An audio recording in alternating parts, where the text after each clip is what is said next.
Racing Time: The Merging of Stars. Temporal Protection Corps Series Book 4.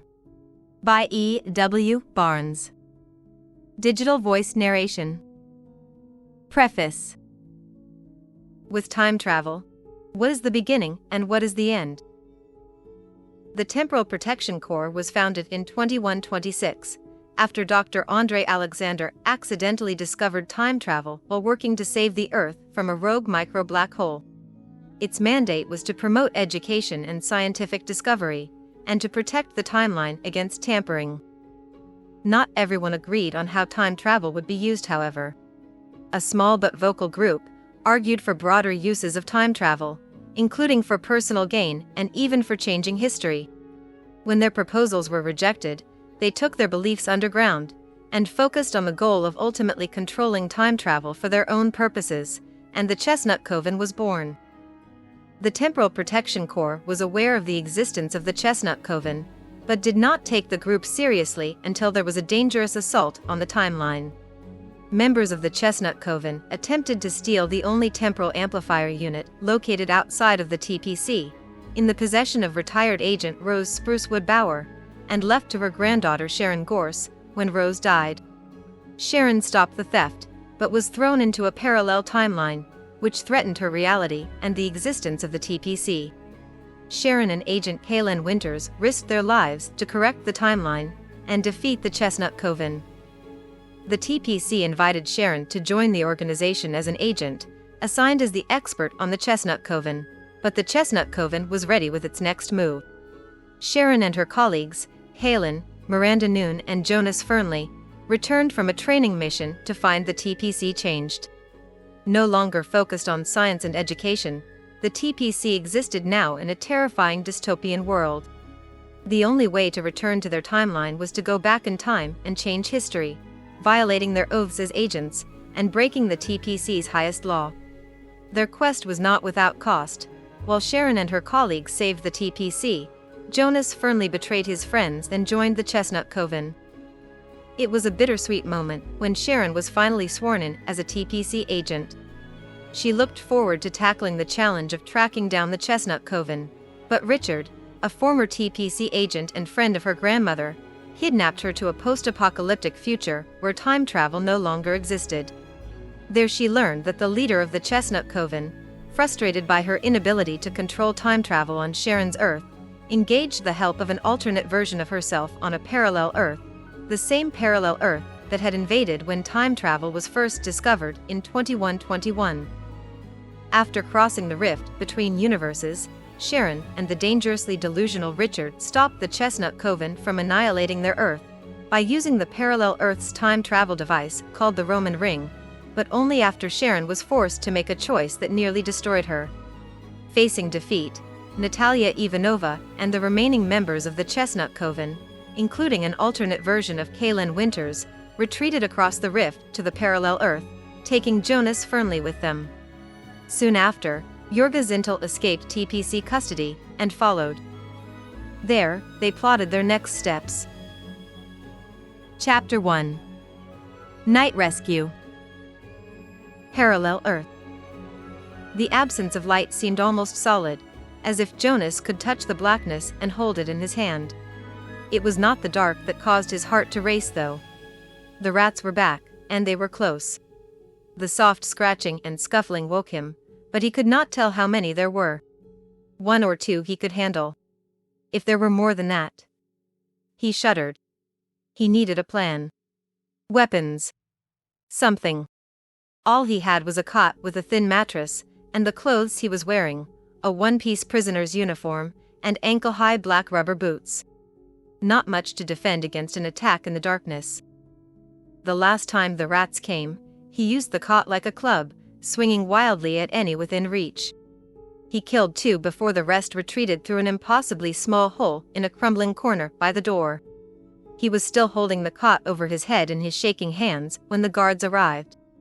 Weapons drawn, they ordered him to press his face against the wall.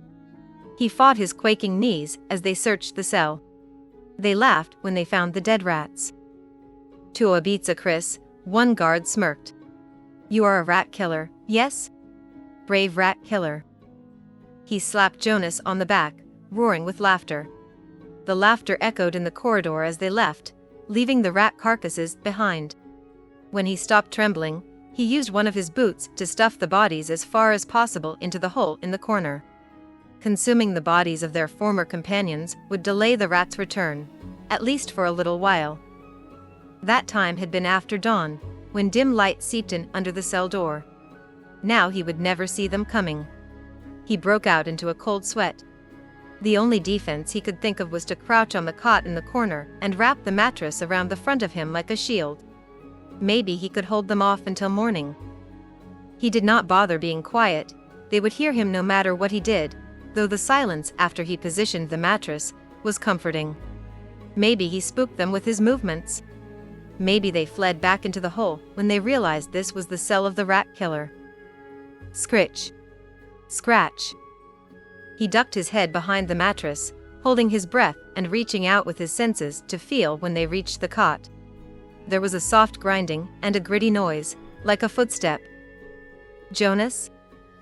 The whisper was so soft he at first thought he imagined it. He raised his eyes over the edge of the mattress. A shadow stood in the doorway. The open doorway. Jonas, it's me, Simon. It's time. One of the unexpected bonuses of the prison-issued boots was that they made it possible to creep silently past the cell doors to the end of the hall, as long as one did not run or turn, in which case the boots would let out a high-pitched squeal. The trick was to step carefully. There was another downside of the boots: they left black marks on the gray tile, which new prisoners cleaned by hand every night before evening confinement. If he was not cautious, Jonas would leave an easily followed trail on the pristine floor. In Chornyadura, cleaning the floor of the marks of your comrades teaches the value of working for the collective. The political officer preached over their bent backs as they scrubbed each square with toothbrushes and water. You see for yourselves that it's impossible to escape Chornyadura, would be the evening lecture to new prisoners if Jonas made a wrong move. Simon bent over the stairwell doorknob. Metallic clicking pierced Jonas' ears as he listened for sounds of discovery and pursuit. It was only a matter of time. Now that he was no longer in his cell, the ambient temperature would cool and eventually trigger a radiant heat alarm. Not expecting an escape, the guards would assume he had died and come prepared to dispose of his body and move a new prisoner in. When they discovered the empty cell, they would activate lockdown procedures. The entire facility would be sealed, including the stairway doors, cornering Jonas and Simon, like rats without a bolt hole. Jonas did not like to think about what would happen after that. Simon whispered, "Got it," just as Jonas heard voices. The lockdown siren blared seconds after the stairwell door clicked shut behind them. Loud clunks echoed as metal bars extended from the door into the floor and walls. Simon sank into a squat. "Get below the window," Simon instructed in a whisper. "If they follow procedure, they'll check every cell on this level and visually scan the stairs through the window." "And after that?" Jonas' voice was raspy. It had been a long time since he had spoken out loud. "Then we go to the roof." "What's on the roof?" "Nothing," Simon answered. "I left the other stairwell door wedged open to make it look like you escaped that way. They'll expect you to head to ground level. Going up is unexpected." "What will we do when we get to the roof?" Jonas asked, imagining rappelling down the side of the building or a daring helicopter rescue, but Simon held a finger to his lips. Jonas flinched as a shocking flare of light hit the walls. The light crawled across the stair railings and steps before finally dropping to the floor, sliding within millimeters of their feet. "Anything?" a voice asked as the light flicked away. "Vigladit Yasno," another voice answered. "Looks clear." "Are you sure? There's a scuff on the floor here. See?" There was a pause, and then, "Niet. It's a chip," the second voice said. "See? The tile is chipped. No scuff." "We should register this for repair," the first voice said. "I'll report in, now." The first guard walked away. 2 sharp raps on the door made Jonas' heart leap into his throat. Simon stood. "We can go." What about the guards above? They'll have joined their comrades searching for you on the lower levels by now. Simon took the lead, crouching and keeping close to the walls as they scurried up the stairs, but they did not hear or see anyone. The door to the roof was unlocked, and Jonas took a deep breath as he stepped outside for the first time in months. In his cell, he had imagined this moment, the sweet perfume of clean air, the feeling of coolness flowing past his nostrils, the tingling of his skin as he drew in gulps of oxygen. The air was cool, true, but it smelled of stale cigarettes, and the sensation on his skin was the unpleasant itch of drying sweat.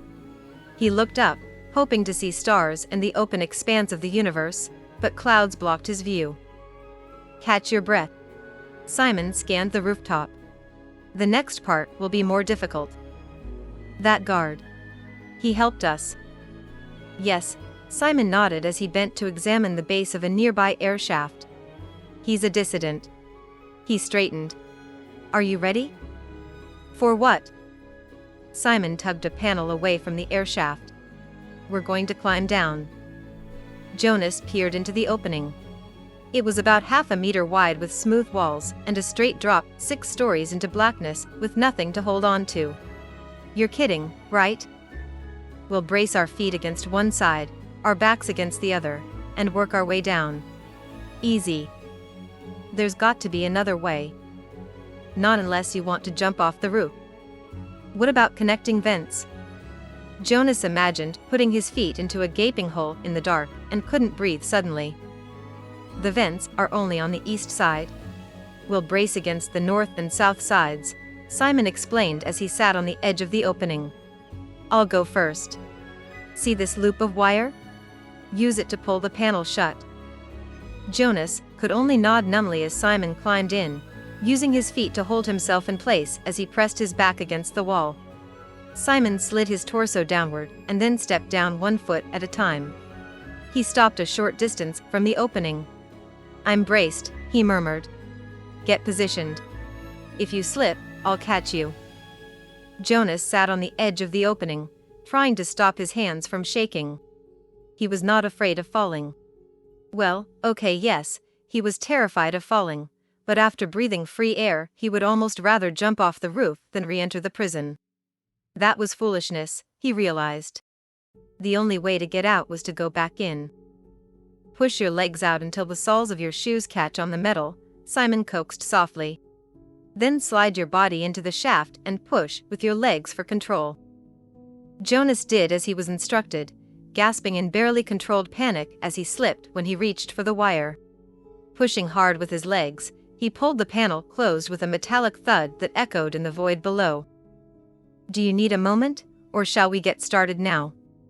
Simon whispered. The sooner we get out the better. Slowly, they shuffled down the shaft.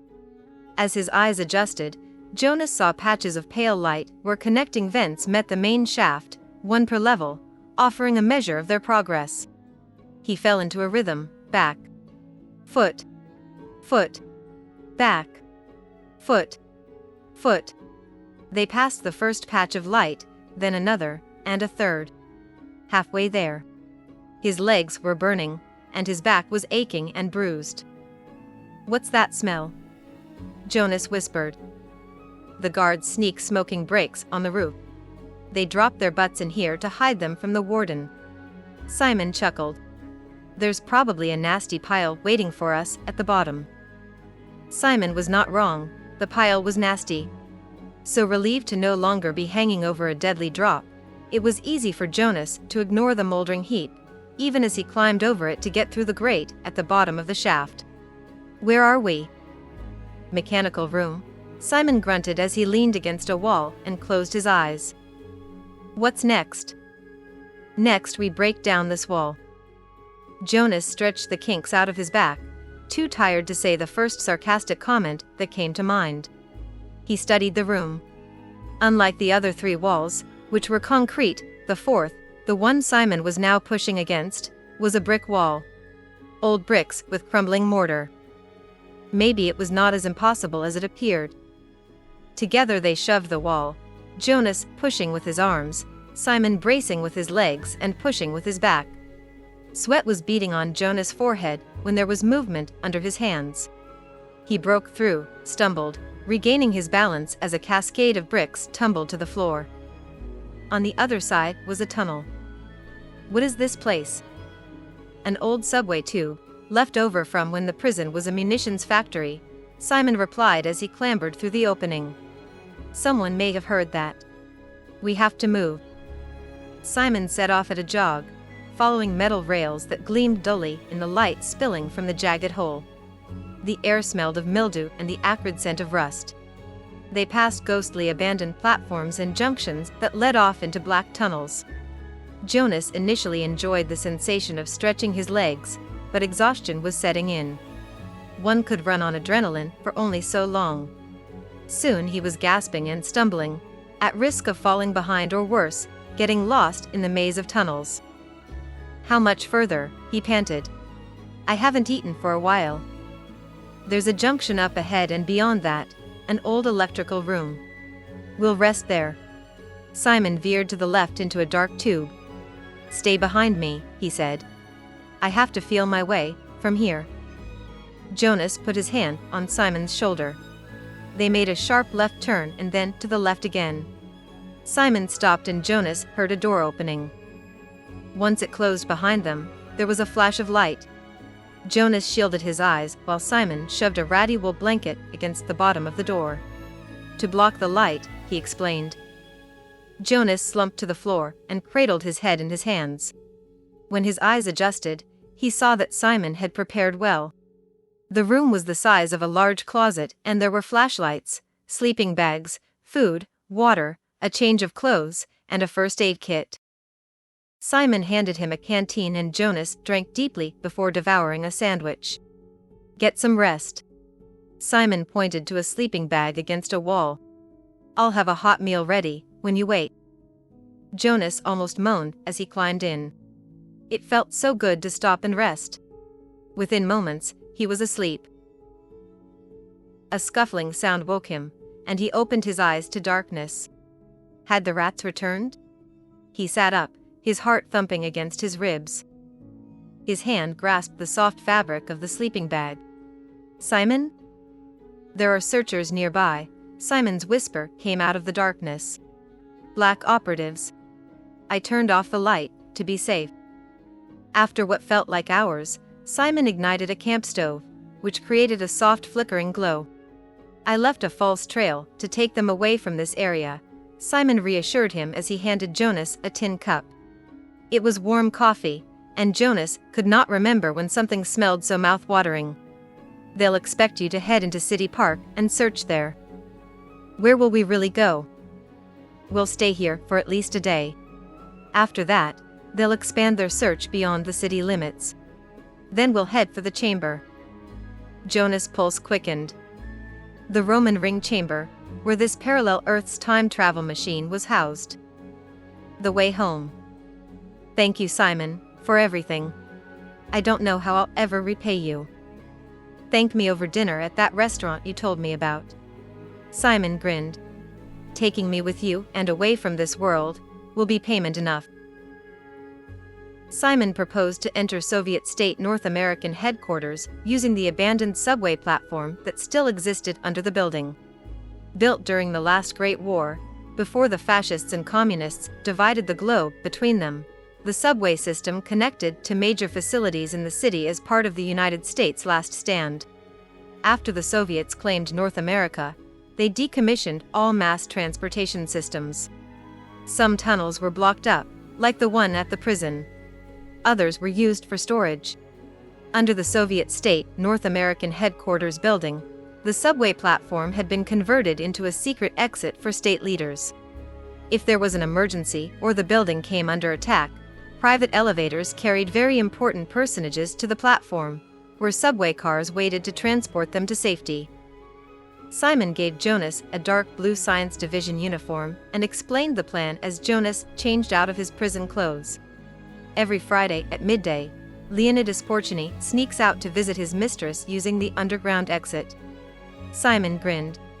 This time, the elevator won't be waiting for him when he returns. What about guards?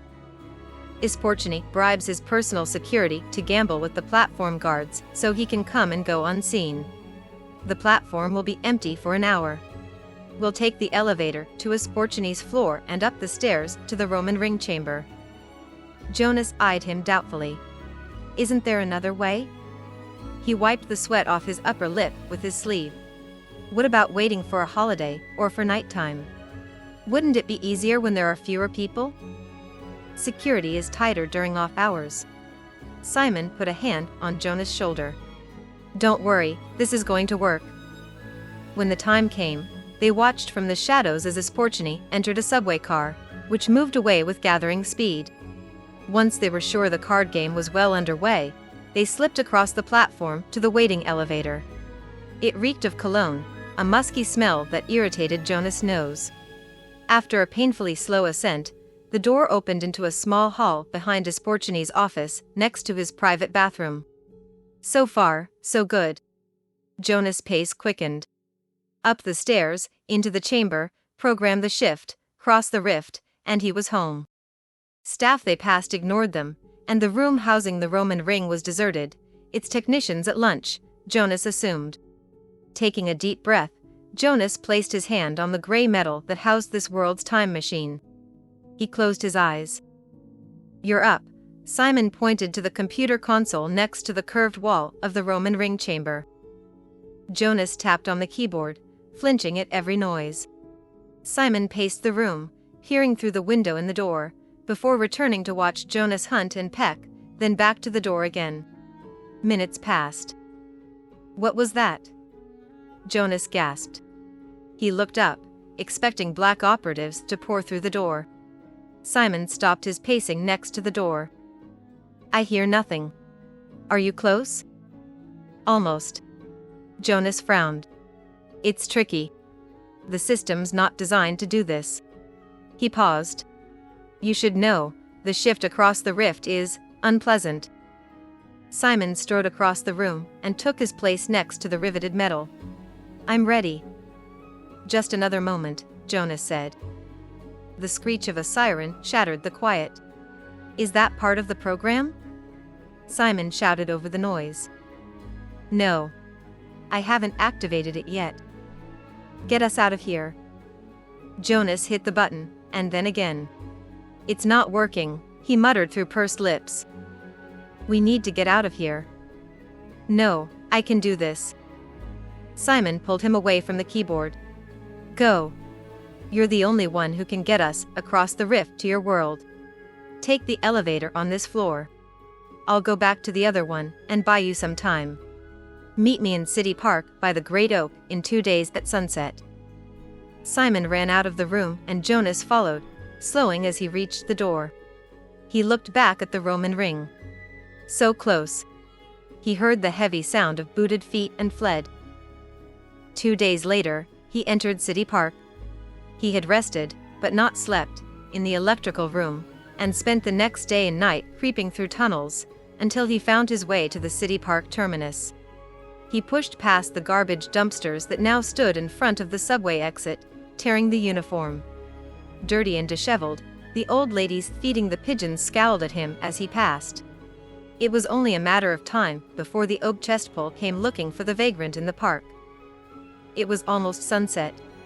He left the paved walk and ducked into thick underbrush next to a stream, picking a path around the bushes on the muddy bank until he neared the great oak.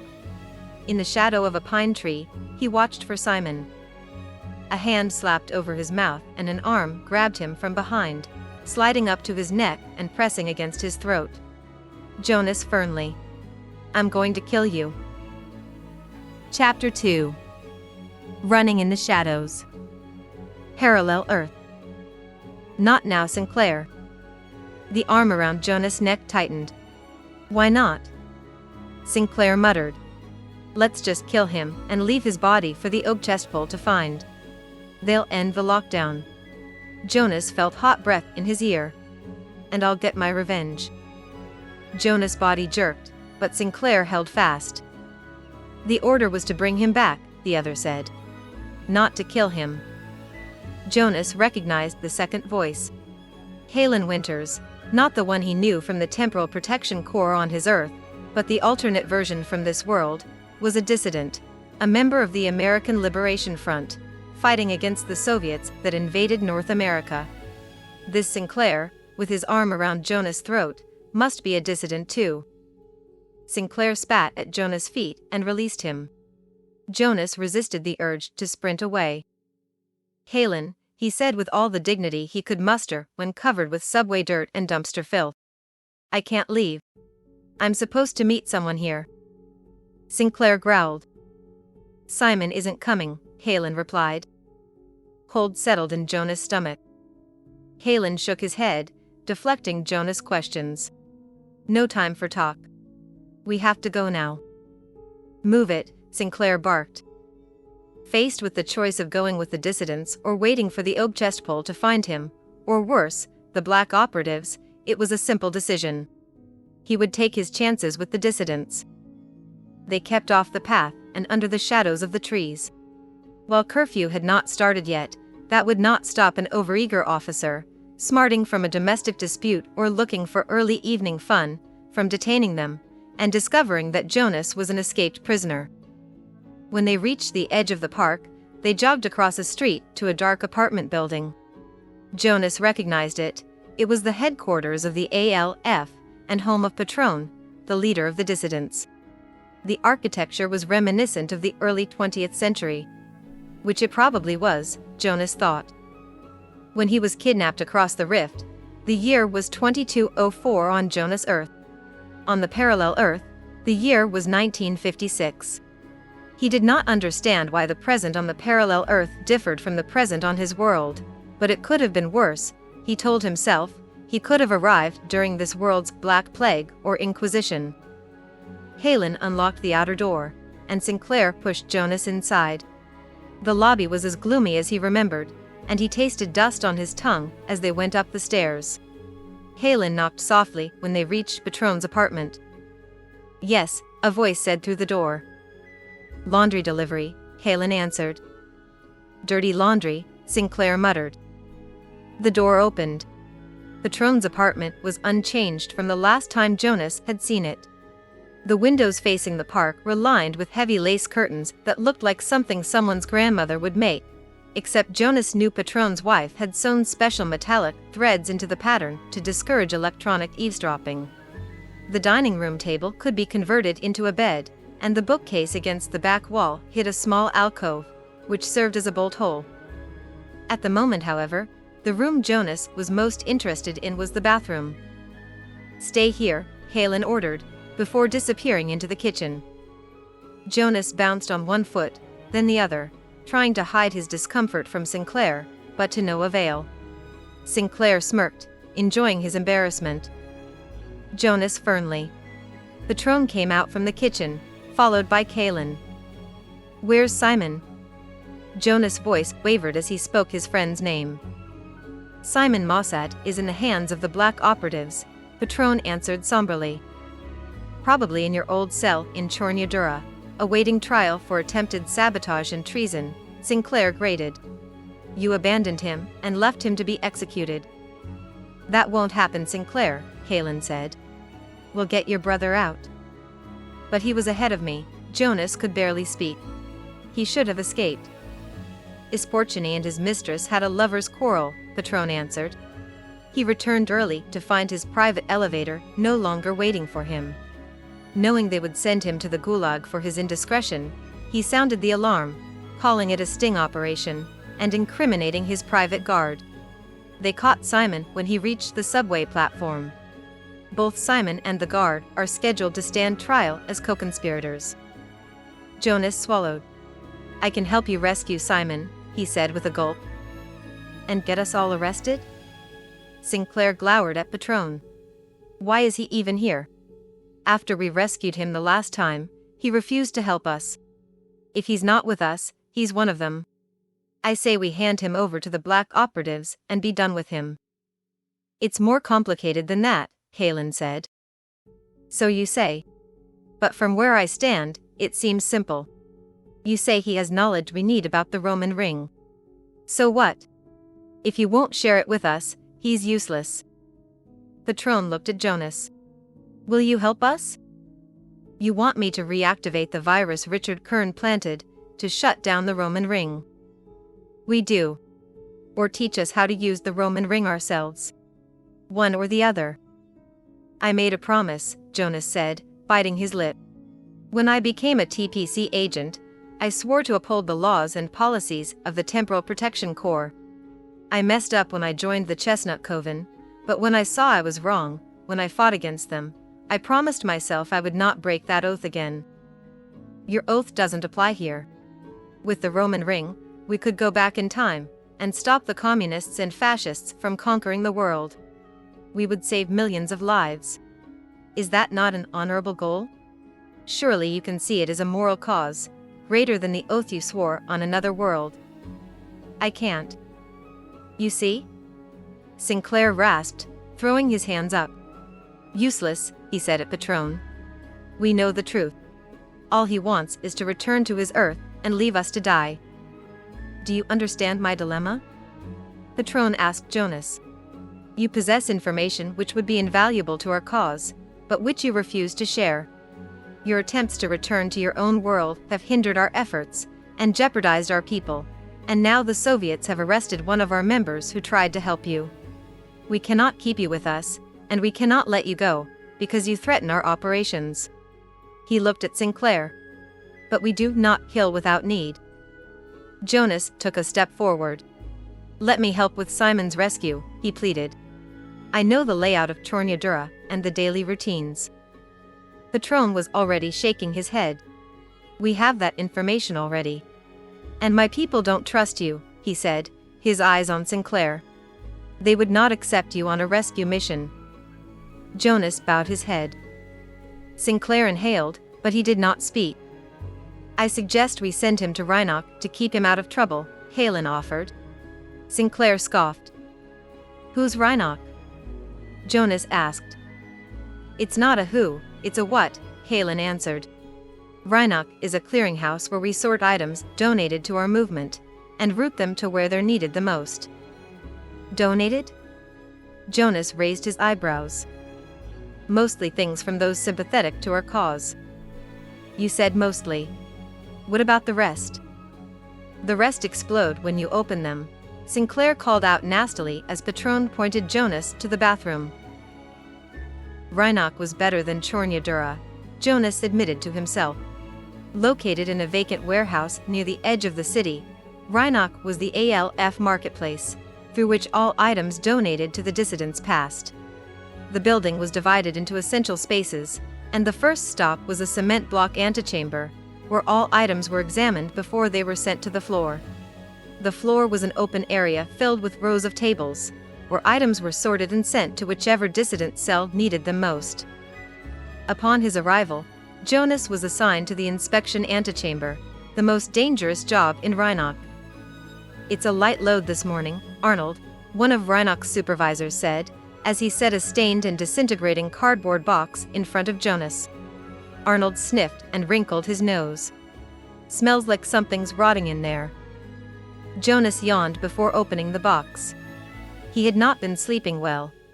Rhinoc's barracks were outfitted with bunk beds, and Jonas was given the lower bunk closest to the door. While it was the noisiest space in the barracks, it was more comfortable than his cot in his cell in the prison. Comfort and noise were not the issues, however. Human rats could be just as dangerous as the rodent kind, and during his second night, he was ambushed on his way back from the lavatory. His time in prison taught him how to lose a fight without getting badly injured, which usually satisfied bullies. Nonetheless, he slept fitfully, alert for anything. Should we throw it out?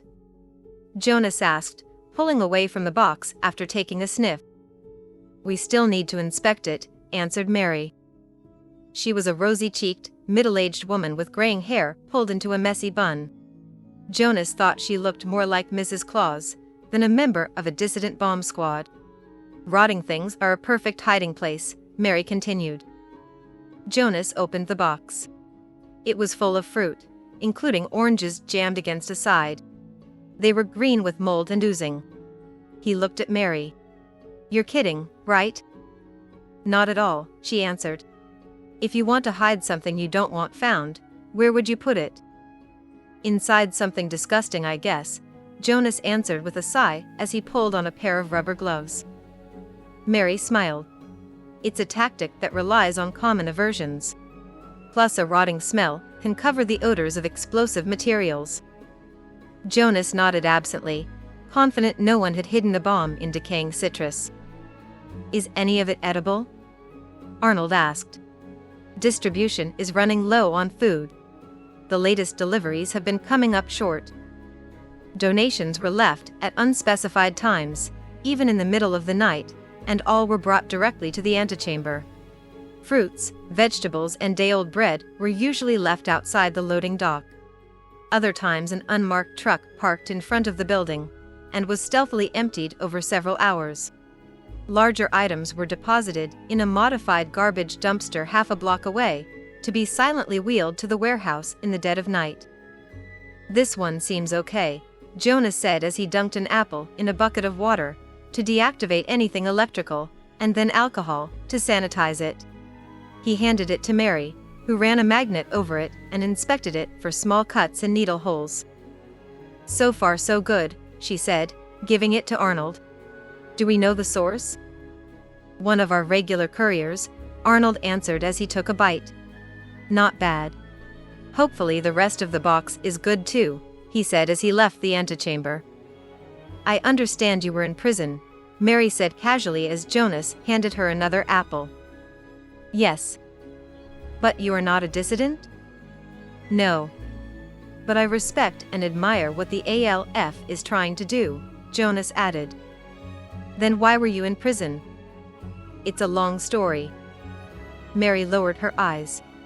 I heard you attacked the director of the Black Operatives, after they caught you trying to sabotage some top-secret project. Don't believe everything you hear, Jonas said, reaching into the box.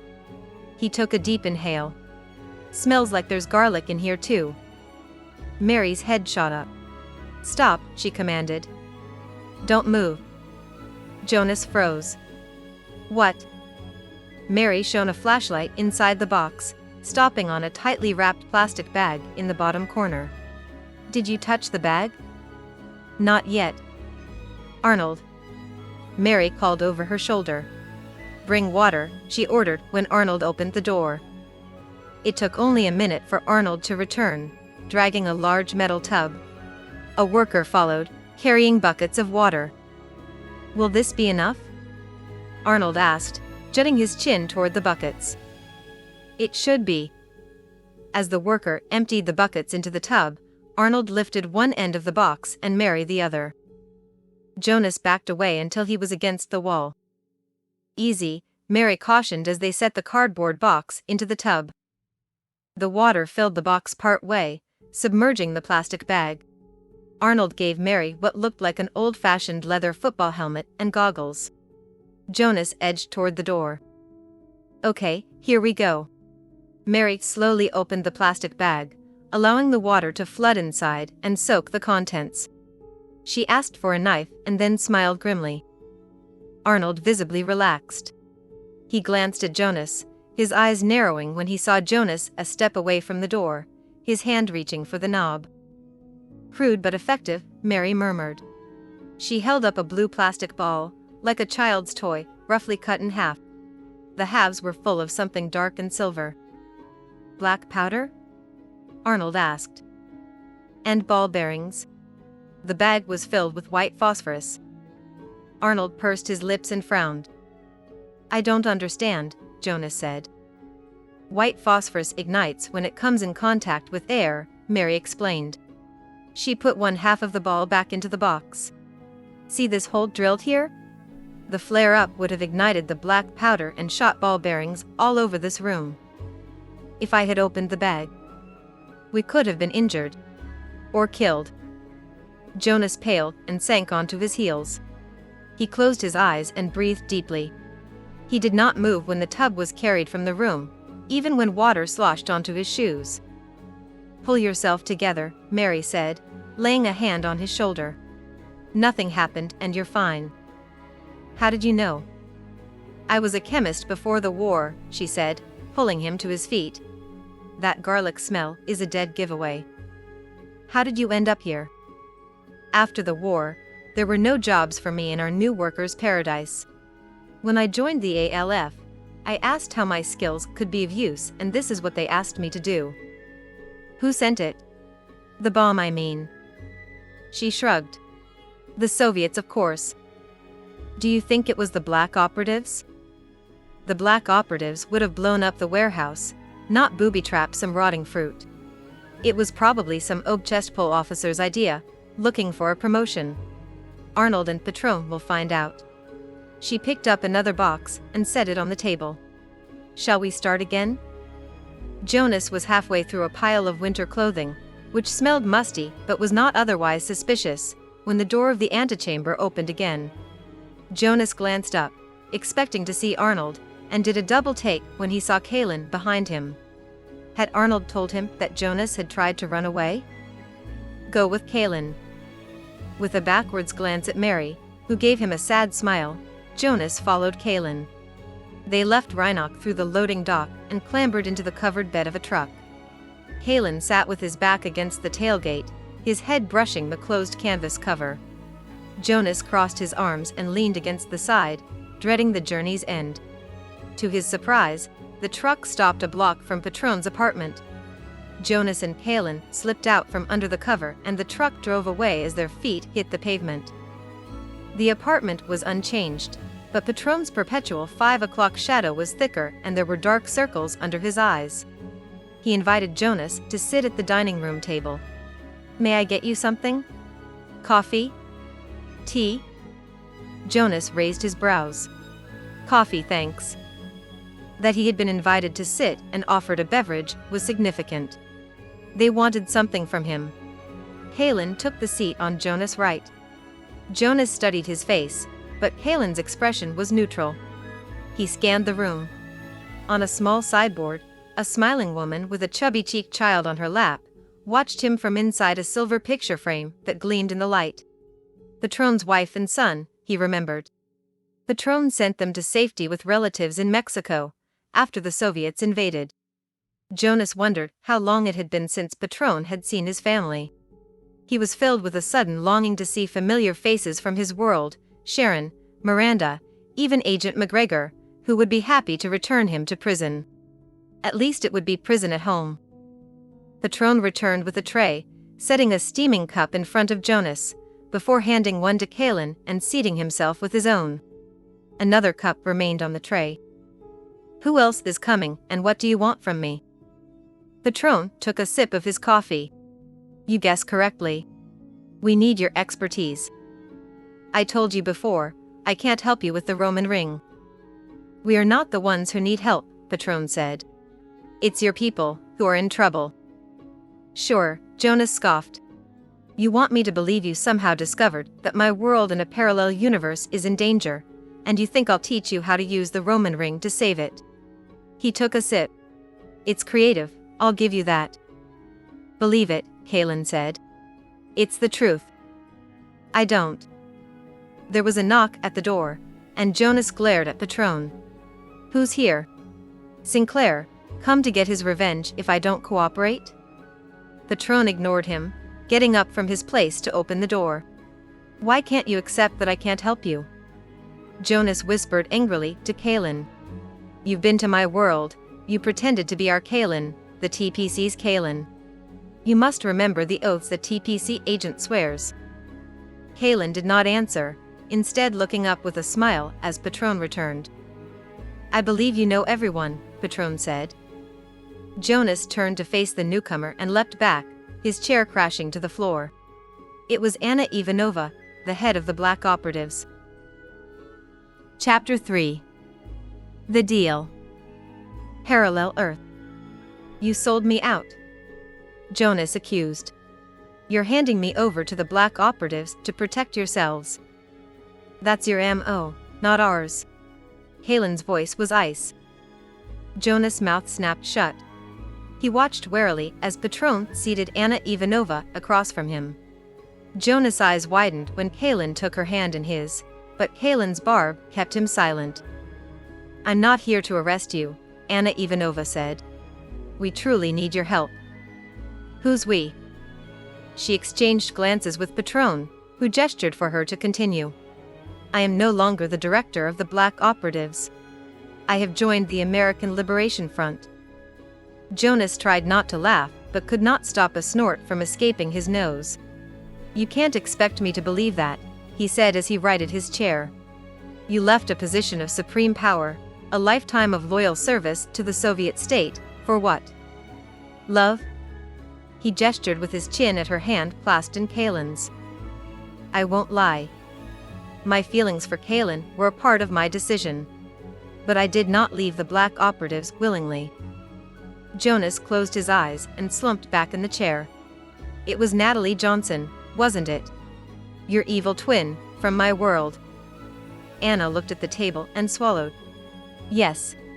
She cleared her throat. Natalia, Natalie, and that friend of hers, the one called Yorga, plotted with someone, I don't know who, to replace me and frame me for attempted sabotage. She is now acting as the director of the Black Operatives in my place. They don't realize she's not me. A dark-side princess and a pauper, huh? That's unfortunate, but I don't see what it has to do with me. Before she displaced me, Natalie told me of a plan to control the time machine in your world. How? Through sabotage of your temporal nexus. But what she plans will also destroy the Roman ring. Jonas straightened. The Roman ring was his only way home. Destroy it? Yes. Natalie assured me we'd still have access to the time device in your world, but that is unacceptable. Anna's eyes flashed. It's why she supplanted me. I would not cooperate in destroying the Roman ring. I was arranging to remove them, to send them to a labor camp. But they beat you to it. Yes. Her voice cracked with bitterness. There was an uncomfortable silence. Kalen squeezed Anna's hand and she smiled at him.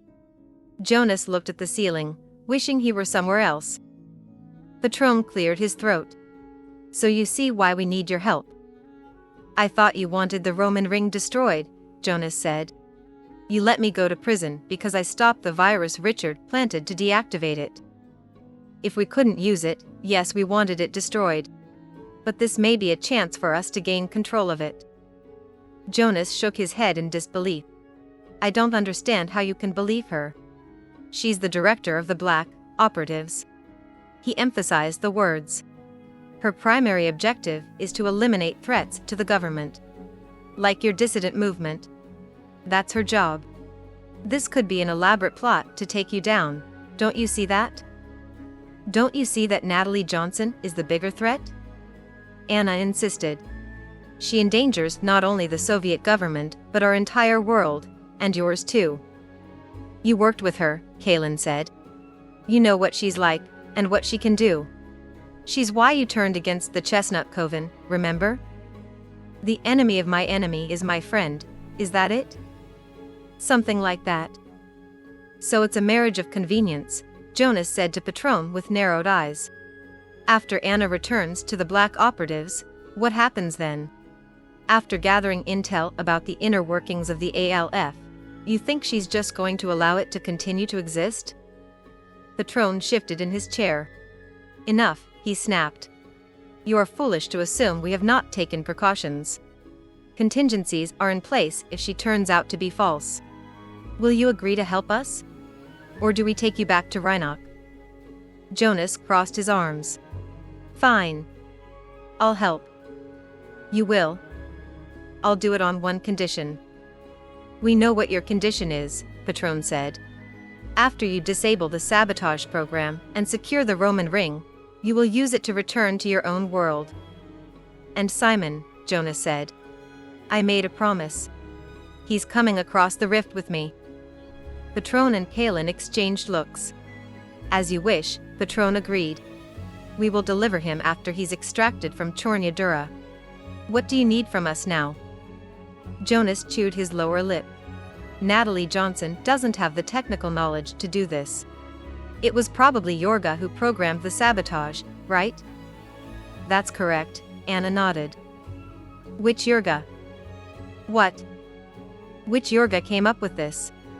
There are two of them, remember? From two different timelines on my world. I never knew which one was which. One of the Yorgas is gone though. Really? Gone where? Back to your world, Anna answered. She and Natalie had some kind of disagreement. She fled back across the rift into your past and took time travel technology with her. Natalie was furious at the betrayal and imprisoned the second Yorga for fear she might turn traitor too. Jonas enjoyed a momentary feeling of schadenfreude. Maybe Yorga got a cell with a rat hole too. Do you know what the sabotage will do? He asked. He pushed down a feeling of frustration when she shook her head. My expertise is in security and counterespionage, not the technology of the Roman ring. Jonas exhaled. I'll need time with the Roman ring computer to understand what the sabotage does and figure out how to stop it, he said. Maybe a lot of time. Can you arrange that? Yes, Kaylin said. We can get you in, after hours. I thought security was tighter at night. It is, Anna answered. But I know how to get around it, and fewer people in the building means we're less likely to be discovered. Jonas pressed his lips together. Okay. When will Natalie implement the sabotage plan? She already has. It was drizzling when they left Patron's apartment shortly after midnight. Kaylin commented that the rain was good luck. Obchestpol officers preferred to stay dry in their local stations than get wet patrolling neighborhoods. The downside was that they were sodden by the time they crossed the city. Soviet State North American headquarters was dimly lit and appeared deserted when they arrived. There's a gap in patrols, a window within which we can get to the Roman ring undetected, Anna explained as she picked the lock on a side entrance. What she had not said was that to reach the chamber inside that brief window of time, they had to race up the shadowy stairs at a full run. Soon Jonas was puffing and clutching his side, but Anna was true to her word, and they saw no sign of security guards or night patrols. All was not calm nor quiet, however. Unlike the last time Jonas was there, only days before, the Roman ring now emitted a low, almost imperceptible hum. Vibrations traveled through the walls, the furniture, and even the floor. Every surface in the room buzzed. That's not a good sign, Jonas muttered. It should not be making any noise. I'm surprised there is no one here to monitor it, Anna frowned. Perhaps Natalie Johnson ordered it left unguarded, Kaylin said. So no one will know of the damage to the Roman ring until it's too late, Jonas said. That's likely, Anna agreed. Kaylin and Anna stood guard at the door while Jonas accessed the computer. Okay, I found the record of one of the Yurgas crossing the rift. She took a portable interface unit and, wow, she had a portable temporal amplifier with her. How did she get that? He asked himself. He cleared his throat. Okay, I think I found reference to the sabotage program. He sighed in relief. Good. She created a counter-program too. A counter-program? Anna asked. A way to deactivate the sabotage program. Where was it planted? Kaylin asked. It looks like, wait, Jonas paused. What is this? He muttered to himself. What is what? Kaylin asked, not turning from watching the corridor through the windows at the top of the chamber doors. I'm not sure. It looks like, but it can't be. He looked up from the computer screen at Anna. Did Natalie or Yorga ever say anything about traveling to the future? Not that I recall. I thought it was impossible to time travel to the future, Kaylin said. It wasn't when I left my Earth, but it's been the goal of TPC scientists since the Alexander event. To my knowledge, it's never been done though. The Alexander event, that's what opened the rift between our universes, wasn't it? Yes. Jonas tightened his jaw. Without the Alexander event and Yorga's treason, he would not be here now. He took a deep breath. Even if the TPC figured out how to time travel to the future, that information wouldn't be available to this world. I must be reading this wrong. Someone's coming, Kaylin hissed. Kaylin and Anna pressed themselves against the walls next to the chamber doors as Jonas ducked under the desk. From his vantage point, Jonas saw Kalen's feet bracing as he readied himself to disable the intruder. "Stand down, it's us," Patron murmured. Jonas stood. Sinclair followed Patron through the door, and behind him came Simon. He had a swollen lip and swayed a little as he leaned against his brother, but his eyes were bright. "Ready to go on an adventure?" Simon laughed. "First things first," Patron said. "Have you learned how to deactivate the sabotage program?" Not yet. I've encountered something I don't understand." Sinclair rolled his eyes. What a surprise. A low rumble rippled outward from the Roman ring, which drew their eyes to the riveted steel chamber. "We must hurry," said Anna. Jonas needed no urging. He turned back to the computer workstation, tapping the Cyrillic characters on the keyboard as fast as his brain could translate them. He flung up his hands in frustration. "Either I do not know what I'm doing, or there's something very strange here." Sinclair sneered. "I vote for no idea what you're doing." "Maybe I can help," Kalen said. Patron moved into Kalen's spot next to the doors and peered out the windows. "What have you found?" Kalen asked as he scanned the computer monitor. Jonas pointed to a block of letters and numbers on the screen. "This shows they made a connection across the rift to my Earth. This block of data should tell us when the program made a temporal connection, either in the present on my world, or sometime in its history. From that, I should be able to tell what the program is supposed to do. But that's not what it says. What I'm seeing looks like a shift to the future.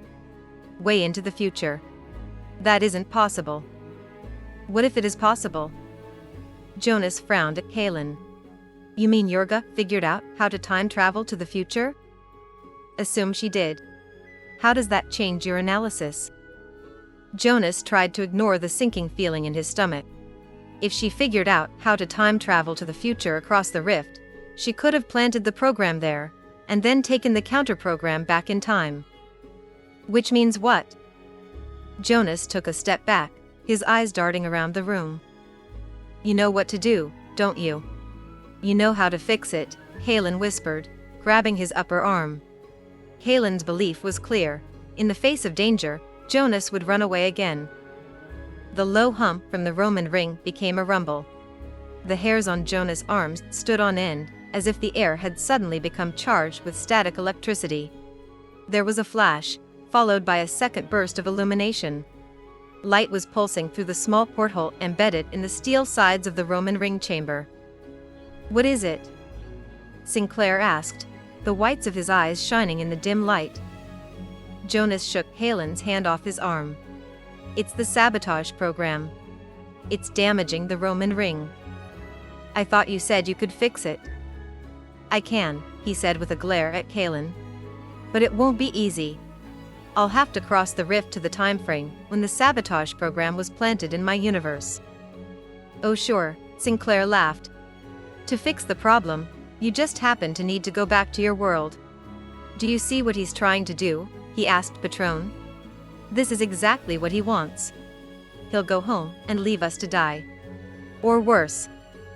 "No," Jonas stood up straighter. "It's the truth. The only way to stop the sabotage of the temporal nexus in my world, and the destruction of the Roman ring in yours, is to stop the program at its source. That requires traveling to the future." "How far into the future?" "About 1 billion years." Jonas ran his fingers through his hair as the others gaped. "I believe him," Kalen said. Jonas raised his eyebrows at him. "I think we should listen." "But 1 billion years? How do we know there are people still around?" "We don't." Jonas pointed to the computer screen. "But someone traveled to a time in the future and started the sabotage program. The data is here." "What's the catch?" Simon asked. "It won't be as simple as crossing the rift and fixing the problem, will it?" "You won't know where you're going," Anna said. "Like an agent dropped into another country with no preparation. You won't have knowledge about the culture, the language, or about the society when you arrive. Your ignorance could be deadly." Jonas swallowed.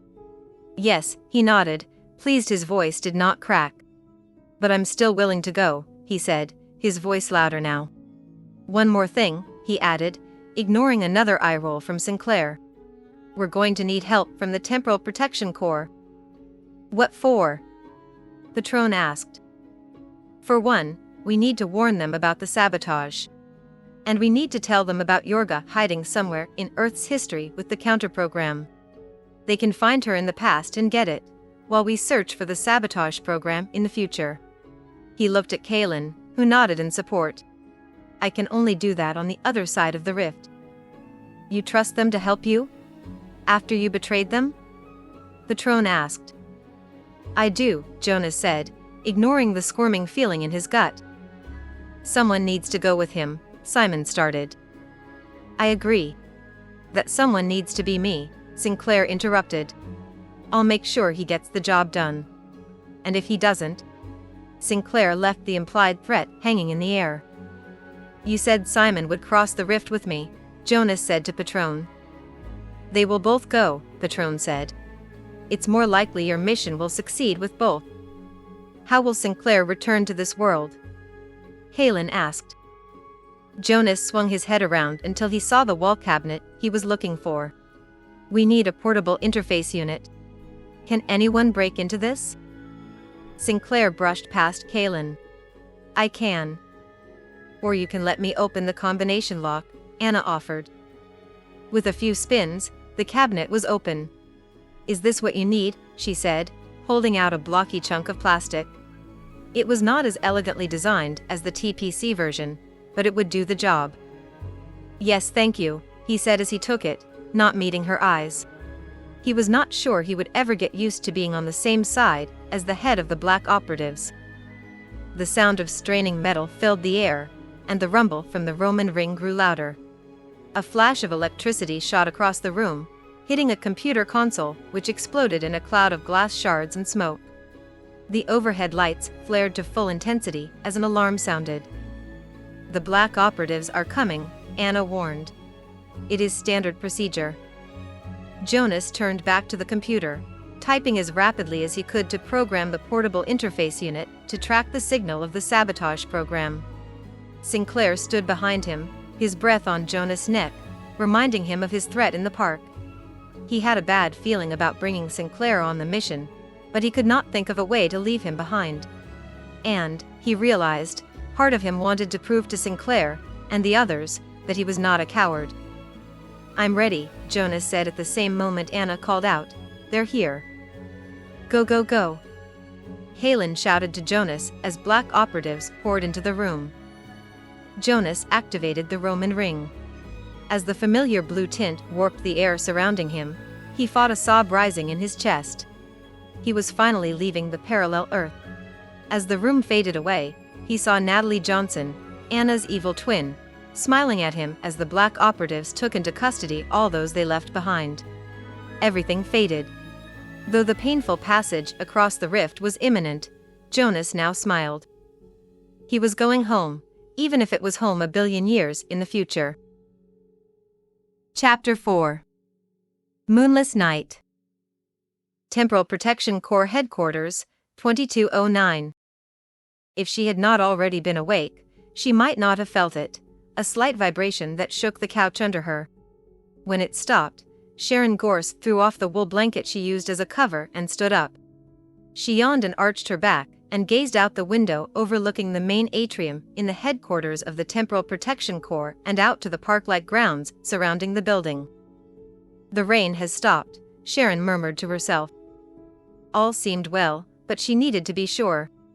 The atrium fountain splashed loudly as she crossed the dimly lit lobby. Two chronohistorians conversed softly as they neared the temporal amplifier hall. The security guard she hired when she became TPC director gave her a reserved nod as she exited the building. The outside air was thick with moisture, and she inhaled deeply of the wet smell. Paths leading away from the building shimmered in a warm light, cast by fixtures low to the ground.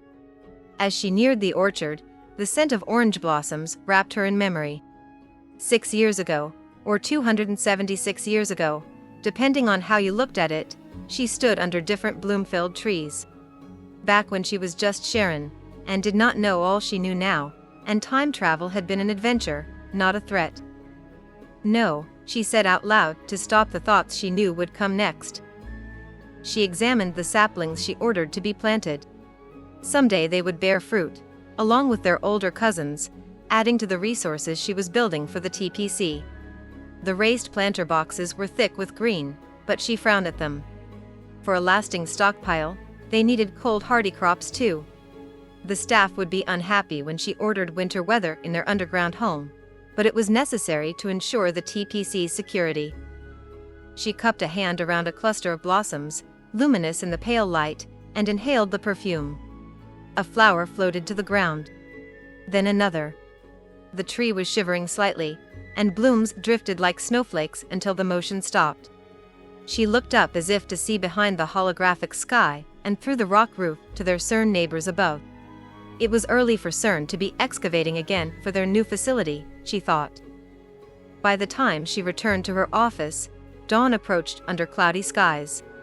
She ordered coffee from the food dispenser and began reading monthly department reports to be sent to the world government. Director?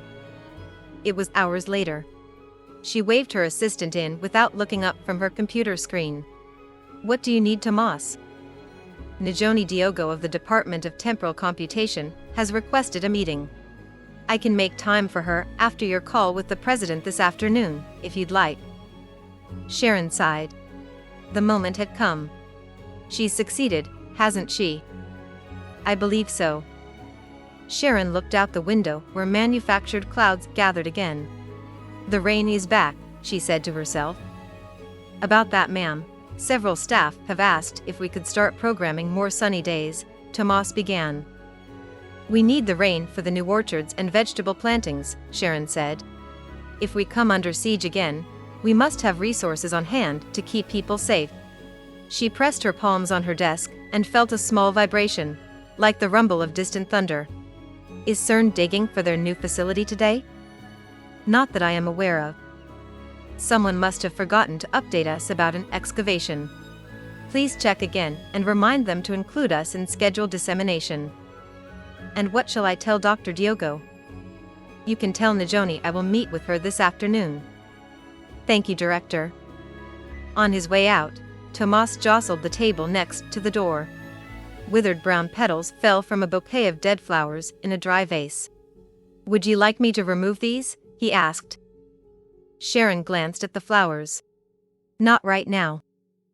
Those were from Agent Winters, weren't they? Her face became expressionless. Yes. Perhaps he will bring you fresh ones. Sharon turned back to the report. That will be all, Tomas. The holographic sun was setting behind ragged clouds when Najoni Diogo tapped on Sharon's door, carrying her usual stack of computer tablets. The scientist's eyes were bright, and her face was flushed. We did it, she announced with a shy smile. She handed a tablet to Sharon. The simulations confirm it. We have found the way to time travel safely to the future. You've overcome the locus flux problem? Najoni nodded. Yes. Sharon stood, coming around the front of her desk to shake Najoni's hand. There was a brief scramble as Najoni juggled her tablets before she stood and solemnly shook the hand of the director of the Temporal Protection Corps. 5 years. Sharon marveled. The experts swore it couldn't be done, and it only took you 5 years. There's still one more step, Najoni cautioned. And that's why you're here, Sharon nodded. You want to make an attempt, not just run simulations. I can proceed right away, with your approval. Let's not move too fast. First, I must inform the world government, Sharon said. What can I say to reassure them we won't have a repeat of the Alexander event? We've run simulations for all contingencies. I'm almost certain we will not open a rift to a parallel universe or experience any other space-time aberration. Najoni handed her another tablet. This is a step-by-step video explanation for the world government. Will we have to deactivate the Belial key? Najoni pressed her lips together. Yes. The Belial key makes it impossible to complete a time travel shift to the future. Without the Belial key to protect us, the parallel Earth can open a rift between our worlds. We'd be vulnerable to attack. Fortunately, the key can be reactivated once a shift is complete, and we don't need to deactivate it for returned shifts from the future. Najoni handed Sharon another tablet.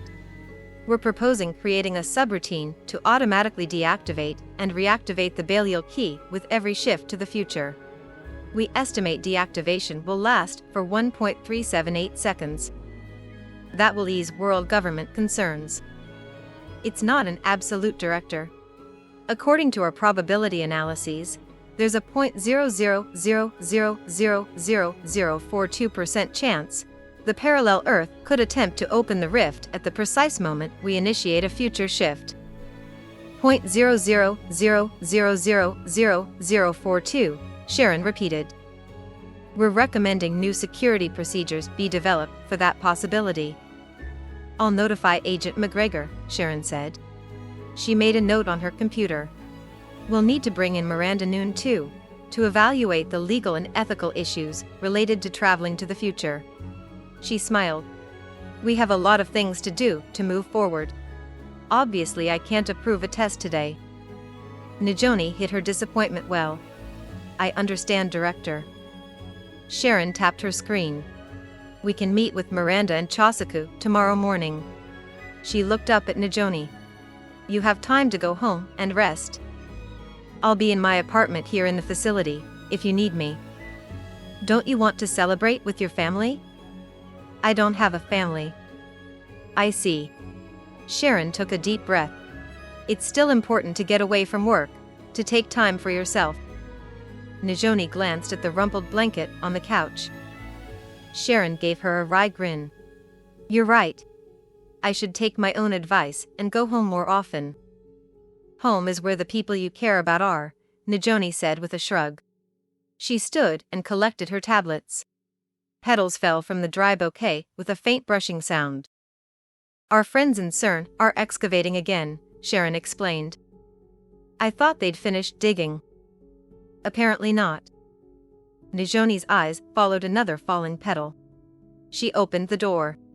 See you tomorrow, Director. After dinner at her desk, Sharon visited the orchard, but the air was damp and cold, and the drizzle she had ordered seeped under her clothes, chilling her. The security guard was waiting when she returned. Agent McGregor is asking for you. He says it's urgent. He's in your office. Determined to display an air of calm, Sharon strode to the stairs. The lights had not been lowered for the evening, and there were more people crossing the atrium than usual. She recognized several as Agent McGregor's security agents. When she reached the stairs, the floor beneath her feet vibrated. Sharon abandoned her pretense of calm, and ran up the stairs, 2 at a time. Chosaku McGregor stood in front of the window in her office with his arms crossed. Director, I think we're under attack, he said as she entered. Sharon smiled. One thing she admired and valued from Chosaku was his directness. The vibrations. They're not from excavation, are they? Chosaku sat in a chair in front of her desk. I've confirmed with CERN, they're not digging. I've also been in touch with the World Government Geological Division. They are registering the phenomena on their equipment, and have conclusively ruled out seismic or volcanic activity. That doesn't mean we're under attack. The Geological Division's analysis places the source of the vibrations at the temporal nexus. Sharon ignored the chill that ran up her spine, and pulled up the temporal nexus live feed. The three-dimensional holographic image floated a few inches above her desk. The artificial wormholes which made time travel possible were tiny bright lights dancing in the center of a tall glass tube. I see nothing unusual, Sharon said, scanning the data scrolling under the hologram. What does temporal engineering say? The temporal nexus is operating within normal parameters. However, they recently had to increase the intensity of the magnetic field to maintain the gravitational sink of the wormholes. I remember that from their most recent report. They theorized that gravity waves emitting from the wormholes are causing the vibrations, as they adapt to the increased magnetic field. But they weren't sure why the wormholes were falling out of sync. They thought it resulted from natural fluctuations, as I recall. Sharon rubbed her forehead. What makes you think this is an attack rather than a quirk of physics? With a small smile, he shrugged. Intuition. Something doesn't feel right. The scientists in temporal engineering rely on data, not their feelings, and they've concluded there's nothing to worry about. He held her eyes. Sharon, I'm asking you to trust me. I do trust you, Chosaku. He cocked his head and watched her. Not for the first time, Sharon wondered if he wished for Anavita, the last TPC director, was sitting there instead of her. Sharon exhaled. What do you suggest we do? I'd like to place security agents in sensitive areas. Agreed. So long as they don't interfere with routine TPC activities. Please ask them to keep a low profile. And I'd like temporal engineering to increase the sensitivity of their monitors and routine scanning, with hourly reports sent to both of us.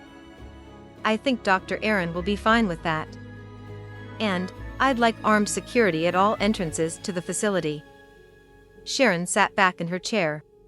I don't want to alarm people unnecessarily. Let's table that request for now. With increased data collection by temporal engineering, we may find something concrete to reassure you or support your concerns. She glanced out the window. Assign your security agents, and I'll reach out to Dr. Aaron. Agent McGregor stood stiffly. Thank you, Director. Najoni's workstation in the temporal engineering lab was easy to find. It was the one with computer tablets precariously stacked on top of each other. Sharon could relate. As a journalist in the 21st century, she relied on piles of yellow pads and pens. The technology might be different, but the need to organize information stayed the same. Sharon took a sip of her coffee. Good morning, Najoni. Are you ready for today? Everything's set, Najoni said, patting a tablet next to her as Agent McGregor and Miranda Noon joined them. The vibrations had not reoccurred since the night before, and Chosaku appeared more at ease. As you know, Dr. Diogo has successfully determined how to time travel safely to the future, Sharon began. Congratulations, Miranda said. It's a groundbreaking achievement. Indeed, Chosaku said as he shook her hand. Quite an accomplishment. Najoni clasped her hands in front of her and smiled at the floor. It was a team effort. When is your first test shift? Miranda asked, her eyes shining with the green of interest. I'm guessing you'll first experiment with traveling an hour or a day into the future, right? Well, Najoni looked at Sharon. That's what we're here to discuss, Sharon said. Is there some reason to delay the test? We need to have all of our ducks in a row, as they would say in my time. Miranda held out a computer tablet. I have one of our ducks here. I guess Najoni might be successful soon. These are draft amendments to our temporal policies and procedures, pertaining to shifts to the future, ready for your review. And here are proposed security procedures, Chosaku added, holding out another tablet. All the ducks you need to approve a test shift, finished Miranda with a grin. I don't know what to say, Sharon hesitated. You say yes. Chosaku chuckled. But Najoni, I've already seen the video you prepared, the one explaining the program that makes a shift to the future possible, but I think Chosaku would like to see it too, Miranda suggested. I would. Since you've already seen it, Sharon, let's take a look at these proposed policy additions. Miranda put her arm over Sharon's shoulder and steered her out of the lab. What are you doing? Sharon sputtered when they were out of earshot of the others. I could ask you the same thing. What do you mean? Why are you hesitating to approve Najoni's test shift? I want to be sure that it's safe. Miranda shook her head. Sharon, I'm saying this to you as a friend. You're failing as the director. Sharon crossed her arms. How can you say that? I've done nothing but focus on keeping the TPC strong. Exactly. There's more to running the TPC than fortifying it against potential enemies and trying to plan for catastrophes. If you're so concerned, Why didn't you stay director after Farana died? Why return to being the assistant director? Sharon fumed. Miranda refused to rise to the bait. You know why I stepped down. My skills are better used for legal and ethical analysis. The question is, why did you accept the director position? What kind of question is that? A simple one. Because I wanted to serve the TPC, Sharon stammered. To support it as best I can. I thought that was obvious. It is obvious, Miranda said gently, laying her hand on Sharon's arm. It's clear you care about the TPC and want to be a good leader. And a leader must trust her people to do their jobs, without looking over their shoulders, or doing it for them. She nodded toward Najoni's lab. And sometimes it means taking risks. Director. Najoni called out from her lab. The hairs on Sharon's neck stood up at her urgent tone. The floor shuddered, an undulating, rippling movement that surged toward them. Sharon and Miranda braced themselves, watching wide-eyed as the wave rolled under their feet. That was more than a vibration, Sharon said as they returned to the lab. Najoni activated the three-dimensional holographic image of the temporal nexus along with a video link to Dr. Aaron in temporal engineering. Sharon avoided looking at Chosaku, not wanting to see recrimination in his eyes. Is there anything we need to be worried about? Sharon asked Dr. Aaron. Besides anchoring the bookcases to the walls. I don't think so, Dr. Aaron answered. We still believe this is temporary. I disagree, Najoni said as she rapidly scanned a report, swiping the heads-up interface with her hand as fast as she could read. 4 sets of eyes turned to Najoni. There appears to be a pattern, she said, her face turning red under their scrutiny. A natural pattern? Or a man-made one? Chosaku asked. I don't think it's natural. Dr. Diogo, please share your analysis with me, Dr. Aaron requested. He frowned and there was silence while he read. This could be a natural pattern, he offered. Related to the wormholes adapting to the increased magnetic field. Except the source of the pattern is not the temporal nexus. What makes you think that? There's a second pattern, like a shadow, except it's occurring just before the waves. Do you see it? It could be a sensor error, or some kind of foreshock, Dr. Aaron said. But look at the origin data. The second pattern is coming from someplace else, not the temporal nexus. Najoni hesitated. I think it's coming from the future. Sharon felt Miranda's eyes on her. What do you need to do to confirm your hypothesis? Sharon asked Najoni. I can run it through my locus flux analysis program. Time ticked by slowly until Najoni looked up. I found it. An unidentified form of energy is being transmitted from the future. Could this energy be the source of the waves? Miranda asked. Najoni glanced at Dr. Aaron, who looked perplexed. Give me a few minutes, he said. Sharon's breath was loud in her ears as she waited. Chosaku was right. Her worst fears were coming true. The TPC was under attack.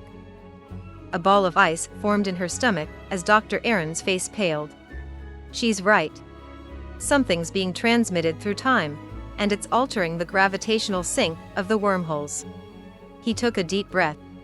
The damage may be cumulative. What does that mean? As you know, we recently had to adjust the magnetic field to keep the wormholes tethered in sync. We thought it was part of the natural evolution of the wormholes. He ran his hand across his forehead.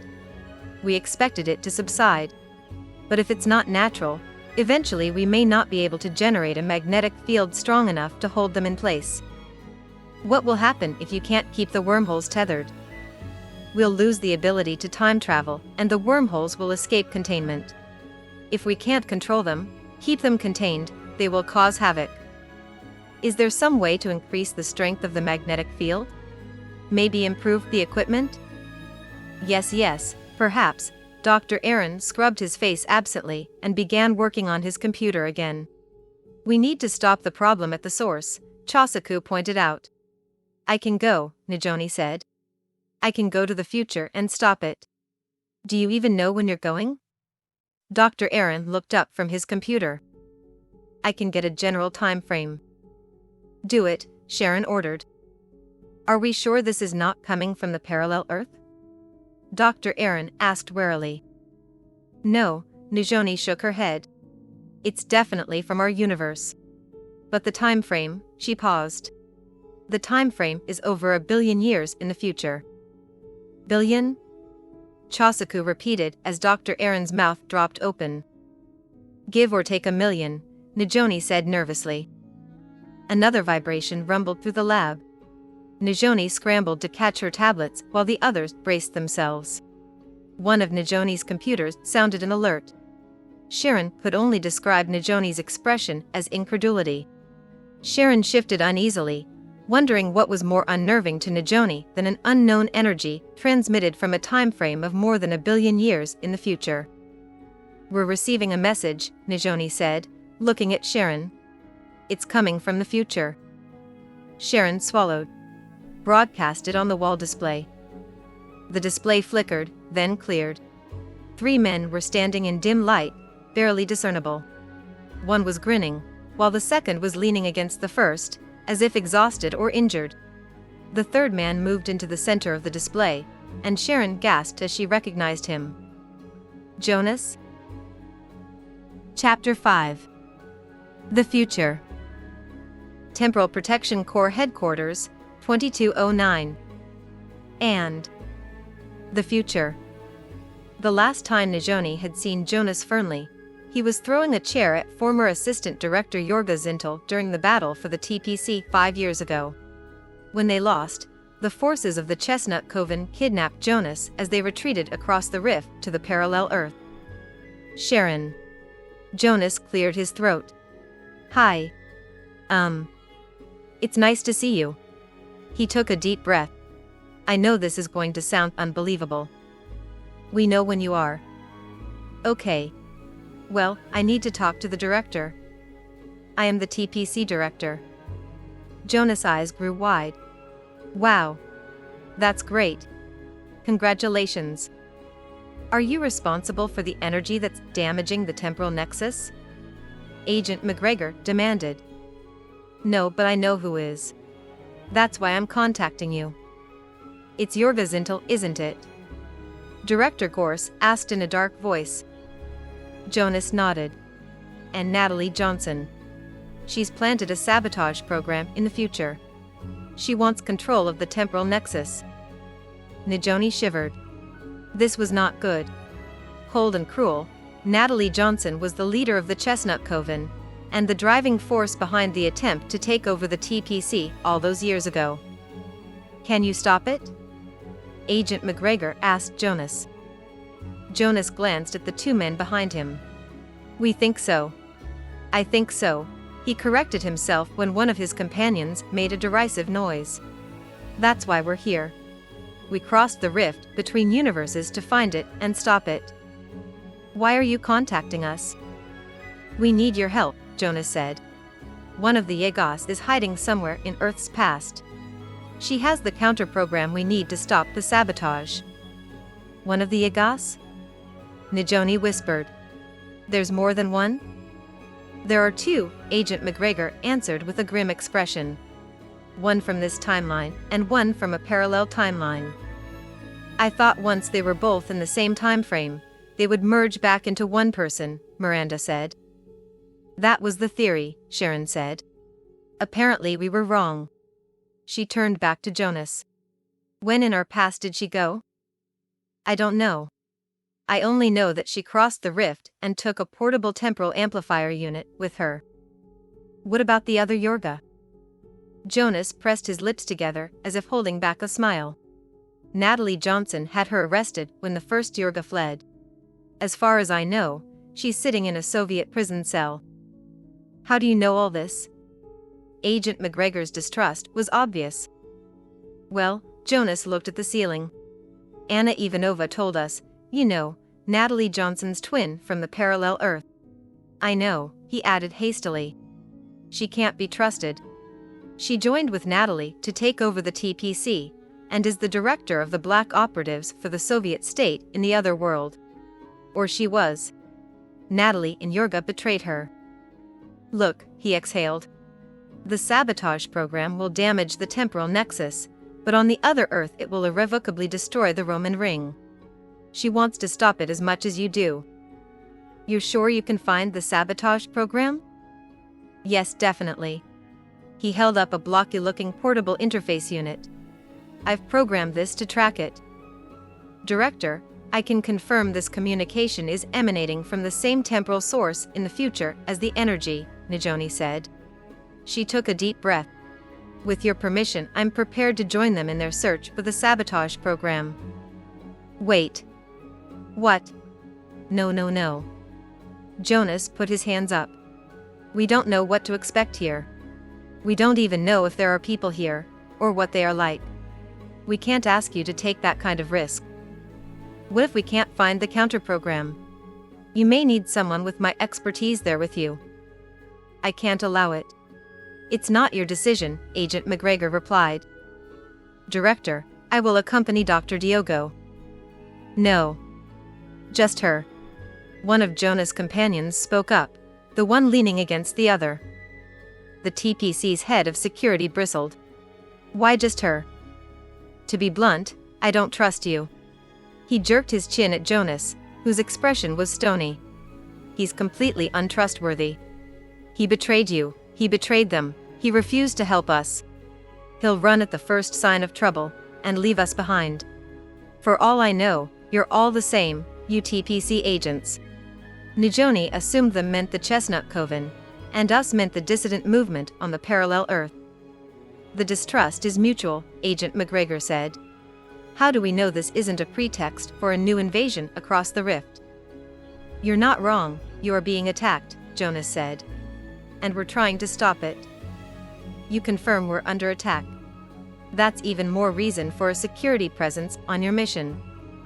We're not attacking you. It's Natalie Johnson. Look, all that doesn't matter.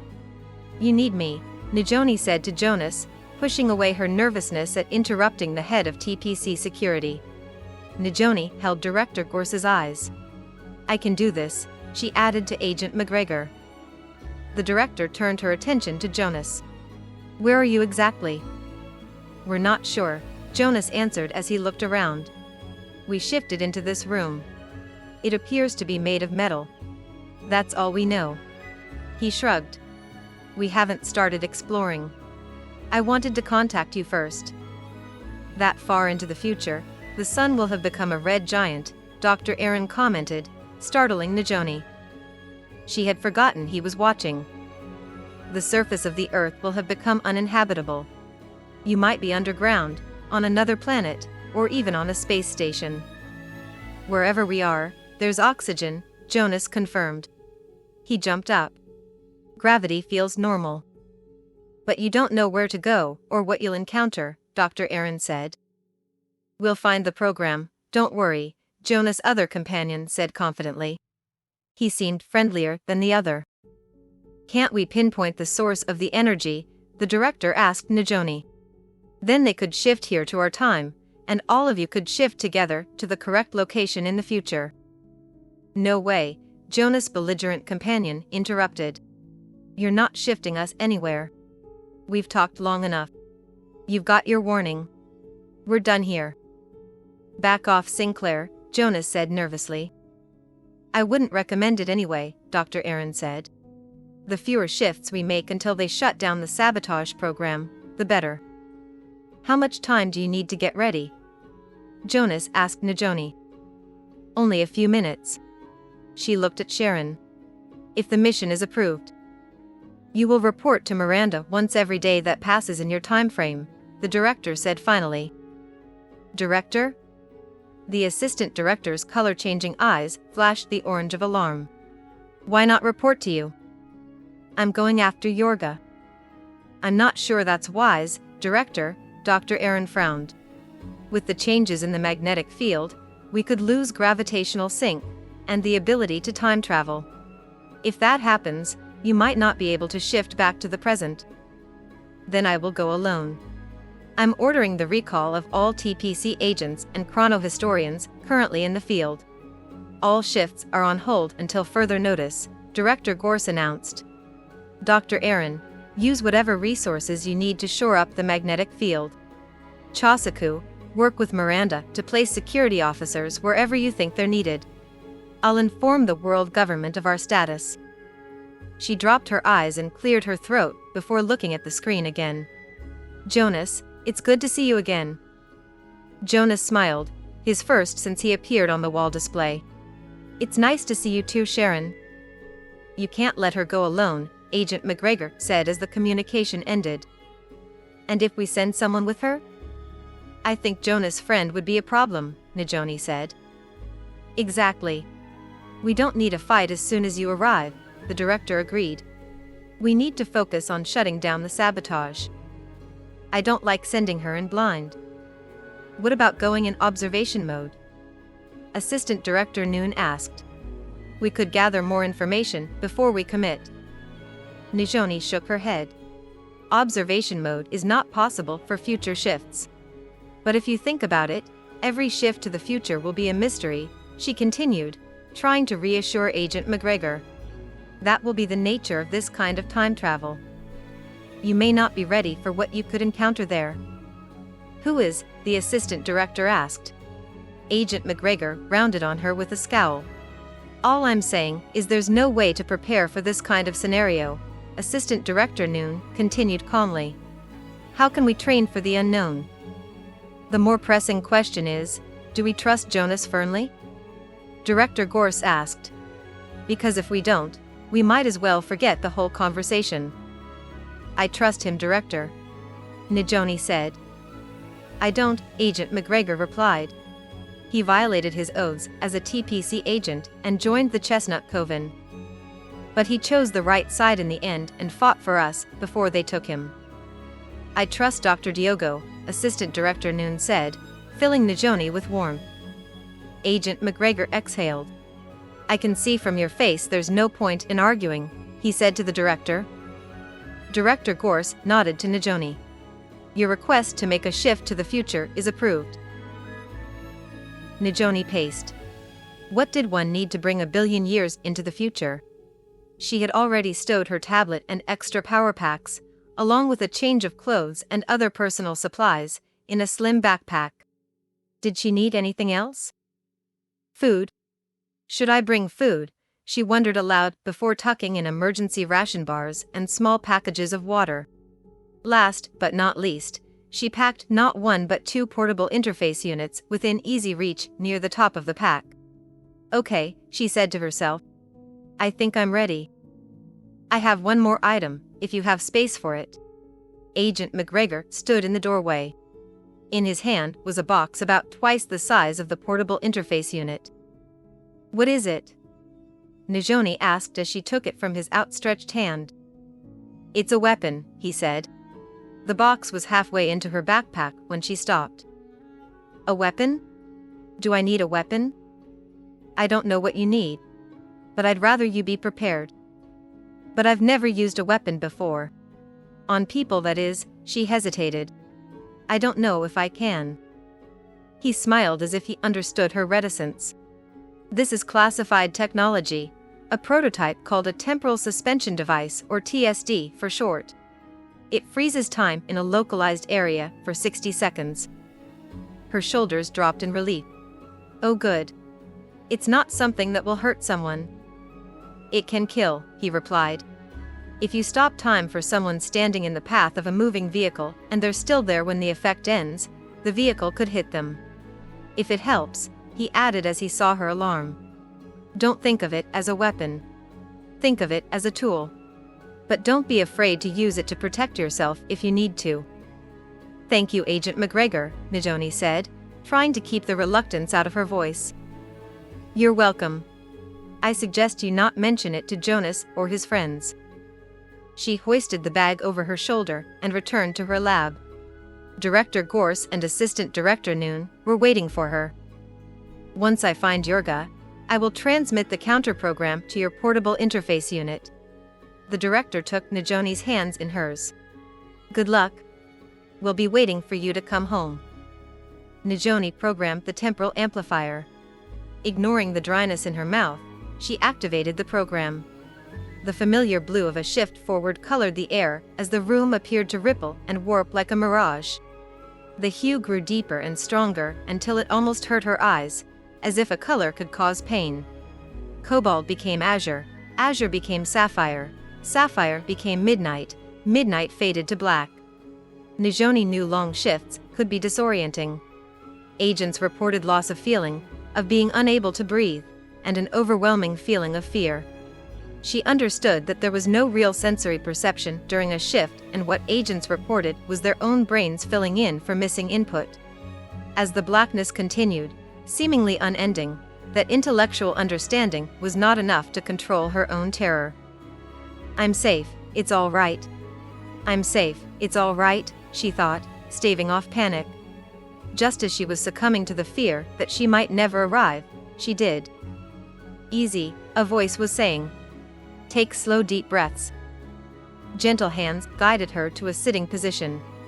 She rested her forehead on her arms, keeping her eyes closed and breathing steadily as the voice instructed. "Feeling better?" Jonas Fernley asked. "Yes, thanks." The long shift was unpleasant.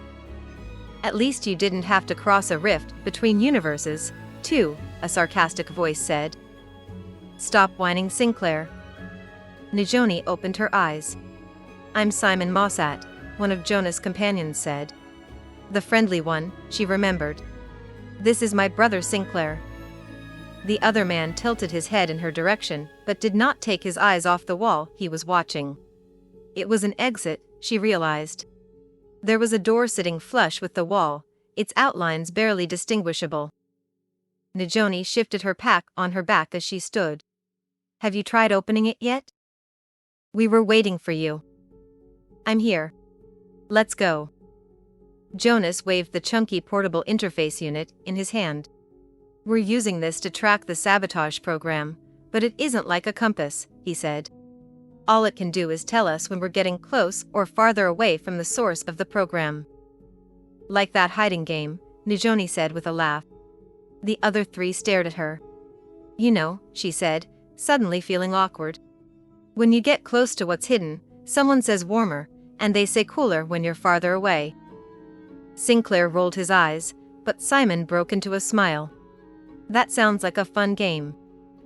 "Yeah," Najoni said, unable to think of anything else to say. "Okay," Jonas said. "How about we get out of here?" "How about," Sinclair replied. He ran his hands over the door. "There's no handle, but there's a depression here."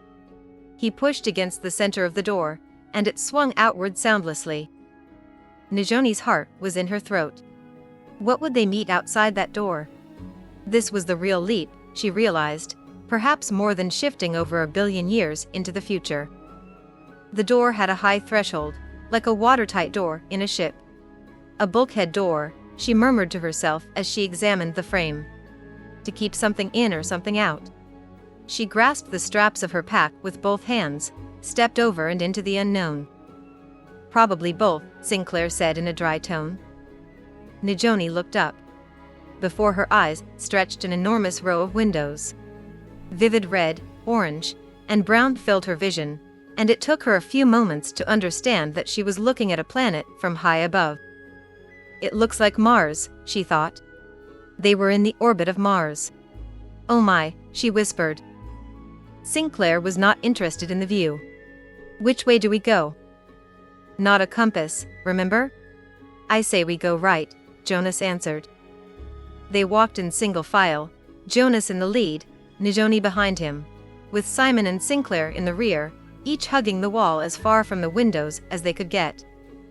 "I hear voices," Simon whispered. A group of people appeared ahead of them. Or rather, 3 humans and an enormous bird. 1.5 meters tall, the bird had shiny black feathers, like a crow or a raven, and sharp eyes that darted everywhere. The group was chatting animatedly, barely noticing Najoni and the others as they passed. Najoni could have sworn the bird was talking, too. Jonas exhaled when they were out of sight. "I take that as a good sign," he grinned. A giant crow is a good sign? Maybe it's a pet, something specially bred, Simon suggested. My point is they look like tourists, Jonas said. I agree, Najoni added. Perhaps this is a space station designed for recreation, for observing Mars maybe. And that helps us how? Sinclair asked. If this is a tourist destination, it will be easier for us to blend in, Jonas explained patiently. We should look for a public place where we can observe without attracting attention and learn more about these people. Whatever, Sinclair said. We're heading in the right direction, Simon noted as another group approached. Soon there was the low rumble of many voices talking, growing louder until they arrived at a large semicircular space, half of which was dominated by a breathtaking panorama of the planet. It was a lounge or reception area, Najoni concluded. There were potted plants, bright green against the reds and oranges outside the windows, with low couches and small tables, each positioned to take in the views. This will be perfect, Jonas said, striding under a large arch. There was a blaze of yellow light. Jonas stopped mid-step at the same time Najoni realized she too could not move. She tried to see what was holding her, but her head was immobile. Except for her eyes and mouth, she was paralyzed. Unauthorized personnel, an artificial voice said. Do not approach. Unauthorized personnel. Do not approach. The people in the lounge hushed suddenly, some coming to their feet, others craning their necks to gawk at the four of them stuck like flies in amber. Several adults gathered up children and hurried away. Simon and Sinclair grunted as they struggled, growing quiet when uniformed security officers arrived. I suppose this is another good sign, right? Sinclair muttered at Jonas. Chapter 6. The Scent of the Wolf. Temporal Protection Corps Headquarters, 2209. And New York City, 1887. Yurga is in one of these times in history. Miranda pointed to the holographic three-dimensional display above Sharon's desk. 1884 in Bavaria, New York City in 1887, and during the Klondike Gold Rush in 1897. Why didn't these anomalies register in the temporal mainframe scan of the timelines? Miranda shifted in her chair. We're not sure, she admitted. Yurga may be camouflaging her presence in the past. Perhaps through use of the time travel technology she brought with her from the parallel Earth. We can't just shift in and grab her, can we? Miranda pursed her lips. No. She knows how we operate. Sharon looked up at the ceiling. She knows our tactics, our policies, and procedures. And she knows how to evade us. More than that, she knows how to stop us. Miranda paused. You'll have to be careful. Yurga will have no qualms about using her knowledge to strand you in the past, injure or even kill you. She might also be willing to change history. She hasn't altered the timeline, right? Sharon asked. Not so far, Miranda confirmed. The backup temporal database we installed, after Yurga created that parallel timeline 5 years ago, is perfectly aligned with the temporal mainframe. Whatever she plans to do in history, it has not happened yet. She's playing a long game, and we don't know her strategy yet. A communication chime from Sharon's computer interrupted the heavy silence. This is a conversation I'm not looking forward to, Sharon muttered. Then I will take my leave. Miranda stood. Stay, Sharon said, waving a hand for Miranda to sit. I'm going to tell you about it anyway. You may as well hear it firsthand. A three-dimensional image of a man appeared above Sharon's desk in place of the temporal mainframe analysis. President Platt. Thank you for responding to my message. You remember Miranda Noon? Of course. Good morning, Assistant Director Noon. Director Course, I must say your message was as disturbing as it was complicated. But I've learned that complex is frequently the nature of time travel. They chuckled, and Sharon relaxed. If the president was leading with a joke, perhaps their conversation would not be as difficult as she expected. As I understand it, the TPC is under attack from the future, and you have sent an agent to stop it. At the same time, there is a potential threat in the past, and you're proposing to be the one to tackle it. That sums it up. What I don't understand is why you're going into the past to capture Yorga's intel alone. He paused, as if looking for the right words. Some might perceive the TPC director risking herself to hunt for a rogue agent as a questionable decision. So much for an easy conversation. Sharon leaned closer to the holographic image. I know how it might appear, but I'm not out for revenge. We have a former TPC agent loose in the past, someone who can stop the sabotage from the future. I want to clean up that mess, a mess arguably I helped to create. One might say that's my duty as the director of the TPC. And one might say the need for closure is an emotional motive, not a reasoned one. Perhaps.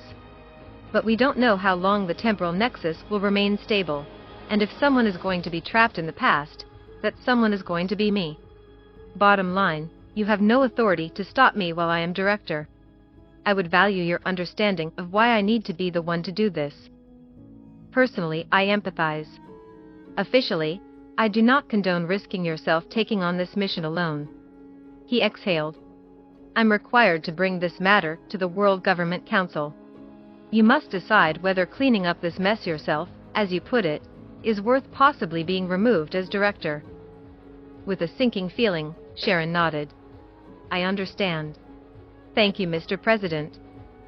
What's the status of the temporal nexus? Dr. Aaron has increased the strength of the magnetic field. It's only a temporary solution.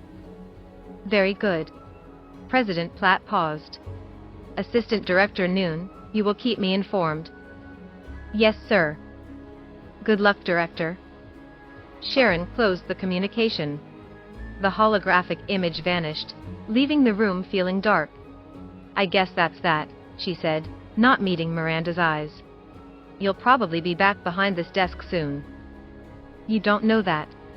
There's no telling what the decision of the World Government Council will be, Miranda said. She paused and then, do you know which time frame you will shift to first? New York City. No question, Sharon replied.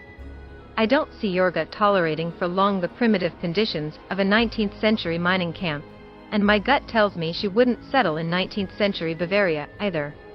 She can more easily disappear in New York City to carry out whatever her plans are. I agree, though I think it's a high probability that she shifted to all three. We need to find out why. Shifting to the Klondike might simply be about gold, Sharon mused. To blend into the past, she needs money. She goes to the Klondike, steals someone's gold, or mines her own, giving her currency she can use in almost any time in history. Maybe it would be prudent to send an agent to these time frames to learn more, Miranda began, but Sharon shook her head. Putting aside the fact we can't risk anyone getting stuck in history, she'll expect us to do exactly that. Let's use observation mode, to confirm if she's been there then. Can we do that safely? Dr. Aaron believes so. Okay. Sharon leaned back in her chair and stretched. I'm meeting with Agent Verne, our 19th century expert, and I'll shift to New York afterwards. Please have the agent's reports ready before then. The agent sent to the Klondike confirmed Sharon's guess. With the promise of an even split, Yorga convinced a miner to work a new site, soon striking a rich vein of gold, and making both Yorga and the miner very wealthy. The report from Bavaria was less helpful. Yorga spent a few days in a small town called Rothenburg, a tourist destination, the report explained, famous for its medieval architecture. Yorga visited a family who the agent identified as Yorga's ancestors, but could learn nothing more. The agent did note, however, that Yorga appeared well-to-do and was generous with her wealth during her stay. Confident in her guess that Yorga would carry out her plan, whatever it was, in New York City, Sharon strode into the training room, ready for instruction on how to blend into the year 1887, but it was Kaylin Winters, not Jason Verne, who was waiting for her. Where is Agent Verne? Getting 19th century clothing. What are you doing here? You're going after Yorga, he said. I'm coming too. There's a chance I could get stranded. It has to be just me. I understand the risks. Sharon leaned against a wall and crossed her arms. I've already had this discussion with Chosaku, Miranda, and the president of the world government. What makes you think you're going to be more successful than they were? I was hoping you'd want me to join you, he replied. But it's not up to you. The World Government Council ordered me to accompany you. Sharon stood straight, surprised that she was shaking. Fine, she said coolly. I guess I have no choice. She inhaled. Do you understand the mission? You have reason to believe that Yorga is in New York City in the year 1887. We're going to get the counter-program from her, send it to Nijoni in the future, and return Yorga here to stand trial. The training room door opened. I have 2 morning coats, one in tweed, and a more formal black one, but don't wear it for evenings, Agent Verne announced from behind a pile of beige plastic garment bags. There is a tailcoat with a double-breasted waistcoat for evening events. He grinned when he saw Sharon. Ah, good, Director. For you, I have day dresses in green and blue, with a sumptuous red velvet gown for evenings. You'll wear the same bustle with all. This arrangement is good, he continued as he sorted through the bags. While a woman traveling alone was not unusual, you'll blend in better as a couple. He laid the bags across the table. You've never shifted to the 19th century, have you? Sharon opened the bag closest to her. No, she answered. Are you sure you don't need me to come with you to help with your infiltration? He asked hopefully. I think Agent Winters and I can handle ourselves. These are day dresses, she asked, looking up from the bag. Agent Verne pushed an ornate round box at her. The matching hats are here. Sharon examined the blue dress. It felt like silk and was high-necked with long sleeves. The brocade bodice looked like a jacket, and the whole thing was overdone with shirring and bows. The green one was worse, heavy with ruffles and lace. They looked more like what covered her great-grandmother's settee than dresses. She watched from the side of her eye as Kalin chatted with Verne as he tried on a bowler and then a black silk top hat. It was a long time before Agent Verne decreed them ready to shift. Sharon's hair was in a neat chignon and the matching hat was a smaller version of Kalin's top hat, made of velvet the same color blue as the dress. The long sleeves on the dress were tight, as were the bodice and collar. The overskirt was swagged to reveal a paler blue underskirt beneath. Wearing the bustle was the strangest feeling, and she felt unbalanced by it as she practiced walking awkwardly in the chestnut brown lace-up boots Agent Verne provided. Kalin looked more comfortable than she felt. Pants, shirt, coat, she thought. He had it easy. You will shift into a secluded area of the Grand Central Depot, Agent Verne started. Is that the same as Grand Central Station? The Grand Central Depot will be torn down a decade after you arrive, and the building later known as Grand Central Terminal will be constructed. If I may continue? Please. From there, you'll take a carriage to the Windsor Hotel. I've never heard of it. That's because it burned a little more than a decade later and was not rebuilt. Many guests died, Agent Verne added sadly. I've made reservations under the name of Mr. and Mrs. Morgan, paid in advance, he continued. Agent Winters has paper bills to cover expenses, and a small amount of coinage. Of course, if you need anything else, just ask, he added, flicking a finger at their portable interface unit. Sharon tucked the unit into a convenient pocket in the side seam of her skirt. Kalin stood in front of their large wardrobe trunks, on top of which were her hat box and an umbrella. With a sigh she joined him, her get-up making an annoying swishing sound as she crossed the room. Ready, she said. Agent Verne did not delay. Almost as soon as she spoke, the room shimmered, and the air rippled with red. Then they were alone in a small dark hallway which ended at a door marked janitorial. The hiss of steam and last calls of conductors confirmed they had successfully arrived at the Grand Central Depot. I don't think we need to worry about having been spotted shifting in, Kalin said with a cough. I can't see 2 meters in front of me. We should find a porter to help us with the trunks. He may wonder why they're back here, Kalin observed. We should pull them to the end of the hall. Sharon gripped a leather handle, but her dress was too restrictive for her to drag the trunk without ripping the sleeves and bodice. "Ridiculous costume," she muttered. "I'll take care of it, Mrs. Morgan," Kalen said, not quite hiding his smile. Sharon picked up the hatbox and umbrella, following Kalen as he pulled both trunks to the edge of the main concourse. Sharon expected it to be charming and full of character, but every surface was gritty with soot and the air was thick with foul-smelling smoke and fog. As Kalen searched for a porter, she stood next to the trunks, shifting her weight from foot to foot. Across the concourse, a man read a newspaper. His brown bowler hat was pulled low over his eyes. It was the perfect position to spy on someone, Sharon thought. With a chill, she realized he was watching her. Was he a pickpocket? Or someone more dangerous? She could do almost nothing to defend herself, dressed as she was. She gripped the umbrella tighter. "All aboard," a conductor called. A gout of steam obscured the concourse. When it cleared, the man in the bowler hat was gone. Perhaps he had boarded a train, she told herself. "Over here," a voice said. Sharon nearly sagged in relief. Kalen had arrived with a man pulling a trolley. "Why are your trunks here?"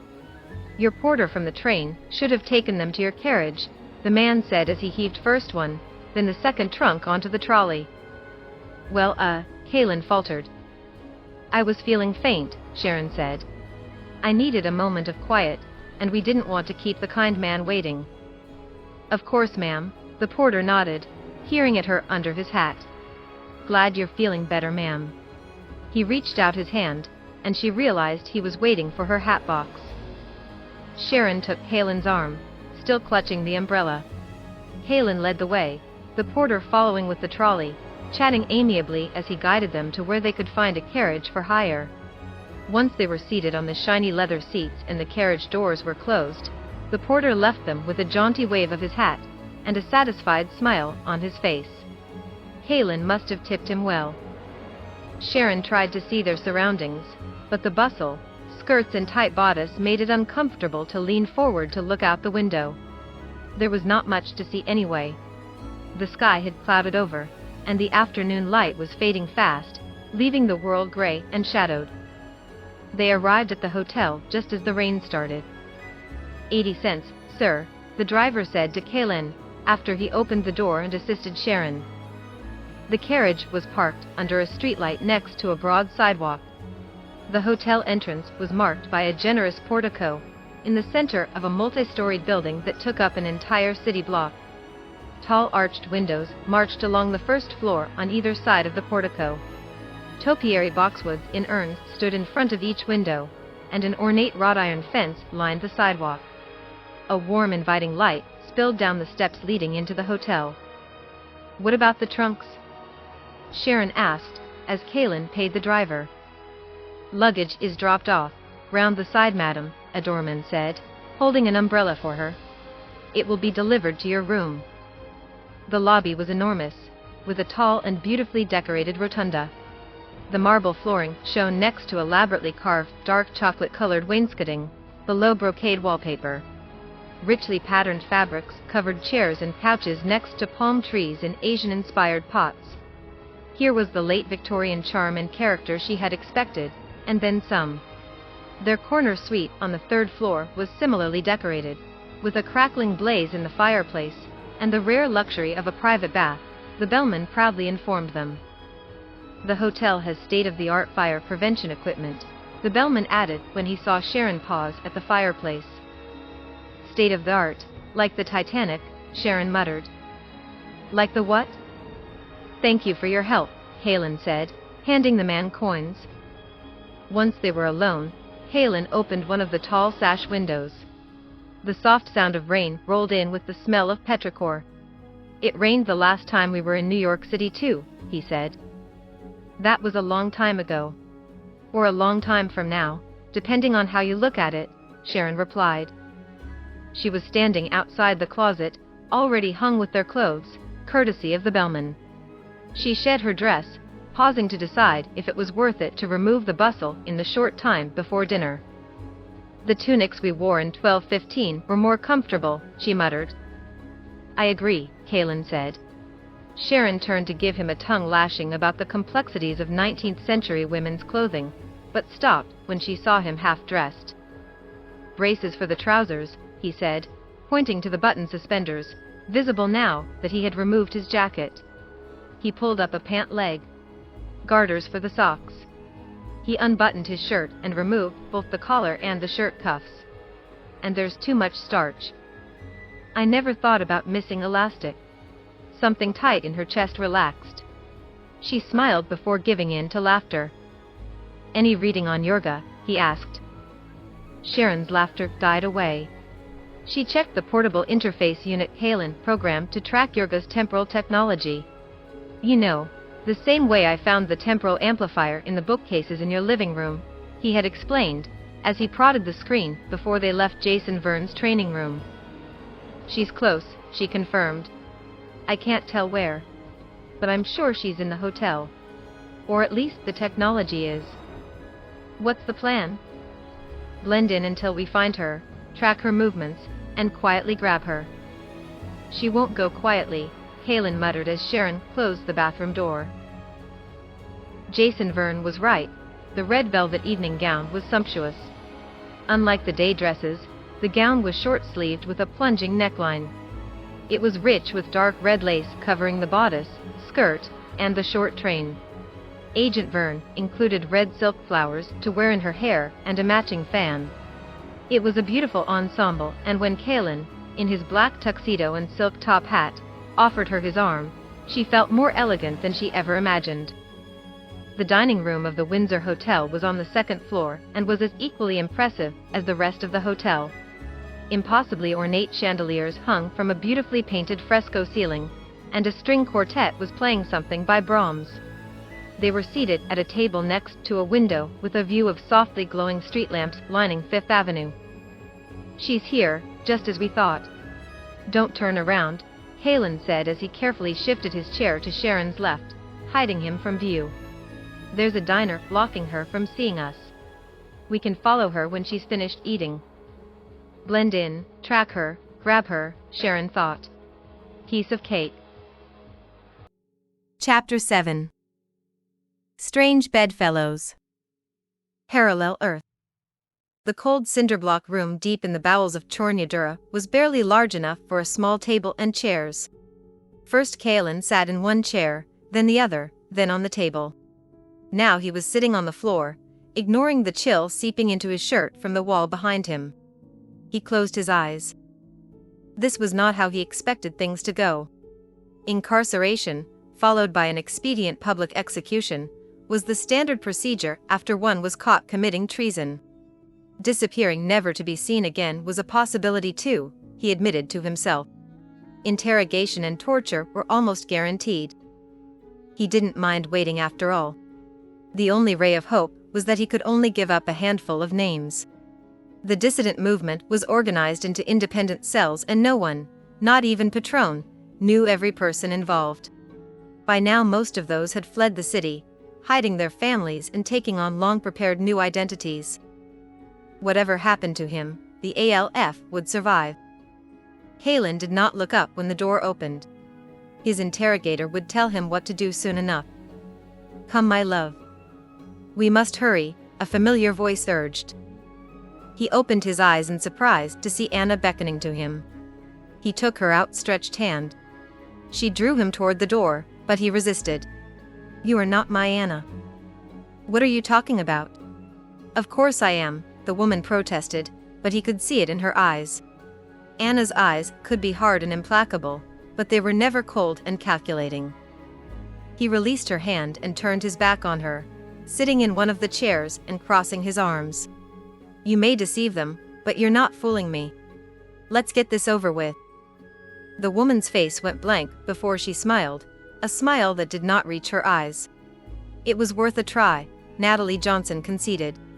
She did not sit and the door remained open. Are we waiting for someone? I'm thinking about what to do next.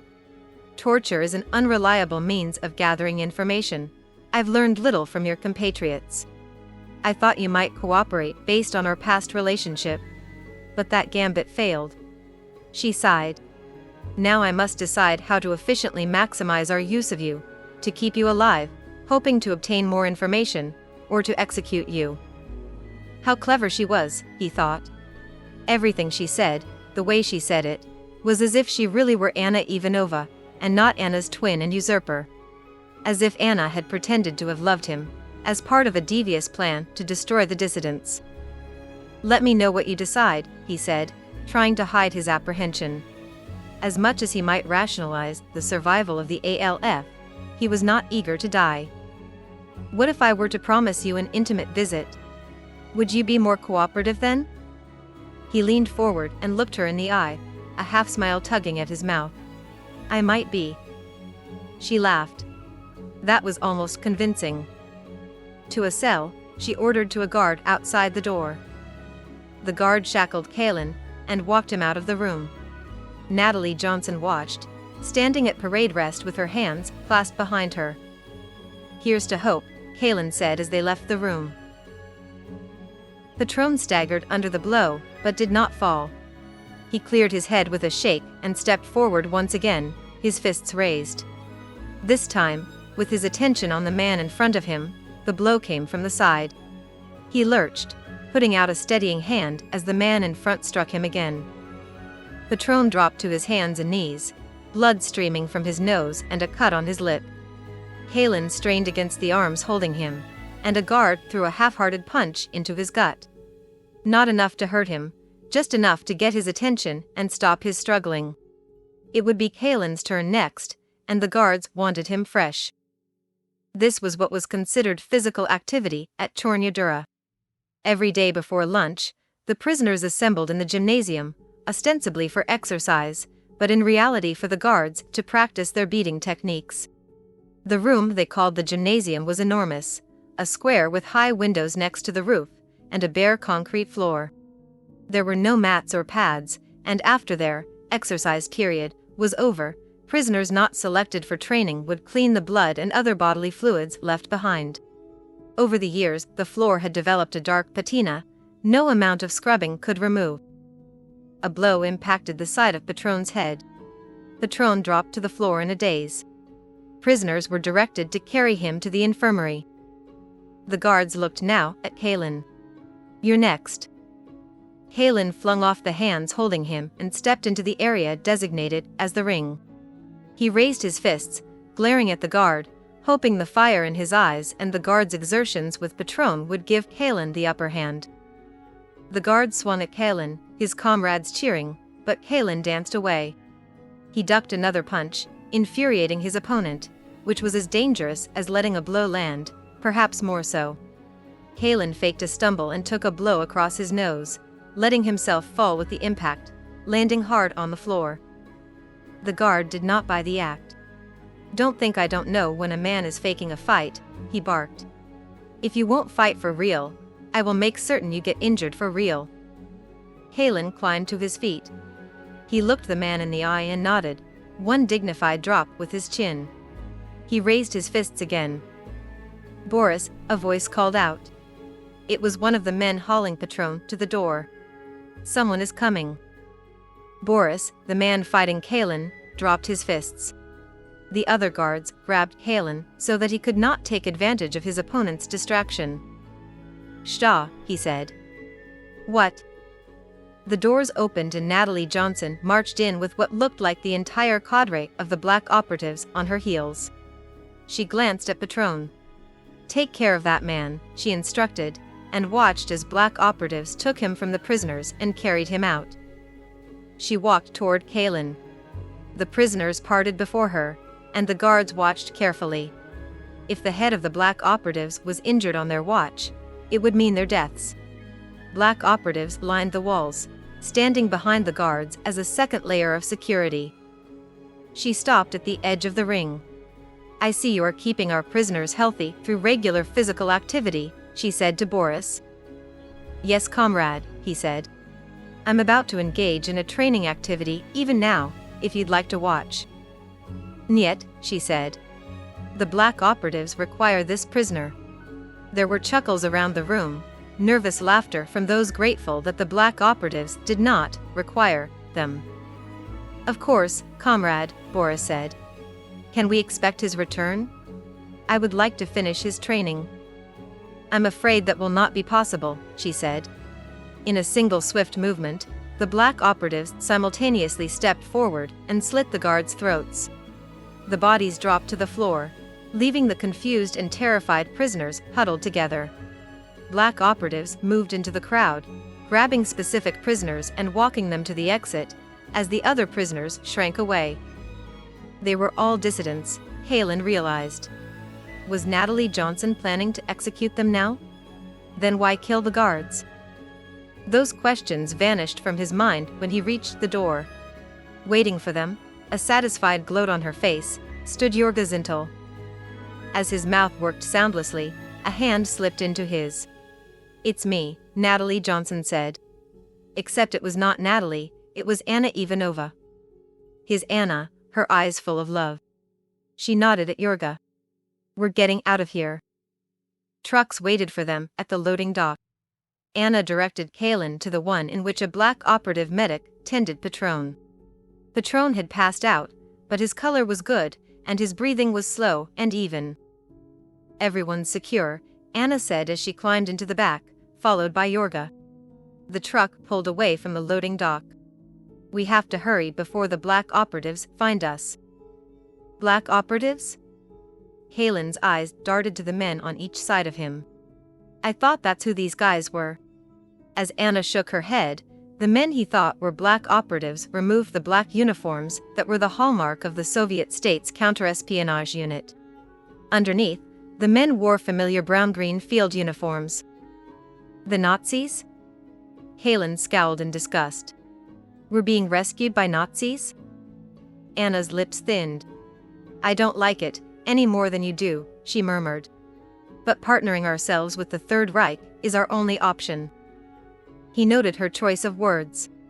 Partners, not allies. What do they want from us? Not here, Jorga interrupted.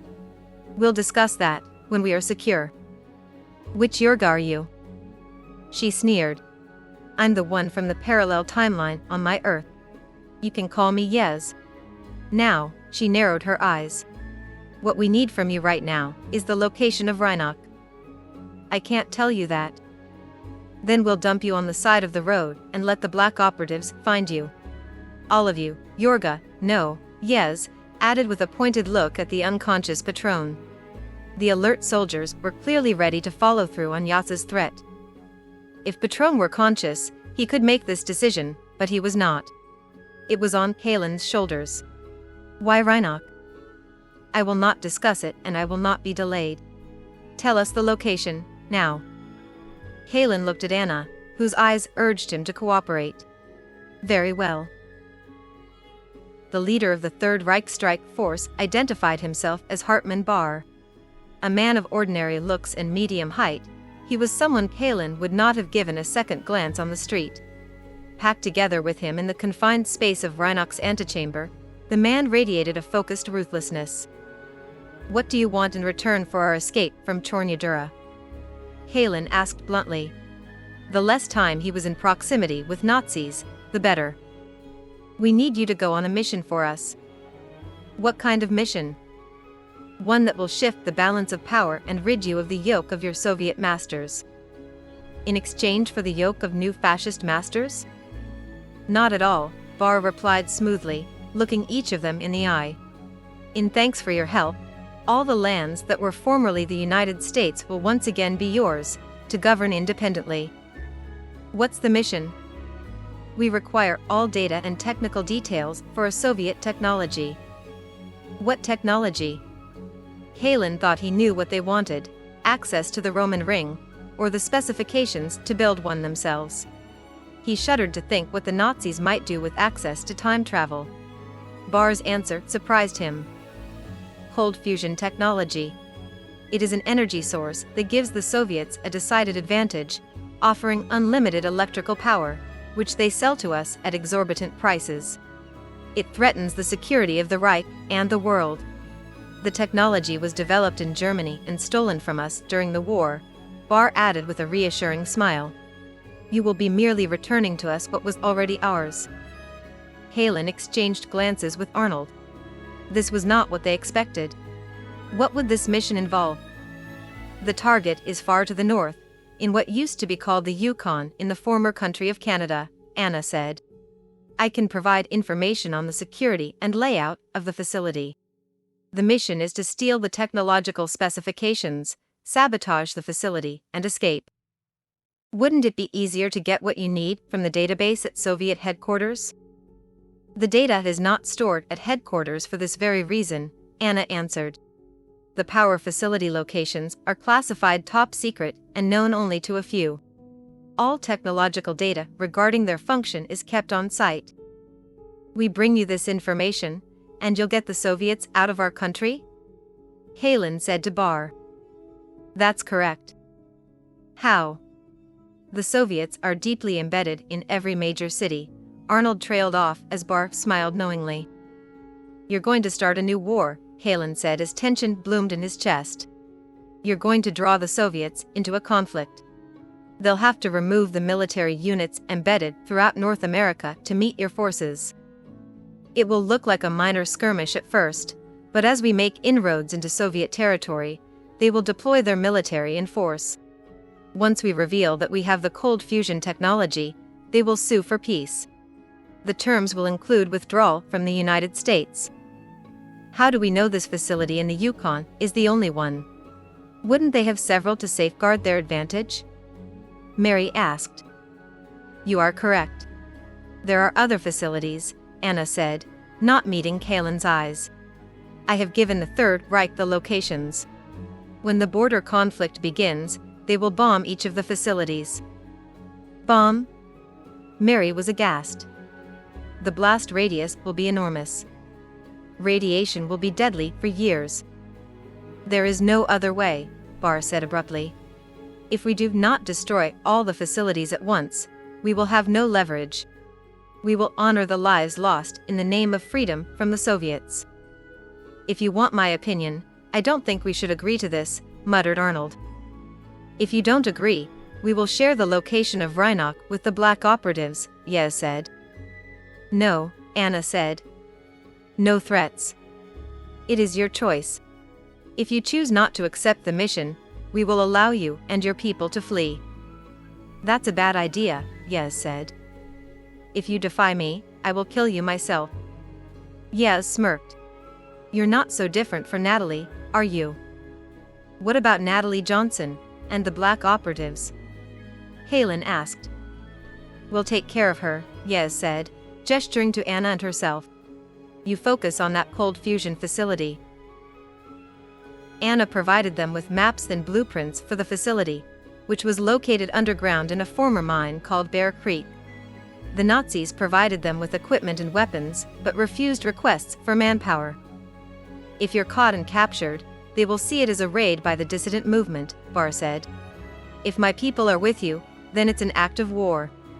The war must begin, on our terms, not yours. They used the inspection antechamber to make their plans, effectively shutting down Rhinoc. The marketplace's volunteers hid or went underground with their families. Halen took comfort that most of the ALF would be safe if the plan blew up. When the plan blew up, Halen thought gloomily. Once he had fully recovered, Patron had approved of Halen's agreement with Bar's plan. We are at a turning point, Patron said the night before they left. Whether the brothers Mossad and Jonas Fernley succeed or fail to save the Roman ring, an attack by the Nazis against the Soviets can only help our cause. We must take advantage of the opportunity and be ready for any contingency. The team that departed for the Yukon was small, Patron and Halen as mission leaders, Mary, for her scientific expertise, and Arnold because he insisted on accompanying Mary. They were smuggled aboard a freight train heading north, hiding in a half-empty boxcar that smelled of oil. On the fifth day, they dropped off the moving train just after it made a stop in the early evening. They rolled down an embankment under the cover of trees and waited until the train was long gone before they moved again.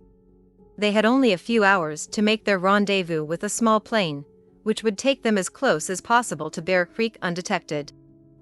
After hiking through the forest to a strip of land cleared as a runway, the plane took off just before dawn. The pilot dropped them within a day's walk of Bear Creek. After that, they faced another hike, this one more dangerous than the first.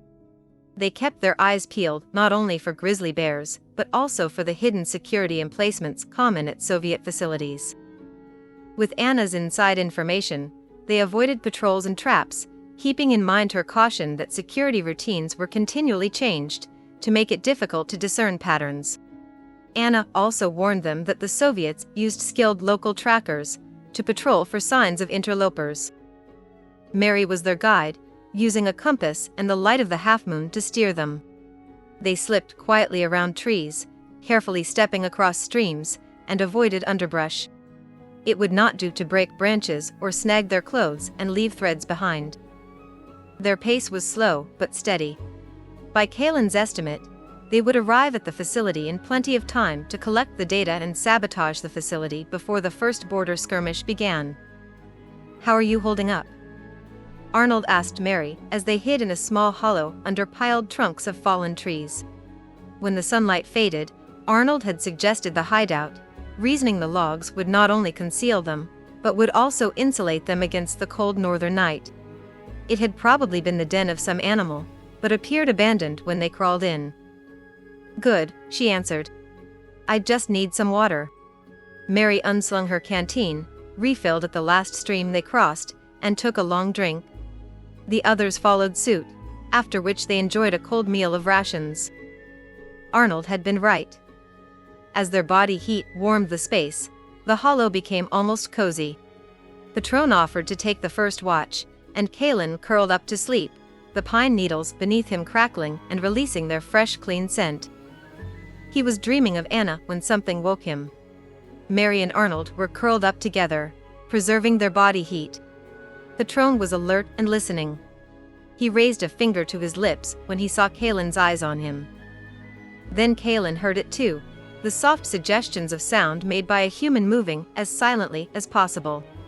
Kalen could practically feel one, maybe two people standing near their hollow hideout.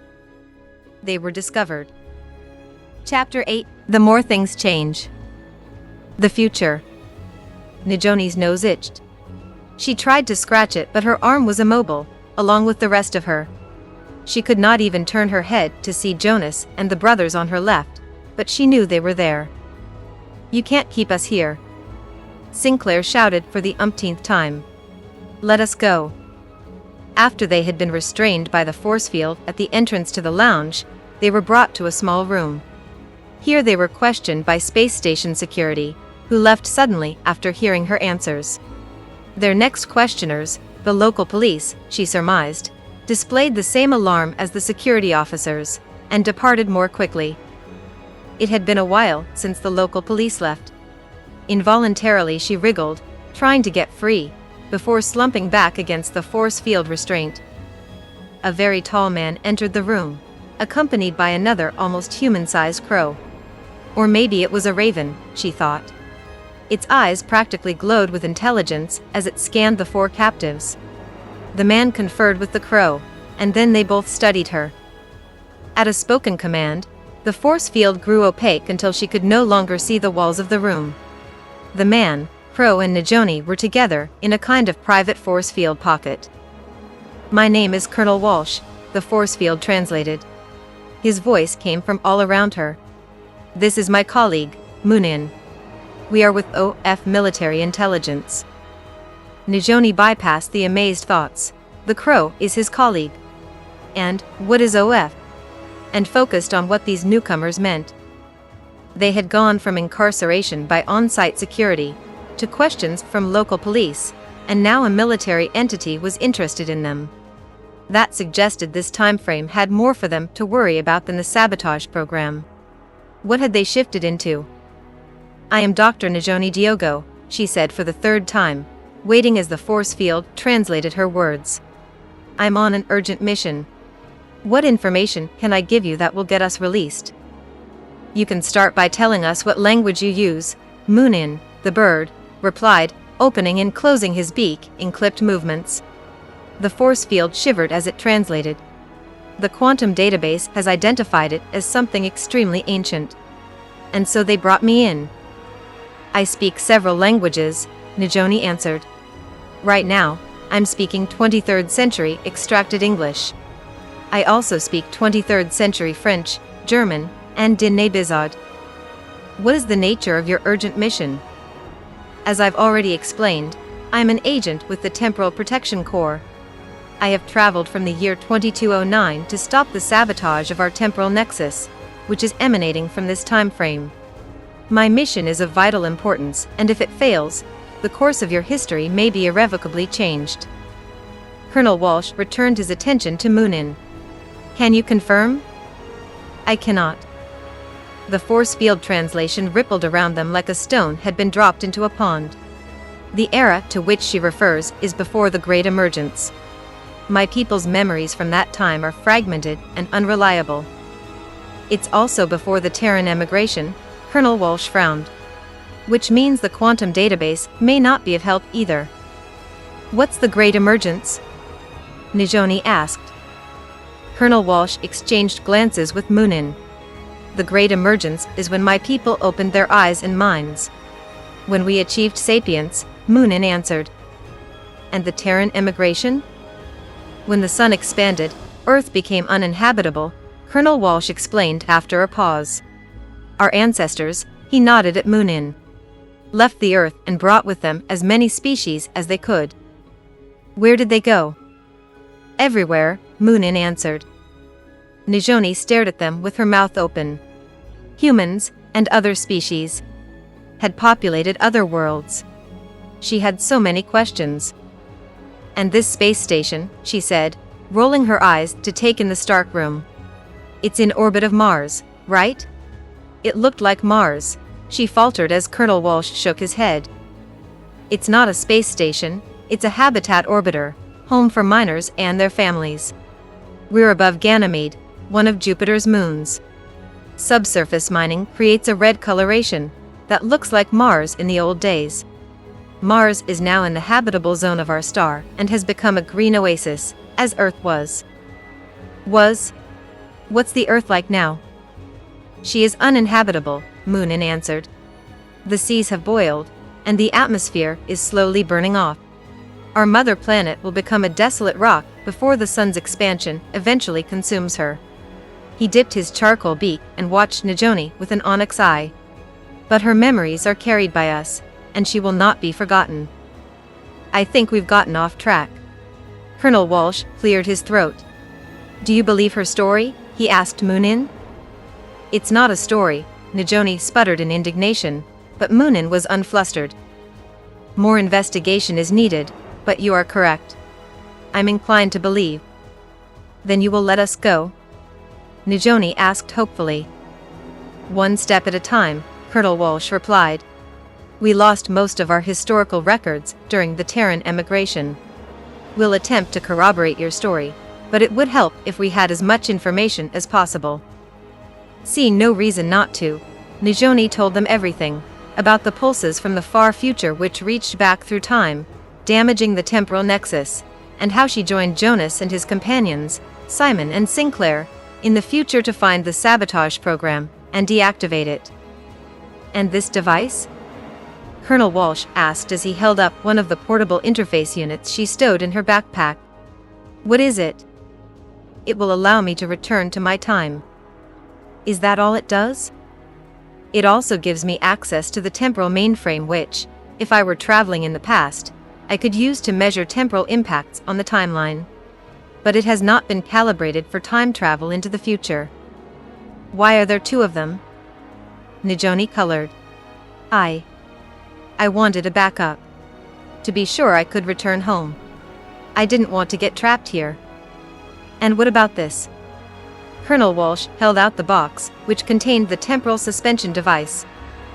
It looks like a weapon. It is, she admitted. But it's only for defensive use, she added earnestly. How does it work? Najoni repeated what Agent McGregor said about the TSD, but did not tell them she had never used it before. Colonel Walsh did not comment. He closed the box and Najoni tried not to stare as he stood, rising to his full, almost unnatural height. We will release you from the force field, and provide you with refreshment. though you will remain in this holding cell." He glanced again at Moonin, who dipped his beak once. "There's one thing you need to understand. Time travel and time travel technology are illegal. If we cannot confirm your story, you will be tried as criminals." Jonas stretched, arching his back and flexing his fingers over his head. As far as interrogations went, today was not as bad as being tied to a cold metal chair for hours in the dark. But a prisoner was a prisoner, he thought, even if the questioning was civilized, and any cell was too much like being in Chornyadura. The force field had come down moments after the most recent interrogators, a man and a talking crow, left. Sinclair shouted his complaints after them, and in response, panels appeared in the smooth parchment-colored walls, where previously there were no seams or other sign of a mechanism. Behind the panels were slots which responded to verbal requests for food and drink. The technology awed Simon and Sinclair, even after it failed to produce a revolting cross between beet and French onion soup that was popular on their world. However, the slots would not produce weapons or means of escape. Other panels opened, and shelves the same color as the walls pushed out into the room to serve as benches or cots, one for each of them. A curved wall extended from a corner, behind which appeared a toilet. But after close examination, even running their fingers across every centimeter, they could not find other panels or the door through which their questioners had entered and exited.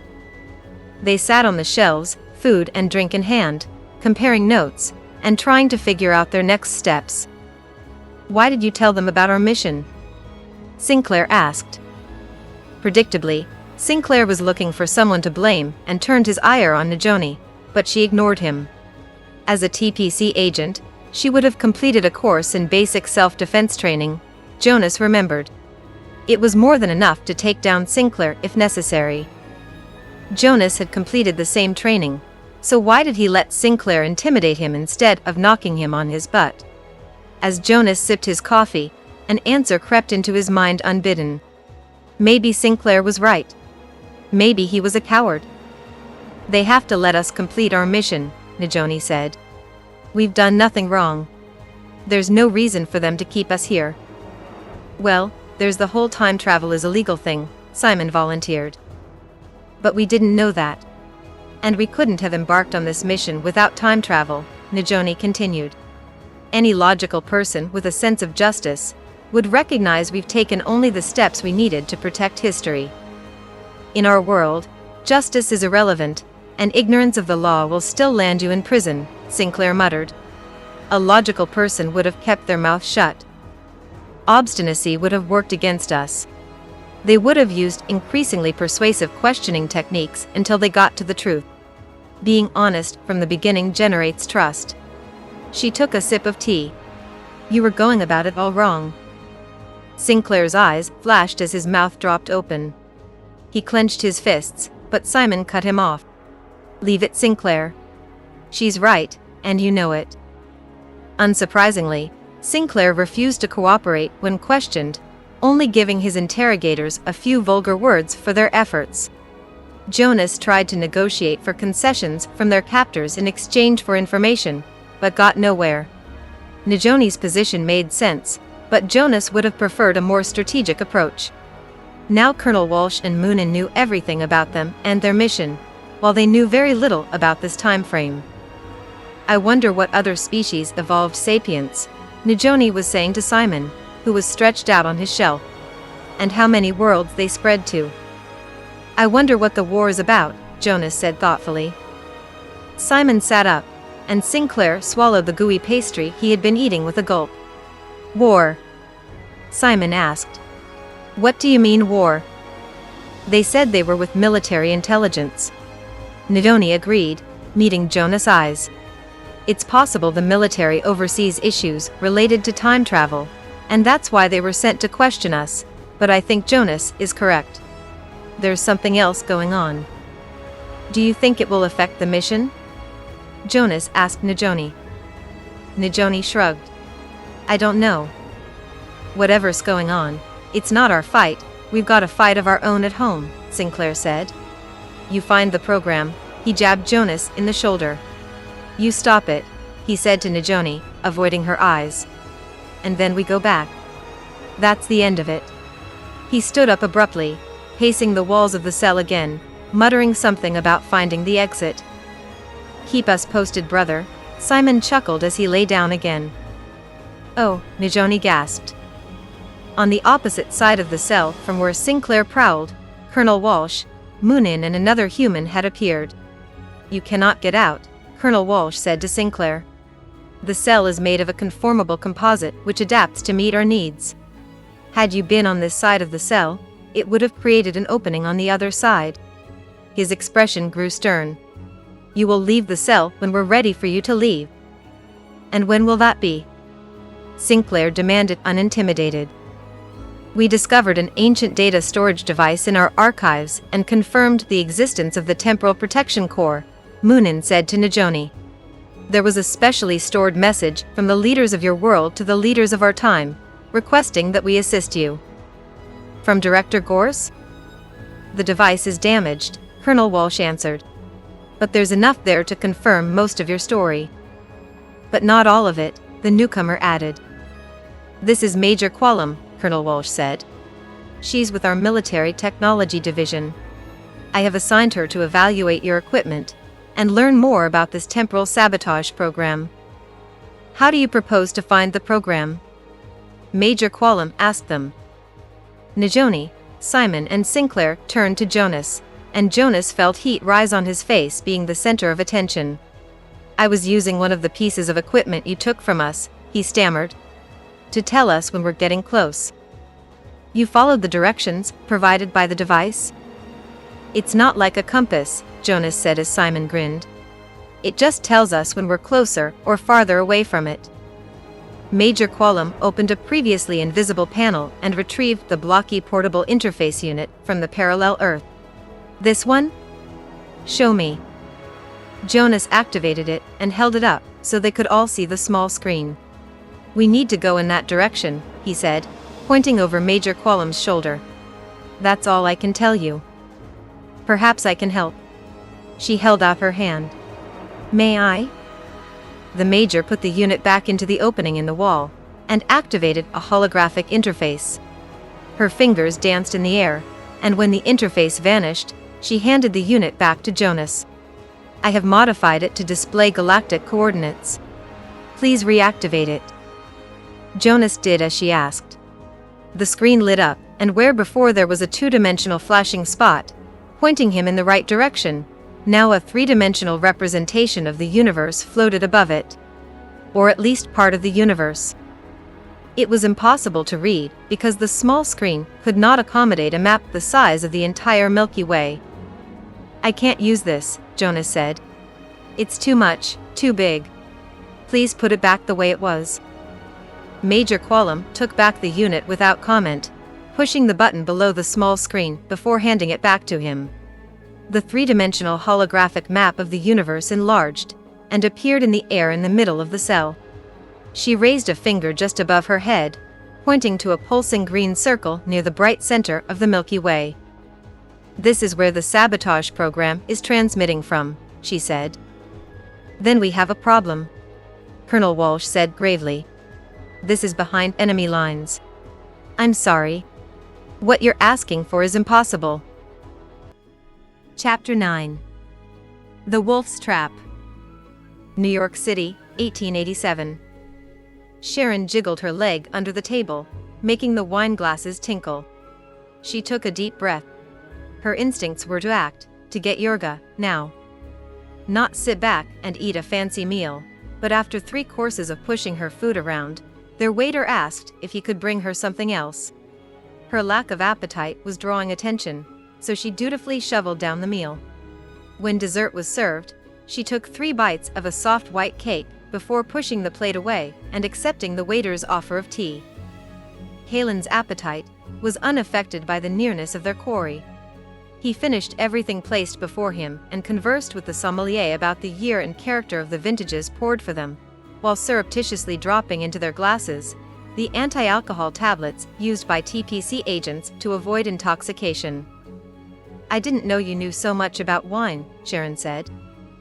"It was part of my temporal assimilation and infiltration training," he shrugged.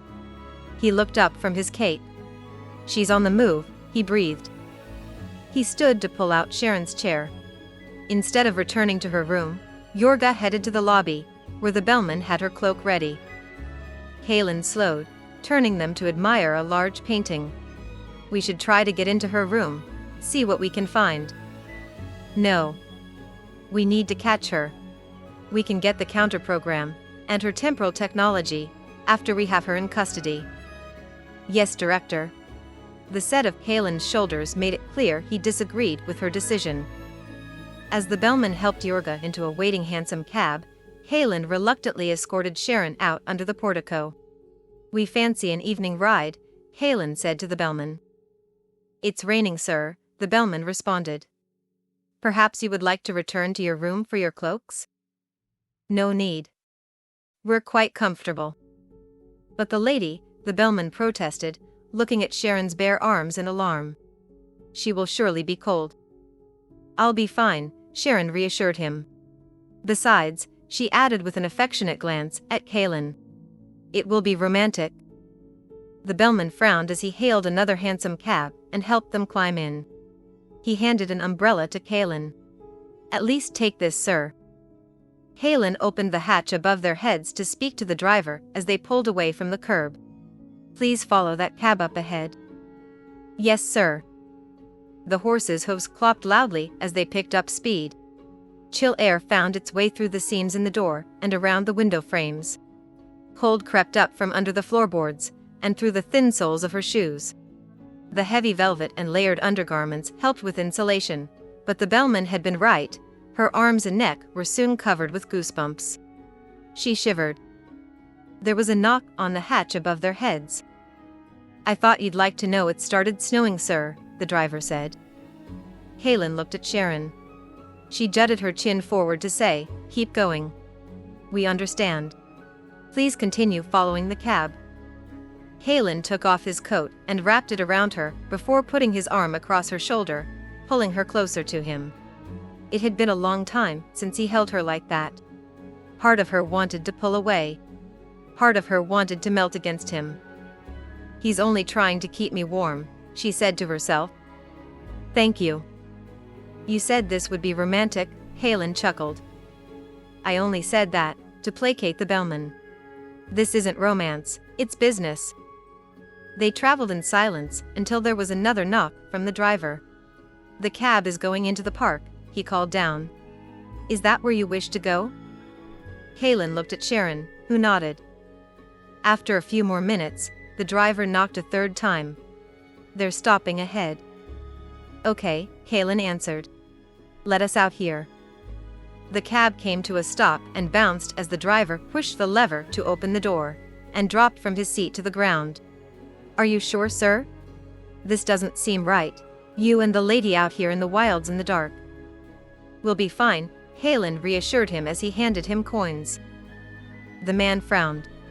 How will you get back, sir? Cabs won't come into the park at this time of night. Kaelin looked back the way they had come.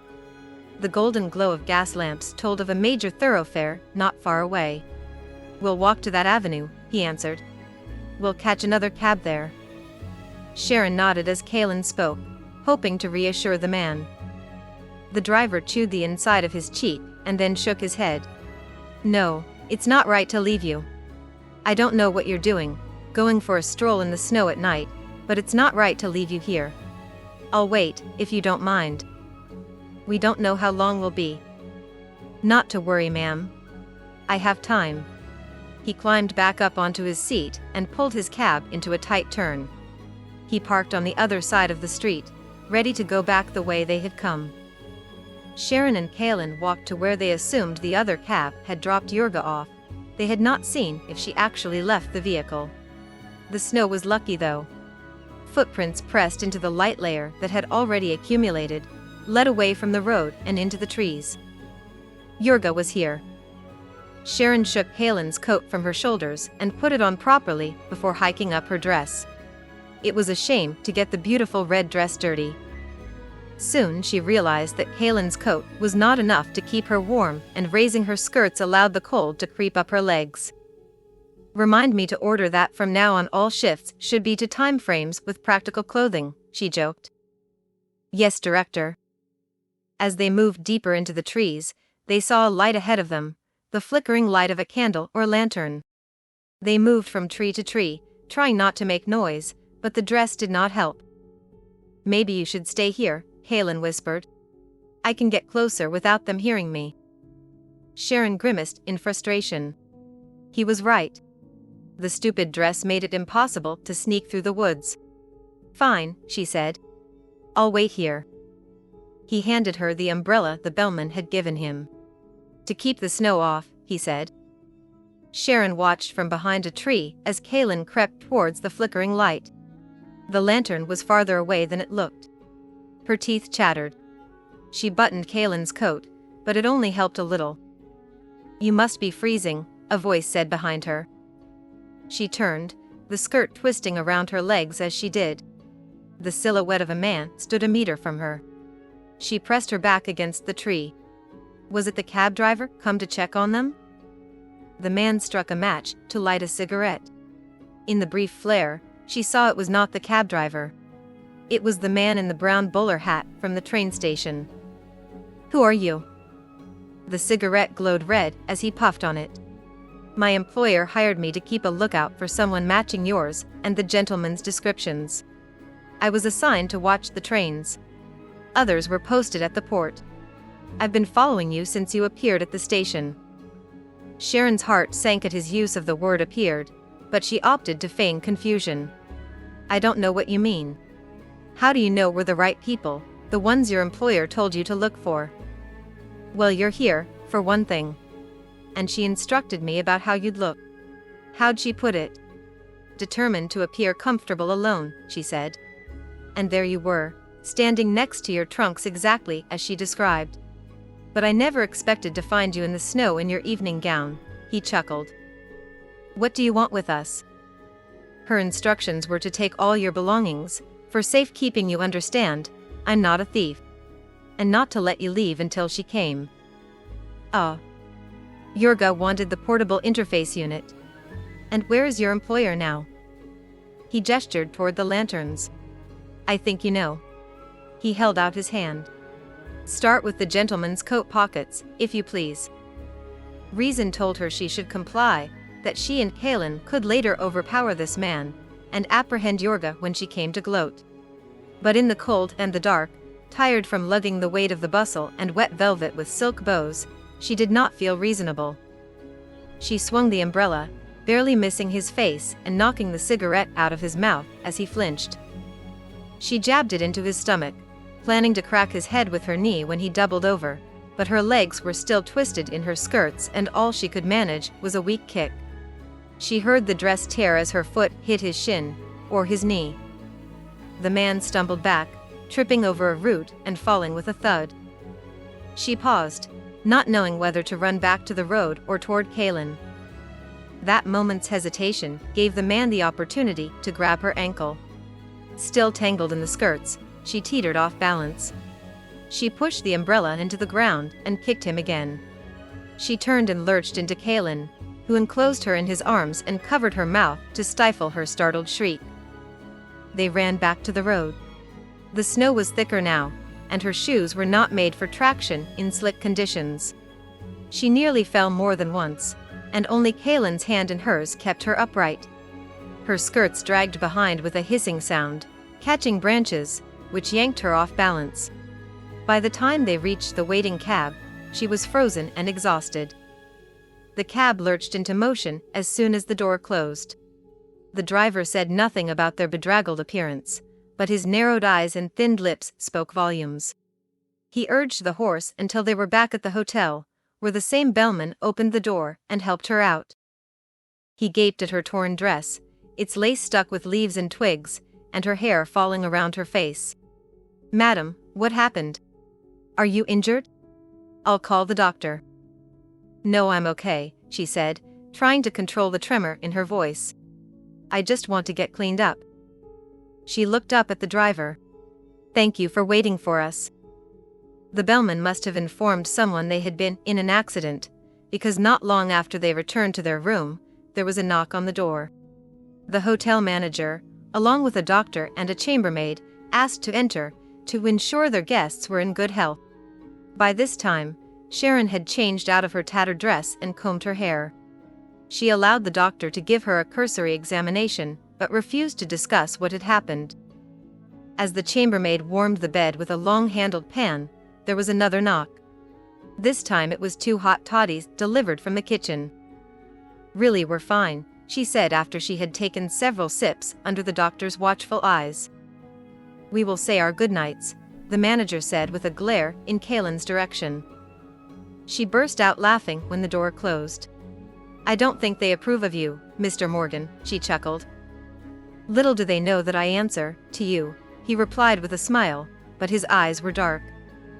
"Then I order you to drink your toddy," she said. The warmth of the fire filled the room. She relaxed in a chair by the hearth, sipping the toddy and relishing the blessed warmth. Kaylin sat in the chair across from her, watching the flames. "Did you see Yorga?" "Yes. She met with a man. I think she was exchanging some of her Klondike gold for cash." Sharon sat up. She could do that in a bank. Why in Central Park, in the snow, at night? To keep a low profile. Someone might remember a woman cashing in a large amount of gold. It sounds like she's planning to stay in the past for a while. It would seem so, Kaylin agreed. Sharon woke the next morning in the bed. Kaylin was stretched out on the chaise under the window, his feet hanging over the arm. Half awake, she wondered why he had not joined her, then remembered that they had not shared a bed since the night of the argument, when he moved out of their apartment. They had never talked about it. The clock on the mantel chimed. "Kaylin," she called out gently. "We need to get an early start." He sat up. "Right," he said, blinking sleep out of his eyes. She slid out from under the covers and headed for the bathroom. Kaylin reached for the portable interface unit he had set on the low table next to the chaise. "It's gone." "What's gone?" Sharon called out. "Yorga's temporal signature is no longer in the hotel." "What?" Sharon stood in the bathroom doorway, her hands dripping with water. "Where is it?" He tapped the screen. "The technology is still in this time frame. Still in the city, I think. But what? I can't pinpoint its exact location. The reading is weird." He looked at her. "It's hard to describe. It's as if the timeline was blurred." "Blurred? That's not an official TPC term, Agent Winters." "It's the best I can do, Director." Sharon thought quickly while she dried her hands. "We can't wait and hope she returns to the hotel. We need to shift to the location of the signal. Can you get us close?" "I think so," Kaylin hesitated. "This feels like a trap. We should contact the TPC for backup." Sharon shook her head. "Anyone we bring in from the future is in danger of being stranded here. And Yorga could use them to make a mess of history, one we can't clean up. It's got to be just us." It was supposed to be just me, she thought, but did not say out loud. They emerged from the shift in the gloom under an elevated railroad track. The snow from the night before was melting with the promise of a muddy morning. A chill breeze moaned as it wove through the iron beams overhead. Sharon swung her head around, looking for the figure of Yorga. "Any sign of her?" Sharon whispered. "No," Kaylin said, reading the screen of the portable interface unit. "We're close, but I don't know how close." He looked at the dark structure above them. "I think we need to go up there." "Of course we do," Sharon muttered as she gathered her skirts. Nearby was a set of metal stairs, leading to a narrow catwalk on one side of the elevated tracks. "I don't see Yorga," Sharon said as she reached the top. "What's that?" Kaylin asked, pointing to a bundle near a sharp curve in the tracks. "There, on the rails." "I think it's a man," Sharon breathed. The man was unconscious and lashed to the tracks. Kaylin handed her the portable interface unit and knelt, trying to untie the knots in the thick rope. The man groaned but did not wake. He seems to be drugged, Halen said. Of course he is, Sharon sighed. Yorga did this, you know she did, to slow us down. How very snidely Whiplash. Who? I'll explain later. Let's get him untied. He froze at the sound of a deep rumble. Don't tell me. There's a train coming. Sharon frantically tapped the screen of the portable interface unit. Yes, she said, her heart racing. The curve is too sharp. The driver won't see us in time to slow. We have only minutes. Halen pulled a knife from his pocket and sawed at the ropes, which gave way painfully slowly, one strand at a time. The elevated structure trembled, the rails vibrating with a low metallic ringing.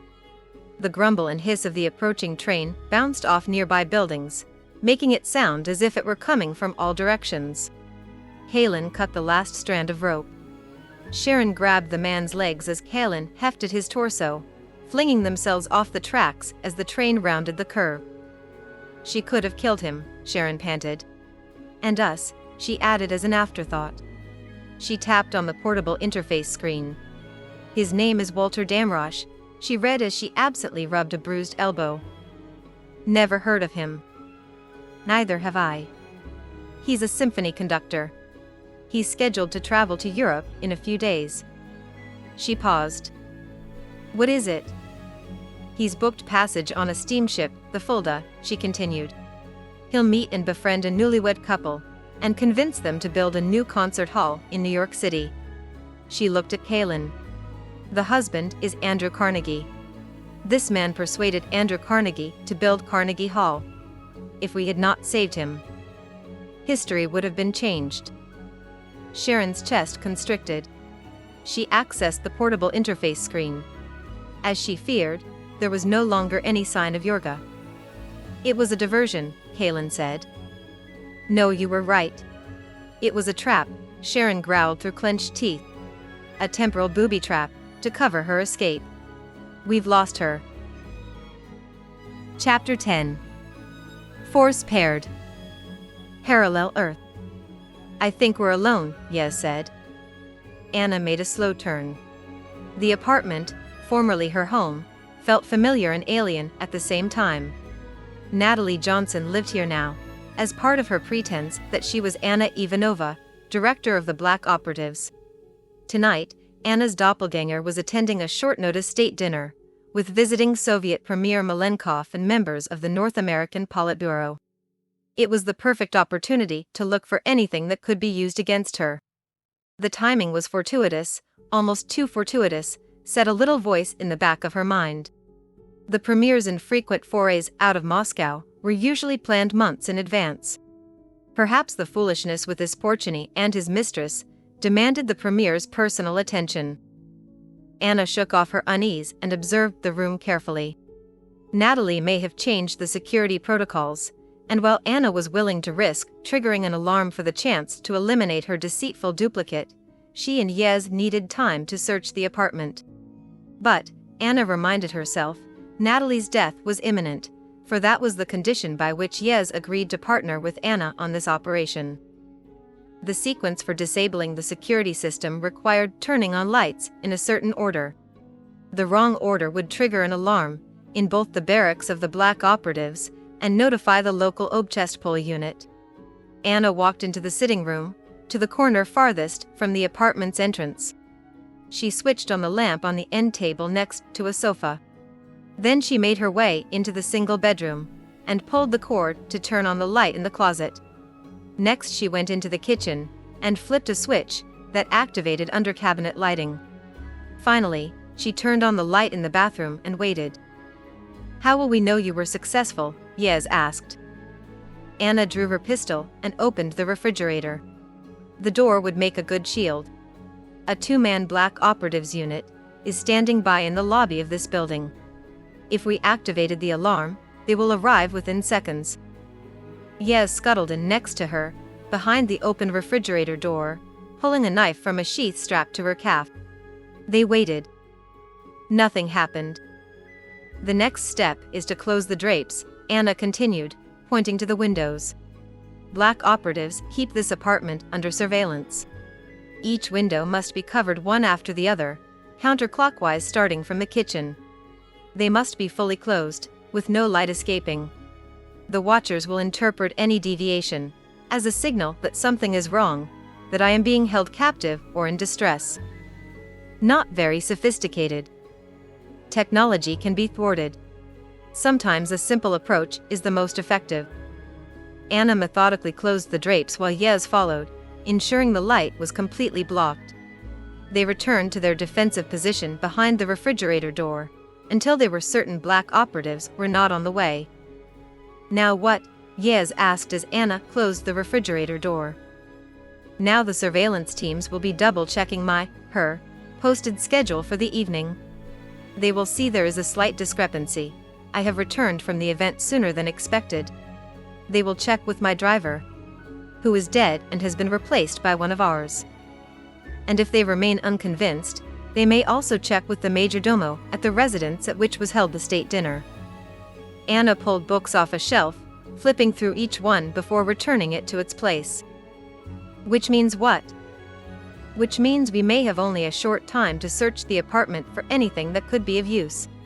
And barring that, maybe half an hour before she arrives after being notified of the discrepancy."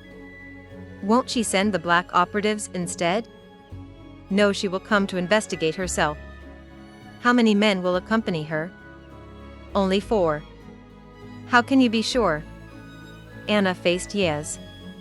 "Even before I was usurped, many did not approve of my alliance with someone from another world. Several in the Politburo recommended my removal, and only my relationship with the Premier protected me. But the damage was done, and my influence was eroded. They will assign her no more than 4 men. She ruined your status and kicked you to the curb." Yez smirked. "That's why you threw away a lifetime of loyalty to join the dissidents. And why you're now partnered with me." Anna returned to examining the books. "There is a saying I recently learned, one that comes from your world: the enemy of my enemy is my friend." Yez grunted non-committally. Anna continued as she flipped pages. "And you? You are here because your twin self, from another timeline on your world, betrayed Natalie, and in turn Natalie betrayed you. Is that not the same?" "Perhaps." Yez gestured to the bookcase. "What are you expecting to find?" Anna shrugged. "I expect to find nothing. But we would be unwise not to search, yes? If we find nothing useful, we can take out the 4 bodyguards," Yez mused. "Then you step back into your position as the head of the black operatives, as if nothing happened, and I'll make your evil twin from my world disappear." "That is acceptable." Yez exhaled with relish. "It's a good plan." Despite their search, including a close examination of 2 secret hiding places, one in the hall cupboard and one below the kitchen sink, they discovered no covert plans, illicit letters, or contraband. There was nothing they could use against Natalie as blackmail, to force her to relinquish the position she stole from Anna. Ambushing her contingent of bodyguards and abducting her was now their only option. They turned off the lights. The coming encounter would be 5 against 2. They needed every advantage they could get, but when the door opened, it was not the presumed head of the black operatives and her 4-man bodyguard unit that entered, ready to subdue intruders. Natalie Johnson arrived alone. She took off her coat, hanging it in a closet before angling into the sitting room to turn on the light in the corner. Natalie knew the sequence for the lights. Anna had thoughtlessly described it to her soon after she arrived in this world. Anna thought quickly. If her bodyguards had not accompanied Natalie, it meant no one suspected anything was wrong. They had a chance. Anna rushed out of her hiding place behind the kitchen door. It took Yez only a moment to follow Anna's lead and leap ahead. Natalie heard them coming. She dropped into a crouch as Yez reached her. Yaz's momentum carried her beyond her target and into the drapes next to the sofa. As Yez struggled to her feet, Natalie rose and kicked out. Her aim was precise. Yez doubled over, coughing, the wind knocked out of her. It gave Anna the opening she needed. She pressed the cold muzzle of her pistol against Natalie's back. "Please do not move." "Anna." My sister self. Natalie's voice was filled with surprised pleasure. You are both here? When I learned Yez had escaped from Chornyadura, I knew I would see her again. She hates leaving a job undone. Natalie cocked her head. But you, Anna. I assumed you were long gone, fled with your dissident lover. And here you are, together. Partnered as we were once partnered. How interesting. Interesting is not the word I would use, growled Yez. Allow me to guess, Natalie said to Anna, ignoring Yez. You are here to abduct me. Once you have me safely out of the way, you will reassume your position as head of the black operatives, as if nothing happened. She nodded. I know how you think, my sister self. It is what I would have done too. But that plan will no longer work. Why not? Yez demanded. Turn on the light, Anna ordered Yez. Why? Do it. Yez switched on the lamp in the corner and gasped. Natalie's face, in all ways identical to Anna's, was now changed. A fresh scar, raised in livid red, ran diagonally from above her right eye, across her cheek and nose, ending under her left ear. It was a training accident, Natalie explained casually, as if she were talking about the rain. During troop drills. In front of many witnesses, Anna murmured with a dry laugh. Now all know that Anna Ivanova has a scarred face. If I tried to retake my position now, with my face unscarred, they would think I was an imposter, that I was you. How did you know? Yez asked Anna. Because, it's what I would have done. But you said you thought Anna fled, Yez said to Natalie. I prepared for all possibilities. Call it an insurance policy. Yez reached for her knife. Okay, so we can't get Anna back into her old position. We can still kill you. Natalie shook her head. You've run out of time. She pointed to the drapes. One hung open, dislodged when Yez fell. The black operatives were on their way. Anna swung her pistol hard, hitting Natalie on the side of the head. Natalie dropped to the carpet, unconscious. This way, Anna said to Yez as she ran into the bedroom closet. She pushed the hanging clothes aside and rapped on the side wall. She knocked on the upper right corner, the upper left, and in the center. The wall popped away. An escape hatch, Yez said. One she does not know about, I hope. But we can't be sure. Hurry. Yez ducked into the passage behind the wall. Anna adjusted the clothes, so nothing looked out of place, and once through the opening, secured the wall panel behind them. The seal would not pass close examination, but if she did not know where to look, it might take Natalie some time to discover it. Anna followed Yez down a short flight of stairs, which ended at a metal door. Behind that was a narrow stairwell built against the outer wall of the building. More doors flanked the ground floor landing. The left one, Anna said. It opens to the outside. It was raining lightly as they slipped out into the night.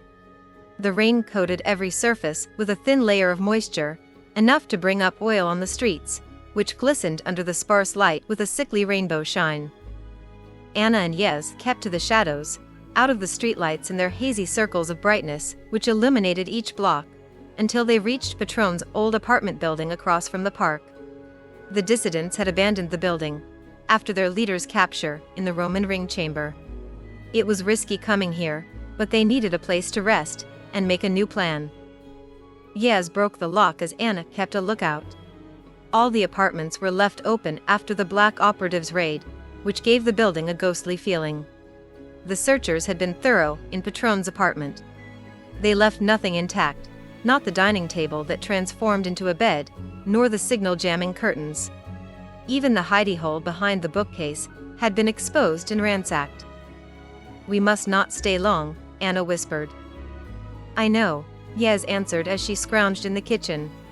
She brought back a moldy loaf of bread and some old peanut butter. This is all I could find. They sat on the floor under the shattered corner windows. After tearing the mold off the bread, what was left was hard and stale, but the peanut butter helped cover the unpleasant flavor. Why didn't you let me kill her? Yez asked. Because it would have triggered an all-out manhunt for us, one we could not have escaped. Our objective was to get control of the black operatives, not leave a body behind. She'll still be looking for us, you realize that? Yes, but without the full resources of the Soviet state, which is what they would have unleashed, had we murdered the director of the black operatives in her own home. They chewed in silence. Anna's thoughts turned to Kalin. By now he would be entering the Bear Creek facility, or perhaps he was already inside. The Nazis would begin their border skirmish in just hours, and she and Yez had not yet neutralized Natalie Johnson, or the black operatives. What are we going to do? Yez asked, as if she were reading Anna's thoughts. I don't know. I could scar your face, she said, reaching for her leg sheath with a malicious grin. Don't think I'm unwilling to make such a sacrifice, but it is unlikely you could exactly duplicate the injury. In any case, it would not heal quickly enough. Anna sighed. We're running out of time. She looked up from her stale bread, and found Yez staring at her with an intense expression. Running out of time, Yez breathed. The Roman ring. Can you get us in? I think so. You can program the device, yes? As long as it hasn't been compromised by the sabotage program Natalie sent to the future. I'll need the new security features deactivated. Can you do that? No, Anna hesitated. But I know someone who can. There is a man. A comrade. And a former rival. His name is Yuri Mimo. We were competitive as we rose in rank. When I was named head of the black operatives, he was placed in charge of the Roman ring. He can help us. Do you trust him? To help me? No. But I trust him to do what is right. And you think you can convince him of what is right? I do. If you can't, I will kill him. I won't ask permission. I won't hesitate. Are we clear? We are clear. They used the old subway system to get to Yuri's apartment, near the Soviet state North American headquarters. They arrived just before dawn and, after breaking in undetected, waited for him in his kitchen. He woke soon after sunrise, humming to himself as he opened his refrigerator. He stopped dead when he saw Anna sitting in a chair at his breakfast table, and flinched when Yez softly closed the refrigerator door. His eyes widened. You are the imposter, he rasped at Anna. The one from the other world with your perfidious companion. Yez snorted at this description of herself. No, Anna said, rising from the chair. I am Anna Ivanova. I am of this world, and your comrade. She said you would say that, Yuri retorted. The real one warned us of your trickery. I am the real Anna. And I can prove it. He arched his eyebrows. I don't believe you can. Anna took a deep breath. Do you remember during our field training, when we were dropped in the wilderness with only the clothes we were wearing? We spent that first night in a tree, hiding from a curious mountain lion, remember? You fell out of the tree, and the mountain lion gashed your leg before I pulled you back up. You still have the scars from it. Yuri's lips thinned. Comrade Ivanova could have told you about that. Or you could have found that in my file. True, Anna said. But it's not in your file that you asked me to marry you that night. And when I refused, you didn't speak to me for the rest of the training until the last day, when you swore me to secrecy. And I kept my word. I told no one of your proposal until today. Yez reached for her knife as Yuri walked to the window. He stared out at the cloudy skies, his body rigid. If what you are telling me is true, you are Anna, and an imposter has infiltrated our government. That is impermissible. He turned away from the window to face her. If you are truly Anna, why are you here? We need to get into the Roman ring chamber. You wish to change history? That's forbidden. They would execute me. To correct history. We cannot let the imposter from the other world destroy us. He frowned in resignation. No, we cannot. He glared at Yez. What about her? Natalie Johnson betrayed her, Anna shrugged. That was all he needed to know. Very well. I will take you. But we must hurry to enter the Roman ring chamber before my technicians arrive for the day." He left the kitchen to dress but returned quickly, carrying a portable radio unit. Anna swallowed. The Nazi border skirmish should have begun by now. Yuri Mimo was a sharp man. If he concluded her arrival and the Nazi attack were connected, he would kill them. Bombers. He looked at Anna, his brow creased as if he could not comprehend what he was saying. Third Reich bombers. All of them. Their entire force is in the air. They're coming here. They're starting a war, he ended in a whisper. There was no mistaking the report. The Nazis were not teasing a skirmish on the border, as they promised. They had mobilized their entire military ahead of schedule. It was a double cross. "We have to leave." "What's the rush?" Yez demanded. "They will target the Soviet state North American headquarters. We have to get to the Roman ring, now." "You can't be sure that's where they're headed," Yez began. "It is true," Yuri said. "Soviet headquarters is a key target." He stared at Anna keenly. "If you change history, can you stop this?" "It's possible. But we must hurry." "So they're early." "Not a big deal," Yaz murmured as Yuri left to retrieve his shoes. "They're targeting the cold fusion facilities. Remember? That's where they're headed." Anna clenched her jaw. Soviet state North American headquarters is a cold fusion facility. "You told them that?" "I did." Yaz's eyes bulged. "But they will destroy the Roman ring." "Yes," Anna replied. "That's what I hoped they would do." Chapter 11. The Empyrean Guard.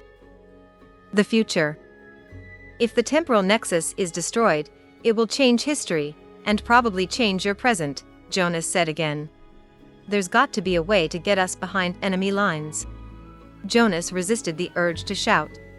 As Simon had put it, trying to convince Colonel Walsh to release them was like arguing with a brick wall. But the last brick wall Jonas encountered had crumbled when he pushed hard enough. "We can't allow you to keep your time travel technology," Colonel Walsh repeated. "Let alone risk it, or you, falling into enemy hands." "But what about the message?" Nijoni asked. "Our people asked you to help us. We need your help." "This entire story could be fiction," Major Quallam said. "You could be spies who discovered the message in the archives and wove this tale to fool us. What you ask for could be a ruse, to get back into enemy territory, taking your so-called time travel technology with you." Sinclair rolled his eyes. "I don't care about your war. If you won't let us complete the mission, then let us go home." "I care." Jonas looked at Moonin. Moonin had not joined the debate, and something in the way he followed the argument with sharp-eyed interest gave Jonas hope. "I care about your war. Who are you fighting? What are you fighting for?" Moonin puffed out his feathers, and Jonas could have sworn he was smiling. It was as if he hoped someone would ask that question. "We are part of the Outer Union. The enemy is the Inner Coalition. We fight for the Sapients." "Who are the Sapients?" Simon frowned, asking out loud what Jonas had been thinking. "When we left Mother Earth, we spread out into the galaxy." Moonin opened his wings as if encompassing all of space. "Some stayed closer to home, in the galactic arm where Earth is located. Others traveled to the center of the Milky Way." "Outer and inner," Nijoni murmured in understanding. "Those who stayed on the outer edge of the galaxy, and those who moved inward," she said to Jonas, Simon, and Sinclair. "Precisely." Moonin dipped his beak.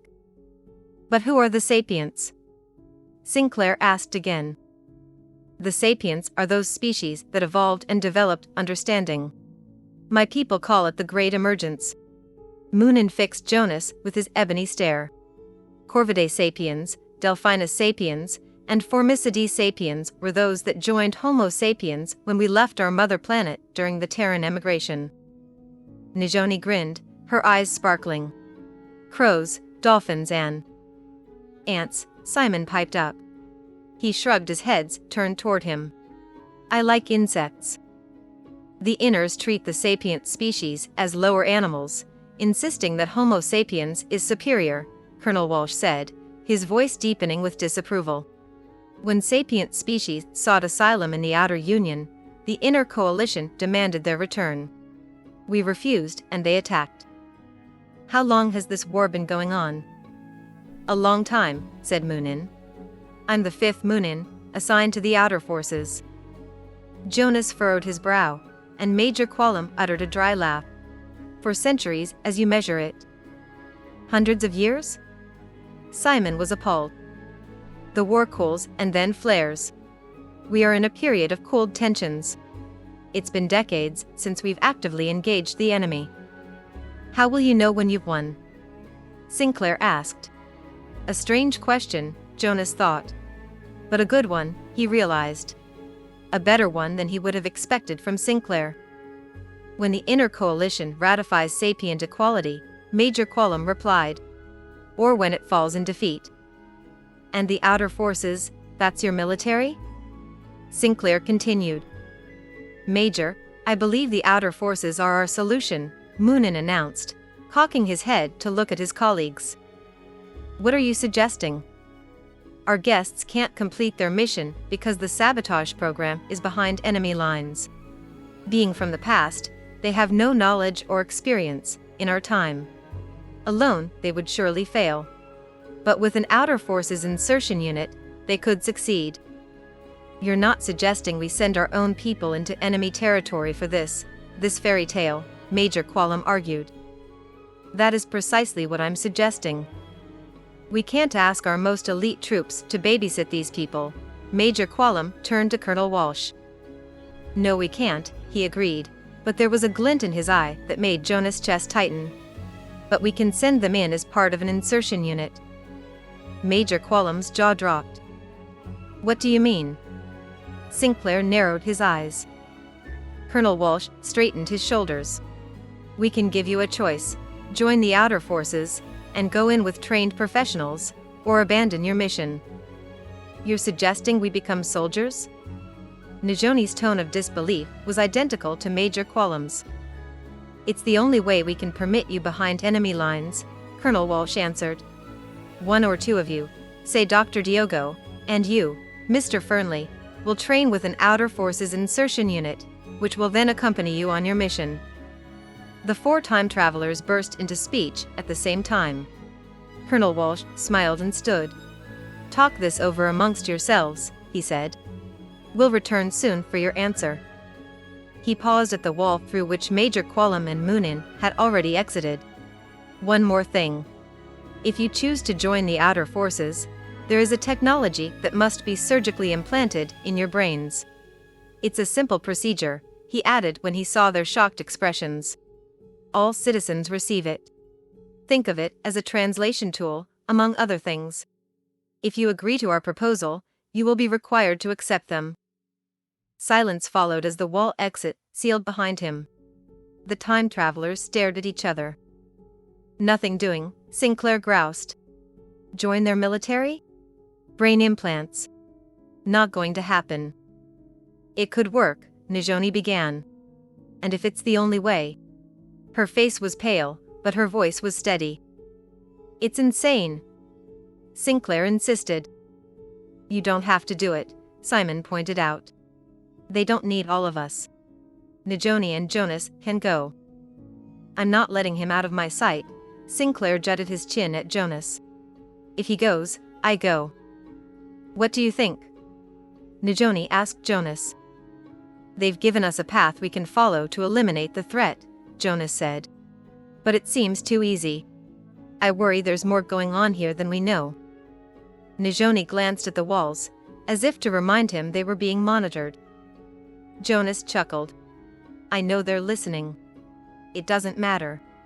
If we agree, we'd be choosing sides in a war. I heard them, he added as Simon opened his mouth. Their cause sounds just.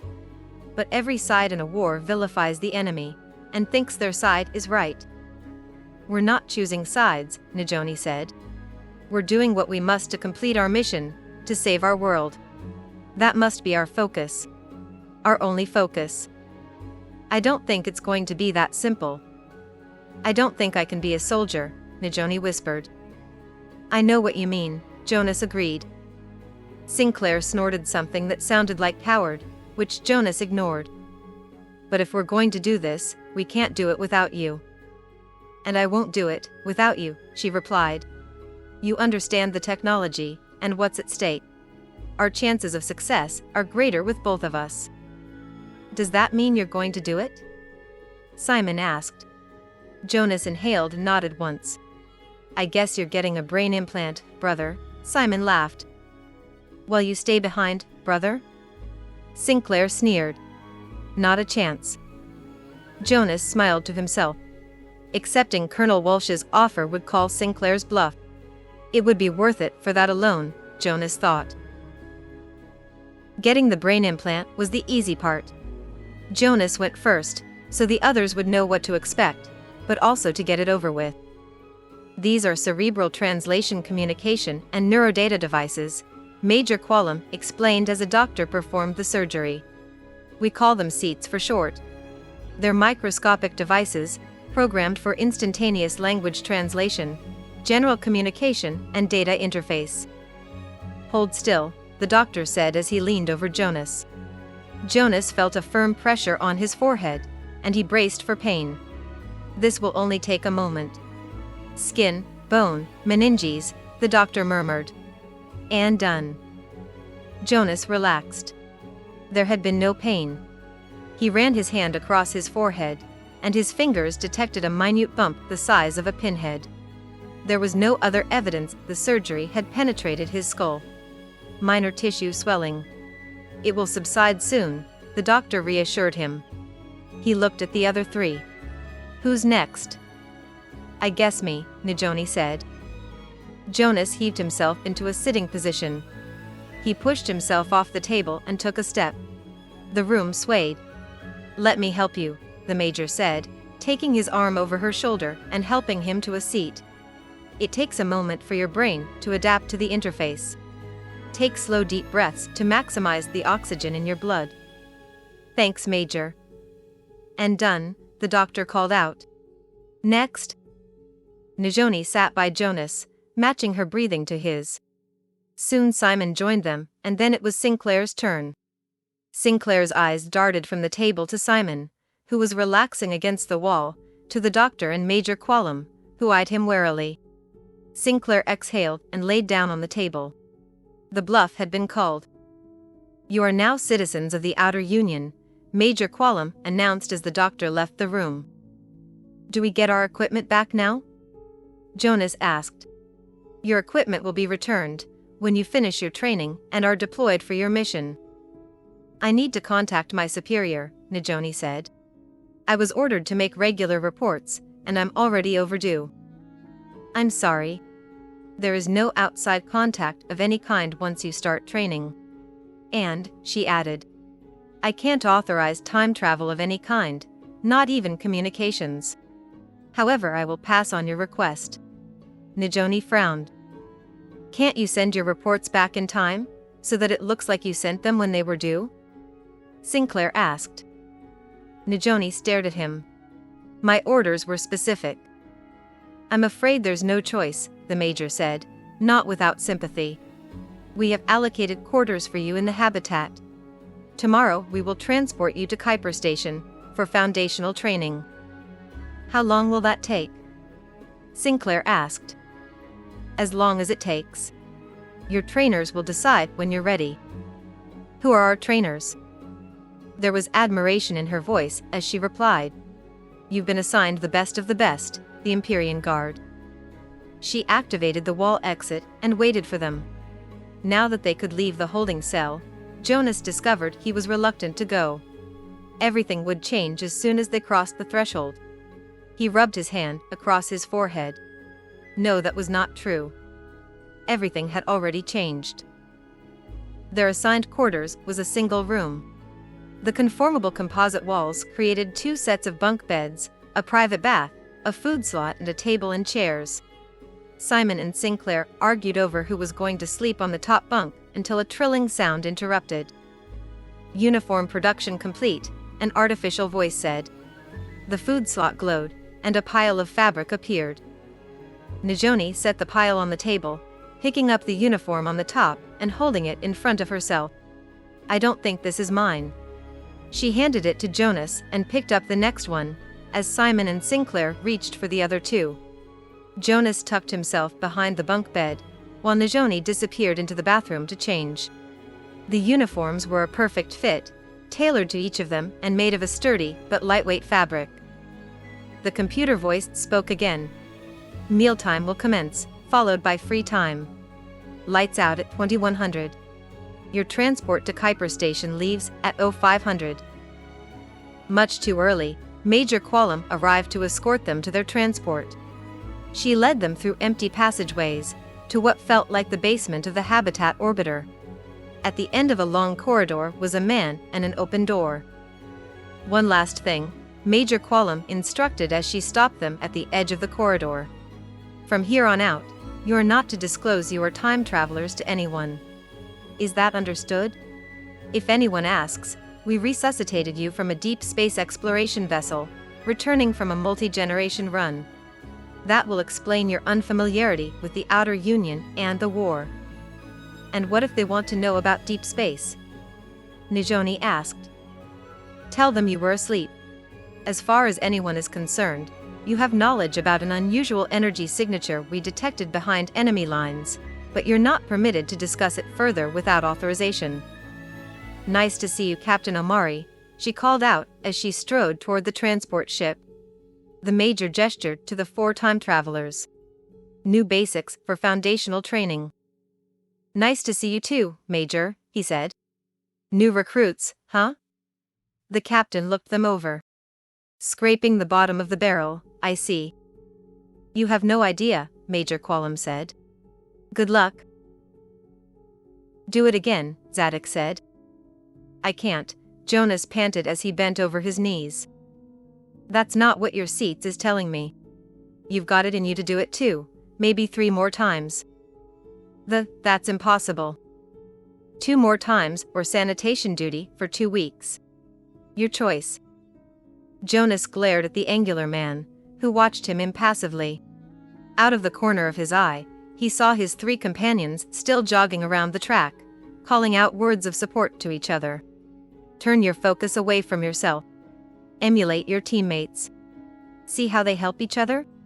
They leave no one behind. I don't think they want my encouragement. No, they look to you for leadership and camaraderie. Why do you suppose that is? Jonas did not answer. He took a deep breath and entered the track again. As soon as his feet touched the surface, the localized increased gravity pulled on him, making every step feel as if his legs were made of stone.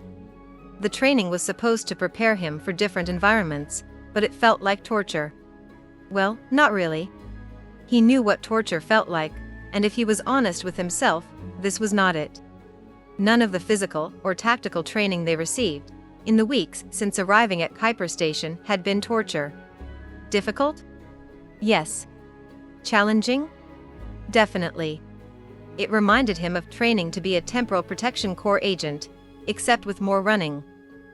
Foundational training starts with understanding the limits of your body and mind, Zadok, his Empyrean Guard trainer, had said in his deep voice on their first day. You will learn how to function efficiently under physical and mental stresses, and how to operate seamlessly with your unit brothers and sisters. Jonas thought he would be the one to decide what the limits of his mind and body were, but it was the seat's implant in his brain that did the talking. By accessing his biofeed, Zadok knew when he was exhausted and when he simply did not feel like training. It was annoyingly accurate. Najoni's trainer was a Corvidae named Merlina, who insisted Najoni call her Zihi. All Najoni would say in explanation was that Merlina liked to use unusual and obscure words. Simon's trainer was a jovial stocky man named Fulgar who came from a water planet populated by Delphinus sapiens. Fulgar was gregarious and talked freely about his childhood, living in stone houses on rocky islands under rainy skies, eating sea plants and lichens, and playing with his dolphin friends. Jonas imagined a cold world, barren and forbidding, But the joy in Fulger's voice when he told his stories conveyed only warmth. Sinclair's trainer was their unit leader, Ira. Also the unit's medic, she handled Sinclair well, responding to his sarcasm with silence until he complied, both out of intimidation and grudging respect. After the long trip from Ganymede in the windowless transport ship, Ira was the first of the Empyrean Guard they met on their arrival at Kuiper Station. "Welcome Basics," Ira had said. "We are the Empyrean Guard. We accept you as foundational trainees, and take responsibility for your paths, as you take responsibility for your hearts and minds, and each other." Jonas liked her at once. She projected an air of quiet authority that reminded him of Miranda Noon of the TPC. "There were no ranks among the Empyrean Guard," Ira explained. "Once you became a guard, you were an equal member of a team with one leader. Until that time, they would be trainers and trainees, and she was the leader." Then Ira administered their oaths. As they swore allegiance to the outer union and fealty to the outer forces, Jonas was uncomfortably reminded of the oaths he swore to the Temporal Protection Corps, the oaths he had broken, the friends he had betrayed, and the look of disappointment on Miranda's face when he sided with the Chestnut Coven. He decided that he never wanted to see that look on Ira's face. "That's it," Zadok said in approval as Jonas completed another loop around the track. "Once more around and it's time to hydrate." Jonas finished last, joining Najoni, Simon and Sinclair in a panting heap on the side of the track. Simon tossed him a hydropack, and Jonas drank deeply. Their trainers clustered together as usual on the other side of the track. Comparing notes, Najoni called it. Jonas stretched out, staring up at the ceiling. Basic training took place in the core of Kuiper Station, within a cavern of dark metal. Jonas longed for a fresh breeze and sunlight. Or moonlight. Any natural light would be welcome. "How much longer today do you think?" Simon asked. "I didn't check to see if we had a tactical simulation scheduled." "Do we?" "What do you care? Have you got a date or something?" Sinclair sneered. "You and Merlina sneaking off after lights out?" "Knock it off," Najoni said. "Or what?" "Or I'll tell Merlina what you said." "I'm not afraid of her." "You should be." "What will your bird friend do, peck me to death?" "She could." "Let her try." A loud explosion shook the air. The floor rocked. A siren keened and the training area filled with smoke. They jumped to their feet. "That's the breach alarm," Sinclair said, his argument with Najoni forgotten. "The emergency evacuation pods are this way," Jonas coughed. They dropped low to avoid the thickening smoke, half walking, half crawling away from the track as the floor continued to pitch beneath them. A wall loomed ahead. "I'm at the wall. The hatch should be to our left," Jonas called out over his shoulder. "Okay," Najoni coughed as Simon grunted in response, both barely audible over the alarms, the announcements to evacuate, and the muffled thunder of more explosions. Jonas pressed his shoulder against the wall and crawled as fast as he could. He hit the hatch frame hard, jerking backwards into a sitting position. "Found it," he called out. Jonas activated the emergency release and fell through the door as it opened, drinking in fresher air before the smoke pushed in. He staggered to his feet. The evacuation pods were only meters away, already open and waiting, prompted by the alert. He dropped into the closest pod and smacked the switch to seal it. Strapping himself in, he waited for the system to eject the pod away from the station, as it had done in the simulations. Nothing happened. "Manual release," Jonas muttered. "Find the manual release." He punched open a panel to his lower right and activated the release. But instead of a jarring lunge away from the station, the pod door opened.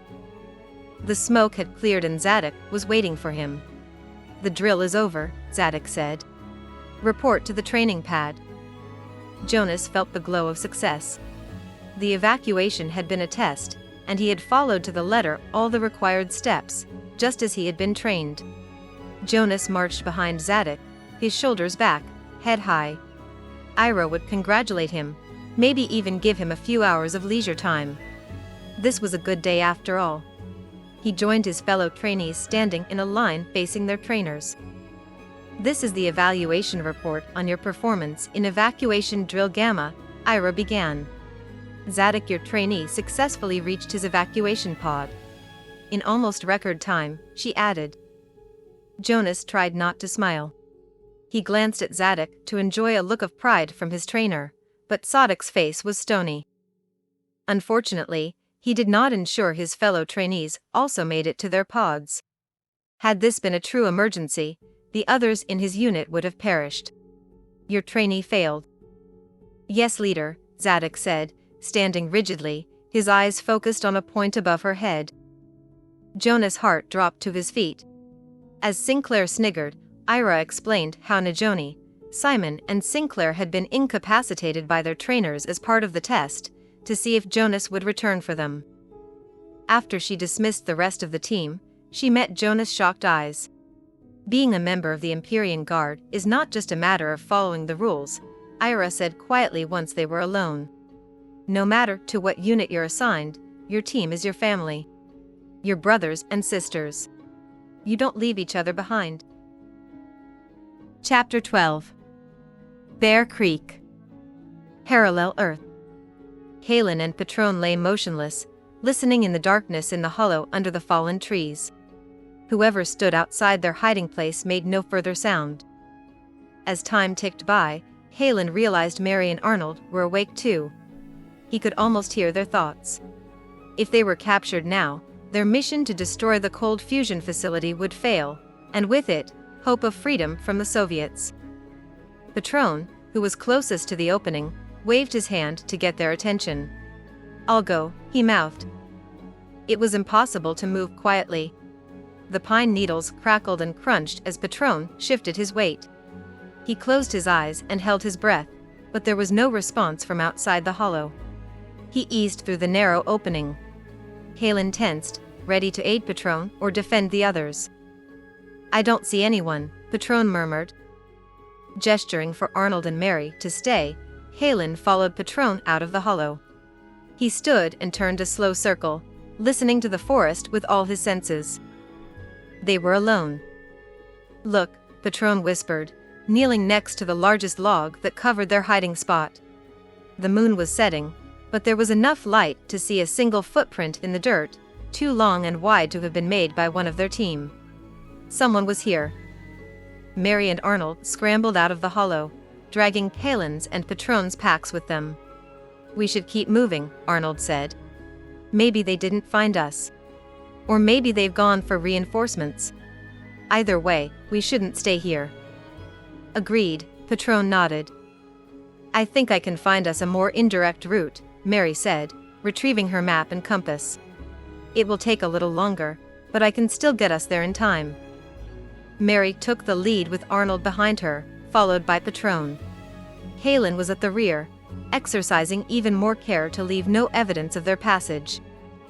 Before they left the hollow, he stuffed his cap full of pine needles, and now he dropped them as they walked to obscure their footprints. It would not fool trackers, but it might slow them down. By the time the sun rose, they were close to their target. Mary had taken them in zigzags and large circles to throw off pursuit, while avoiding abandoned shafts that could open under their feet, plunging them to their deaths. Now they were on their stomachs on a hill overlooking what Mary called the back door. "It's an adit," she explained. "A horizontal opening into the mine. It was the original entrance. The Soviets use it as an emergency exit now." The security in place at the back door was as impenetrable as that at the main entrance. The only difference was the back door was smaller, which meant fewer guards, but more surveillance in the surrounding forest. Mary and her team were not interested in the back door, however. What they were looking for was an inclined shaft, which served as an airway, cut into the rock at an angle above and to the side of the adit. "There," Mary said, pointing to the top of the hill above the back door. "Where the trees are thinner and there's more underbrush. That's where we need to go." "Looks like lots of places to hide on the way up," Arnold nodded, squinting. "That's helpful." They carefully crawled away from their vantage point, heaping low until they were outside the surveillance zone. "We'll take a big loop around this way, and come at the airway from up the hill on the other side." Mary drew their route in the dirt with a stick. "It's rugged ground." She looked up at them. "It's going to take some hiking, but I think we'll get there before nightfall." Mary wiped away her drawing and stood. "After you," Patron said with a smile. They kept to the shadow of the trees, taking a lunch break under a large rock overhanging the bank of a small stream.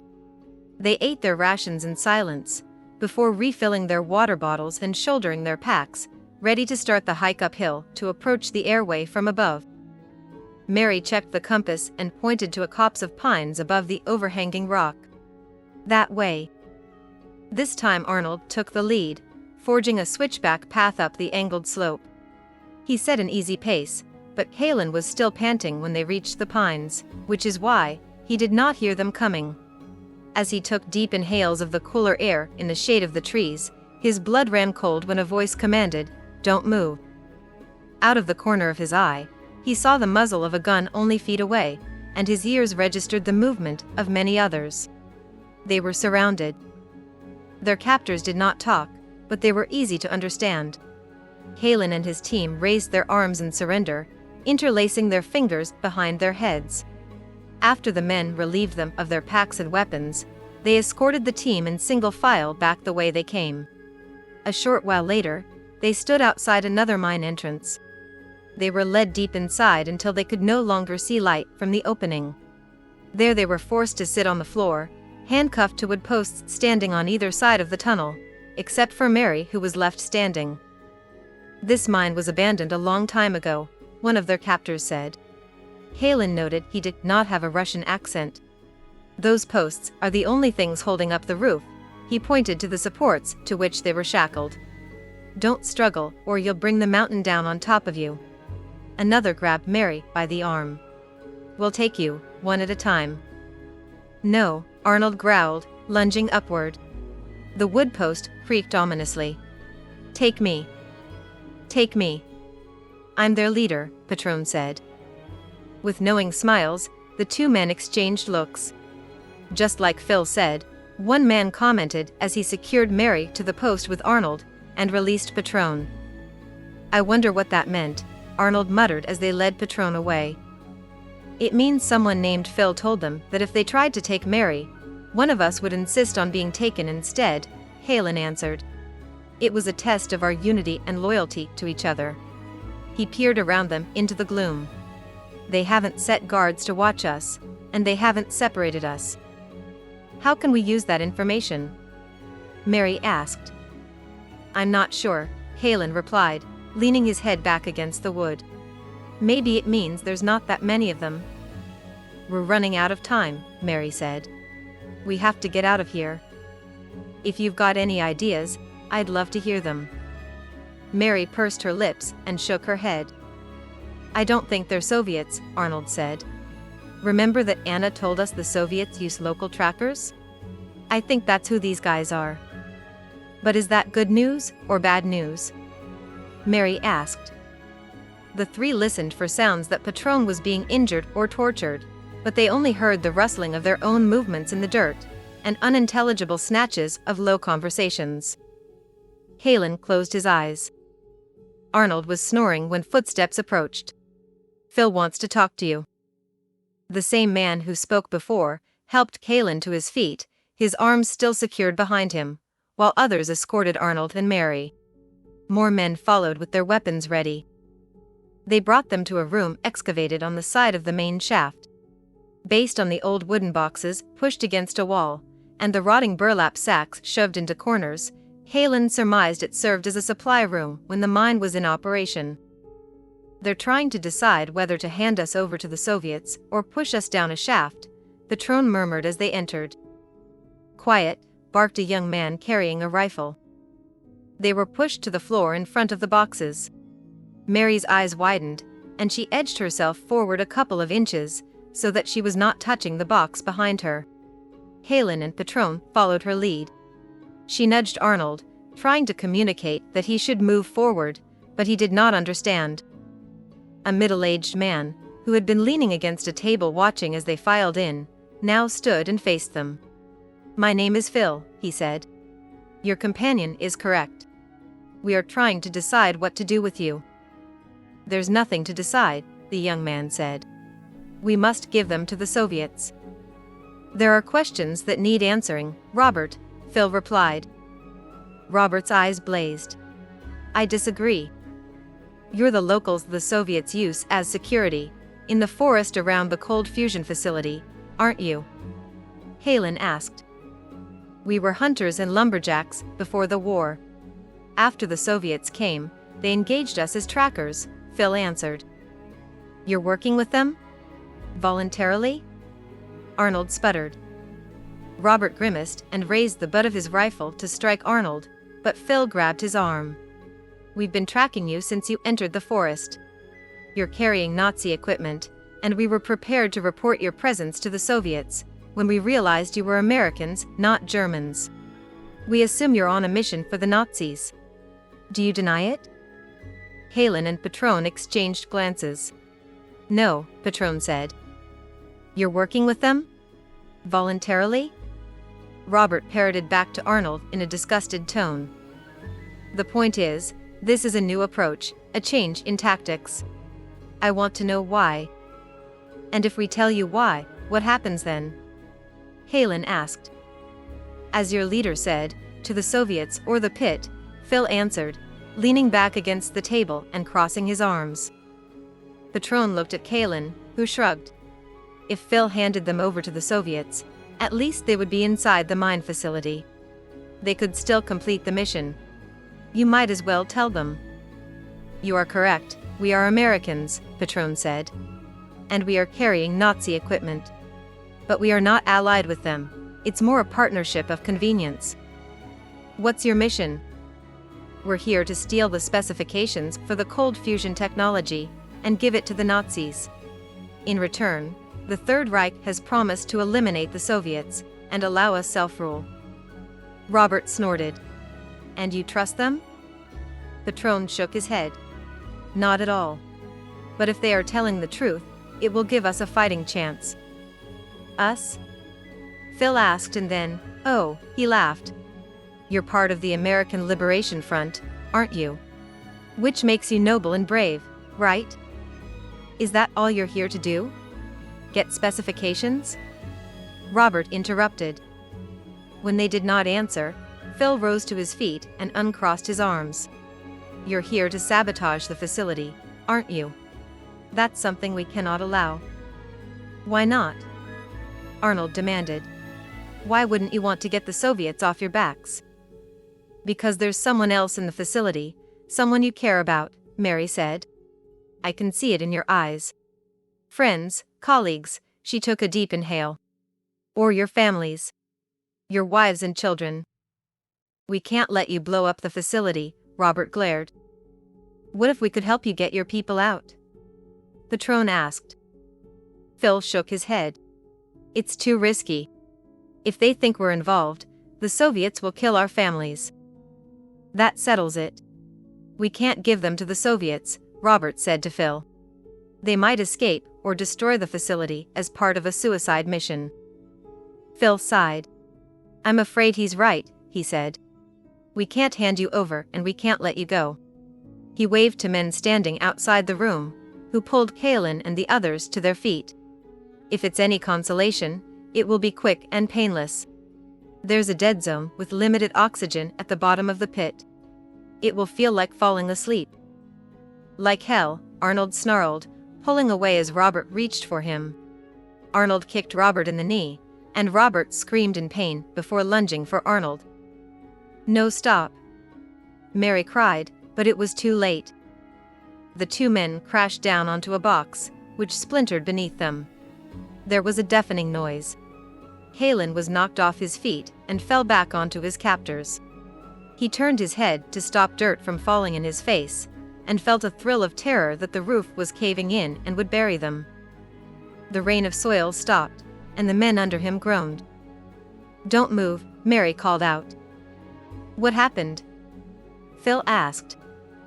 "There was something in the box, old dynamite probably." Mary coughed and blinked dirt from her eyes. It detonated when they landed on it. Robert. Is he still alive? Mary's voice was shaky. They're breathing, but I can see blood. We need to help them, Phil said as he pushed pieces of wood off his legs. The old dynamite has become unstable. It's probably weeping nitroglycerin. We have to neutralize it, or we could kill them trying to save them. What do you need, Mary? Patron asked. Over the ringing in his ears, Halen thought he heard her asking about campfire ashes, a bucket and moonshine. Move carefully, she added as Phil turned to find what she needed. And get your medical supplies ready. Mary crept to where Arnold and Robert lay tangled on the floor, examining the area around their bodies. I can see a stick of dynamite under Robert's leg, she said. I can't tell if there's more under their torsos. She turned to the other boxes against the wall. The first one she could open, gently lifting the top before handing it to Kaelin, who was within arm's reach. There are 5 sticks of dynamite in this box. She moved to the next box. This one was not so easy. Someone had nailed the lid shut. I need a crowbar, she said. When Phil returned with a crowbar, she pried the lid open with careful movements, wide enough to peer inside. There's no dynamite in this one, but I think you'll find its contents interesting. She glanced at Phil with a small smile. When Phil's men returned with the other items she requested, she pointed to the box with the 5 sticks of dynamite. I'll clear this one first. Help Robert first. Then we can pull them both out, Phil demanded. And if these 5 go off as we're freeing them? Do you need gloves or anything? Patron asked. She looked up at him. What I need right now is quiet. Don't make any sudden moves. After mixing the ingredients together, she gingerly poured the contents into the box and waited. Okay, now I'll see about the one under Robert's leg, Mary said, crouching down. At that moment, Arnold inhaled and lifted his head. Arnold, don't move, Mary ordered. My head, he moaned. What happened? You've been injured, Patron said. But it's not safe to move you yet. We're working on it. Mary eased Robert's leg off the ground and propped it on a chunk of wood. There are 2 here, not 1. What's under his leg? Arnold tensed. Pretend we're back in Rhinoch, and I've got a tub of water close by. Arnold closed his eyes in understanding. Same old, you mean. Try to stay still, but tell me if you feel anything underneath you. I can feel lots of things underneath me, he complained. Feels like rocks and hard ground. Okay, she looked back at Phil and Patron. I'm going to coat the sticks, and you carry Robert out, but only after I confirm there's nothing else under him. She reached under Robert's leg. At that moment, he flailed and shouted, No. Arnold winced as he wrapped his arms and one of his legs around Robert to stop him thrashing. Mary grabbed the mixture and poured the last of it under him, as Phil yelled for Robert to stop struggling. You can go to him, Mary said. Remove his pants as soon as you get him out of here, and bury them. Phil gestured to the man beside him, and they picked up Robert with cautious movements. It's clear, Mary said as they paused before taking Robert out of the cave. Halen and Patron lifted Arnold, pausing as the others had done once Arnold was off the floor, so Mary could confirm there was no more dynamite under him. Carry this box out too, she instructed the last of Phil's men as she followed Patron and Kaelin. Phil's people were treating Robert in the forest outside the mine entrance. Halen and Patron set Arnold down a short distance away, but Phil gestured they should bring him closer so that he could get medical care at the same time as Robert. Does this mean you're not throwing us in the pit? Patron asked. There's something you should know, Mary said when Phil did not answer. Something I think could be of help to all of us. Mary led Phil, Halen and Patron to the second box, now sitting close to the mine entrance. She pulled the lid off, and Kaelin leaned over to see inside. The box was full of gold nuggets. Phil reached in and picked up a nugget the size of a chicken's egg. Mary smiled. With these we can make a new plan. I don't understand, Phil said, frowning when he saw Patron and Kalin smiling too. There are always Soviet soldiers willing to take a bribe, Patron said, pointing to the gold in Phil's palm. With this, we can save your families and complete our mission. Chapter 13. Dark Savannah. New York City, 1887, and antebellum Georgia. Sharon smoothed her dress and discovered a jagged tear in her skirt. She must have caught it on something when they jumped out of the path of the train. She frowned. Agent Verne would not be happy. She had now torn 2 of the 3 dresses she brought to 1887. You've got something in your hair. Kalin brushed the nape of her neck as he extracted something from her now lopsided chignon. Sharon tried to ignore the shivers raised by his touch. We've got to get him out of here, she said. Walter Damrosch was still unconscious, from whatever sedative Yorga had given him before tying him to the railroad tracks. I say we take him home, let him sleep it off. Sharon checked the portable interface unit and sighed. He lives on the other side of town. We can't carry him the entire way. We'll have to shift him there. Kalin tugged Damrosch to his feet, throwing an arm over his shoulders to hold him upright, and waited for her to program the shift. He's getting heavy, Kalin grunted. What's taking so long? I'm trying. I'm getting a standby message. A what? See for yourself, she said, holding the screen up for him to see. It won't take the shift coordinates. They both raised their heads as the sound of another train cut the air. Let's get him down from here at least, Kalin said.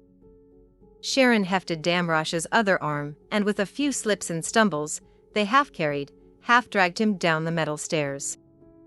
It's that way, Sharon panted, pointing under the elevated tracks. The next train arrived with a roar she felt in her teeth. Being under the tracks while a train rumbled overhead was not pleasant. Besides the alarming noise, soot rained on them, smearing into black streaks when she tried to brush it away. More people were out now, and the unusual trio attracted attention. They carried Damrosch a few blocks, earning them stares and a few offers of help, and stopped to rest between buildings in a shadowy gap that smelled strongly of human waste. This is going to take forever, Kalin panted. He'll be awake before we can get him home. I don't want to explain this. Sharon gave the portable interface unit a frustrated shake. I'm still getting the standby message. She stuffed the unit back into her skirt pocket. The alley in which they stopped was not as private as she had hoped. There was steady traffic as people from the street passed them on their way to the back of the building, returning a few minutes later. Some stared at them curiously, while others ignored them, and a few eyed their expensive clothing with resentful looks. I wonder what's back there, Sharon muttered. I think it's the toilets, Kalin said. For everyone? Private bathrooms are a rare luxury, remember? She looked at the windows above them, as if trying to peer in to see how life was lived in the small rooms above. Her recollections of the history of the tenements of the Gilded Age filled in the gaps, and filled her with dismay. Come on, Kalin said. We've got to keep moving. The morning progressed. The street and sidewalk were growing more crowded with each block. Sharon watched the populace with fresh eyes. A woman hung laundry to dry, just feet from the elevated tracks, the clean clothes soon to be covered with soot when the next train passed. Children played, darting around rotting garbage piled on the sidewalk, which smelled worse than the horse droppings moldering in the dim light under the tracks. Men stood in doorways smoking, watching her with unfriendly expressions that made Sharon's skin crawl. I swear, the next person who offers to help, I'm going to say yes, Sharon grumbled. Excuse me. May I be of service? The voice was familiar. Sharon fought to keep her face neutral. It was the cab driver who had helped them the night before. He climbed down to assist Kalin in loading Damrosch into the cab. This can't be a coincidence, Sharon murmured to Kalin. He might work for Yorga. I know. But I don't see that we have a choice. There's only room for 2 in the cab. You ride with Damrosch. I'll join the driver and keep an eye on things. Despite her misgivings, the journey to Damrosch's home was uneventful. Walter Damrosch continued to sleep peacefully and did not wake, even when she extracted a house key from his trouser pocket. "We put him in his bed," Helen said after he and the driver returned to the cab. "He'll probably wake up soon," the driver said. "We should leave." "We're not going anywhere until you tell us who you are," Sharon said. "It's not a coincidence you showed up when you did. What do you want?" The driver looked around, as if he did not want to be overheard, and then spoke in a lowered voice. "My apologies, Director. My name is Henry Plern. I was sent by Miranda Noon. I specifically instructed Miranda not to send anyone else," Sharon grumbled. They had returned to their room at the Windsor Hotel. Sharon sat across from Agent Plern in the chair next to the fireplace, while Kaylin stood at the window, watching the street below. After the tenement neighborhood, the luxurious room, which had seemed so cozy and elegant the night before, now felt garish. She ignored her feelings of revulsion to focus on Agent Plern. "Things have deteriorated, Director. According to Dr. Aaron, the damage to the temporal nexus is increasing. Acting Director Noon was concerned that you could not get help if you requested it, so she sent me as a precaution." "Why didn't she inform me?" "She tried, but we can no longer send messages through time." Sharon narrowed her eyes. "But she shifted you." Dr. Aaron determined that a precisely timed shift would have a high likelihood of success, as he put it. "You risked your life to come here," Helen said, turning from the window. "Just doing my job." Sharon pushed down the feeling of alarm. "How will you get back?" she asked. "I will stay in this time frame until you find the counter program, and Agent Diogo corrects the problem at the source." He grinned. "I'm prepared for maximum temporal infiltration and assimilation." Sharon ground her teeth and did not return his smile. The hunt for Yorga was supposed to be only her. Then the World Government Council foisted Kaylin on her. Now Agent Plern was in danger of never returning home too. "Was there any contact from Agent Diogo before you shifted here?" He shook his head, and her heart sank. "Dr. Aaron believes that Agent Diogo cannot communicate with us, for the same reason we could not communicate with you." Sharon stood and paced in front of the fireplace. "Did Miranda have any other messages for us?" Helen asked. Agent Plern nodded. A temporal mainframe analysis suggested that Yorga Zintel would shift further into the past. "I tried to stop her here, but I didn't reach her in time," he added in quiet frustration. "Welcome to the club," Sharon said. "Then, where in the past did Miranda think she would go?" "Antebellum, Georgia." "That's not much to go on," Helen said with a frown. "The parameters keep changing. Dr. Aaron created a temporal protocol to get you as close as possible when you're ready to shift." He held up his portable interface unit. "I simply need to upload it to your unit." There was something about his tone that made Sharon pause in her pacing. "What's the catch?" Agent Plern cleared his throat. To use Dr. Aaron's words, "It lacks precision." "Which means?" "People might see you shift in. There's no way to control that parameter." "We could cause a historical anomaly just by making the shift," Helen said heavily. "We don't have a choice," Sharon said.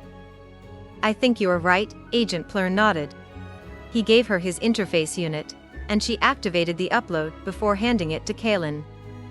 "I might as well change while we wait," she said, heading to the bathroom. "We don't have proper attire for that time frame," Helen called after her. "I know. But I can at least put on the one dress that isn't torn." Helen and Agent Plern cleared the suite. Once they shifted, Agent Plern would remove their remaining clothing and other period-specific accoutrements and inform the hotel that Mr. and Mrs. Morgan had checked out. "Good luck," Agent Plern said, shaking their hands. "Are you sure you'll be okay?" Sharon asked. Agent Plern ducked his head and smiled. "This is what I've trained for." The last thing Sharon saw of 1887 was Agent Plern's pleasant face. Then he vanished in a wavering mirage of blue. They appeared in the shadow of a large oak tree draped in pale green. Spanish moss, Sharon murmured. It was early morning, before dawn, judging by the light. Based on the profusion of green, she concluded they had arrived in a park or the countryside. Close to where they stood flowed a wide calm river, dusky in the pale morning. Everywhere stood the bearded oak trees, their arching branches and curtains of moss creating a soft roof overhead. "I think we're alone," she said. "Not quite," Helen said in a hushed voice. She turned.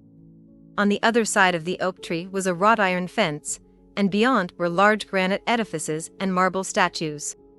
"A cemetery," she breathed. What would Yorga be doing in a cemetery? Probably selling more Klondike gold. Can you think of a better place for a clandestine meeting? Are you getting anything from the interface unit? Nothing concrete. There's temporal technology nearby, but I can't tell where it is. Sharon gathered her skirts and headed for a nearby arched gate. "Come on," she said. "Let's find her and get this over with." "Hold up," Halen said. He held out his arm. "In case there's someone here besides Yorga. We're simply a couple visiting dearly departed loved ones." "Mr. and Mrs. Morgan," she agreed. "I noticed you no longer call the portable interface unit the remote control," Halen observed as they walked. "When I became director, I thought it was better to use TPC terms." "Did someone complain?" "No," she cleared her throat. "I wanted to show that I was taking the job seriously." Their feet crunched on the gravel path, but they could barely hear the noise over the singing of the birds welcoming the sun. Halen tilted his head to peer at names on the marble tombstones as they passed, as if seeking for someone in particular. "Do you remember the last time we were in a cemetery?" she asked, searching for a way to fill the silence. "It was for my agent training, remember?" Halen looked up from a tombstone that read, "Ever Brownlee, beloved husband and father," but did not answer. "Do you remember?" she asked again, feeling flustered. "Do you hear that?" Sharon cocked her head and listened. The birds had stilled. In the distance she heard shouting men and baying dogs. "They're in the cemetery." She looked at him. "Do you think Yorga hired them to find us?" He nodded grimly. "I do." She looked around. While the cemetery was thick with green, there was no place to hide, especially from dogs. No place except here, she said, pulling him toward a mausoleum. The opening under the name clinch was not sealed flush with the stone. If they could wedge inside, they could hide until the men left. Halen grunted under his breath as he opened a gap large enough for them, pushing her skirts in after her before clambering in. Together they shoved against the closure until only the barest sliver of light showed the way to return to the world of the living. The mausoleum smelled of damp earth, mildew, and decay. "Can you still hear them?" she asked. "I think they're getting closer." "Then we'll be here for a while." "Probably." "It's a good thing I'm not afraid of the dead," she whispered. "Or the dark. Right now, I'm a little afraid of the dark." Her whispered laugh was shaky. "I think I have matches in my pocket." Halen paused. Sharon strained to hear how close the men and dogs were. She froze as she heard something closer, much closer. It was the sound of someone breathing. She and Halen were not alone. She pushed aside the lurid images that came to mind, from movies about vampires and zombies. Halen lit a match, holding it up in a trembling hand. On the other side of the dusty coffin that dominated the center of the mausoleum, 3 pairs of terrified eyes stared at them. Sharon gasped and took a sharp step back, painfully running an elbow into the stone wall. What would 3 people be doing hiding in a mausoleum? Her mind asked in disbelief. The answer pierced her heart with sorrow and shame. "They're slaves," she whispered to Halen. "Runaway slaves. Those men aren't looking for us. They're looking for them." Chapter 14. The Premiere. Parallel Earth. Why are there no air raid sirens or alarms? Yaz asked in a whisper.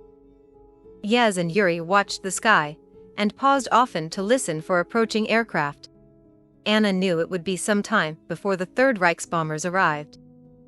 It would only cause a panic, Yuri answered. Bombs would decimate tens of thousands of lives in a mass exodus. What about getting them into shelters? There are not shelters enough for the entire population. But there are shelters for government officials like you. Yuri frowned in puzzlement. Of course. A nation cannot function without its government. Yaz snorted. And a government can't function without its populace. We are here, Anna said, stating the obvious to forestall an irrelevant debate. With Yuri's help, they were soon inside the building, making their way up the stairs. Yaz dropped back, letting Yuri take the lead. Why do you want to destroy the Roman ring? She asked when he was out of earshot. I would think the answer is obvious, Anna said in a low voice. Having access to time travel, and to other worlds, has caused chaos. It is wrong. It must be stopped. Anna glanced sideways at Yaz. Will you tell him what I plan? Send me home first. I don't care what you do then. Agreed. If I can. But understand, the security of my world takes precedence. Yuri disabled the newly installed Roman ring security features, explaining that he and his people had developed a new program to correct recent malfunctions. He watched closely as Yaz programmed it to shift to a time just before Natalie Johnson usurped Anna as head of the Black Operatives. The plan was that Yaz would grab Natalie and return them to the same time as they left. To Yuri, it would look like they disappeared and reappeared in a matter of moments. Why bring her here to this time? Yuri asked. Why not kill her in the past? That would cause a parallel timeline, Yaz said distractedly. But won't bringing her to this time do the same thing? Not exactly, Yaz answered, her voice curt. It will create a separate timeline, starting when we go back and ending when we return to the present, but it will not continue and will not be accessible once we return. Yuri frowned. Think of it like a closed loop, Anna said. Exactly, Yaz nodded. You will kill her when you bring her here, yes? Definitely. Yaz looked up from the keyboard. It's ready. Yuri grunted in approval. Proceed. Activating. A high-pitched whine emanated from the Roman ring. Is this normal? Anna asked. No, Yaz said, looking suspiciously at Yuri, who appeared perplexed. We should have shifted instantaneously. Reactivate the program. The system just went offline, Yaz gasped, her face white. Do something, she barked at Yuri. The floor rumbled under their feet. Metal panels dropped from the ceiling, blocking the exits. Anna staggered, and the three fell to the floor as the room moved suddenly. Anna felt in her stomach the queasy sensation of falling. Had the Third Reich's attack started? The feeling of falling slowed and stilled, as if they were in an elevator that had reached the lowest floor. The metal panels retracted. Yuri cautiously opened one of the doors. There was no longer a hallway beyond, but a concrete room in which sat Premier Malenkov and the entire North American Politburo, along with Natalie Johnson, a few Roman ring technicians, and a contingent of Black operatives. We're underground. Trapped, Yaz muttered to Yuri in a murderous tone as Black operatives surrounded them and secured their hands. This was a trick. You set us up. I did not, Yuri murmured, a look of outrage on his face as he too was handcuffed. I was unaware of the mechanism that brought us here, or of this protocol. This is the imposter? Premier Malenkov demanded, peering closely at Anna. The likeness is astounding. Indeed it is. It is fortunate that we now have the means to tell us apart, Natalie answered, running her fingers across her scar. With your permission, I will convert one of the sleeping rooms into an interrogation chamber. How will you keep them imprisoned after interrogation? Natalie smiled her icy smile that never reached her eyes. There will be no need for imprisonment when I am finished. Sir, Yuri protested. You know me. I am a loyal comrade, and have served you and the motherland to the best of my abilities." He pointed at Natalie. "I swear upon my honor that this woman is the imposter." "You are a traitor, Yuri Mimo," Natalie Johnson said. The technicians stopped their fussing with a bank of computers, watching the tableau from the sides of their eyes, surprise and worry etched on their faces. "You conspired to sabotage the Roman ring. Why else would you have been with these two when the lockdown protocol was initiated?" "And what of the attack?" called out Mikhail Novikov, his eyes wide. Recently appointed to the Politburo, Anna knew little about the pasty-faced man, except that he wore his fear openly. "How do we stop the Third Reich?" It's an interesting coincidence that the Third Reich would launch an attack at the same time the Premier is here on a classified itinerary, another Politburo member, Topui Chelovek, observed, his narrowed eyes focused on Anna. "It's not a coincidence," Yuri said. "She must have told the Third Reich you were here. You must believe me. She is the imposter." "Be silent," one of the black operatives struck Yuri across the face with the handle of his gun. Anna winced as Yuri dropped and did not move. "He's right," Yez said, with a sideways glance at Anna. "It's not a coincidence that the attack is happening now, but not in the way you think." She faced Premier Malenkov with a smug smile. "This woman is Anna Ivanova, and she's the traitor. She is in league with the American Liberation Front. Her lover is one of the dissident leaders. She is responsible for the breakout at Chornya Dura, and conspired with the Third Reich to attack you." "I've had enough of this," Premier Malenkov barked. "Arrest them both," he ordered the black operatives. "We'll confirm which is the imposter under questioning." "I think not," Natalie Johnson said. A gun appeared in Natalie's hand, and went off with a crack before anyone could react. The Premier groaned, his eyes widening as a red stain spread across his chest. His knees buckled and he crumpled in a heap. One of the Roman ring technicians cried out. "You will call me Premier now," Natalie announced to the stunned Politburo members. "Or you will join Malenkov in death." It was the wide-eyed Novikov who nodded first, droplets of sweat falling from his white face. "You have my allegiance, Premier Ivanova," Chelovek agreed with a bow. The others followed suit, swearing their fealty with not a few frightened glances at the phalanx of black operatives ringed behind Natalie, before retreating in a cluster to wait for her next command. "You will pay for this," Anna murmured as she eyed Malenkov's slumped body with horror. "You should be grateful," Natalie replied in a low voice. Anna narrowed her eyes. "Malenkov was not your friend," Natalie continued, her words too quiet for the stunned Politburo to hear. "Who do you think helped me take your place? He was jealous of your popularity, and was convinced you would depose him. In a way he was right, no." "And you?" Natalie turned to Yez, ignoring Anna's shocked expression. "You are obviously no longer allied with her," she tilted her head towards Anna. "Do you again offer me your allegiance? You would accept me back at your side?" "Provisionally," Natalie said, attempting a warm smile as she put her arm around Yaz's shoulders.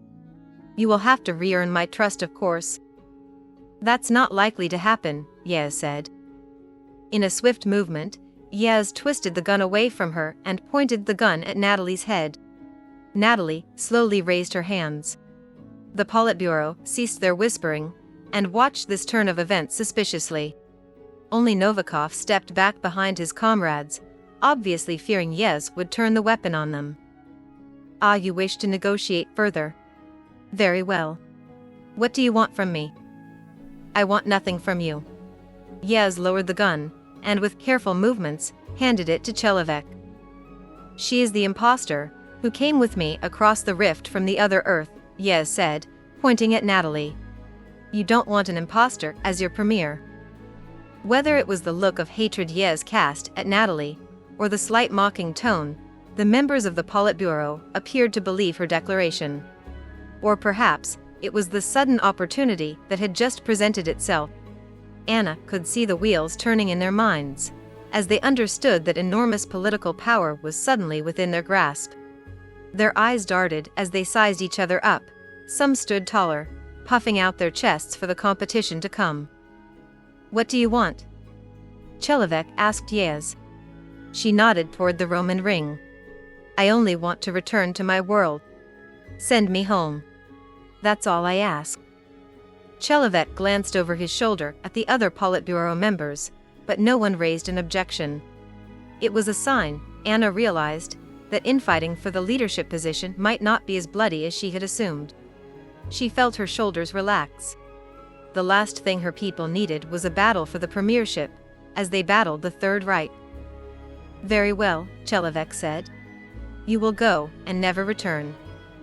"And this one?" a black operative asked, gesturing at Natalie with his weapon. "Take both the twins into custody. We may learn much from them." "I don't understand," another black operative said. "I beg your pardon?" Chelovek raised his eyebrows. "This can't be right," the man repeated. His face was pale. Beads of sweat gathered on his forehead. His pupils dilated, and he appeared not to see those around him, nor hear Chelovek's increasingly insistent questions. Anna's breath caught in her throat. Black operative training included mastering one's emotions, but the murder of the premier by a suspected imposter must have driven the man beyond his trained limits. That made him extremely dangerous. The black operative stared at Anna. He took one step toward her, then another, ignoring Chelovek and the coaxing of his fellows. He raised his weapon, his eyes never leaving Anna's face. He meant to kill her. It was as if time had slowed. She saw clearly the slight narrowing of his eyes as he corrected his aim, his nostrils flaring as he inhaled, his lips pressing together as he held his breath, the tendons in his arms rising against his skin as he flexed his finger against the trigger. She was struck from the side, knocked off balance and fell hard to the floor. Someone had pushed her out of the path of the bullet, someone who was now lying heavily on her legs. Others were shouting, words she could not hear over the roaring in her ears. Chelovek and black operatives struggled with the man who shot at her. Anna pulled herself upright, and as she did, Yez rolled off her legs. Only then did Anna see the blood. Yez put a hand on her side, which was awash in red. Her eyes bugged when she saw the dark fluid dripping from her fingers. "Send me home," Yez whispered to Anna. Blood trickled from the side of her mouth as she spoke. "I will," Anna nodded. "Promise me." "I promise." Yez did not answer. Her eyes remained open, and it took a moment for Anna to realize Yez now stared unseeing at the ceiling. She was gone. Anna's gaze fell on Natalie, standing away from the melee as the black operatives subdued their colleague, holding him against the floor, waiting for his reason to return. Natalie cocked her head at Anna, wearing a moue of disappointment. "She gave her life to save yours," Natalie said. "I did not expect that." "Did you?" Anna narrowed her eyes. "Perhaps you're not as skilled in reading people as you thought you were." "Perhaps. But I know what bothers us most." "The waste," Natalie continued. She jutted her chin at Yas's prone figure. "An inefficient use of resources. Fortunately, there are others. Farewell, Sister Self." Natalie raised her hand. She was holding a Roman ring portable interface unit. Before Anna could get to her feet or call out, Natalie activated it and disappeared. At once the Roman ring, which had been quiescent to that point, vibrated with an ominous sound. "Where did she go?" Chelovek demanded. "Where's Anna Ivanova?" Anna sighed. "I am Anna Ivanova." She got to her feet. The other was Natalie Johnson of the Parallel Earth. "As to where she's gone," Anna shrugged. "You lie," rasped the shooter. He was quickly silenced. "No," Chelovek was shaking his head. "I believe she speaks the truth." He turned to the Politburo. "Would our Anna Ivanova assassinate our premier?" But the other one from across the rift said our Anna Ivanova was a traitor. Novikov squeaked as he realized Yez was dead. That she was working with the dissidents and betrayed us to the Third Reich. "That is true," Anna admitted. "To stop Natalie Johnson, I turned to other allies. My goal has always been to safeguard the Union of Soviet Socialist Republics. Therein lies my loyalty. A great tiredness settled on her. Kill me if you must. I will die content, as a loyal comrade. A flash lit the room. Those nearest the Roman ring looked upwards, as if waiting for the rumble of thunder after lightning, but the technicians, frozen by the recent deaths, returned to their computers, now looking frantic. What's wrong with it? Chelovek asked, clearly frustrated with the lack of answers from the technicians. Natalie Johnson sabotaged the Roman ring, Anna answered. Do you know how to stop it? Anna shook her head. I do not. Others have taken on that mission. What mission? When, where, the Politburo members demanded. Anna opened her mouth to explain, and as she did, the floor rumbled under their feet, but this time with a different pitch than before, darker and deeper. The sound did not come from the Roman ring. It was the bombs of the Third Reich. Chapter 15. The Repuce. The future. Basics, Ira barked as she stepped into their quarters. Jonas and his 3 companions jumped to their feet and stood at attention in a row. Leader, they intoned in unison. I'm here with the results of your latest fitness and psychological evaluations, she said, ignoring their suddenly aroused interest. I'm pleased to report that your team passed with proficiency. Ira studied each of them, noting how they contained their emotions, and remained alert and ready for her next command. She let the moment linger before speaking again, watching for signs of impatience, boredom, or drifting attention. You're ready, she said at last. It's time for the Repuce. Jonas' pulse quickened.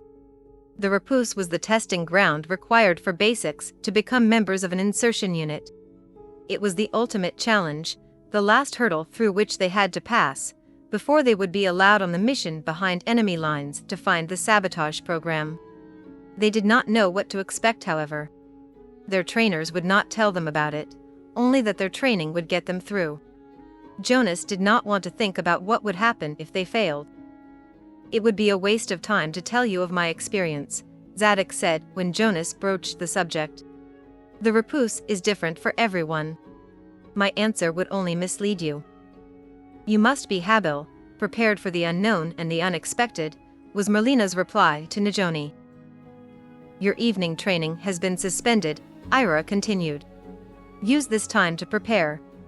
In the morning, you will board a transport which will carry you to the Repuce. After which you will return here. Or not. She paused and held their gazes one by one. I will see you all again when you've come through. It's about time, Sinclair muttered after the door closed behind Ira. They took the time necessary to make sure we'd make it, Simon said, sitting on his cot. I agree with Sinclair, Najoni said, to everyone's surprise. Our training has taken way too long. Are you still fretting about not being able to report to your superior? That, yes. And I'm tired of being here. I'm not a soldier, I'm a scientist. I want to complete my mission, stop the sabotage program and go home. I understand. I really do, Jonas agreed. But the Empyrean Guard is not about being soldiers. Remember what the training manual said? Outer Forces insertion units are for special assignments, assignments like finding the sabotage program. We needed this training, whether or not we wanted it. What do you think the Repuce will be like? Simon asked. I hope it's not like that tactical training on the lava planet, Jonas replied. Yeah, Najoni agreed. It was only a simulation, but I still smelled sulfur for days. Maybe it will be like that swampy planet with the snakes, Sinclair sneered at her. Najoni shrugged. I'm not afraid of snakes. Sinclair is, Simon needled. I am not. Remember that garter snake in grandmother's yard? You screamed like a chimpanzee. Sinclair raised his fist. I did not scream. Yes, you did. Simon danced away, laughing and taunting his brother. Knock it off, you two, Najoni said, stepping between them. I don't care what it's like, she continued. As long as we can get through it. We will, Jonas replied. We'll get through it together. Their trainers were waiting for them at the airlock. In their hands were Terex, personalized helmets crafted only when trainees were deemed ready for the repousse. Terex were a marvel of technology, connecting with their seats and instantaneously transmitting all necessary information to a clear visor equipped with a heads-up display. As they saluted, their trainers placed each Terex on their respective trainee's head. "Here's your lid, kid," Fulgur muttered to Simon with a grin. They stepped back and crossed their right arms across their chests. "Per arduo ad astra," they said in unison before turning in sync and marching away. "I wonder what that meant," Simon muttered as they boarded the transport. It looked like the same windowless ship that had brought them to Kuiper Station from the Ganymede Habitat Orbiter. "My seats didn't translate it." "It sounded like Latin," Najoni said. "It means through struggle to the stars," Jonas said. "How do you know that?" Sinclair demanded. "I was the 20th century expert for the TPC," Jonas explained. In 1912, it was adopted as the motto of what would become the Royal Air Force. Najoni smiled. "You still remember after all this time? You must have been an excellent agent." "Maybe I was, once." "What are you doing?" Simon asked as Jonas craned his head toward the sealed cockpit door. "Stars. I wanted to get a view outside," Jonas said. "We've been in space for weeks and I haven't seen any stars." "Close your eyes and imagine them," Sinclair said. "Then wish on one of them that you won't fail miserably." "Shut up, Sinclair," Simon snapped. "Make me." "I will." "I'll help," Najoni added, with a glare at Sinclair as she strapped in, next to Jonas. "Let's stay focused," Jonas said, cutting off the bickering. The transport juddered as it undocked from Kuiper Station. As the vibrations died away, a message flashed on their heads-up displays. "Incoming orders." "Here we go," Simon murmured. Assignment: retrieve classified technology in enemy hands. Location: a cave system on the eastern continent of the planet Corin. Inner Coalition refugees inhabit the caverns. Avoid contact. Populace may include enemy sympathizers and IC spies. Stand by for download. Technological specification, maps and cavern layout, background data, and operation parameters. The download feels strange," Sinclair grunted. "It's giving me a headache," Jonas agreed, though as soon as he said it, his seat started pain abatement, which worked almost instantly. "Najoni, take a look at the map of the cave complex." Simon leaned toward her. "Do you see those layers?" "I'm no expert, but it looks like areas of geologic instability." "That's what I thought too. When I map our route, we'll need to avoid those." "I agree." "That's it?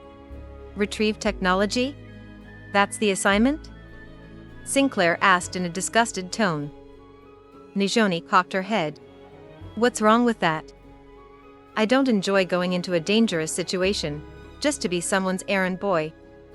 Retrieval and delivery are specialties of an insertion unit. What would you prefer?" "I'd prefer a straight-up fight over hiding in the shadows." "You've been saying that for years," Simon muttered. "Because that's what we've been doing for years. We're not going to get the Soviets out of North America until we take the fight to them," Simon echoed Sinclair in a bored voice. "How dare you," Sinclair whispered. "You were willing to run away with that coward who stopped us from destroying the Roman ring. You were willing to let your people die." "There was no fighting," Simon raised his voice. "Only hiding in the shadows." He took a deep breath. "You're mad because no one will listen to you. You're not the leader of the dissidents, Patron is. Patron will tell us when we're ready to take on the Soviets. Then you can fight to your heart's content. Meanwhile, we're stuck in this other world." Sinclair paused, clenching his jaw. "Whatever. Let's just do this so we can stop that sabotage program and get the hell out of here." "Avoiding the instabilities, while not getting too close to the refugee encampments, will be tricky," Simon commented, calmly moving on from Sinclair's grousing. It makes sense they'd want to avoid those areas too. He paused. We need to avoid the populace, so we'll have to risk it. Transferring primary route map and alternates to your seats now. The operation parameters dictate stealth mode and camouflage protocols, Jonas mused as he reviewed the routes Simon programmed. How far is Corin? Simon asked, and then, wow, on the edge of outer Union territory, that's far, he commented as the information displayed for all of them. It will take us a while to get there. Plenty of time to sleep, Sinclair said, leaning back and closing his eyes. There's so much available information now, Najoni marveled. Look at the engineering specs on the propulsion system. I don't think that's a good idea, Jonas said. Why not? You won't be able to use the information when you get home. To the past, I mean, Jonas explained. Najoni raised her eyebrows. You're not returning with me? Well, yeah, Jonas looked at the ceiling. If they'll take me back. They won't, Sinclair jibed, his eyes still closed. You betrayed them, remember? He snorted. You'll never be welcome anywhere. I'm coming too, Simon said to Najoni with a grin. I want to live in your peaceful world. You're not going with him, Sinclair said. You can't stop me. Yes, I can. Maybe we should separate them, Najoni joked to Jonas, attempting to soothe the sting of Sinclair's words. What do I care? Your Earth is filled with cowards, Sinclair sniffed and closed his eyes again. I guess 2 more won't make a difference. Najoni shot him a withering glare, shaking her head in annoyance, before settling into her seat and closing her eyes. Jonas closed his eyes too. Simon was breathing deeply, and Sinclair was already snoring, but Jonas could not relax. He tried to focus on the operation parameters and details of the assignment, but his mind unwillingly drifted to Sinclair's comments. He shifted in his harness. This assignment seems familiar, don't you think? Najoni asked in a quiet voice. Jonas opened his eyes. You mean it sounds a lot like what we need to do to stop the sabotage program? Yeah, I noticed that too. Do you think it's a coincidence? Jonas shrugged. I don't know. Maybe Colonel Walsh or Major Quallam arranged this for our repousse, so that we could go into our mission as prepared as possible. Maybe. Najoni held his gaze before closing her eyes again. After a moment, Jonas did the same. It was a long way to Corin after all. There was plenty of time to stew. Jonas ensured the others entered their drop pods before securing himself in his. The conformable composite interior molded around him as it had in hundreds of pod drop simulations. This time, however, his palms grew sweaty when the pod closed, his breathing increased when the transport pilot started the ejection countdown, and his heart raced when his pod jolted out of the transport and plummeted toward the surface of Corin. The pods landed at local sunrise in a canyon close to their target. The plan was to cross the arid landscape of Corin during the day, when the refugees remained in the caves and out of the glare of the planet's 3 suns. Operation parameters gave them daylight hours to retrieve the technology and return before dusk, when the pods automatically returned to the transport. The breeze feels like it's coming from an open oven, Sinclair panted. It'll get worse when the first sun rises, Najoni warned. Set your gear for desert conditions, Jonas said. A thin sheath of conformable composite extruded from each of their uniforms, insulating them from the hot, dry air, supplying hydration and keeping a comfortable body temperature. Simon, you're our guide. Take point. I'll cover the rear. Let's go. Corin's extreme heat kept the refugees under cover during the day, but that did not mean the team was alone. Indigenous animals, both predators and prey, well adapted to temperature extremes, populated the canyons. The team's heads-up displays tracked movement all around them, animals hiding under spindly bushes, in the shadows of overhanging rocks, soaring over their heads in currents of warm air lifting from the ground as the suns rose, and even tunneling under their feet. Felicerta was the apex predator on Corin. The locals called them dragon cats, and they were unusually dangerous because they were both ambush and pursuit predators, waiting in silence to leap on prey, and reaching chase speeds no human could outrun.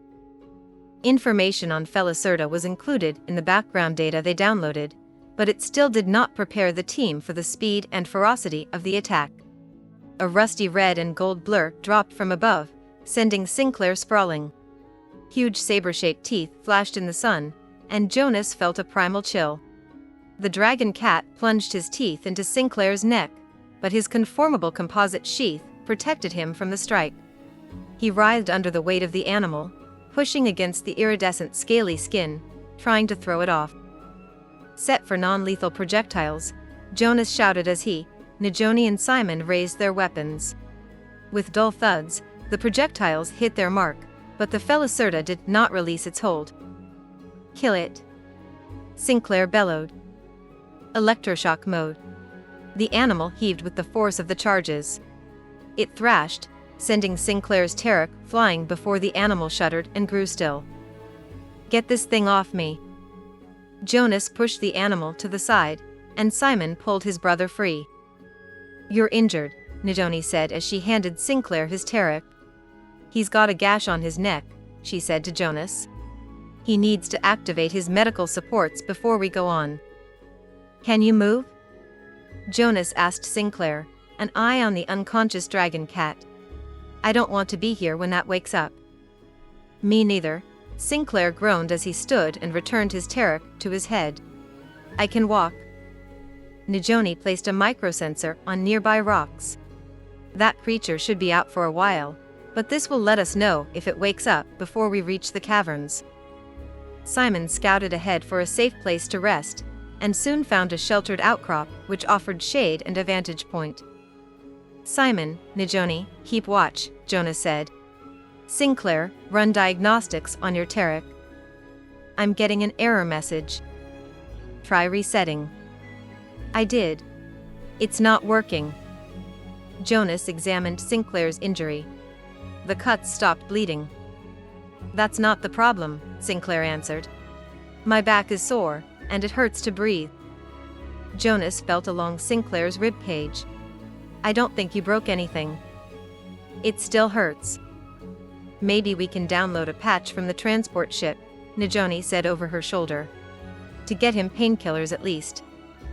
Operation parameters require communication silence, Simon warned. But this is an emergency, she argued. What about a download from one of our Tareks? Can we connect them to reset the medical supports? Jonas asked. Najoni frowned. I don't think so. The Tareks are tailored for each of our unique brain patterns. A download from one of ours could damage his. Or worse. Leave me here, Sinclair said. I'll be fine. He patted his weapon. You can pick me up on your way back. Not an option, Jonas shook his head. I'll slow you down. We go together or not at all. If we don't achieve our objective, we fail the repousse, Simon reminded them, weapon in hand, not taking his eyes off the horizon. Jonas took a deep breath and took off his Tarek. I don't think we can connect them, Najoni said. That's not what I'm doing. As soon as he set his Tarek on the rocky ground, his conformable composite sheath retracted. He pulled out his knife and handed it to Najoni who, understanding his intent, cut a sleeve from Jonas' uniform. Jonas used it as a makeshift bandage for Sinclair's neck. Can you set your sheath to compress your torso? Jonas asked Sinclair as he put his Tarek back on. I think so. Sinclair grunted and then took a slow breath. That feels better. Thanks, he added grudgingly. After confirming Sinclair was still receiving data on his heads-up display, they continued to the caves. It did not surprise Jonas to see guards standing at the entrance that was supposed to be unguarded. It was turning out to be that kind of mission. Using the covert communication channel built into their seats, Najoni proposed luring the guards away by setting a microsensor to broadcast the sound of a wounded caprive, a large grazer hunted by the refugees for food. You think they'll fall for it? Simon's texted question scrolled across their displays. It's worth a try. What's the catch? Jonas asked. They might not fall for it, or they might send others out to collect the capri, or the sound lures a dragon cat. But I think it will work, she added as Jonas hesitated. Do it, Jonas replied. When the guards leave their posts, we'll be waiting for you at the entrance. Najoni nodded and crept away. Moments later, they heard a plaintive animal cry echoing from an adjacent canyon. Look, Sinclair texted. There was activity at the entrance. Both guards called inside and moments later left the opening, heading towards the sound and followed by 3 others. It worked. Simon grinned. They waited for Najoni outside the cave entrance. Jonas' seats flashed warnings on his display about increases in his stress hormones. He disabled the warnings until Najoni returned. The desert camo really hides you guys, Najoni texted. Yeah, I didn't see you coming, Simon joked. That's enough. We don't want our transmissions detected, Jonas cut in. Critical communications only until we're out of the caves. Understood? Najoni and Simon nodded. Sinclair did not argue, which Jonas took as agreement. Simon led the way, darting into the cave opening. They squeezed past a small rockfall into a side passage not used by the refugees, if the lack of footprints on the sandy floor was a sign. The daylight from the opening faded as they worked their way underground, and soon they were relying solely on the spectral range display on their visors. We'll be coming up on a dead end shortly. Simon's message faded in before Jonas' eyes. We'll need diggers to get through. Diggers were fancy outer forces technology that could be programmed to create or remove matter. Sinclair and Simon strategically placed the diggers and stepped back. The cave wall appeared to melt away, revealing another passage behind it. Jonas did not know how the diggers worked, but like his teammates, he was grateful to not have to remove the rock wall by hand. The structure is stable, Simon confirmed, before stepping through the opening. This passage was longer, and they moved quickly. By Jonas' estimation, if they kept up this pace, they could make up the time lost from the Felicerta attack. He relaxed. There's something there. Simon stopped, pointing ahead to where the passage curved. It reads as a life form, Sinclair agreed. But the readings aren't clear. Jonas unclipped his weapon and increased his spectral range to maximum. The life form registered as movement only. I think it's a colony of chirophids, Jonas texted to their displays. We have to find another way, Sinclair replied. Jonas looked back. Sinclair's eyes were huge. Flying venomous snakes were apparently not his thing. This is the fastest way. It will be fine if we don't disturb them. I'll go first. Jonas crept forward, closely watching his display. The chirophids were hanging from the ceiling, clustered together in an enormous swaying ball of waving tendrils. We can get through. Keep to the left, Jonas texted as he waited for his team to catch up. The ball of chirophids swung toward him. He took a step back and stumbled over a rock that had not been there before. He reached for the cave wall to steady himself, but the wall was no longer there. The cave was collapsing. He dropped into a crouch, covering his head, flinching as stones bounced off his arms and torso. Then there was quiet, with only the sound of the last few rocks tumbling down. Jonas? Najoni texted. Jonas, are you okay? I'm fine. He stifled a cough. What happened? A section of the roof collapsed. Are you guys okay? We're fine, but there's a lot of fallen rock. We'll get you out, Simon added. We need to figure out how to do that without more of the roof collapsing, Najoni continued.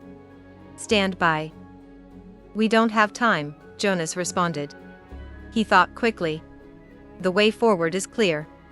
I'll get the device and take one of the alternate routes. You 3 head back now. I'll meet you at the pods. There was a long pause. We can't go back. The rock fall was heavier behind us, Najoni replied. It will take us longer to dig out that way. There was a rush of wings. The chirophids had been disturbed. As he curled up on the rocky ground, Jonas admitted to himself that flying venomous snakes were not his thing either. Several curse words came to mind as he readied his weapon and prepared to fight a nightmare in the dark. Chapter 16. Cold Trail. Antebellum Georgia and 15th century Venice. If those men aren't looking for us, we can sneak out when they search another section of the cemetery, Sharon whispered. I don't think we can, Helen said slowly. Sharon pinched her lips together to stop herself from snapping. Why not? At him. I think this is another temporal booby trap, he continued. If we leave the mausoleum at the wrong moment, they'll find the slaves, Sharon finished with a sinking feeling. And that could change history. Of course. She cursed under her breath. I don't understand how she could know we would hide in here, Helen said. There's probably more than one trap, Sharon muttered. She assumed we'd track her to this time frame, and she probably had several traps waiting for us. Then these people likely weren't supposed to be hunted, let alone found. He took a deep breath. Yorga has probably already changed history by tipping off the searchers. Which means to fix things, we're going to have to make sure they get away. How are we going to do that? Maybe we should ask them, Director. Helen's match sputtered out. Sharon straightened her shoulders and turned to face the three as he lit a second. Hello. My name is Sharon. He's Kalen, she said in a quiet voice. Please don't be afraid. We won't tell them where you are. We want you to get away, but we need to know what to do to help. The three, 2 women and a man, she realized, stared at her and made no response. I don't think they trust us, Helen whispered after a few moments. No, I don't think they do. She let out a bitter laugh. And why should they? What's next? She sighed, listening for the sounds of the hunters. The baying had retreated into the distance, but could still be clearly heard. We wait until dark. I think that's the best we can do. He looked at his pocket watch, moments before the second match guttered out. Then we better get comfortable, he whispered as they were again plunged into darkness. Sharon leaned against the damp wall of the mausoleum. Helen had dropped into a cramped sitting position, wedged against her leg. Her feet were aching in the lace-up boots, but she refused to sit. She had the ridiculous notion that if she sat in this place of death, she would never get back up. I hate this. Her whisper was almost inaudible. The waiting? No, the waiting is for a good cause. Just being here. I know it must be hard. Not harder than any other mission, I guess. I mean being in a cemetery. Why do you say that? She exhaled the words. Because of your mom. There was a pause, and Sharon nursed the momentary hope Helen would take the hint and drop the subject. He did not. You've had a tough time since your mom died. His voice was so quiet Sharon had to strain to hear it. I know it's why things fell apart between us. That's not why. Then why? You really want to do this now, she murmured. Helen did not respond. We didn't fall apart because my mother died, she continued in a low voice. We fell apart because you didn't tell me it was going to happen. In the silence she imagined his face, a look of angry shock transforming into compassion. Even in her mind's eye, his expression infuriated her. You know I couldn't, his voice sounded sad, which did nothing to cool her anger. You of all people know I could not. You shouldn't have kept that from me. It was my job. He quietly enunciated each word. I don't care if it was your job. That I know. Now his voice was brittle. What's that supposed to mean? Not letting people do their jobs has become your trademark, Director. He emphasized the last word. Sharon pulled away, scraping an elbow on the stone again. He did not speak for a while, and Sharon wondered if he regretted what he said. She could not help but think of Miranda's words to her, outside of Najoni's lab. We chose this profession, Helen murmured finally. We've been trained for it. You need to let your people do it.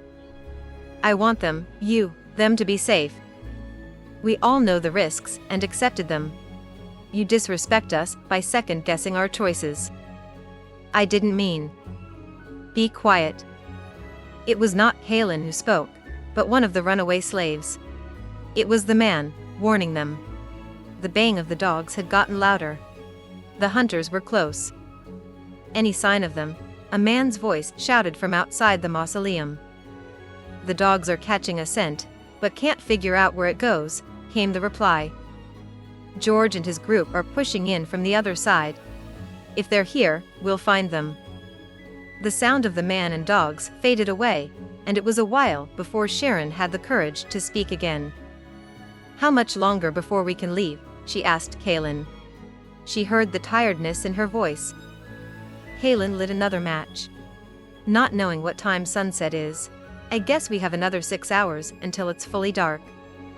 You won't have to wait that long, one of the women said. The man nudged her as if telling her to be quiet, but she brushed his arm away. You don't need to wait until dark, she said again. Fog will roll in, off the river, this afternoon, before sunset. It will hide you. What time will that be? Halen asked. Sun go down round 6, the man said in a taut voice. It was obvious he wanted the conversation to end there. Thank you, Sharon said. Thank you both. Did you mean what you said, miss? The woman asked. What I said? About helping us. Sharon nodded. Yes, I did. My name is Lenore. She looked at her companions, who shook their heads. They don't want to share their names. They think you workin' for the owners, trying to learn how to stop others like us. But you don't. Lenore let out a low laugh. No one workin' for the owners would sit next to a coffin, in a cemetery for hours, just to capture 3 slaves. Sharon chuckled. Probably not. How can we help you? Halen asked. We were heading to the next station, when we got separated from our conductor, Lenore said. Station? A church. The Underground Railroad, Sharon breathed. It's how slaves escaped to freedom in the northern United States. I remember, Halen murmured. Do you know where the next station, where the church is? He asked, lighting another match. We only know that there is a tunnel on the river that will take us there. You need us to help you find this tunnel? We need you to leave us alone, the man growled. He's right, Lenore said. You can help by drawing off the searchers. We'll find the tunnel on our own. Sharon exchanged glances with Halen. We can do that. Lenore was right about the weather. When they pushed open the stone, cold damp air flowed in, smelling of wet leaves and grass. Fingers of fog reached past them as it crawled up from the river and across the cemetery. The dim setting sun cast an eerie light, as the 5 people emerged from the mausoleum. I can't hear anything, Sharon said, which was not entirely true. The gurgle of the river was louder now, the swish of their clothes, and even their breathing seemed magnified, but there was no sound of men or dogs. They flitted from shadow to shadow, until they reached the cemetery entrance, by the oak tree under which Sharon and Halen had shifted in. The fog was much thicker near the river, and it was difficult to see beyond a few feet in front of them. This is where we say goodbye, Lenore said, as the man and other woman darted away toward the bank. Good luck, Halen said. Lenore took a step toward the river and then turned back. She looked Sharon in the eye. You look strange, miss, she said. You act strange, you sound strange, and you use strange words. They think you've lost your sanity. She nodded toward her retreating companions. I heard you talk, like the future is now and the now is past. She hesitated. They might be right. But I'm gonna ask anyway. You know what's gonna happen, don't you? To us, to the slaves I mean. Will it ever end? Out of the corner of her eye, Sharon saw Halen slowly shake his head, but she ignored him.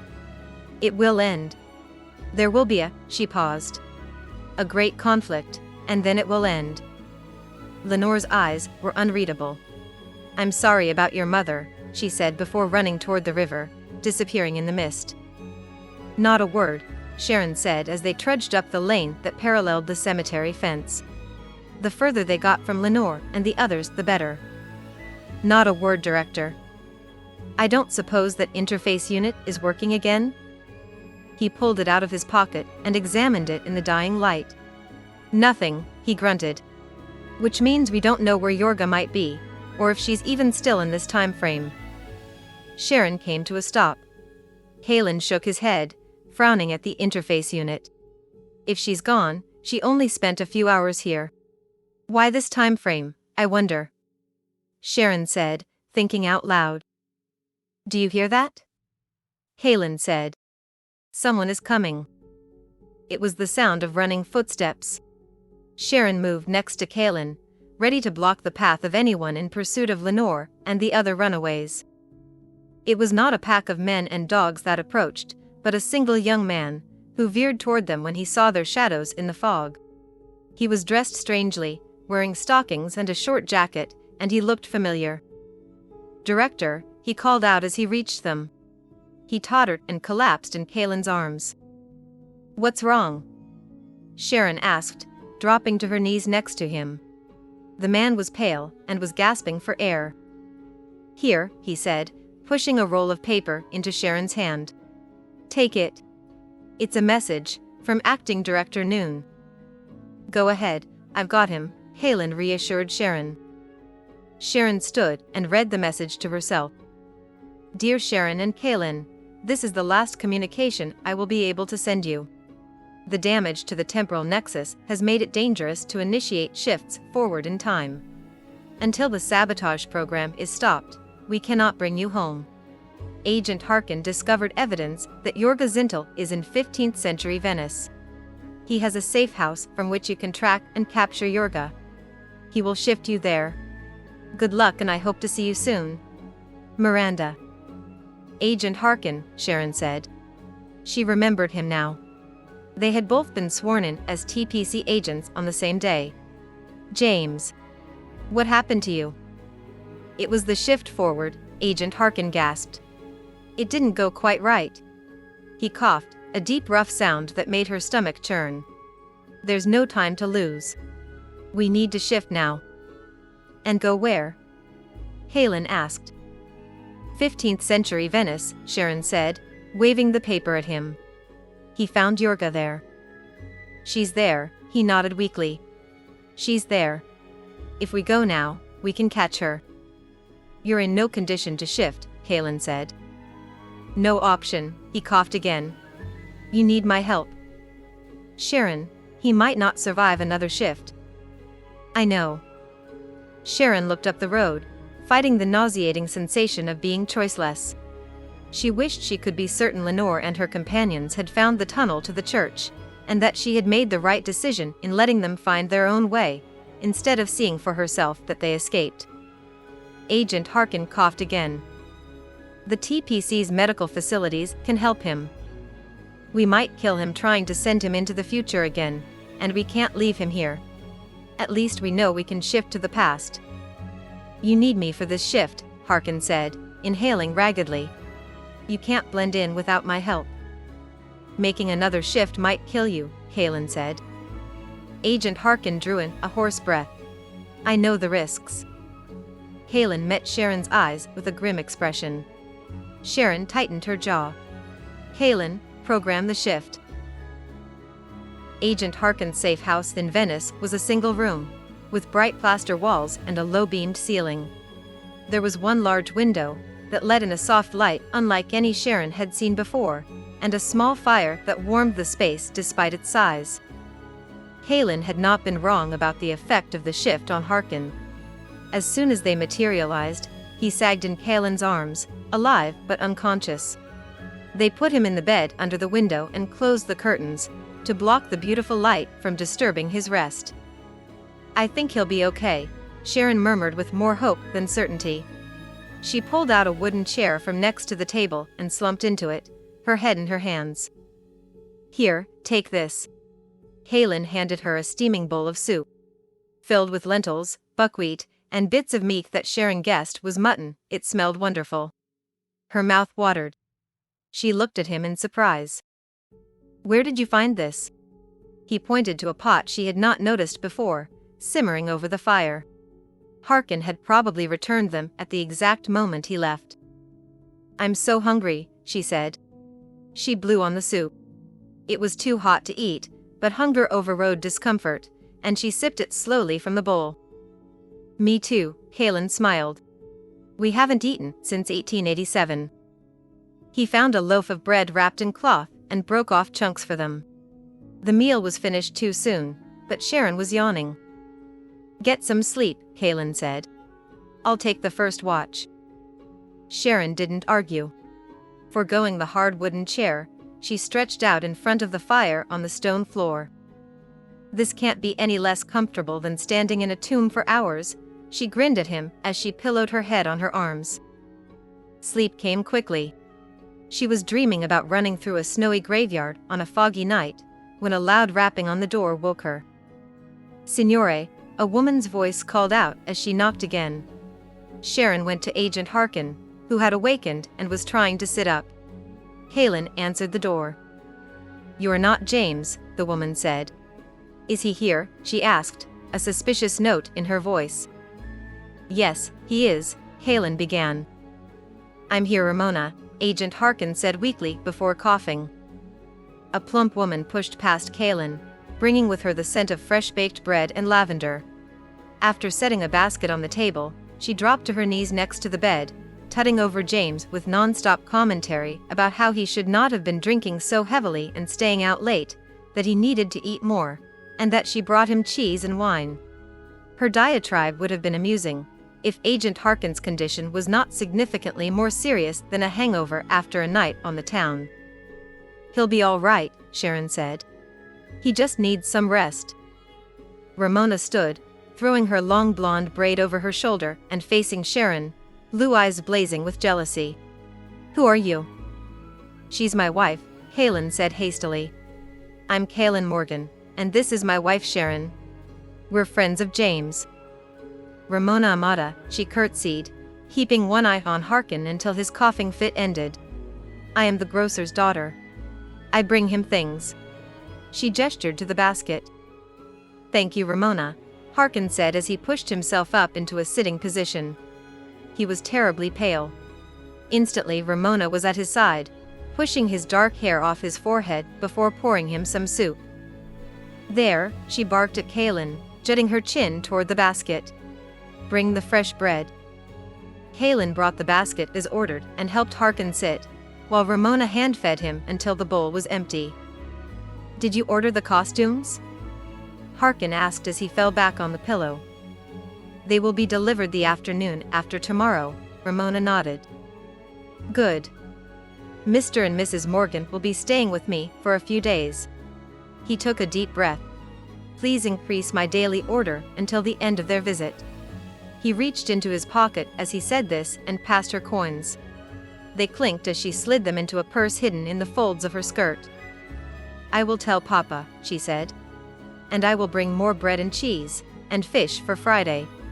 Ramona emptied the contents of the basket onto the table and left the house with a stiff nod. Costumes? Sharon asked when they were alone again. They're for you, Harkin said. Yorga will attend a masquerade ball in a few days. You're going too. Chapter 17. Sacrifices. The future. Najoni circled in place, trying not to breathe deeply, until the last of the dry dust churned up by the cave-in settled. There had to be a solution, a way for the team to reach Jonas and complete their assignment in time. The dark cavern walls, illuminated only on her Terex heads-up display, offered no answers. We have to use the diggers, Sinclair insisted. No.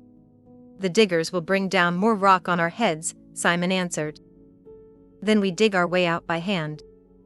There's no time, Simon said. It's diggers or hands. Which do you prefer? Quiet, Najoni commanded. Sinclair narrowed his eyes. Make me. No, listen, she said, pointing to the pile of debris between them and Jonas. Dimly they heard Jonas' weapon discharging. We have to help him, Najoni said. What about luring the chirophids away? Simon suggested. Like you did with the caprive. That could work, Najoni admitted. All life evolves to eat something. You're suggesting we bring the flying snakes in here to join us? Sinclair grimaced. No way. We take our chances with the diggers and get out of here. We've been over this, Simon started. No, he's right, Najoni interjected. What?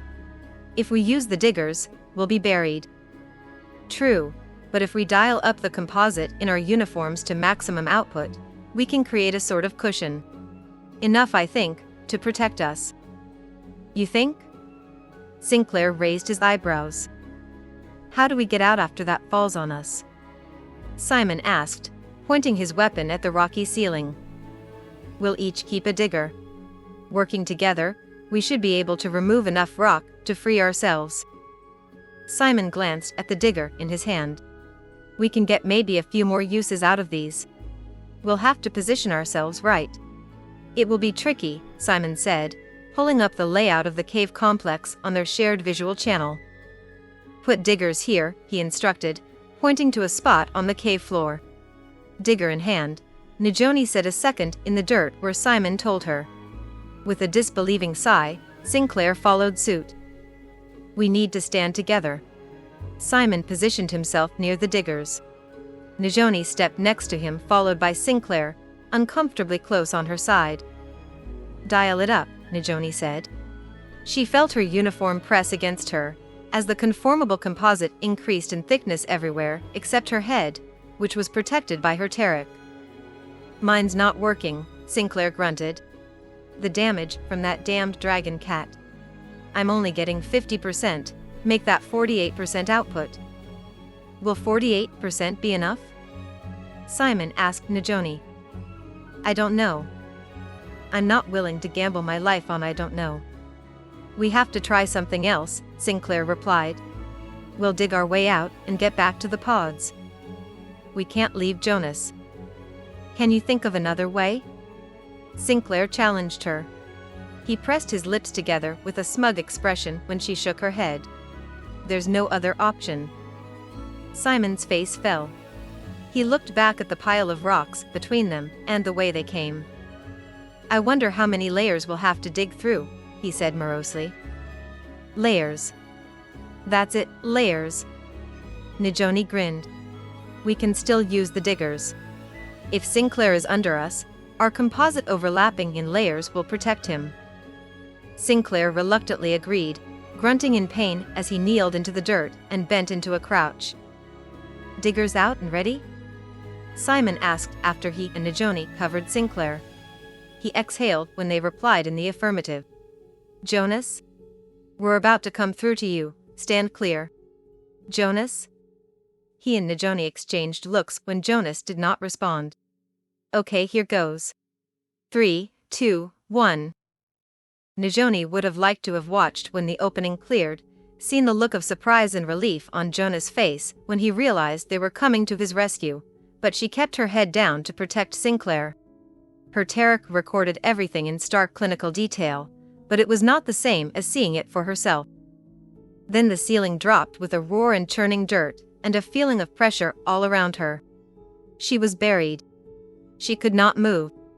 It felt as if she were shifting through a billion years of time again. Activate diggers, Simon's voice brought her back. My diggers are burned out, Sinclair reported once they were free. Mine too. Najoni searched for Jonas through the now opened gap in the cave wall. I don't see him. Simon got to his feet, the thick layer of composite retracting into his uniform. He's down. Jonas? Jonas. Simon called out as he clambered over the remaining rocks. Najoni followed, her weapon raised, tracking the chirophids which had retreated to a dark corner, but she didn't see any carcasses on the ground. Jonas had not shot to kill. Was he bitten? Sinclair asked from behind her. His bio reading is not showing venom in his system, but he's oxygen deprived. Hang on, Simon paused, and Najoni realized Jonas was fully encased in composite. Simon issued an emergency instruction for it to retract. Najoni dropped to her knees next to Jonas as he took a shuddering inhale and opened his eyes. "I knew you would come," he said with a sleepy smile. "You used the composite to stop the chirophids from biting you," Najoni murmured in admiration as Simon pulled Jonas into a sitting position. "I didn't know that could be done." Jonas coughed. "I overrode the safety protocols." "And nearly suffocated," Sinclair said. He watched the writhing ball, keeping its distance for the moment. "Why didn't you just kill them and finish the assignment?" Jonas shrugged. "I knew you'd come," he repeated. "Speaking of our assignment," Simon began, in a warning tone. "How much time do you need to recover?" "We can go now," Jonas grunted as he got to his feet. Najoni thought he could use another few minutes to recuperate, but agreed with the need for speed. Jonas took a deep inhale. "Return to covert communication only. Simon, lead the way." Simon took point, and Jonas followed him. Najoni fell in behind Jonas, torn between wanting to watch him to be sure he was fully recovered, and disliking the idea of Sinclair at her back. Logic told her Sinclair was no threat. For all his nasty sarcasm, she had not seen behavior that posed a genuine danger. There were no facts to support her uncomfortable feeling, but her conclusion did not make the feeling dissipate. The skin on her back itched and twitched, and she listened closely for sounds out of the ordinary behind her, sounds besides Sinclair's footsteps in the soft dirt. She tried distracting herself by calculating how much time they had lost after the cave-in trapped them, but that did nothing to ease her anxiety. "We're here." Simon's text scrolled across her display. The item they were there to retrieve was hidden in a storage space close to the populated areas of the cavern. They pressed themselves against the cold cavern wall. Sharp points on the uneven surface jabbed into her back as they scanned for sounds, movement, heat signatures, and security devices. "Looks clear," Sinclair texted. "Agreed," Jonas responded. "I'll retrieve the item. We'll head out as soon as I get back." Najoni held her breath. If Jonas were caught. "Got it," Jonas texted, and moments later he returned, a small device in hand. "What is it?" Najoni asked. "We're not supposed to know, remember? Simon, you got our route out?" "There's a problem," Simon replied, blinking rapidly as he scanned his heads-up display. "Now that the way we came is blocked, the fastest way out takes us too close to the refugee encampment. We can't be spotted, or all of this will be for nothing," Najoni warned. "What about the diggers? Can we use them to cut a new way out?" Jonas asked. "We burned them up getting to you," Simon answered. "There's another option," Sinclair chimed in. "We can use that device you're holding." All eyes turned toward him. "What are you talking about?" Jonas asked. "It's a short-range teleporter. We can use it to transport us to the pods from here." "How do you know?" "I recognize it from the database. They're rare. Only a few were manufactured." "I guess I wasn't the only one researching advanced technology," Najoni frowned. "The point is, we can use it to get out of here, and get back to the drop point before the pods leave the surface." "The device is classified," Jonas reminded them. "How were you able to access classified data?" "I was browsing, the specs came up." Sinclair shrugged. "So? We're not authorized to examine it, and we certainly can't use it." "I agree with Sinclair," Simon texted. His three companions stared at him. Najoni couldn't remember Simon ever siding with Sinclair. "If this device can take us to the pods, we should use it. It's better than risking an encounter with the refugees." "I don't care about the refugees," Sinclair replied. "I don't want to miss the pods." "We're not using the device," Jonas texted. "This isn't up for a vote or a debate. Prepare to move out." "We'll make it in time and keep our distance from the refugees," Najoni added with a reassuring smile at Simon, but he did not smile in return. "Simon and Najoni, lead the way," Jonas said as he stored the device in a pack on his back generated by the composite. "I'll take the rear." communication silence except for emergencies. It took longer to work their way out of the caverns, even including the time it took to clear the cave-in. Trying to appease the now clearly agitated Simon, Najoni took the lead and charted a circuitous route to reduce the chances of running into refugees. They had to backtrack and cross their own path more than once. She set her Taric to its highest infrared and echolocation settings, but twice the team was forced to retreat into dark alcoves and wait, weapons at the ready, for refugees to pass by. The third time, they were not so lucky. When Najoni held up her hand to warn her team of 2 approaching heat signatures, there was no nearby alcove or dark dead end to hide in. They froze, trying to make themselves as inconspicuous as possible. Or as inconspicuous as 4 people holding weapons can be, she thought. As the heat signatures neared, it was not the sound of gritty footsteps that quickened Najoni's pulse, it was Simon. His face was pale, and his hands shook. He looked as if he would faint. 2 figures tumbled in the dirt at their feet. They were children, no more than 8 or 9 years old, wrestling and laughing, unaware they were being watched until one of them fell onto Simon's legs. They got to their feet, their expressions of open curiosity shifting to wide-eyed apprehension as they realized their danger. Najoni's mind raced, trying to think of a way out of the situation without hurting the children or raising an alarm among the refugees. She stopped herself from shouting out loud when Sinclair pointed his weapon at the children, who dropped to the ground. "What did you do?" Najoni whispered as she rushed to the children. "I only stunned them. We don't have time to play nice." Their heartbeats were strong under her fingers, but that did not make shooting children acceptable. "Don't you ever do that again," she hissed. "Enough," Jonas said. "Keep going." Najoni looked at Simon. He had not moved. His eyes were glassy, and he looked like he would vomit. She put a hand under his elbow and eased him away from where the children lay. As soon as the children were out of eyesight, Simon shook himself and pulled away from her hand. The suns were low in the sky when they left the caverns, though heat still radiated from the stony walls of the canyons. There was little time remaining to cover the distance to the pods. "Now we run," Jonas texted. "Sinclair, you're in front." Najoni recognized Jonas' strategy. Putting Sinclair in the lead meant he would set the pace and they would not move faster than their injured companion. It was a good tactic to support the team, but it would cost them in time. Sinclair's encounter with the children seemed to have energized him, however. With a grim expression, he took off at a run, and as he swept them through darkening canyons and around prickly grasses and thorny bushes, he kept a pace that surprised her. It was Simon who lagged, increasing Najoni's worry with every lost step. She offered her hand to pull him along, but he angrily shook her off.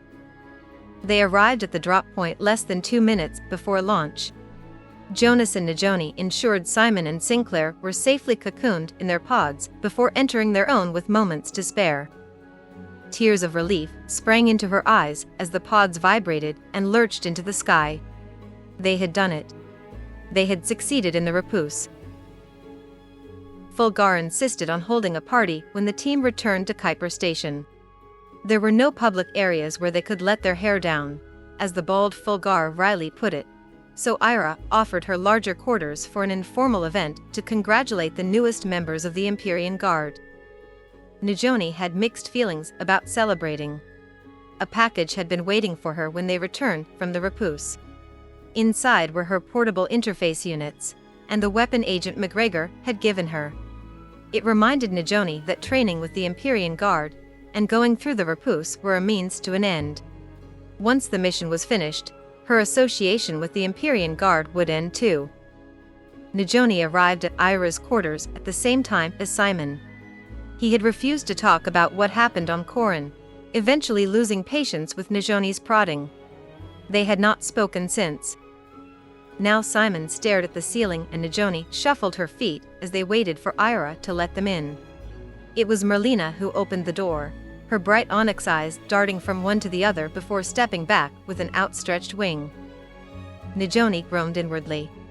The sharp-eyed Corvidae missed very little, and had no compunctions about asking difficult or personal questions. During Najoni's training, Merlina had told her that subtext and indirectness were anfractuous and a waste of time. Najoni guessed it would not be long before Merlina interrogated her about why she and Simon were not speaking. "Wait for me," a voice called out. Jonas hurried up. He was carrying a parcel wrapped in an opaque composite, effectively hiding the contents. "Merlina," he said, with a little bow. Merlina tilted her black beak, the fuzzy feathers on her head lifting in what Najoni called a corvidé smile. "Simon," Fulgar bellowed as he came out from behind a counter, mouth-watering smells following him. "How are you doing, kid?" Simon smiled and color returned to his cheeks for the first time since Corin. A tightness in Najoni's chest loosened, and suddenly she felt like celebrating. "What's in the package?" she asked Jonas with a grin. "It's a surprise," he answered, his eyes dancing. "Don't just stand there, kids," Fulgar boomed. "Move in. Move in." Ira's quarters were windowless, like all the living spaces on the station, but they included a sitting area and kitchenette to accommodate meetings and working meals with her unit. Fulgar pulled Simon with him to help with preparing the meal, while Najoni and Jonas sat on a low couch under the curving wall opposite the door. Merlina nestled on a broad pillow on the floor, and Zadok joined them in a chair a moment later. Sinclair was nowhere to be seen. "We are one short," Ira commented as she activated a communication panel on the wall near the door. "And then we toast," Fulgar called out from the kitchen. "I've brought something special," Jonas announced, gesturing to the wrapped package. "Dulcie Bay," he said proudly as he held aloft a small bottle filled with golden liquid. "Wow," Fulgar breathed as he and Simon came out from behind the counter to join them. "You must have paid a fortune," Zadok said somberly. "I understand it's traditional for new members of insertion units to present this rare vintage to their trainers upon completing the repousse," Jonas replied with a grin as he handed the Dulcie Bay to Ira. "This was the only bottle available on the station. I was lucky I found it." "What did you offer in exchange?" Ira asked as she poured equal portions into 8 glasses. 2 weeks of holorec time. I talked the seller down from 3. "You ended your research too soon," Merlina croaked, her feathers shivering with mirth. Jonas frowned. "This is a tradition, right?" "Yes it is," Zadok replied, his mouth twitching. "A tradition that goes back generations. It's also tradition that all bottles of Dulcie Bay will disappear when word of a successful repousse spreads around the station." "Hey up," Fulgar crowed at his companions. "I won." Jonas closed his eyes and shook his head before looking up with an embarrassed grin. "How much did I overpay?" 11, maybe 12 days, Zadok said, breaking into an enormous smile.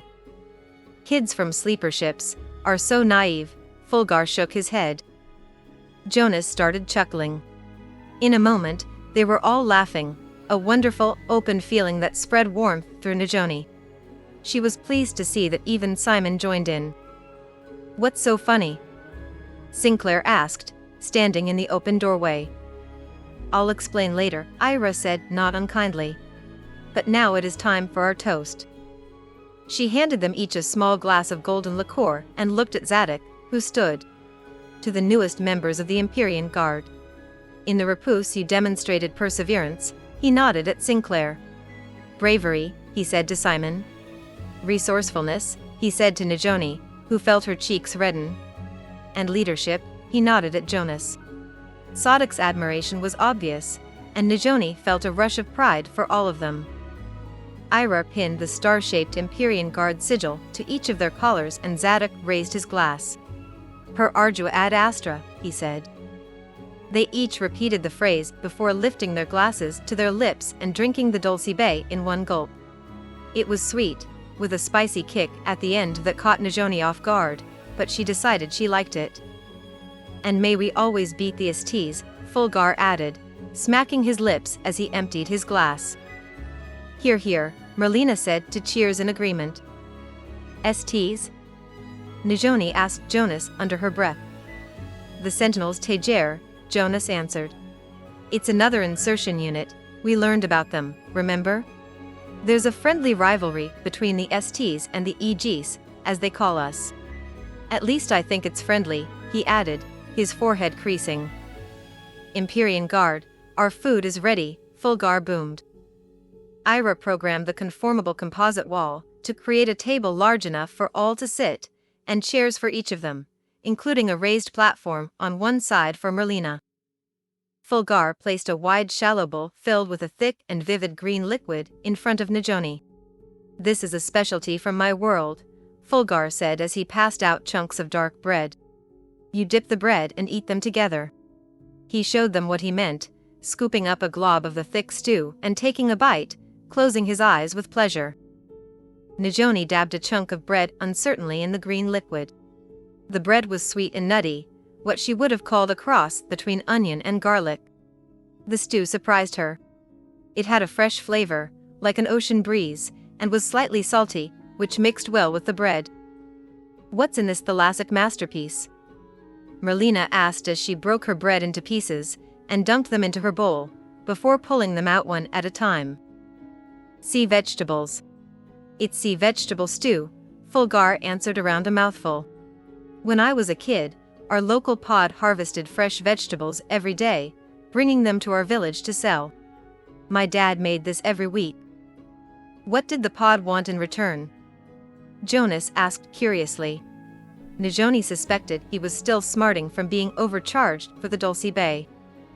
Play, Fulgar grunted and then grinned at his new team members' confused expressions. The pods loved play more than anything, he explained.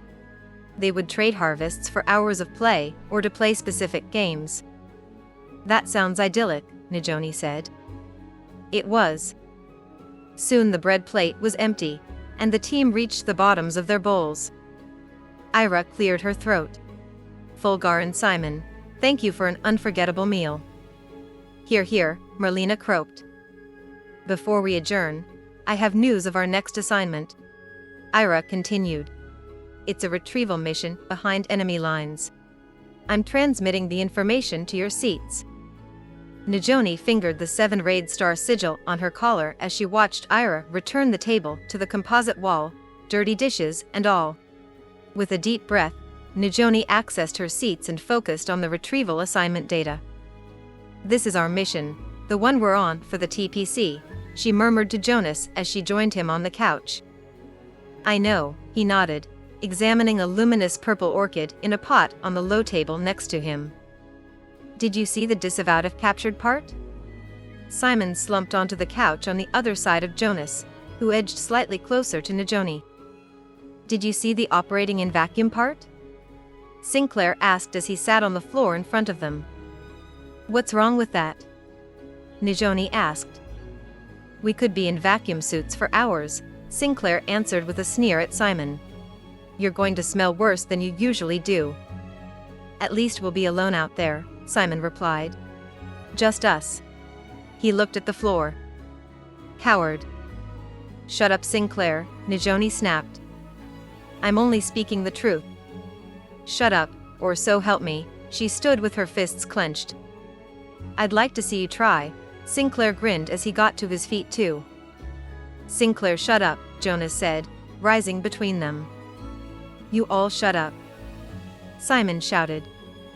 Najoni, Jonas and Sinclair stared at him. Simon scrunched his eyes shut and opened them again. Maybe he's right. I am a coward. I don't belong here. Simon turned and left Ira's quarters. Fulgar watched him go. I've got this, Fulgar reassured them as they remained unmoving, thunderstruck by Simon's outburst. What was that about? Najoni asked, sinking down onto the couch after Fulgar followed Simon out. He's been like that since Corin, Jonas said. Since you shot those kids, Najoni glowered at Sinclair. I did what had to be done, Sinclair glared. He exhaled as Najoni ground her teeth. It's not the first time we've shot our way out of a situation, he muttered. Once our ship, was boarded when it was our turn to be awake, he said, glancing in Ira, Zadok and Merlina's directions. He remembered to keep up the fiction they were from this time frame and this universe. Nijoni understood, however, that he was talking about fighting against the Soviet occupiers on his parallel Earth. Pirates. They were pirates. He had to kill 3 of them. He couldn't deal with it.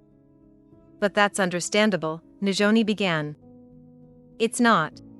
Sinclair was vehement. When it's us versus them, when you're fighting for your own survival, there's no room for cowardice. Apparently, there's no room for compassion either, Nijoni said. No. There isn't. Chapter 18. Mission Fail. Parallel Earth. The plan to get into the Bear Creek Cold Fusion Facility was simple. Phil unfolded a well-worn map, from when the facility was a working mine, and summoned one of his trackers, a man named Harry, who had regular contact with the Soviet guards. I get them contraband vodka, Harry explained with a shrug. Patron, Halen, Arnold and Mary stood under a hastily erected lean-to, under the trees near the road that led to the abandoned mine. In exchange for what? Patron asked. Time with my family. My wife. You know, he said, his cheeks reddening. He's a regular visitor, and gets us up-to-date information, Phil said. We know the layout, and now with your information, we know the current guard rotations and security protocols. We send him in with the gold, and then what? Arnold asked. The gold opens some new avenues, Phil said. We can use it to get more than 1 man in. How many? Halen asked. Only a few, Harry answered. Any more than that, and they'll suspect something. Harry, Halen and me then, Patron said, but Harry was shaking his head. The Soviets know the men working the forest, he said, scrunching up his face in apology. If they don't recognize you, they'll arrest all of us. It needs to be people they've seen before, he said as he gestured to his fellow trackers. You're going to have to trust us, Phil said when Patron hesitated. Patron and Halen exchanged glances. We trust you, Mary said. We trust in the love of your families, and your desire to get them safely away from the Soviets. She nodded at Arnold, Patron, and Halen. We understand that very well. Okay then. Once inside, one of our men will set off a proximity alarm, on the far side of the facility here. Phil pointed to the location on the faded map. One will take out the guards at the second exit. Harry will disable communications. The rest will rescue our families. Once we get them out, you can complete your mission. You're not going in? Halen asked. I'll coordinate from here, Phil replied. How will we know when it's safe for us to enter the facility? Arnold asked. I'll set off the evacuation alarm, Harry said with a snicker. Make it seem like a nuclear accident occurred. They're terrified of radiation. They'll come scurrying out. Mary drew her brows together. The Soviets were not the only ones terrified of radiation. Just as long as there isn't an actual nuclear accident, she said. Here are your weapons and gear, Phil said, returning the packs which the trackers had confiscated. He also gave them each a walkie-talkie. You can monitor our progress. The Soviets are currently using the Alpha channel. We'll use Gamma channel, but only if we run into trouble. Otherwise maintain radio silence. Where will we wait for your signal? Arnold asked. Outside the back door, where you found us. Phil smiled. No need. He ran his finger on the map, following a thin line away from the facility. At one time, Bear Creek connected to another tunnel system. This one will take you straight into the facility. In there? Mary looked up at the dark entrance to the mine they had recently abandoned. The Soviets blocked it off when they took over Bear Creek, but after going through your packs, I'm confident you'll punch a way through. Patron looked at Mary, who pursed her lips. Yes, I can get us through the barrier, she said. As long as it doesn't have to be quiet. Wait, you're telling us we have to go through the explodee ready-to-collapse mine to get to Bear Creek? Arnold protested. My men may have exaggerated the instability of the support posts, Phil said with a lopsided smile. If we stay away from leaking dynamite, we'll be okay, Mary assured Arnold. We're on the clock, Patron said. He had already holstered his gun. When do we leave? Now, Phil nodded to 3 men who took off at a run, including Harry carrying a generous selection of gold nuggets in a burlap bag. It will not take long. Good luck. Halen secured his gun and shouldered his pack. Mary nudged Arnold, who looked as if he wanted to argue for a different plan. Reluctantly, Arnold turned and followed Mary, who was behind Patron as he jogged back to the mine entrance. I don't like this, Arnold muttered when they reached the entrance. Phil is hiding something. I agree, Patron said. But I don't see another way to complete our mission. Do you? Arnold grumbled as they jogged deeper underground. Here we are, running into a dead end. They might bring the mountain down on us, burying us forever. Or they might tip off the Soviets, and there will be an ambush waiting for us when we punch through. Or it could go exactly as planned, Halen said. Stop being so suspicious. I just think we should be alert and prepared. We are prepared, Mary said. You're not worried? There are many things that can go wrong, Mary answered. She slowed as she got a flashlight from her pack. But I think you underestimate how much those men want to save their families. They won't do anything to put them at risk. That I'm sure of. The power of love, huh? Arnold tried to sound cynical, but there was a hint of warmth in his voice that made Halen think of Anna. We're here. Mary sent an arc of light ahead of Patron, illuminating the piled stones. Patron dropped into a crouch and turned on his walkie-talkie, keeping the volume low in case the wall of rocks was not as solid as it appeared. Mary sat, stretching out her legs with a sigh, and Halen followed suit. Arnold set his pack on the dirt floor and paced. How much longer? Arnold groused. At the same time, the walkie-talkie squawked into life. Halen opened his eyes, startled out of thoughts of Anna. Phil, come in. It was Harry's voice. Go ahead. We've got a problem, Harry continued in a muffled voice. The facility is on alert. Something about an airstrike by the Nazis. The guards won't let us in. Understood. Proceed with the backup plan. Backup plan? Arnold seethed. What backup plan? I don't know, Patron said, his voice tense. I knew it. Arnold raged. Quiet. Halen barked as the walkie-talkie burst into life again. Roan, do you copy? Phil was saying. Patron, this is Phil. Do you copy? Patron held the speaker up to his face. This is Patron. He paused. What's the backup plan? We have a man on the inside. I couldn't tell you before, and I still can't say much. There was a crackle of static and Harry's voice broke in. We're a go. Repeat. We're a go. Mary, blow it, Patron ordered. Stand clear, she said. Halen braced himself against the rocky wall. When it came, the explosion was less powerful than he expected. Mary had placed the charge well, forcing the rock barricade into the Bear Creek facility, and away from the team, leaving a door-sized hole. The blare of the alarm now washed over them. Move, Patron barked. Arnold coughed as the last of the dust settled. Which way is the control room? That way, Mary said, her hand resting on the holstered gun on her hip. Do you hear that?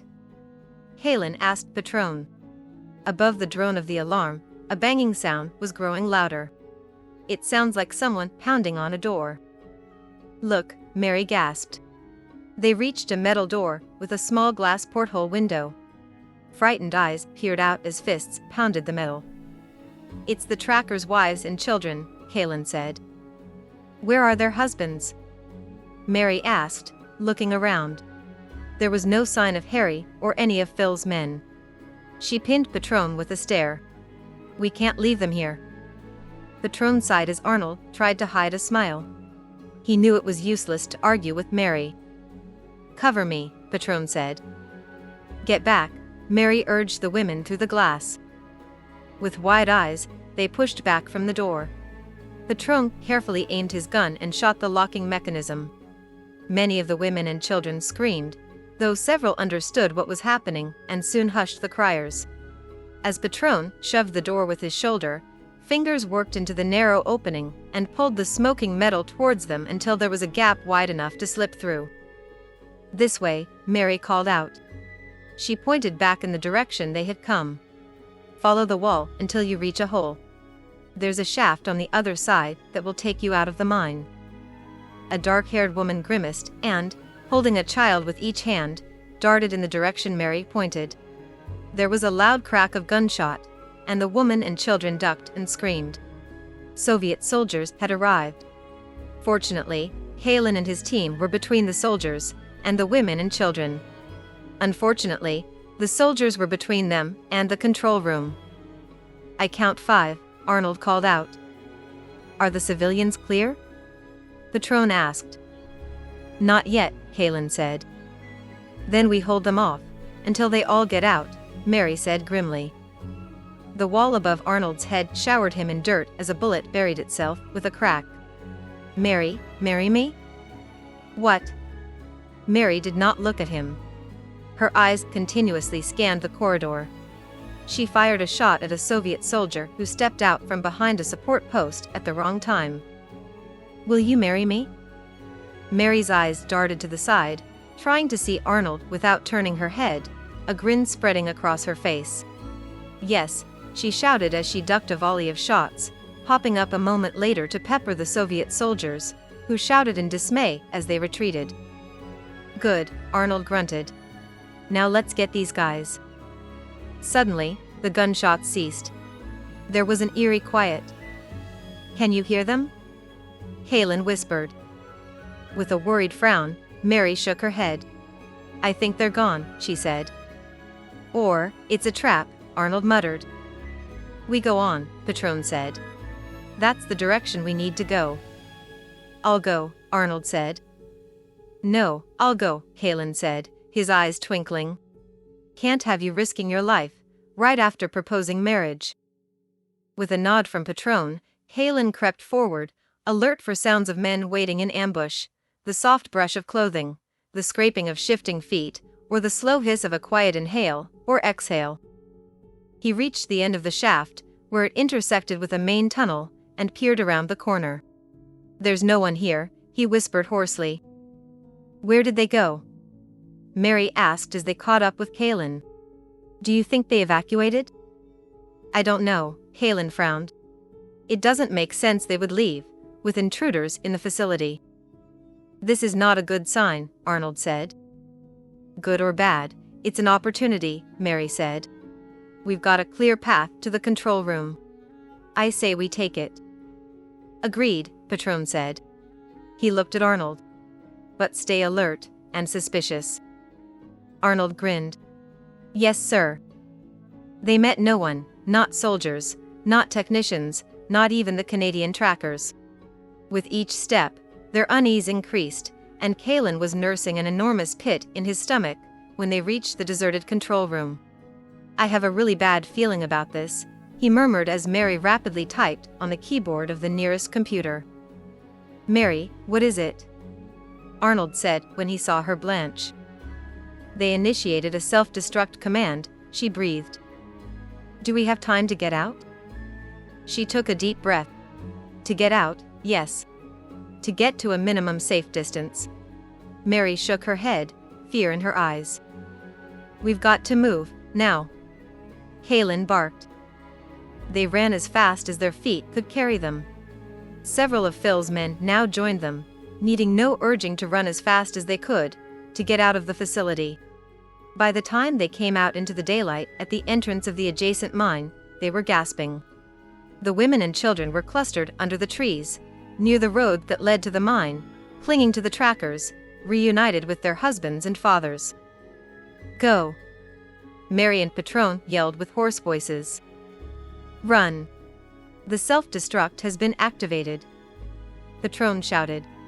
"We have to get far away from here." Phil stepped out from the crowd onto the road. "How long do we have?" "Less than an hour to get to a minimum safe distance," Mary wheezed. "We'll make it," he said, looking at the sky. There was an unnatural silence as the crowd followed his gaze and looked upward. As if in response, there was a buzzing sound which rapidly grew louder. "What's that noise?" Arnold asked, turning in circles to find the source. Behind him, Mary sniffled. He turned to her, his face wrinkled in confusion. "Are you crying?" "They're coming," she said, wiping her nose on her sleeve. "The Canadians are coming." Their companions, the hunters and miners who recognized the thrum of aircraft, took up her words. The cheers were infectious. Arnold grabbed Mary around the waist and spun her, kissing her before raising his weapon in the air with a howl of triumph. One by one, planes of all kinds touched down on the road, military, private, small craft that could only take a few people, and medium-sized planes that could accommodate dozens. They were quickly loaded, taking off as the next planes landed. It was like a Dunkirk of the sky, Arnold had murmured to Mary. Soon, the entire group was in the air. "How much time is left?" the drone asked as their plane cleared the treetops. "Not long," she said. She flinched as a blinding flash lit the sky. "Maybe less." "We're far enough away, right?" Arnold asked. "No radiation, right?" Mary smiled a sad smile. "I hope so." "It doesn't matter," Arnold said, taking her hand. "We're alive at this moment. That's all I want. A lifetime of moments with you." Phil left the co-pilot seat and joined the team. "That was good timing," Halen said, eyeing him warily. "All these planes arriving when we needed them. As you have guessed, there is more going on than we told you." "And you're going to tell us now, right?" Patron said. "I can now reveal what I could not say before," Phil said to the bemused Patron. "We have stockpiled weapons and supplies, and have troops who have been waiting." "Waiting for what?" "For the right moment. The time has come. We go to war against the Soviets, to free our people." Chapter 19. Deadly Masquerade. 15th century Venice. Sharon and Kalen stayed in Harkin's small home, in the San Paolo neighborhood of Venice, near a fish market. Not that they saw much of the beautiful city, except through the window. Without a functioning portable interface unit, they could not risk altering the timeline by leaving the safe house without need. Instead, they remained secluded, nursing Harkin back to health. Sharon and Kalen insisted Harkin remain in his bed while he recuperated, opting to sleep on the floor in front of the fire. The weather was warm, and they did not need much in the way of coverings, but the stone pavers were uncomfortable. On the second day, Ramona Amata facilitated the delivery of a canvas mattress stuffed with straw, infinitely more comfortable than the floor, though it crackled every time Kalen moved in his sleep. Even so, Sharon slept soundly. James explained to Ramona that Mr. and Mrs. Morgan were merchants like he was. They had been bound for Milan with their wares, when they were ambushed by highwaymen while crossing the Austrian Alps. They barely escaped with their lives, James told a wide-eyed Ramona, and lost all their goods to the marauders, forcing them to come to James for aid. Ramona was warmer towards Sharon after that, even finding her new clothes to replace the torn and filthy 19th century dress. "Such interesting fashion in the north," Ramona commented, examining the lace on the tattered bodice, as Sharon pulled a clean linen chemise over her head. "But it smells like death." Ramona was an unsurpassed source of everything they needed. Not only did she deliver food and other household items, but she shared news and gossip from around the city. Her father was well known for obtaining rare and unusual items, prized in a city famous as a crossroads for exotic goods. The wealthy and powerful frequented his storefront, and when they did, Ramona listened. "The masquerade ball is going to be the event of the season," Ramona announced as she came through the door one afternoon. She held the door open for a delivery boy who followed her inside, carrying heavy leather boxes. "Set them on the table," Ramona instructed, oblivious to the fact that the boy could not see over the top of the stack. Halen came to his rescue, passing coins to the boy on his way out. Ramona sat on the edge of Harkin's bed and brushed a hand against his forehead and cheek. Her shoulders relaxed. "You're looking better," she said approvingly. "I'm glad. Papa threatened to forbid me from coming to see you. He's worried you have the plague. I'm happy I can tell him you're recovering." "What's in the boxes?" Halen asked. "Costumes for the ball," Harkin answered. He reached for Ramona's hand and kissed it. "Thank you for your help in getting them." Ramona colored pink. Sharon and Halen exchanged glances. Ramona's fondness for James was clearly reciprocated. "Papa is expecting me," she said, reluctantly pulling her hand out of Harkin's. She did not take her eyes off Harkin as she curtsied to Sharon and Halen, leaving as quickly as she arrived. "Is she the reason you didn't shift back to the TPC, when I ordered all agents in the field to return?" Sharon asked.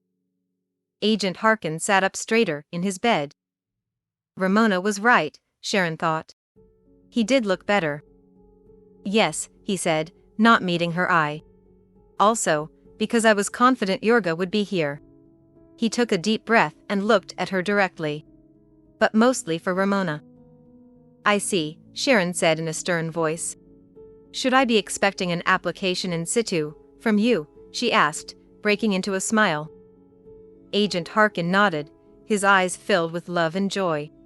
"Yes, Director. I will be applying to stay in this time to marry Ramona, if her father approves." "And you," he added as an afterthought, with an embarrassed grin. "What is this?" Halen muttered. He had opened one of the boxes, and was holding up an odd-shaped piece of fabric made of midnight blue velvet. "It's a codpiece," Harkin said. "You wear it over your—" "I know what a codpiece is," Halen interrupted as Sharon guffawed. "Didn't you have to wear one of those, that time we shifted to England?" He pursed his lips. "My tunic covered that area," he said as Sharon doubled over with laughter. Sharon's costume was a matching midnight blue velvet dress, with stars stitched on the bodice and hemline in silver thread. Ceramic masks were in the last box they opened. The masks covered their faces completely, except for the eye holes, which were rimmed with dark blue paint, giving them an ethereal feel. "I guess we're ready," Sharon said. "Not quite," Agent Harkin answered. "I need to pick up your invitation. And teach you how to dance." "Dance?" Halen's head shot up from trying on a pair of gloves with long bell-shaped cuffs, his eyes darting behind his mask. "You're expected to dance." Harkin shrugged. "It's a ball, after all." "Where do you pick up the invitation?" Sharon asked. "From the Rosa Bianca," he answered. "It's a merchant's guild," he added, seeing the blank look on her face. "You're not healthy enough to leave the house yet," Halen said. "I have to." Harkin paused for a breath. "Invitations are only for members of the guild, and you won't be able to enter the Palazzo di Rame without one. I'm the only one who can get you in." "Tomorrow then, okay?" Sharon asked. "Give yourself one more day." He closed his eyes. "Tomorrow." Harkin rose early the next morning, stopping only for a bite of bread before he left, promising to return in time for their midday meal. His improved color and vigor reassured Sharon. He waved jauntily as he left, with a twinkle in his eye which suggested that the guild would not be his only stop that day. While Halen sat in a chair next to the fire, Sharon paced the small room, longing for a cup of coffee. "We should talk about our plan to take down Yorga at the ball," she said. "Among other things." "What other things?" "We didn't get a chance to talk about what you said, when we were hiding in the mausoleum. Now is not the time." "Will there ever be a time?" Sharon stopped pacing and kneeled next to him, taking his hand. "Yes, I promise. She paused. "I feel as if I need all my focus to catch Yorga. That if I'm distracted, I will lose her again." "We'll lose her, you mean?" He squeezed her hand. "I understand. How do you think we should proceed?" She resumed her pacing. "We need to get her alone, someplace private. Without giving her the chance to kill us." "Obviously." How do we do that? A fisherman carrying a basket loaded with his daily catch walked past the window, whistling. It's strange, she mused. What? That she hasn't tried to kill us yet. She caught his eye. It's not as if she hasn't had the opportunity, the park in New York, the cemetery. She could have waited for us in those secluded places and, she drew a line across her throat with her finger. With us out of the way, she would be free to make whatever changes she wants to history. Instead, she's slowing us down and shifting away. Which means what? What's her goal? He shrugged. Without access to the temporal mainframe, we can't know what changes she's already made to history and see the pattern. Sharon looked around for something to write on. She sighed. Yellow pads were still centuries into the future. What do we know about where she's shifted so far? She asked him. The Klondike. To get gold. And then 19th century New York, 19th century Georgia, and now 15th century Venice. What's the connection? He furrowed his brow. Besides the fact that she's been going further into the past each time, I don't see one. Sharon paused next to her ball gown hanging on a peg on the wall. She fingered the soft velvet and the star-shaped stitching. So rich, she murmured admiringly. So rich, she said again louder, pivoting to face Kaylin. She wants to be rich, Kaylin nodded, following her train of thought. As evidenced by the gold. It's more than that though, Sharon said excitedly. She wants to be in a time frame where the rich are extremely powerful. Powerful and protected. Exactly. Each of the time periods she's chosen offer many opportunities to use wealth to hide. Which suggests her endgame might not be to change history, he began. What if she's trying to disappear? Sharon tilted her head at him, eyes wide. What if all she wants is to retire in the past? He crossed his arms.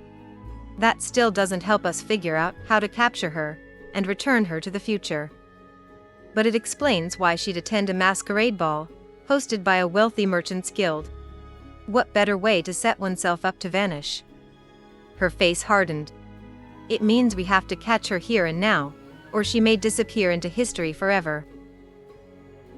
Harkin returned at midday as promised, looking only a little tired. After they enjoyed bread and cheese, with deliciously spiced fish for lunch, he lay on his bed and was soon asleep. Ramona arrived later, just as Harkin woke from his nap. Sharon's earlier guess had been correct. He had stopped by Ramona's father's shop to request her help in teaching Sharon and Kaylin how to dance. Surely you must have danced. Ramona frowned as she and Sharon positioned themselves across from the men. It's been a long time, Sharon replied. Our travels keep us from attending balls, Kaylin added. Which is why you need a refresher, Harkin grinned. First you bow to your partner. Sharon watched Ramona out of the corner of her eye, as she awkwardly tried to mimic the younger woman's movements. After the bow came the finger kiss. Kiss your fingers before you take your partner's hand, and Sharon struggled not to laugh. That was followed by what Sharon could only describe as prancing in circles, while holding hands in the air. She broke into an enormous grin when Harkin instructed Kaylin to jump and sashay around his partner, to show off his dancing skills, only to have the grin wiped from her face when Ramona told Sharon she would be expected to do the same. They practiced all afternoon, stately processional dances, as well as more exuberant ones, and dances that included weaving amongst other dancers, and trading partners, until Ramona returned to her family home for the evening meal. Sharon and Kaylin continued to practice well into the night, and most of the next morning, until they were competent enough for Harkin's qualified approval. After a light breakfast, you'll be served several courses at the ball, Harkin warned. They rested until midday. As they dressed in their costumes, Harkin walked them through what to expect and gave them advice on how to behave. Bow and curtsy to your hosts, he said as he handed them TPC anti-alcohol tablets. And follow their lead, wait until they sit, to sit, wait until they eat, to eat, wait until they dance, to dance. Got it, Kaylin said. Don't volunteer information, just nod and listen. and ask follow-up questions to keep the subject engaged as needed, Sharon grinned. Beginner temporal assimilation and infiltration. Here. Harkin handed Kaelin a scroll tied with a red ribbon. You'll need this. After confirming every element of their attire was as it should be, he opened the door. The Palazzo di Rame is on the Grand Canal. I will escort you. The mask blocked Sharon's peripheral vision, but she could see enough to understand the reputed beauty of Venice was not exaggerated. It was marred only by the potent smell of fish coming from the nearby market, and the faint scent of sewage, which would wash away with the next tide. To Sharon's eyes, the Palazzo di Rame was a boxy structure, in the middle of a row of similar boxy homes abutting the canal. Its facade was intricately embellished with columns and arabesques flanking the windows. A guard unrolled the scroll and gestured for them to enter. Another guard met them, or perhaps a kind of butler, Sharon thought, who ushered them to a line of guests waiting to be welcomed by their hosts. Ornately decorated suits of armor flanked the entry where their host and hostess, Signore and Signora Bacca, greeted them, wearing matching red and gold finery and gold filigreed masks.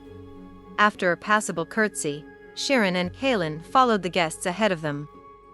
The Bacca home was sumptuously decorated, with beautifully detailed parquet floors, masterwork paintings covering the walls, and marble statues of Greek heroes standing in every corner.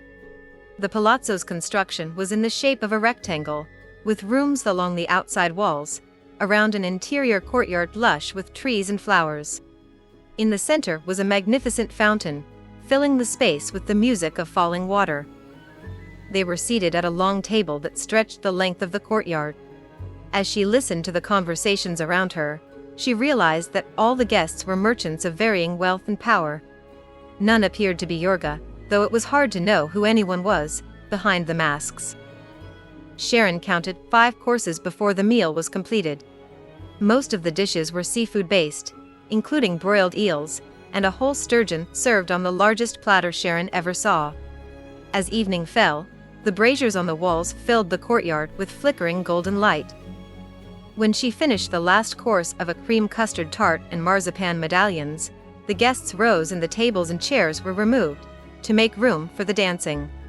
There were many dancers and, to Sharon's surprise, she and Kaelin were not the worst in the group. Whether it was from too much wine with dinner, or a genuine lack of skill, there were more than enough stumbles and blunders to allow the time travelers to blend in.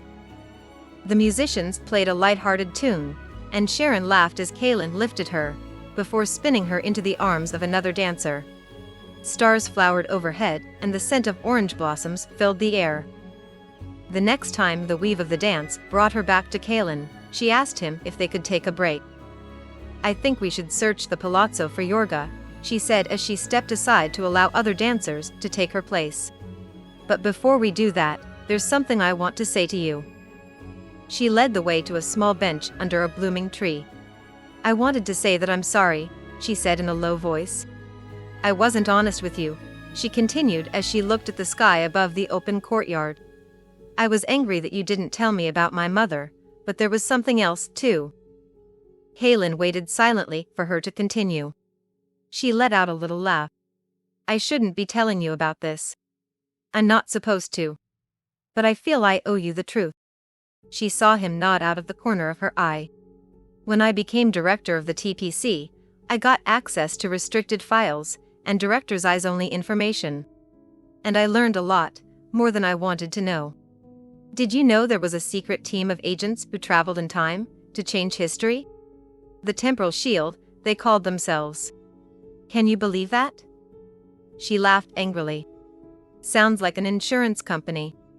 Her whisper grew harsh.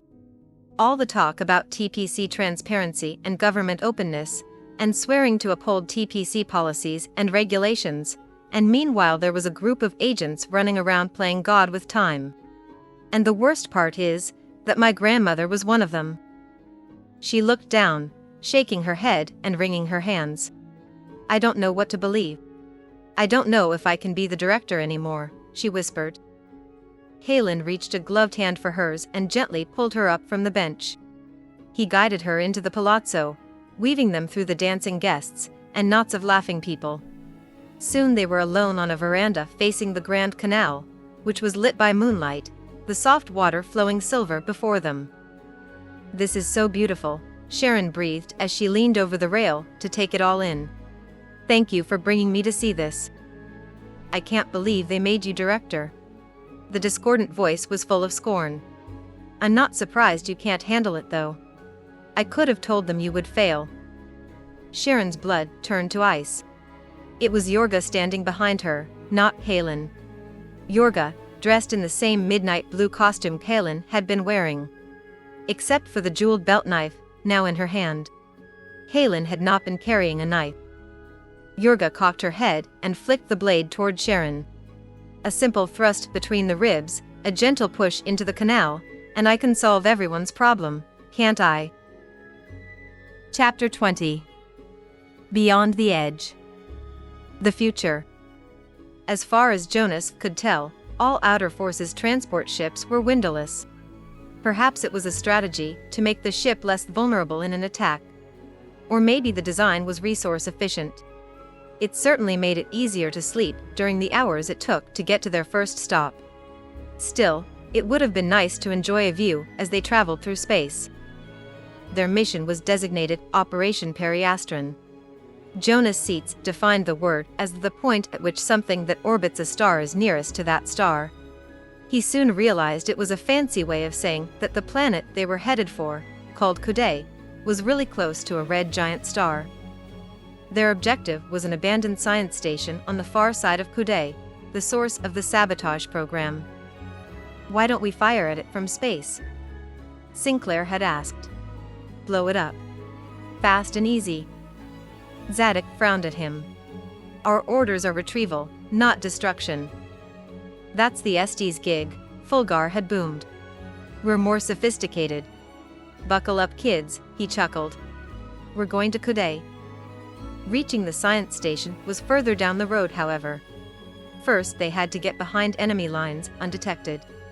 To that end, their transport was disguised as a merchant vessel on course for the belligerents, the zone between the areas claimed by the Inner Coalition and the Outer Union. The belligerents was supposed to be neutral space. In fact, it was a lawless frontier with a porous border through which spies, assassins, black market goods, and the occasional disguised insertion unit could pass, as long as they paid the bribes. "Coming up on Sentry Alpha," Zadok said to Ira. "Understood." She nodded to Fulgar, who activated the communications system. "This is the OUS Mercator requesting clearance to enter the zone," Fulgar announced. "Stand by, Mercator," a male voice replied, and then, "Mercator, what's your cargo and destination?" "We carry merchandise for the Eki market." "Prepare to be boarded for inspection," the man said after a long pause. "Main power will be deactivated on our arrival." "Affirmative, Sentry Alpha." "Standing by." Fulgar deactivated communications and called back over his shoulder. "Are the bribes ready?" "Our douceur includes chocolate fruit from Tertia, glowing topaz crystals, and biogenic celtum in reserve, if they're particularly combinatory," Merlina answered. She waved a wing over cargo containers full of items supporting their cover as merchants, including one with the weapons and equipment needed to complete their mission. The ship rocked gently. Sentry Alpha's shuttle had docked. "Here we go, kids," Fulgar muttered. Main power shut down as Sentry Alpha's computer overrode the Mercator's systems. The airlock door opened and two men entered. Jonas' first thought was that they looked like knights in armor, if armorers in the Middle Ages had access to conformable composite instead of iron. "We are the guardians of Sentry Alpha," they said together in monotone, as if by rote. "We welcome you in peace." Contrary to their words, one ordered them to stand in a line away from the cargo stacks, while the other gruffly confronted Ira. "You're the captain?" "Yes." "Sign here." He held out his arm, and Ira pressed her thumb onto his vambrace screen, setting down a small bag as she did. "What's in the bag?" "Tertian chocolate fruit." "Want one?" She held out the open bag. "We were fortunate to obtain a surplus," she continued. "Maybe you would like some for your children." The man narrowed his eyes. I don't have any children. Your spouse then? Lover? The man's face was impassive. Perhaps your partner would like some. Ira offered the bag to the guardian watching the crew, and he craned his neck towards it. His face fell, as the first one grabbed the bag from Ira, and stuffed the contents into his mouth. His cheeks bulging, the first smiled, the chocolate fruit coloring his teeth green and brown. Sinclair huffed in disgust. Dis ox, dad-un, en dad-un, the first guardian mumbled around his mouthful, pointing to cargo containers he wanted to inspect. Zadok and Fulgar moved the containers away from the stacks before returning to their places in line. Open it, he said to Ira as he ran his vambrace scanner over the manifest code. Is that glowing topaz? The second guard asked when Ira opened the third box. Yes. What's in that one? The first guard pointed near the bottom of the stacks. Jonas held his breath. It was the container hiding their weapons and equipment. The guard ran his vambrace over the code and frowned when his scanner returned a null reading. Open it. Ira opened the box and glared at Fulgar. We're carrying OF gear? What about it? Fulgar shrugged. I won it off some Outer Forces dogs in a bar game. Don't worry, he held up his hands, an angelic look on his face. It was fair and square. I'm sorry, Ira composed her features. I was unaware my navigator smuggled contraband on board. I'll make you a deal, Fulgar said to the Guardians. I plan to sell it on Eki, but I can let you guys have it for a bargain price. We'll take the topaz, the first Guardian said. The topaz is promised to Lakul, Zadok warned. He's right, Ira said. I'm sorry. We already have a buyer for the topaz. We can offer you the gear, more chocolate fruit, maybe some sixtan leather? This isn't a negotiation. We'll take the topaz. Ira flashed a dark look at Fulgar, who dropped his eyes. Very well, she agreed.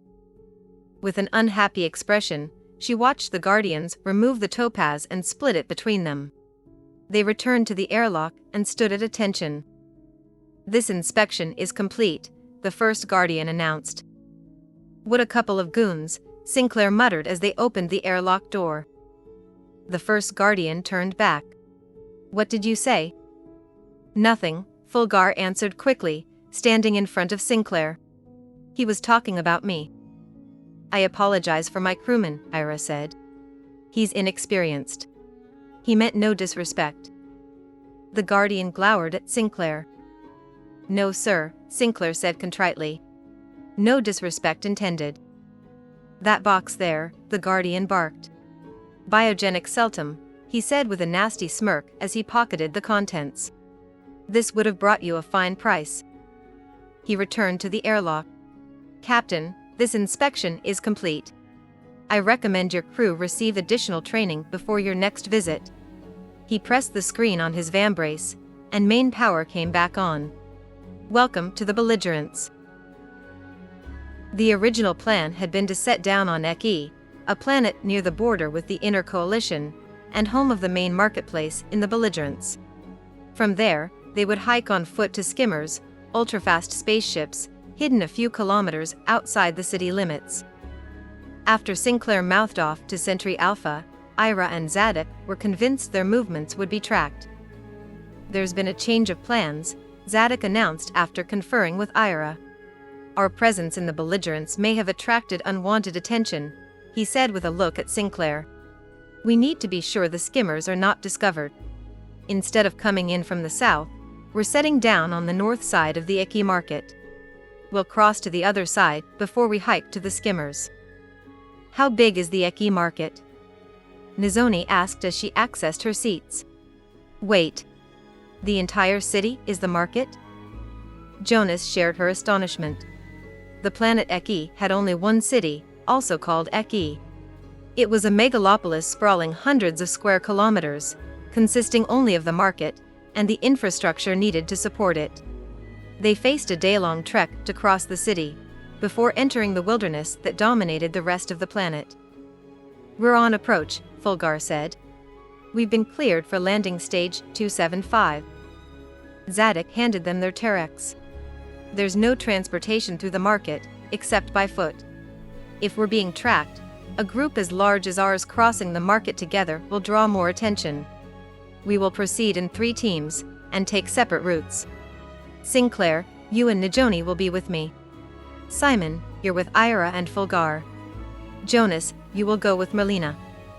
Merlina dipped her beak in acknowledgement and cocked her head at Jonas, one unblinking onyx eye, watching him as if evaluating him as a companion. Remember, if you're captured by the inner coalition, the outer union will have no choice but to disavow knowledge of our mission. There will be no rescue. We can't risk hostilities breaking out. Do we need to take anything for bribes in the market? Jonas asked. Unnecessary, Zadok answered. Bribery and thievery are strictly policed on Eki, Merlina explained.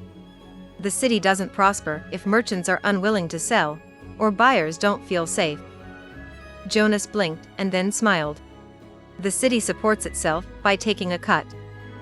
Merlina's eyes twinkled. On everything sold and purchased. Prepare for landing, Fulgar called out. The transport touched down onto the surface with a dull thud. Jonas donned his Terex. With the automatic camouflage mode engaged, the helmets appeared to vanish on their heads. It would not do for them to be seen wearing proprietary outer forces equipment, even on Eki. The airlock opened with a hiss, and the ship was filled with damp air, smelling of moss and wet earth. We rendezvous on the south side of the city, Zadok said. Jonas and Merlina left first. The others would follow at intervals, some carrying cargo to be sold to maintain their cover as merchants. As soon as he stepped outside, Jonas' now invisible visor displayed the route Fulgar programmed.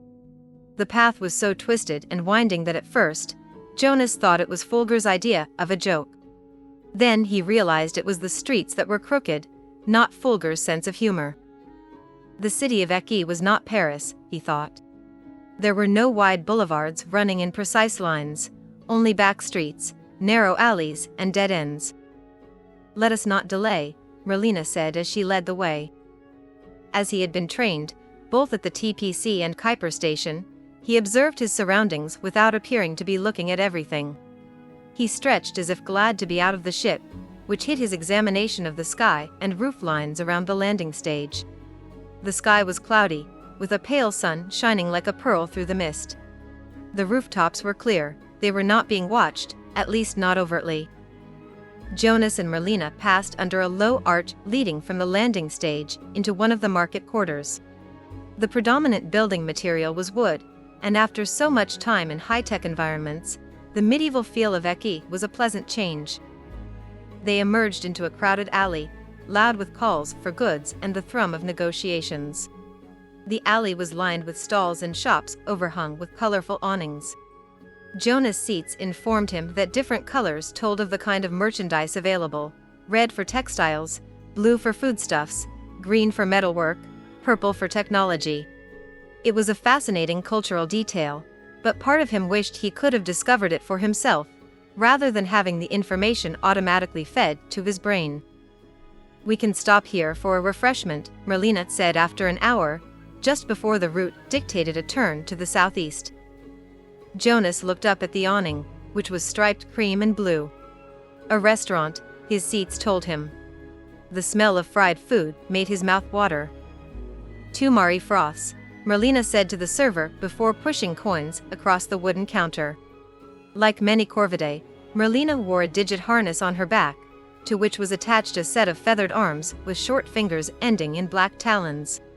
Connected to her seats and controlled with her mind, she used these hands to pay for the foamy beverages and carry them to a tall table at which they stood to enjoy their drinks. How much do I owe you? Jonas asked. Nothing. It is my gift to you. She dipped her beak into the froth with obvious pleasure. Jonas followed suit, taking a tentative sip before sighing in appreciation. The flavor was a cross between coffee and banana with a hint of peanut butter. It was refreshing and delicious.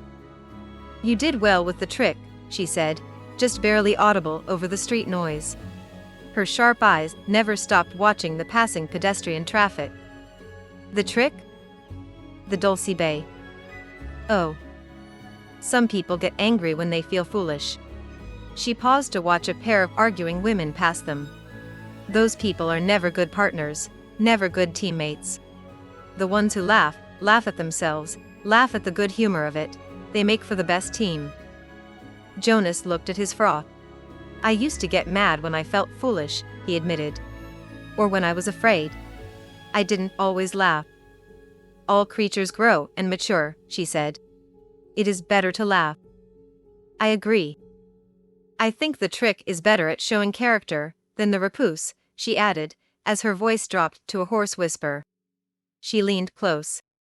That's what's wrong with these teas, they have no sense of humor. She clicked her black beak and let out a burst of croaky laughter at her own jest. Jonas chuckled into his cup before taking another long drink. You've been here before, he asked. Yes, she answered. Once, with Fulgar. A commissado operation, she shrugged, feathers rustling. There was a shout and Jonas looked up. The crowd was being pushed aside by sentry guardians, clearing the way for a man and woman dressed in brightly decorated costumes. The rainbow of colors stood out vividly, against the woody browns and greens that dominated the market. The Lord and Lady of Fair Fortune flashed across his screen. He suppressed a groan. What's wrong? It's nice having access to all the information I need right in my head, but sometimes I wish I could learn it on my own. The old-fashioned way, you might say. Merlina cocked an eye toward him. Why don't you turn off the data stream? I can do that? Of course. Think, off. Jonas squeezed his eyes and thought the word off as hard as he could. He opened his eyes and found the Lord and Lady, still making their way past the stalls. His seats told him nothing. So, who are the Lord and Lady of Fair Fortune? He asked with a grin. While they finished their froths, Merlina described how at the start of each new market season, the people of Eki selected the most successful merchants to be the Lord and Lady. For the whole of the season, the Lord and Lady visited every street and alley, their presence said to bring good fortune to sellers and buyers. What a lovely tradition, Jonas said as they set their empty cups on the table. You think so? Don't you? I think it's an argued way to stop individual merchants from dominating the market for too long. Jonas grinned. You're right, it is. They moved away from the table, merging in with the flow of people. Jonas tried to bring the map back up on his visor, but it was not working. He tried thinking on with no success. How do I get the map of our route back up? He murmured. Merlina did not answer. Assuming she did not hear him over the chattering of the crowd, he leaned toward her to repeat his question, but she stopped in her tracks. She used her stocky body to push him out of the way of traffic. I cannot access my seats either, she said quietly with her face to the wall. Our situation has become menacing. Keep watching the crowd. I suspect we're being targeted and jammed. By the sentry guardians? I doubt it. They would simply grab us. This is likely because of me. You? I don't understand. There are mercenaries that hunt sapients, fleeing the inner coalition to seek asylum in the outer union. The mercenaries are paid large fees to bring the hunted back across enemy lines. But you're not from the inner coalition. She croaked dryly. They don't care. They will grab any sapient they can and claim the bounty. What do we do? They will wait until we're out of the crowd and then try to take me. So we stay with the crowd. Her obsidian eyes glittered. What fun is there in that? Filled with misgivings, Jonas followed Merlina as she sought a deserted alley in which to confront their pursuers. To Jonas' dismay, it did not take long, and it was the worst possible place he could have imagined, in his opinion. The top floors of the wooden buildings leaned toward each other, filling the back of the alley, a dead end of course, with long shadows. Merlina tested the doors opening onto the alley, which were firmly closed and locked. There was no way out. We rely now on patience, she murmured. Jonas shifted his weight from one foot to the other. He missed being able to see heat signatures through walls and having tactical data scrawl before his eyes. "If we get through this, I will never complain about my seats again," he muttered. 3 figures appeared at the end of the alley. As they neared, Jonas recognized 2 as the women who passed them, arguing with each other. The other was a man. "We're here to take you back, Bird," the man said. "I am Merlina, daughter of Rook, free citizen of the Outer Union." One woman tittered. "They all say that." "Come peacefully, and we won't clip your wings," the man replied. Heat surged in Jonas' chest. "You won't touch her. You are her defender? How much did she pay you? Give her to us, and we will double your price." "She's my friend, and you can go to hell." The man pulled a metal rope from his belt. Jonas had a vague memory of seeing this weapon during training. Something about a lasso with an electrical charge. The man whipped the rope toward him. It hit the ground at Jonas' feet with a snap, sparks blazing in the dim light as the man pulled it back. It left a black scar on the cobblestones, and the smell of ozone in the air. The man drew back, to whip the lasso at them again. Merlina leapt off the ground, wings outstretched, pivoting in a smooth maneuver. As she dove toward their attackers, she extended her hands and feet, and for the first time Jonas understood how sharp and dangerous her talons were. Flying razors flashed, slashing and cutting with surgical precision, to wound but not kill. The women screamed, and the man cried out as Merlina pressed her advantage, wings, beak, and talons. The 3 hunters turned and stumbled out of the alley. "I damaged the jamming device," Merlina said as she tucked back her wings. "We must get out of range before they repair it." As they rejoined the crowd, it relieved Jonas to see the map of their route flicker back onto his visor. They moved as quickly as they could without drawing attention, but hours later when their path finally took them to the south, Jonas was dragging. "Do you need to rest, or can you continue?" "I can continue." There was no way he was going to stop, but he was grateful they were slowing down. "You were amazing, back there," he said after he caught his breath. "So were you." "I didn't do anything." She cocked her head at him. "You were brave and loyal in the face of ugliness. That is the best any of us can do." It was late afternoon when they reached the edge of the market. Jonas had expected the buildings to taper off as they neared the city limits, but the demarcation between the city and the wilderness was a hard line. Where the buildings stopped, a forest began. The trees were tall and widely spaced. Pale bark reflected the fading glow of the sun, and a green canopy reached far overhead, creating a light and open feeling. He inhaled the fresh scent. The rest of the Empyrean Guard was waiting for them under the trees. The only way Jonas knew they had arrived was when the team's beacons flashed on his display. The camouflage generated by the conformable composite was perfect. Merlina gave a synopsis of their adventure, which was the most exciting thing that happened as the teams crossed the market. "We'll hike for an hour and stop to rest before we begin the climb," Zadok said. "Single file, beacons on. Do not lose the beacon of the person in front of you. If you get separated, stop where you are and wait for recovery." "That's some serious paranoia about hiking in a forest," Sinclair muttered, in a worse mood than usual. He was obviously brooding about something. "It's not paranoia, it's caution," Najoni replied. "Didn't you review the brief on the Eki forest?" "I started reading about Moda something or other trees, and fell asleep." Najoni rolled her eyes. "Motobile. It means they move." "What, they sway? Like in the wind?" Simon asked. His face reddened when he realized he had just admitted to also not finishing the reading. "No, they move. When the sun goes down, they shift positions. Biologists think they may be looking for water, or to get a better vantage point for sunlight.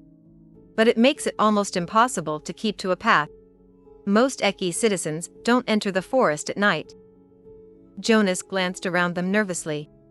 The sun was drifting below the horizon, and as he watched, it slipped away, its pearly glow fading into a dull gray. Now the trees looked spooky instead of beautiful. "Move out," Ira said. What's up with Sinclair? Jonas murmured to Najoni as they trekked, trying not to think of moving trees. Najoni stifled a laugh. One of the stall owners offered him a handsome sum if he would agree to be sold as a eunuch servant. Sinclair said no, of course, but Zadok spent several minutes trying to convince him. You know, to keep up the pretense of being off a merchant ship, she added with a grin. Jonas dropped his head to hide his laughter. I wish I could have seen that. The light grew dimmer, and dark shadows pooled under the trees. Jonas activated the night vision setting on his visor. His team was easy to see, their beacons blazing, heat signatures steadily moving in a line stretching out in front of him. However, when he switched off the heads-up view, all was blurry and unfocused. He rubbed his eyes with his knuckles.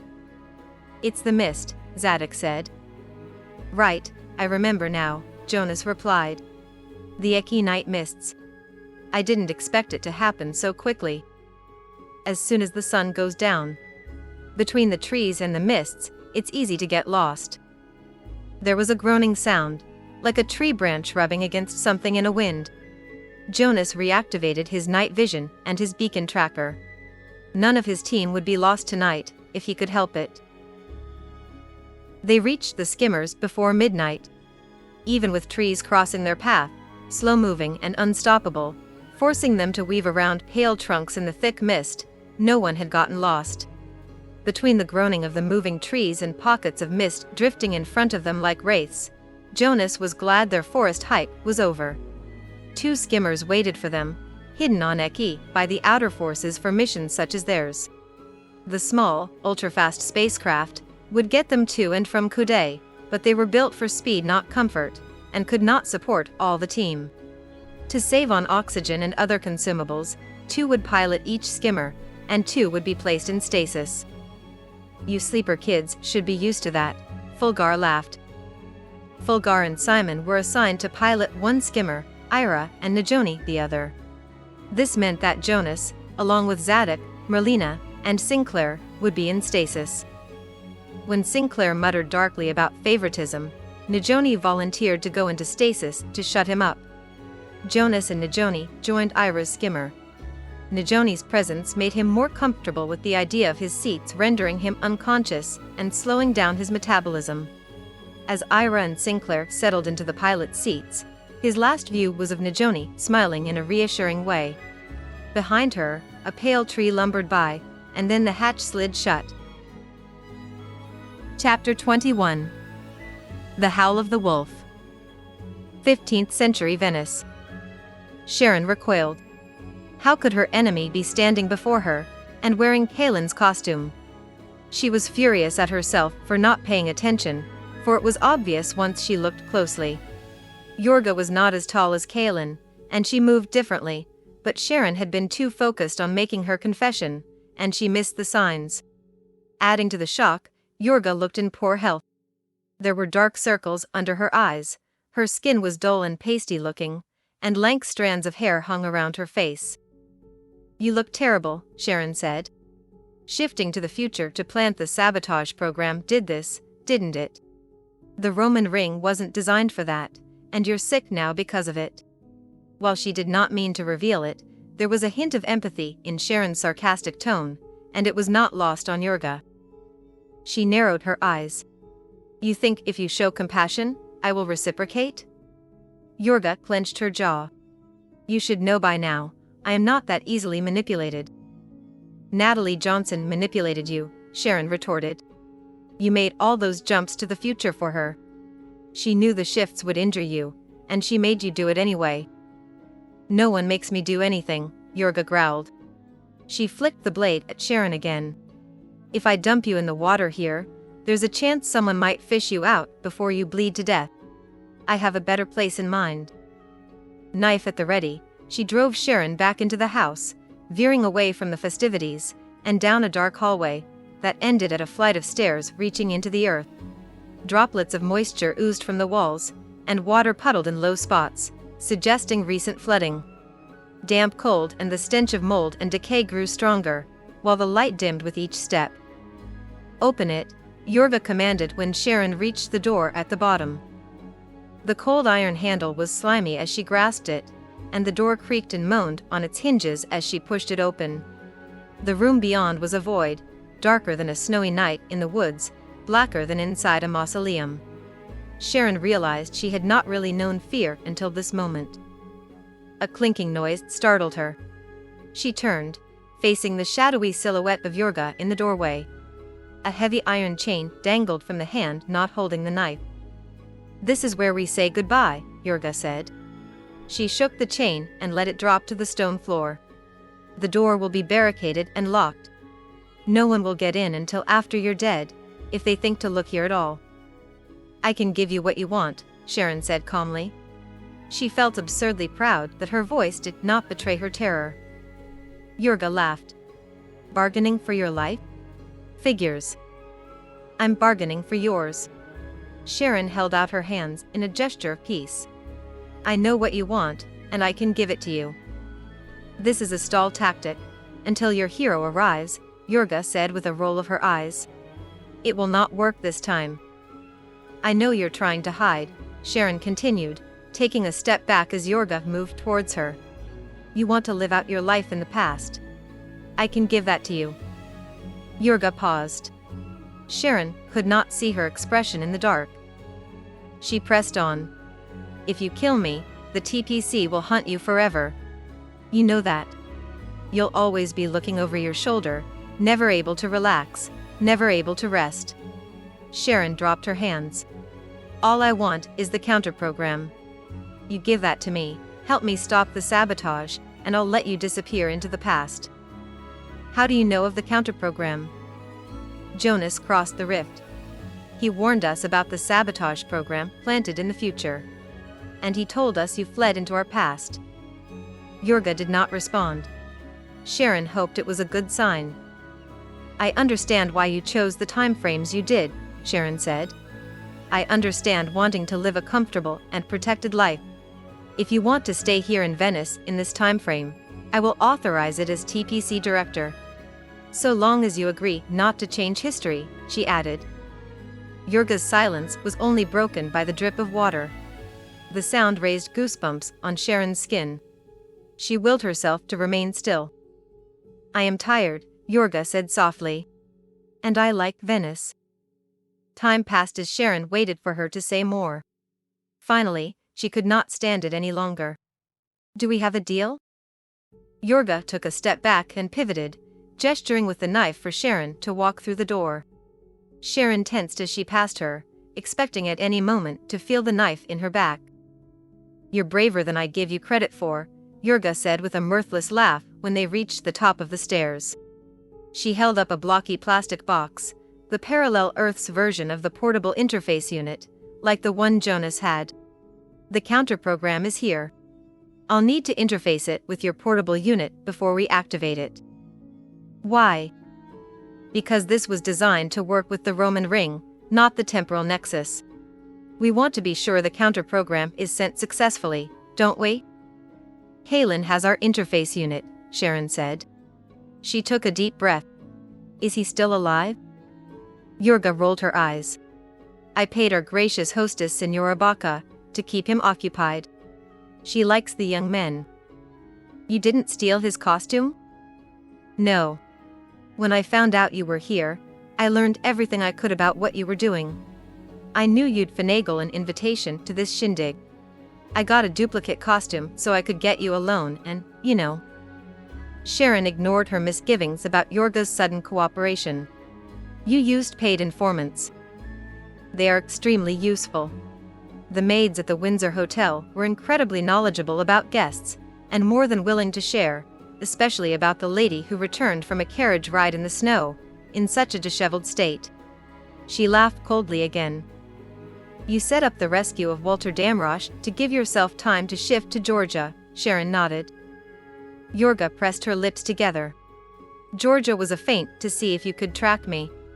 The plan was for those barbaric men to stop you, long enough for me to shift here without a trace." She sighed. "After you followed me here, I thought I had no choice but to eliminate you." The sounds of the party grew louder. Sharon looked for Kaelin in the small groups that had gathered along the corridors lining the courtyard. A woman in a red dress made a beeline for them. "There's Signora Baca," Yorga said. "Your husband is resting," she said in a bright voice to Sharon, her mask muffling her words. "Too much wine," she tittered. "This way." Sharon made to follow Signora Baca, but Yorga grabbed her by the arm. "Too much wine? Didn't you use anti-alcohol tablets?" Sharon's stomach churned. "We did," she nodded grimly. With all her senses on alert, Sharon followed Signora Baca, Yorga on her heels. The Signora opened a door to a bedroom, where Kaelin was draped across a small bed, unconscious. "Does he still have it?" Yorga asked over her shoulder in a low voice. Sharon's hands patted Kaelin's costume. "It's gone," she whispered. "Someone stole it." "There is no thievery in my home," Signora Baca protested. She closed the door, as if she did not want her other guests to hear. "But then again, this is not my home." It took a moment for Sharon to register what Signora Baca said, and by the time she turned her head in puzzlement, the Signora had removed her mask. Natalie Johnson leered at her, in Signora Baca's ornate dress. A shocking red scar distorted her face. She held up the portable interface unit. "You are looking for this, yes?" Sharon glared at Yorga. "You set this up?" Yorga shook her head, with an expression of shock and loathing that did not convince Sharon. "I don't believe you," Sharon snarled. "She speaks the truth." Natalie smiled a cold smile at Yorga. "The betrayer will run no further tonight." "I don't believe you either," Sharon said as she stood, positioning herself to shield the unconscious Kaelin. "You will. Her fate will be your fate." "You don't want to kill me," Yorga said. "I have information you can use. Information about the Temporal Protection Corps." "What information?" "Something she told me," Yorga replied with a smirk at Sharon. When she thought she was talking to him, she pointed at Kaelin. "She revealed secrets of the TPC that only the director knows. That information can be yours too." "What do you want for this information?" "You know my price." Natalie nodded. "To leave you alive." She looked at the floor as if she were considering it, and then turned her gaze to Sharon. "She is loyal to nothing and no one but herself, you understand. It's hard to know when to trust her."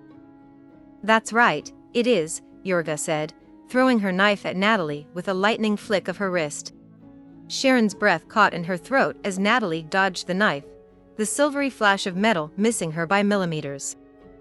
"You see?" she said to Sharon. Natalie took a step toward them, and Yorga raised her fists. "You need not worry. I am not here to kill you. Not even for your precious TPC secrets." She raised the portable interface unit again. "I already have what I came for. You have nothing I need." "Right," Sharon muttered. "It's true," Natalie said to her. "I have learned my lesson. I cannot kill you.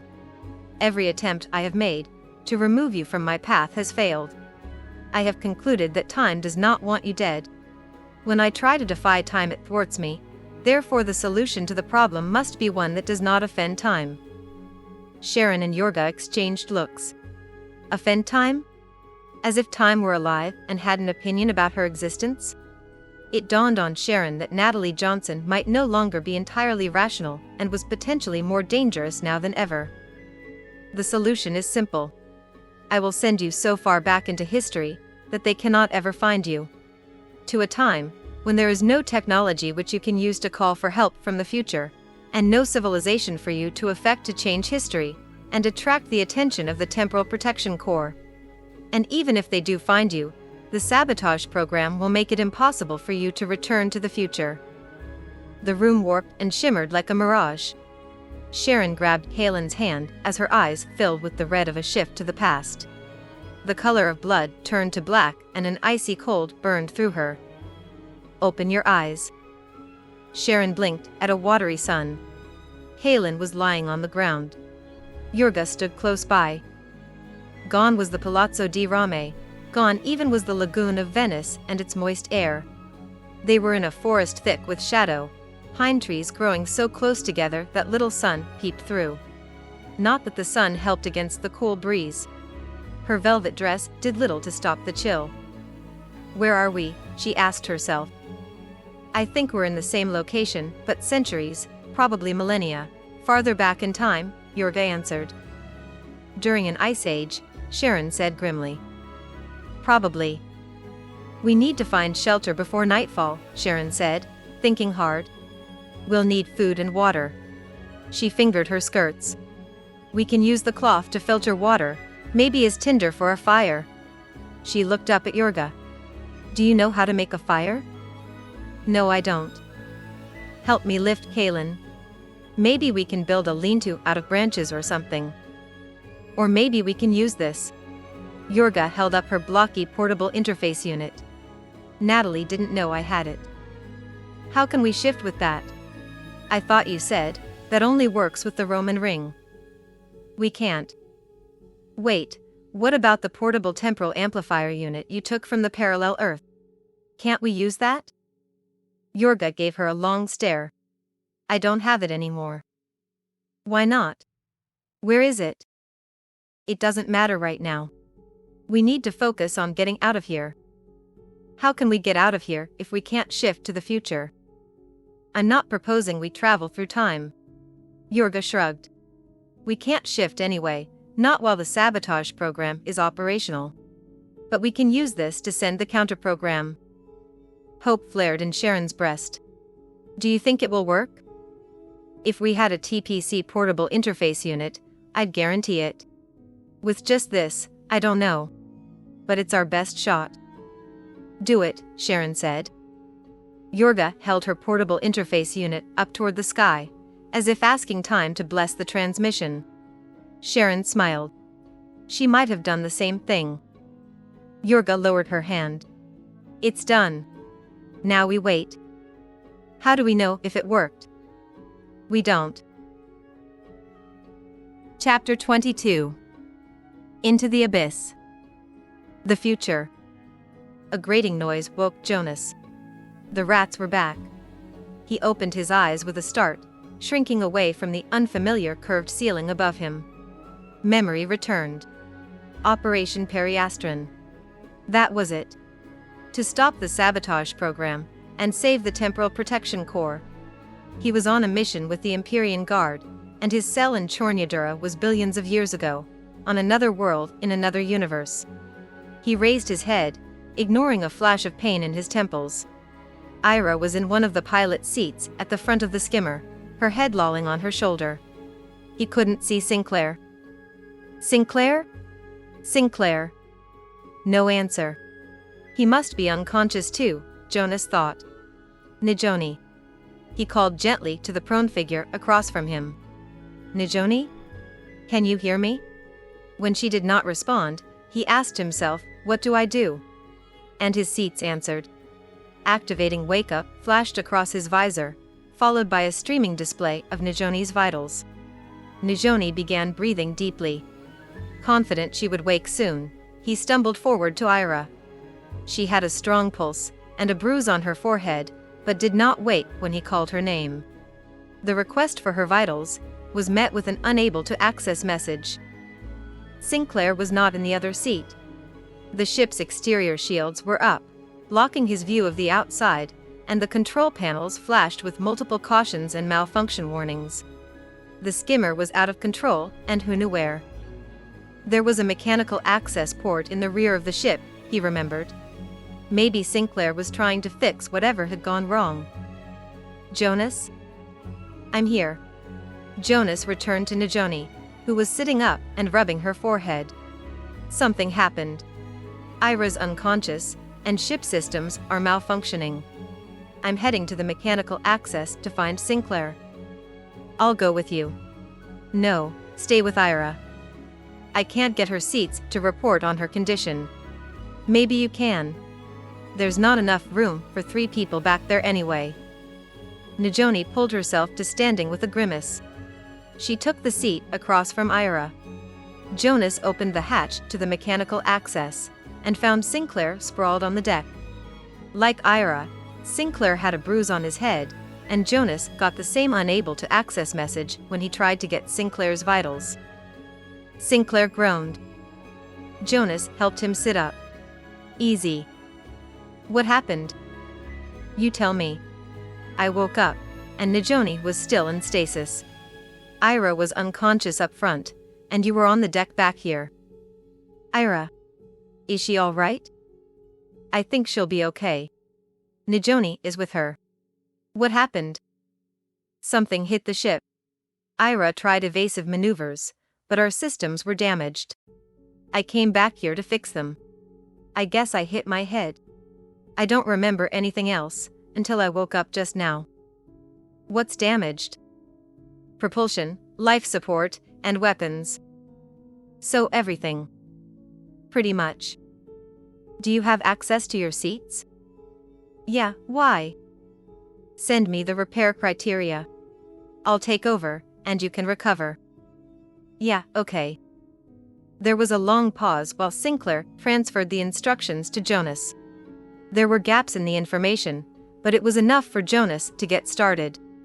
Looks like the data is corrupted, Jonas called over his shoulder, as he turned to the mechanical board for the skimmer. Your seats is probably damaged. Again, he added in an undertone with a chuckle. Okay, let's see, Jonas said to himself as his Tariq displayed the ship's status. Sure enough, propulsion, life support and weapons were offline. The question is which one to work on first, he murmured. Life support to keep us alive? Weapons to defend ourselves? Or propulsion to get us out of here? What about figuring out where we are? Najoni asked from behind him. And find the others. That, I can do, he answered with a grin. Navigation is online and functioning, and short-range external sensors are available. How's Ira? Except for being unconscious, she seems fine. I can't tell more without access to her seats. And Sinclair? He says he's got a headache, but his seats is taking care of it. Good. Good, Jonas muttered. He frowned. Oh, not good. What's wrong? I think we're in trouble, he lowered his voice. We're still on course for Kude. But that's good, isn't it? We'll rendezvous with the other skimmer and get help. That's not the problem. Look at this. His voice was barely audible as he shared his display data with her. Almost all other systems are down, but the navigation system is fine. That's pretty selective damage, she agreed. It's possible it was a fluke, Jonas admitted. 1,800,000 to 1, Najoni said, and shrugged. My seats did the calculation. Jonas frowned. I think we've been sabotaged. Najoni glanced over her shoulder. When? Who? She whispered. I don't know. You and I were in stasis. Ira and Sinclair were trying to fix it, when they were knocked unconscious. Maybe we were sabotaged before we left Ek-E. Najoni caught his eye, a look of dread on her face, that told him she was thinking the same thing he was. What about the other skimmer? The autopilot set their craft on the surface, within walking distance of the east airlock of the Kude Science Station. The good news was that there were no signs of life in the station. The bad news was that the other skimmer was not there either. After they repaired life support and weapons, they decided the best plan was for Jonas and Najoni to complete the mission to disable the sabotage program. Sinclair would remain in the skimmer to monitor Ira and repair the propulsion system. Jonas and Najoni programmed their Terex to create conformable composite vacuum suits and collected tools and equipment they would need. As the airlock opened, Jonas' mouth dropped open. Even through the visor's sun shield, the brilliant mass of the enormous star was stunning. It was the only thing that could be seen above the surface of Kude. It was as if the red giant was the entire sky. Maintain open communications, he said. Affirmative, Sinclair answered. The entrance to the science station is this way, Najoni said, plunging a tether post into the rocky surface and attaching the umbilical connected to the skimmer. While they each carried oxygen, it was a limited supply for emergencies only. They would rely on the skimmer's life support until they entered the science station. Jonas stepped carefully as Najoni led the way. Kudai's gravity was constant, but the gravitational pull from the expanding star regularly caused the surface to expand and contract without warning, raising hills one moment and opening fissures the next, like ocean waves on land. Jonas watched debris above the planet, slowly falling back to the surface after being thrown up by one of these undulations of gravity. Every few meters, Najoni set a post and secured the umbilical, which spooled out from a pack on her back. Jonas double-checked each one as he passed, marveling at the engineering that seamlessly connected their suits to the tether and the umbilical. "There it is," Najoni said. "Looks like the dome is intact." The light gray curve of the science station stood out against Kudai's roasted rock color. Seats data crawled across his heads-up display. The station was built on bedrock resistant to movement, and the opaque bubble protected against radiation emitted by the star. "Good to know," he thought. Jonas to Skimmer. "We have a visual on the Kudai station." "It looks undamaged," Jonas repeated, even though he knew Sinclair was monitoring their communications. "Affirmative," Sinclair replied. "I wonder if that's what our sun looks like now," Jonas said. "Probably. We should try to see it. Before we go back, I mean." The ground beneath Jonas' feet shifted, and he threw his arms out wide to keep his balance. "Did you feel that?" "Yes," Najoni answered. The tone of her voice suggested she was focusing on something, and then, "The route to the science station is still stable." "I'm not so sure." Najoni looked up from the tether post she had just placed. Her gasp was audible on the communications channel, as she saw the heaving wave of ground rolling towards them. "Hang on!" Jonas yelled. He had a sudden memory of floating on the ocean as a child, gripping a paddleboard, the surge of waves beneath him, feeling like a living thing made of kinetic energy, heedless of him bobbing on the surface, and focused only on reaching the shore. This wave left him staggering, and when he regained his footing, he turned to watch its path. Instead of cresting and crashing downward, this wave dissipated and sank back into the surface. "Are you okay?" he asked Najoni. "Yes." "Sinclair, did the wave reach you?" There was no answer from the skimmer. "Sinclair, do you read?" Najoni turned toward him, her face hidden by her helmet's reflective shield. "The tether is secure, but the wave disconnected our umbilical," she said at the same time the alert flashed across his display. "Communications may have been disrupted too. We don't have enough life support to return, fix the umbilical, and then go back to the science station.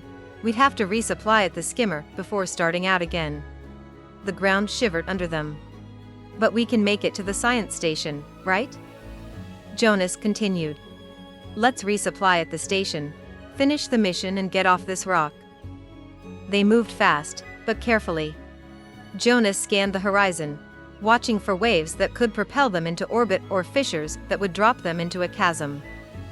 They were both panting when they arrived at the science station airlock. "Accessing the security system," Jonas said. The outside door released. Najoni dragged it open far enough for them to slip inside, and the pressurization program activated as soon as it closed. Their Tarek displays flashed in the green. "We're clear to enter," Najoni said. Jonas ran an environmental check, confirming the life support system was functioning. "Oxygen levels are stable," he said. "Ambient radiation is tolerable, if you don't mind a little sunburn."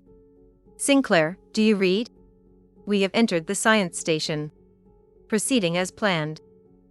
There was still no reply from the skimmer. The interior hallway had an abandoned look to it, and Jonas half expected dust to puff out from under their feet with each step. Their conformable composite helmets recessed back into their uniforms. Jonas took a breath. The air was warm and metallic tasting, but it was definitely oxygen. There was a stale smell that reminded him of old shoes. Jonas pulled out the portable interface unit he had brought from the Roman ring chamber so long ago. "A gift from Major Qualum?" Najoni said, gesturing at the block of plastic.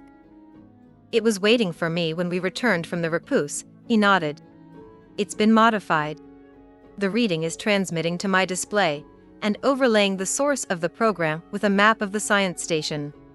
Here, he said as he shared his data stream with Nijoni.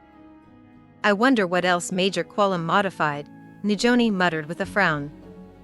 The source of the program is near the center of the complex, Jonas said, pointing. Down this hall, through 2 labs, and, he paused. And what? It's in the cafeteria. Why would a computer program be in the cafeteria? You got me.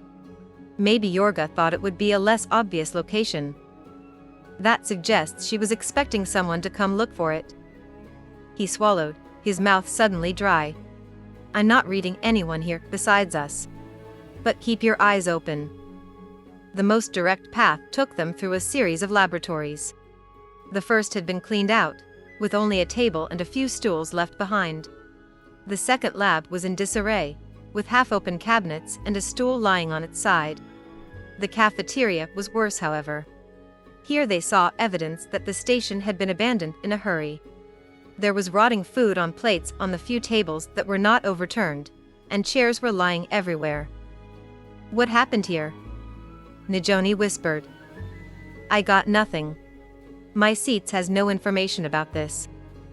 Maybe the Inner Coalition used the science station as a base or something, after the scientists abandoned it. A chill went up Jonas' spine. Or something. He brought his weapon up at the same time as Nijoni. There's a central server in a small room off the cafeteria, Nijoni said. Good call. That's got to be the source of the sabotage program. They eased into the room, expecting an attack at any moment. Jonas watched the door as Nijoni accessed the server. How's it coming? Jonas called out from the doorway. Have you received the counter program from the TPC? It's slow. I'm having difficulty finding all of the sabotage program. She checked her portable interface unit. No sign of the counter program yet. Is the sabotage program large? No, it's not that. Nijoni looked up from the screen. It's woven into the systems of the entire station, in the software packets and the operating program. It's almost as if it's migrating to a new location each time I find it. And it's self-replicating. If I don't delete it all at once, it will recreate itself.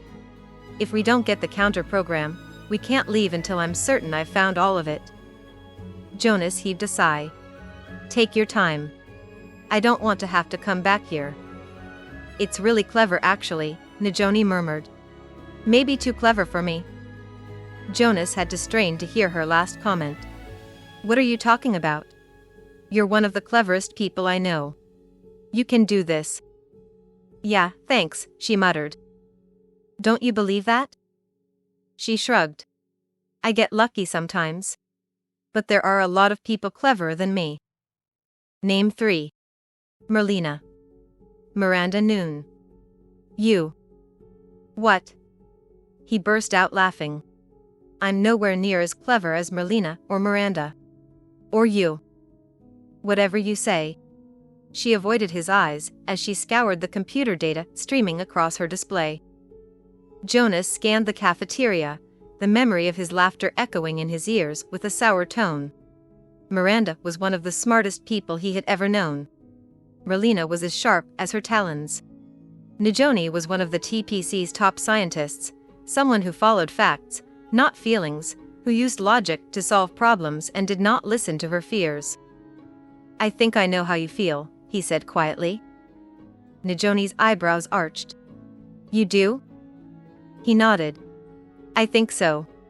I know what it feels like to be driven to work harder than everyone else just to keep up. How it feels to be terrified someone is going to discover you're not as smart as they think you are.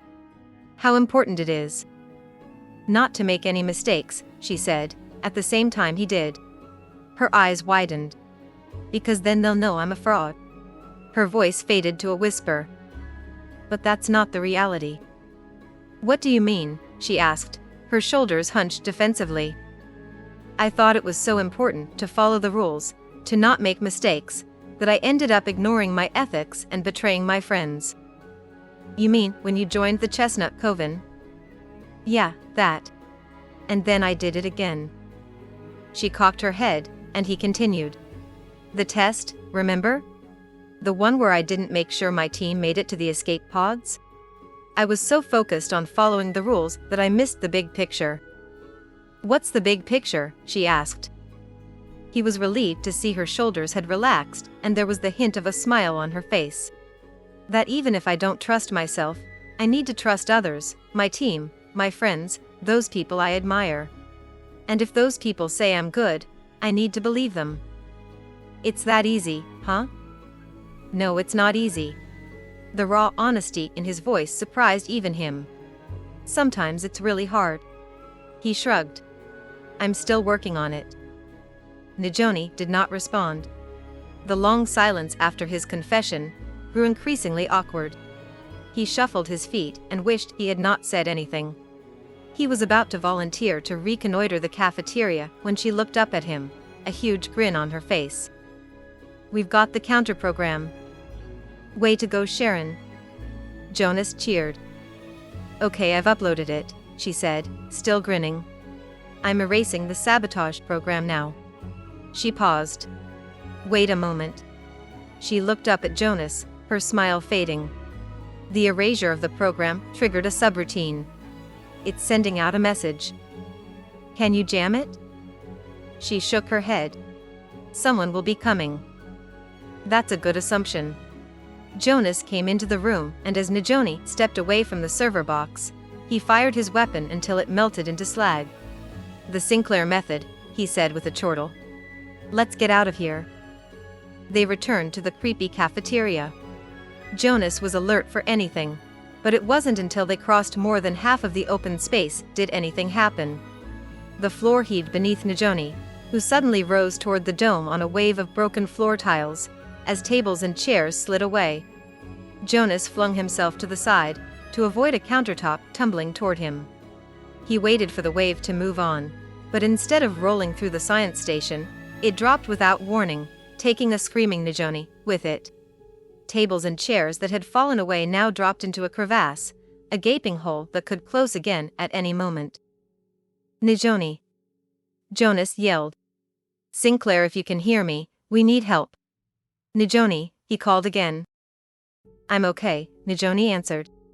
Jonas' chest tightened at the faintness of her voice. Mostly. My seat says I broke my leg. It's working on it, but it's going to take time.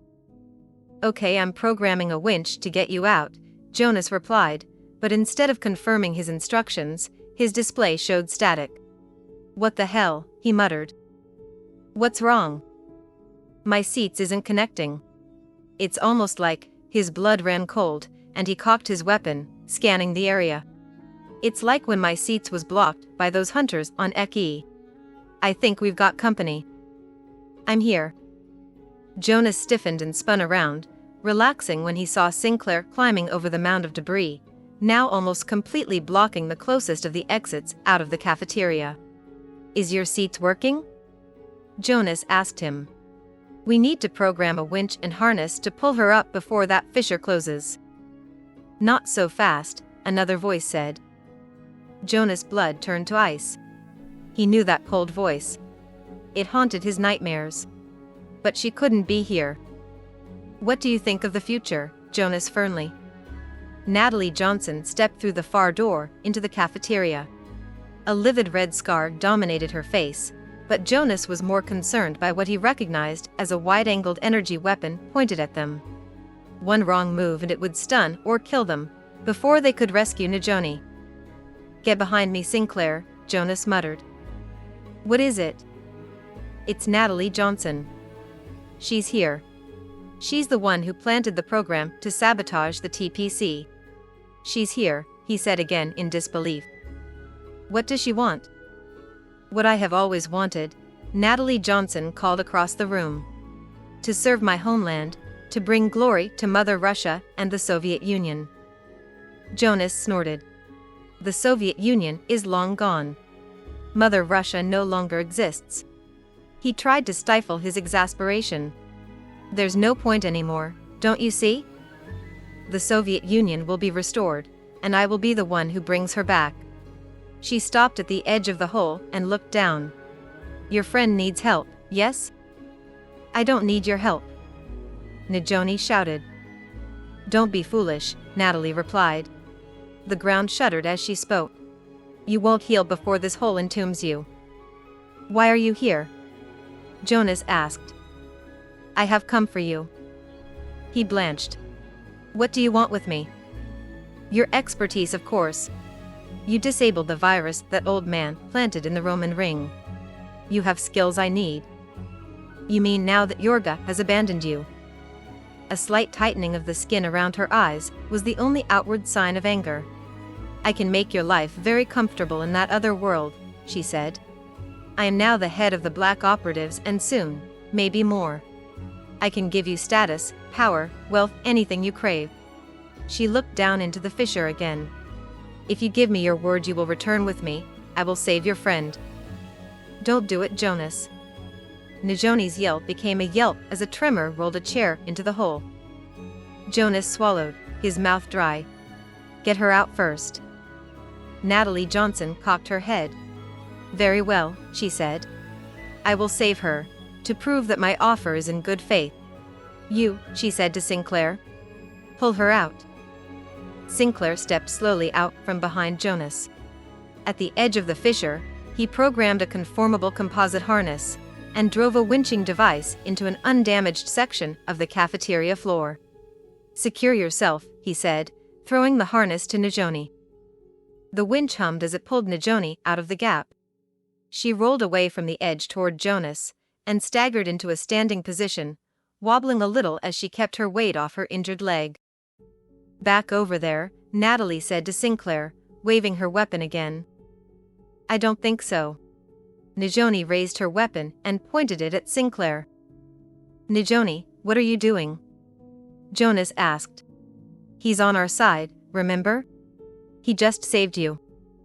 I'm starting to wish I hadn't, Sinclair said. He's a traitor. The hole was deep enough that my seats wasn't jammed. I found evidence that Sinclair uploaded a data packet.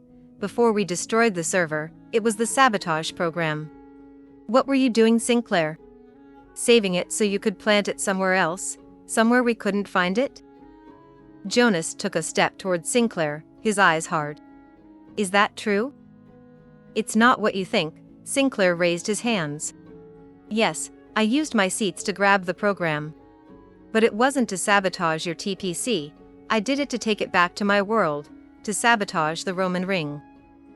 I don't believe him, Najoni shook her head. He's been lying to us all along. Najoni looked over at Jonas. Remember when he suggested I send my reports to Miranda through time, to make it look like I was reporting on schedule? That was unethical, yes, Jonas answered slowly. But that doesn't prove that he lied. How did he know we could do that? He's not an expert on time travel. How did he know? It's not a big leap to assume that if someone can travel back to a specific time, they can send reports to specific times too, Sinclair drawled. Okay, but what about the teleport device? The one on Corin? How did he know what it was? It was classified technology. Jonas stared at Sinclair. She's got a point. How did you know about that? Sinclair swallowed. I did access classified information. He glanced at Natalie. I was looking for advanced technology to take back with me, to help defeat the Soviets. That would change history, Najoni said. So what?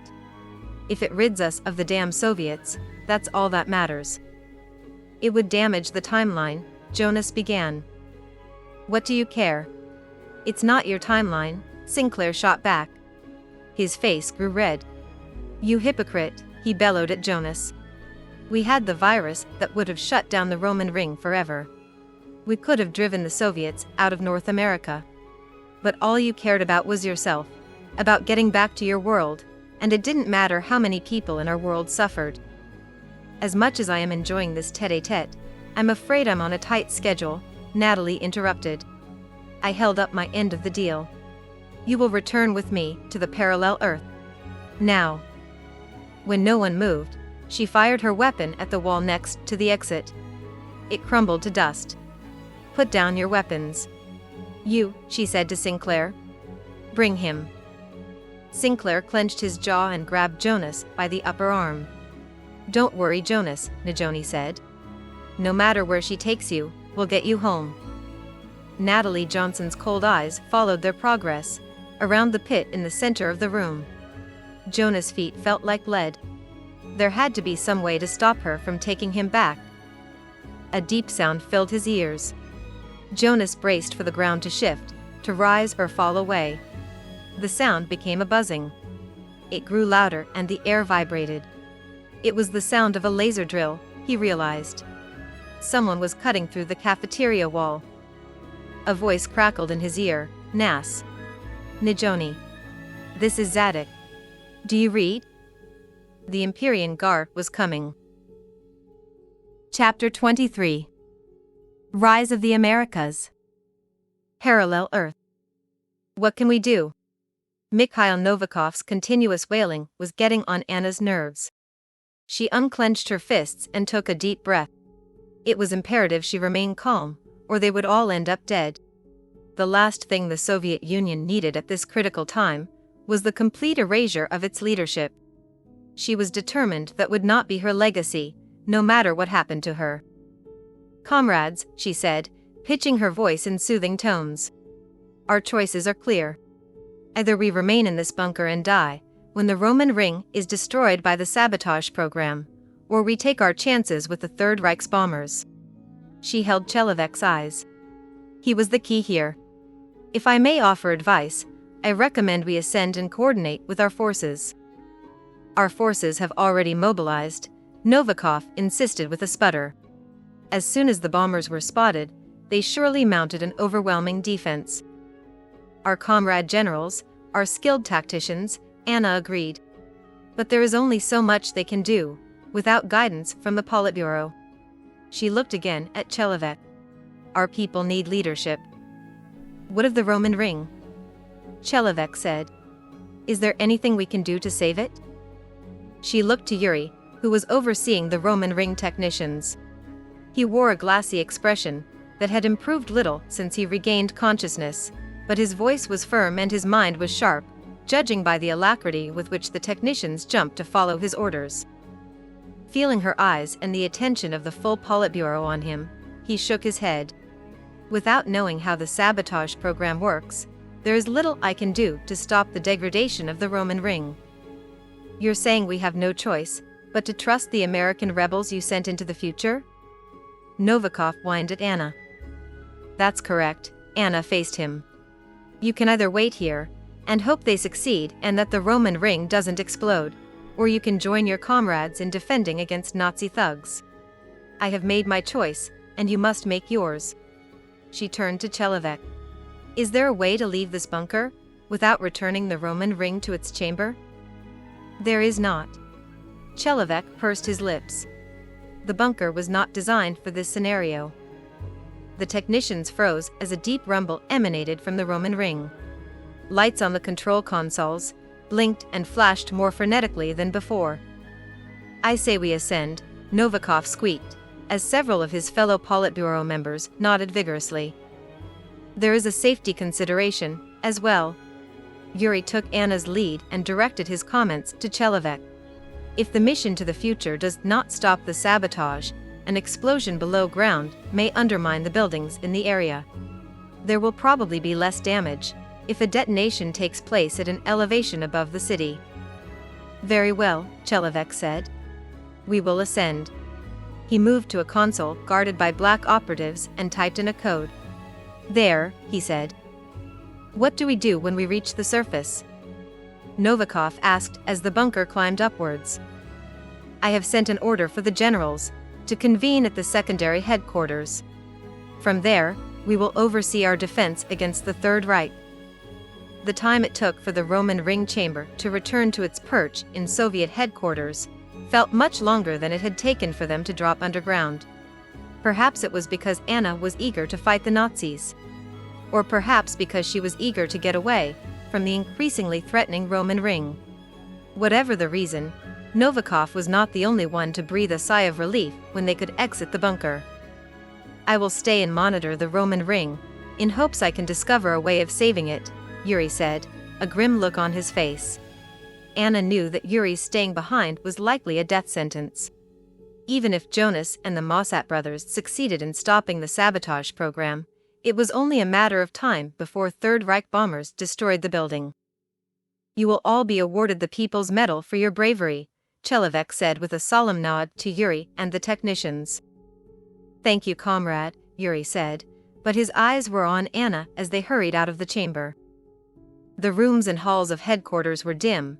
The Nazis had knocked out power to the city, a tactic of the Third Reich when preparing for invasion. Anna's chest tightened. This was not what she and Hartmann Barr had agreed to.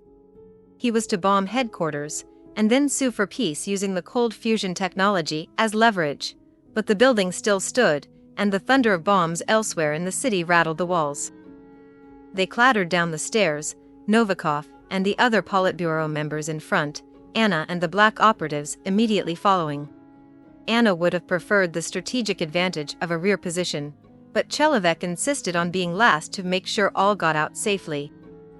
Soon they loaded into an escape car in the old subway, which was disconnected from the electrical grid and powered by a diesel engine. How far to the secondary headquarters? One of the Politburo members asked. Not far, Chelevek answered. Traveling in a lurching subway car, in lightless tunnels felt far though. By the time they arrived, the interior of the car was rank with sweat and fear, and the odor of diesel fumes, old oil, and rusted metal was like fresh air when the doors opened. This time, with Chelevek in the lead, black operatives took up protective positions around him as if he were already the premier. Their feet disturbed dirt on cracked concrete stairs. Anna ran her hands lightly on a rusted railing, and rubbed her fingers together. No one had come this way in a long time. Novikov winced as the door grated loudly on its hinges. Why is it so dark and cold? He whispered. The generals must be operating the building on minimal power, someone answered from behind her. To avoid the attention of the Nazis. Anna hoped the speaker was correct, but the icy feeling along her spine suggested a different story. She was positive the building was empty, except for them. She did not know what she dreaded more, discovering that the generals never made it to the secondary headquarters, or that they made it, and were captured or killed by the Nazis. There's no one here, Novikov breathed. Where are they? Chelevek demanded of the gloomy and empty room when they reached the command center. Who did you speak to when you ordered them here? Anna asked. He flushed. I didn't. I issued a broad order. What are we going to do? Novikov's voice rose. We need to know the status of our troops, Chelevek said to one of the black operatives. It did not take long for the black operatives to remove the engine from the subway car and connect it to the radio console in the command center. While the Politburo members opened doors and cracked windows to allow the diesel exhaust to escape, Anna focused on the reports from the front lines. It quickly became clear that their forces were being overrun, and many posts had been destroyed or abandoned. This was worse than she imagined. Not only had the Nazis reneged on the agreement to destroy the Roman ring, but they were also using her poor judgment to defeat the Soviet regime. We need troops, Chelevek muttered darkly. We cannot hope to win the day without an army at our command. He stared at Anna, almost accusingly. She knew what he was thinking. I may know where to find more troops, she said slowly. I thought you might. The Politburo came alert. They smelled blood in the water, and were delighted and relieved it was hers and not theirs. Where? Novikov asked with more force than he had displayed in hours. She proposes to enlist the help of the American Liberation Front, Chelevek said. The dissidents. Novikov scoffed. Why would they fight for us? The enemy of my enemy is my friend, she said. They hate the Nazis as much as we do. I believe they will join us to drive the Third Reich from this continent. Very well, Chelevek said softly. There was an edge to his voice that told her whether she lived or died would depend on her success in convincing the dissidents to join them. Bring them to our side. And after we destroy the Third Reich, we will round up what's left of the American Liberation Front and end the dissident movement as well. Rhinock was deserted, as was the neighborhood around the warehouse.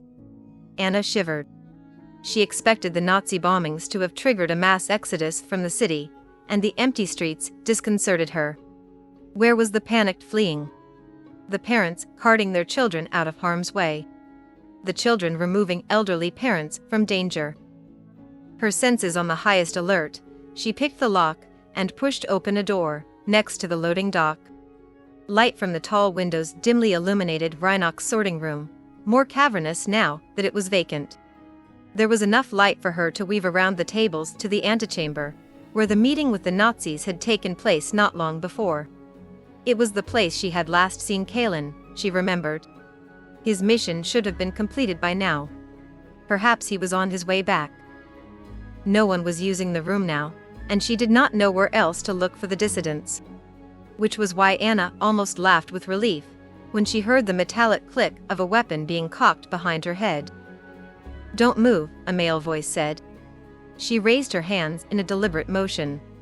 "I must speak with the leaders of the ALF," she said. "You do, huh? Who are you?" She turned slowly and was gratified to see the man's eyes widen as he recognized her. Then his eyes narrowed and his mouth quirked into an unfriendly smile, and she knew this would be a difficult conversation. "I'm here with an offer from the Soviet state." "What offer?" Another man came out of the shadows. "An offer to join forces with the ALF to fight the Third Reich." "You want us to die, on the front lines, you mean?"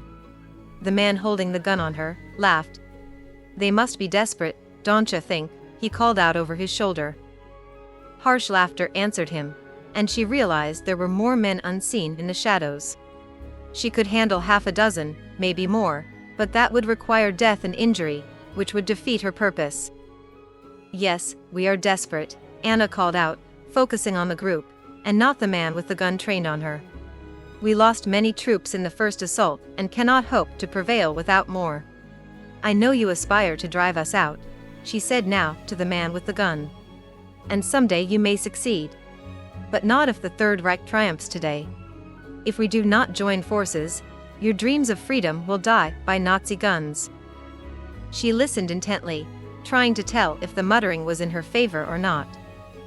"We'd rather sit back and watch you lose," the man with the gun said. "Then we can take on the Nazis, after you Soviets have worn them down." "You are mistaken if you think we can easily wear down the military machine of the Third Reich," she said softly. "The only road to victory is to win outright." He shook his head. "I think we'll do it our way." "I must take your answer back to our leadership," she said as the gun neared her temple. "We'll drop off your body. That will be message enough, don't you think?" She stared at the wall and waited, reliving a moment with Kalin. It was a good last thought. "Stop." Anna's eyes slid to the side, trying to see who had spoken. "Why should I?" "I said stop," the voice said again, and this time Anna recognized it, even as the men in the shadows greeted him in low voices. It was Patron. Her heart leaped. Was Kalin with him? Had he survived the mission to Bear Creek? Patron, the man with the gun grinned, and shook his hand. "You're back." Patron faced Anna. "Which one are you?" "I am Anna Ivanova," she said. "Natalie Johnson used the Roman ring and fled. I do not know to where." "Is she who she says she is?" he asked someone over her shoulder. Kalin appeared next to Patron. Anna restrained herself from throwing her arms around him and crying out with joy. He studied her face and held her eyes. "She is who she says she is." He smiled. "My Anna," he murmured for her ears only, his voice thick with love. "Why are you here?" Patron asked. "She wants us to join the Soviets to fight the Nazis," the man with the gun answered scornfully. Patron raised his brows. "Is that true?" "I'm here on the authority of the Premier." Patron exchanged glances with Kalin, who nodded, his expression unreadable. "We'll help," Patron said. You can tell your premier the ALF will fight." Anna swallowed a bitterness in her throat that felt too much like betrayal. She would not be executed, but the dissidents would die. "Here's where the Nazis have been dropping their bombs," Arnold said, as he spread out a map on the table in Reinach's antechamber. "This is accurate as of a few hours ago." He looked at Anna. "Notice anything?" "They are avoiding the headquarters building," she said.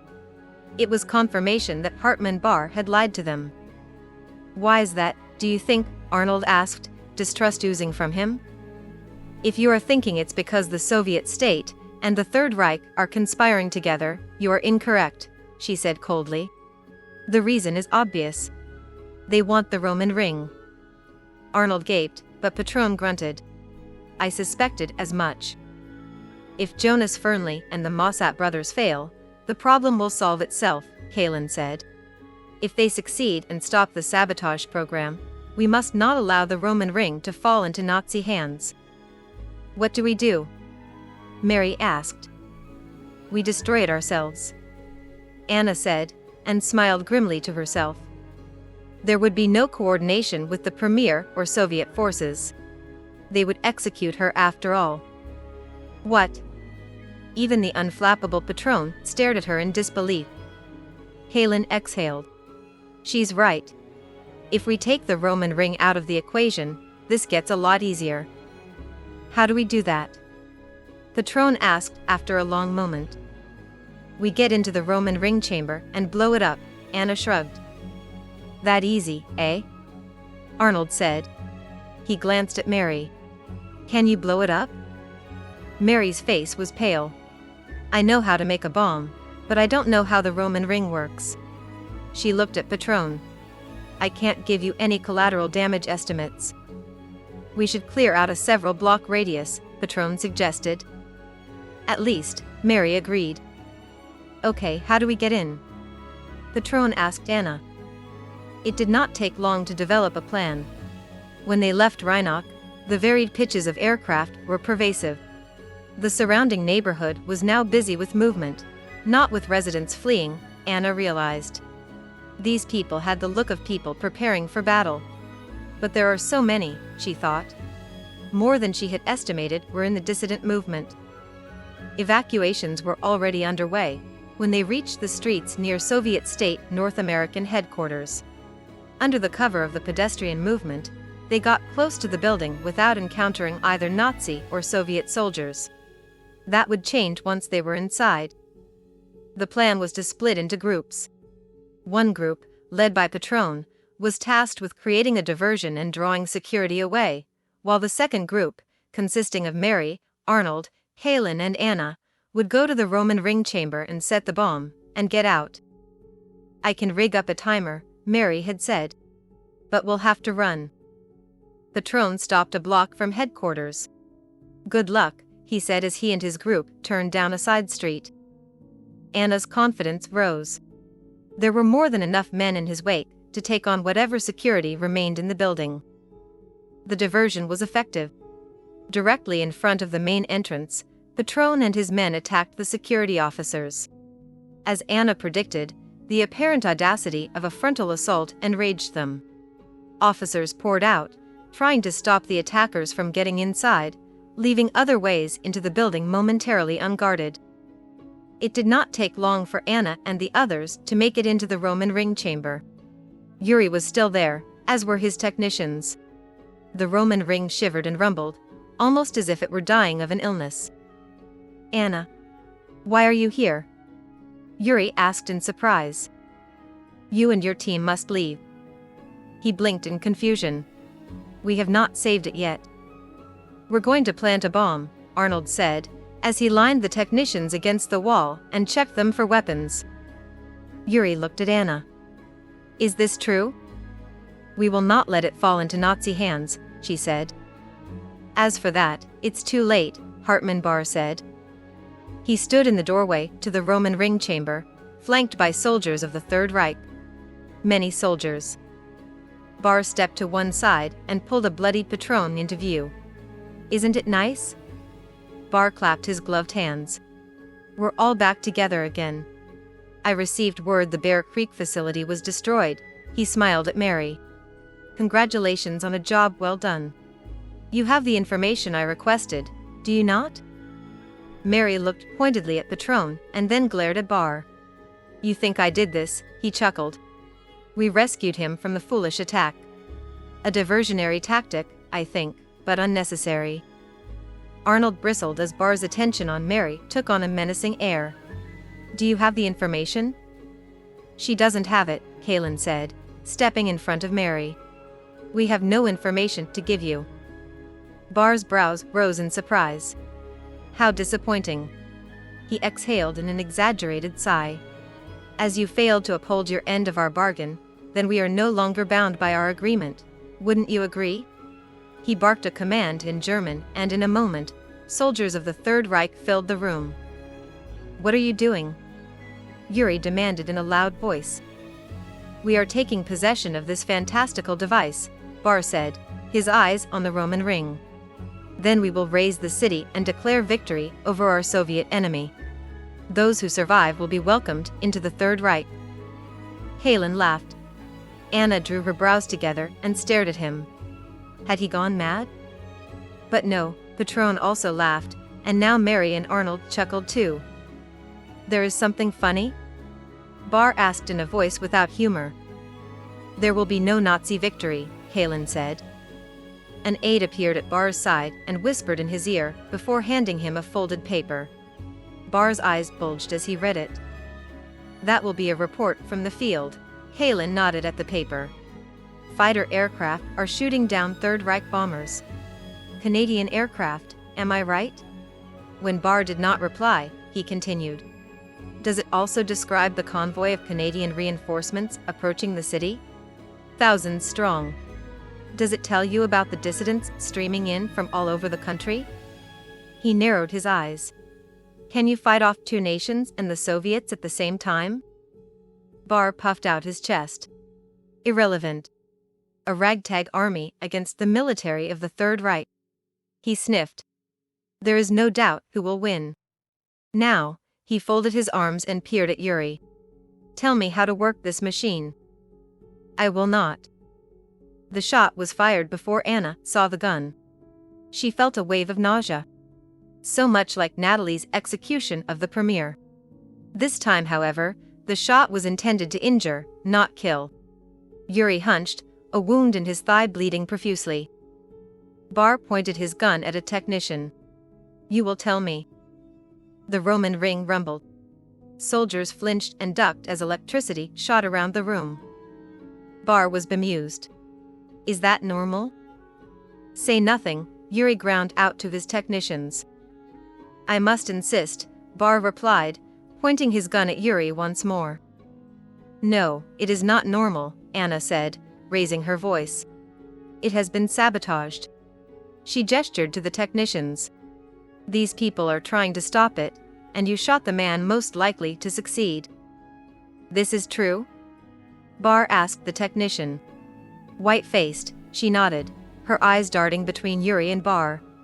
And if you cannot stop it? We don't want to be around if that happens, Arnold muttered. You will not, Bar said briskly. You Soviets are sloppy. I'm sure it is nothing our scientists cannot correct. He looked at a soldier. Summary execution. All of them. The technician sobbed softly as they were roughly herded together and driven down the stairs and outside the building. Ruthlessly efficient, it took no time for the soldiers to push them in a line against a wall of the Soviet state North American headquarters. Taking them outside was for the theater, Anna knew. A public execution could be a particularly useful tool for controlling people. Halen, who had worked his way to her side, took her hand as the soldiers raised their rifles. There was a shout and a roar of voices. The soldiers turned away from their prisoners, trying to engage this new threat before they were overrun, but it ended within moments. Out of the middle of a regiment of men and women, who peeled off to chase now fleeing Nazi soldiers, a woman strode up to Patron and kissed him soundly. I have returned, husband, she said. Her voice was husky, and her eyes took in his face hungrily. Not a moment too soon, I see. Who are these people? Anna asked in a bewildered voice. I'm Gloria, Patron's wife. She tilted her head to the growing numbers behind her. I've brought the Mexican army. Chapter 24. The Challenge of Allegiance. The future. Nijoni was in the perfect position to take out Natalie Johnson, if only her weapon were not on the floor. She understood what the phrase itchy trigger finger meant, as she watched Sinclair leading Jonas across through what was left of the Coude space station's cafeteria. She never thought she could shoot someone. She was a scientist, not a soldier, and it surprised her how strong the feeling was. Jonas' neck and shoulders tensed. At the same moment Nijoni heard the laser drill. Felt really, as the vibrations traveled across the floor and up into her teeth. She took a deep breath. This was not over yet. Stand clear. Zadok's deep voice in her ear was like a jolt of hot coffee first thing in the morning. The wall to her left crumbled.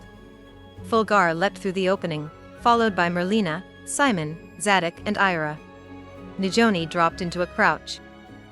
There was a hum. Jonas, Sinclair, and Natalie Johnson vanished. Where did they go? Simon yelled. She used a short-range teleport, Zadok said. She wasn't wearing a vacuum suit, Merlina observed. They're probably still in the station, Simon exclaimed. We can find them. Fulgar, engage tracking, Ira ordered, and Fulgar sent his readouts to their heads-up displays. Got 'em. They're on the far side of the station, near the west airlock. Is there a ship there? Negative. But radiation from the star could be interfering with the readings. Activate EM disruptors, Zadok ordered. If they've got a ship we can't see, that should stop them from taking off until we can get there. Commander, I just picked up a signal on approach, Fulgar warned. It might be their ride, Merlina said. How much time do we have? ETA 12 minutes. Then we have to go, now, Nijoni said, grabbing her weapon. Ira nodded. Zadok, Merlina, prep the skimmers and meet us on the west side. The rest of us will go after them on foot. Commander, about that incoming ship. There was something in Fulgar's voice that made Nijoni's stomach drop. The Inner Coalition? Looks like it. Damn, Ira swore. That changes things. Empyrean Guard, we are leaving. We can't go. Simon planted himself in front of Ira, Nijoni at his side. Look, I know we'll be disavowed if the Inner Coalition captures us. But we can't abandon Jonas and Sinclair. Ira glared at them. If the Inner Coalition finds us in their territory, not only will the Outer Union deny all knowledge of us and our mission, but it could also trigger hostilities. Billions could die if the war heats up. We knew that was a risk when we accepted this assignment, Nijoni argued. No, we knew that was a risk when we accepted this assignment. Ira gestured to Zadok, Merlina, Fulgar, and herself. You accepted the risk of never returning to the past. That's very different. You accepted a danger to yourselves only, not the fate of a galaxy. Nijoni felt the blood leave her face. You know about that? You know we're from the past? Colonel Walsh informed us when we accepted you as trainees. If you knew we planned to leave after we found the sabotage program, why did you accept us? Simon looked as bewildered as Nijoni felt. Because we had orders, Zadok replied. Zadok's words stung. Nijoni felt a dark weight settle in her chest. She bit her lip and spoke around the tightness in her throat. Rescuing Jonas and Sinclair, and stopping Natalie Johnson are in the best interests of both our time frames, she said, her face reddening when she heard the note of pleading in her voice. If we don't stop her, she'll change history and change the future. Your present, everything you know and love, could be lost. Forget about time travel and logic, Simon sputtered. What about being a team, struggling to the stars and all that? Simon demanded. His eyes flashed as he spoke. You're asking us to choose two people over billions? Merlina asked. We don't leave each other behind. You taught us that, he said to Ira. Ira narrowed her eyes. So I did. She made eye contact with her second in command. Zadok's eyes were warm as he gave a small nod. Very well. Empyrean Guard, prepare for extraction of prisoners. Fulgar, time. 9 minutes. Zadok, Merlina, meet us on the other side with the skimmers, Ira barked. Move, people. Najoni and the others took off at a run. Simon was right. Natalie had not teleported Jonas and Sinclair far, but the route to reach them was difficult. Most of the corridors were impassable. Those that were open were littered with debris, and there was evidence of a firefight in one hallway. As they wove through a maze of broken furniture and collapsed walls, it was easy to imagine someone taking defensive positions behind overturned lab tables and desks. Najoni wondered again what had happened here. Ira raised her hand, and they halted as one. Najoni read the information scrolling across her display. Their targets were stopped a short distance away. They had not yet arrived at the west airlock, and it was a curious place to pause. Why have they stopped? Simon sent a text message to their displays. Maybe they're resting, Najoni replied. Or Sinclair's being his usual stubborn self and slowing them down. Cut the chatter, Ira responded. Fulgar, there's a second exit. Circle around. We'll take the front door. Stay alert. Watch your back, Fulgar replied, before retreating in the direction Ira had ordered. They crept up on the door to the lab. Simon dropped low while Najoni positioned herself above him, with Ira behind and to the side. Ira held up 3 fingers and counted down. She made a fist at 0 and leaped across the doorway, rolling before positioning herself on the other side of the doorframe, her weapon pointed into the room. At the same time, Simon and Najoni brought up their weapons. You again? Natalie sounded bored. She had a weapon in each hand, pressed into the backs of both Jonas and Sinclair. She gave them a nudge. Take a step back slowly, she said. Now another. They edged toward the second door. She's stalling. She needs another few seconds before she can use the short-range transport again, Jonas called out. He staggered as Natalie Johnson shoved him with her weapon. Najoni muttered under her breath. They were almost out of reach. Where was Fulgar? We'll be leaving now, Natalie Johnson said as they reached the opening. Or you can stop where you are, Fulgar said in a mock-friendly tone laced with cold. Najoni exhaled in relief as his stocky form filled the doorway. Natalie Johnson closed her eyes for a moment, before raising her hands. Ira removed the weapons, and Fulgar slipped conformable composite binders over her arms, and turned her to face the wall. Ira toggled the communications channel. Zadok, Merlina. Status? We're outside the west airlock. The science station shadow obnubilates our position, Merlina responded. We're hidden from the incoming ship for the moment. A brief moment, Zadok added. We've got to hurry, Najoni said as she hugged Jonas. Are you okay? I'm fine, Jonas answered. What's the rush? Sinclair asked. That's need to know, Fulgar said. In a swift motion, he secured Sinclair's arms in a second set of binders. What's going on?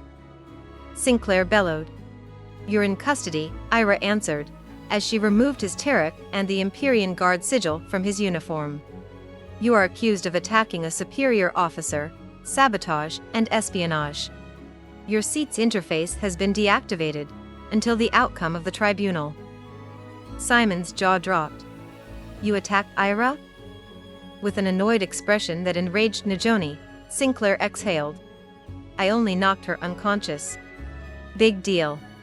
She was out for less than an hour. And you injured yourself, to make it look like you were a victim too, Jonas said, disgust in his voice. What for? Simon asked. To steal technology to help defeat the Soviets. Sinclair spoke slowly, as if he were talking to a child. It's not hard to understand. Behind Sinclair, Najoni saw Natalie's shoulders shaking. She was silently laughing. Najoni narrowed her eyes. You were working with her, she demanded, pointing a finger at Natalie. Sinclair shrugged. She promised that if I helped her, she would remove all Soviet forces from American soil. And you trusted her, more than you trusted us? Jonas' voice dripped with disbelief. She gave me her word. And she's not a coward. Jonas shook his head. You have no idea what she is capable of. You would get nothing in return, I guarantee it. Sinclair did not have time to respond. Najoni's hand balled into a fist. As if she were someone else, she swung hard, her knuckles crashing into Sinclair's jaw. The shock of the impact traveled up her arm, but she ignored the pain as Sinclair wheeled, knocked off balance by the force of the blow. With his arms bound, he could not stop himself from falling to the ground. You will regret that, he said, as he rolled onto an elbow and spat blood. His lip was split, she saw with satisfaction. You will never attack my family again, she hissed. That's enough, Ira said. Head to the skimmers. Now, she added, as Najoni and Sinclair continued to glare at each other. Fulgar pulled Sinclair to his feet. Nice punch, kid, he said to Najoni with a grin before pushing Sinclair ahead of him. Ira guided Natalie with a hand on her shoulder. Najoni, Jonas, and Simon followed. A map of the station appeared on her display, a blue line showing their route to the west side. Out of the corner of her eye, Najoni saw Jonas and Simon giving her covert glances. As she expected, it was Jonas who spoke first. Family, huh? She felt her face flush. Her heart pounded, like she had just reached the top of a mountain, to watch a glorious sunrise. She fingered her sigil, and her voice was strong as she answered, yes. She tensed, waiting for an attempt at witticism. Or most likely, a reminder that they would leave soon. I know what you mean. She looked over at him, eyebrows raised in surprise. He observed the route ahead of them, alert for danger, smiling shyly when he saw she was watching him. Family's especially great, when you punch them in the jaw, Simon chuckled. That was fantastic. Heads up, people, Zadok's voice crackled in their ears. ICs have landed. I count 4 entering the station. We can handle 4, Jonas murmured. Split up, Ira ordered as a new line in green appeared on Najoni's display. Fulgar and Simon, approach from the north. Jonas, Najoni, you're with me. Do you need us? Merlina asked. Negative. Prep for emergency liftoff. We'll probably be coming in hot. Red blips appeared on Najoni's display. Inner coalition personnel, her seats told her. Whoever had arrived to pick up Natalie was waiting near the west exit.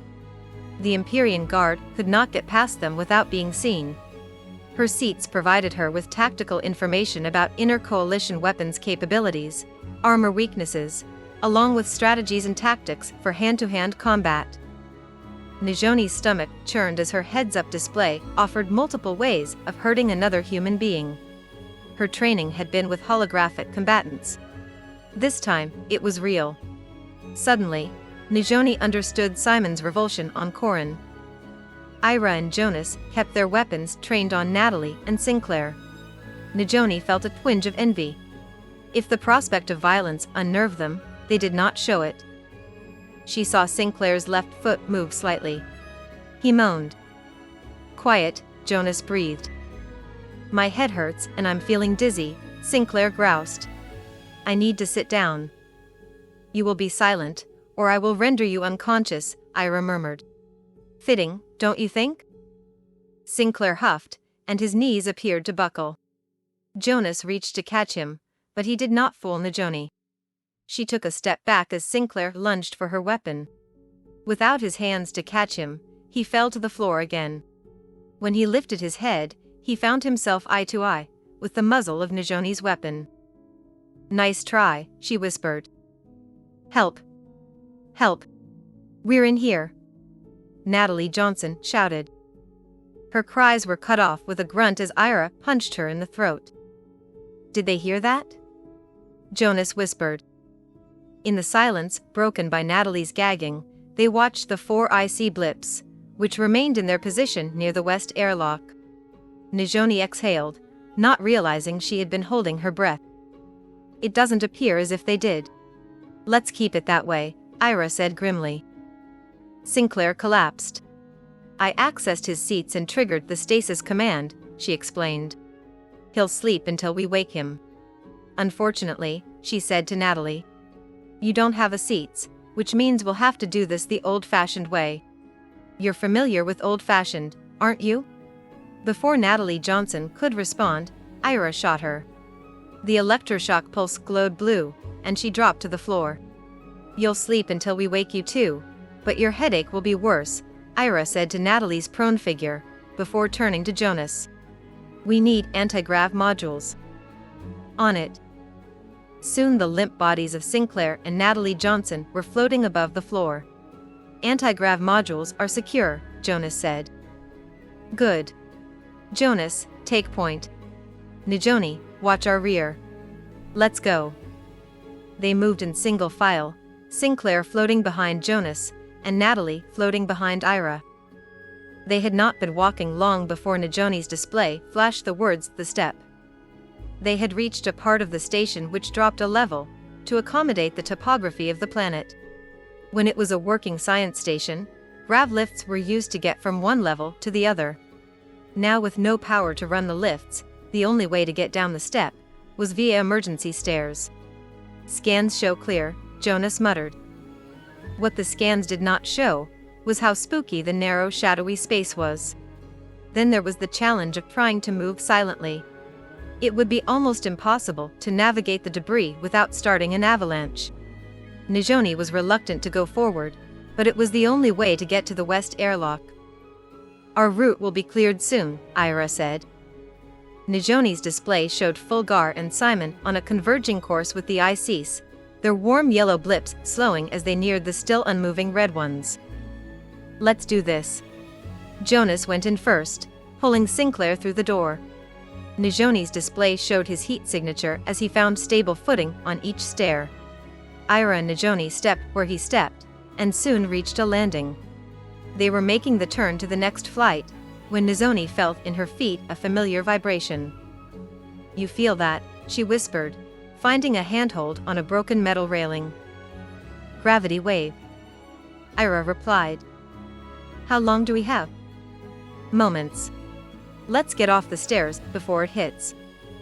Najoni silently prayed the wave would not heave them through the roof, or plunge them to the bottom of the stairwell to be buried in debris. With a green flash, her display dissolved into static.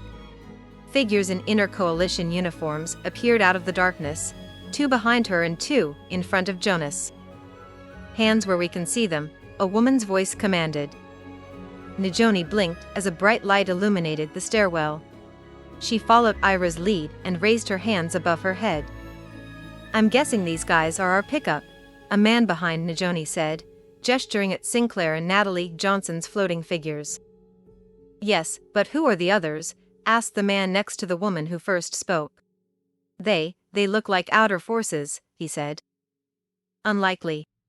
Outer forces on this side of the belligerents would be in active war, the man behind Najoni said. Maybe they're using stolen outer forces equipment.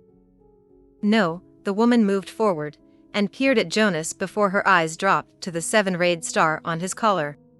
They really are outer forces. They are the Empyrean Guard. The man behind Najoni took a step back, but the man next to him laughed.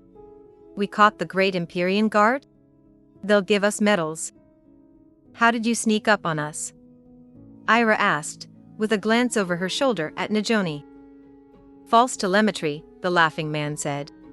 Made you think we were staying in one place? Enough, the woman barked. For a moment, Najoni's display cleared.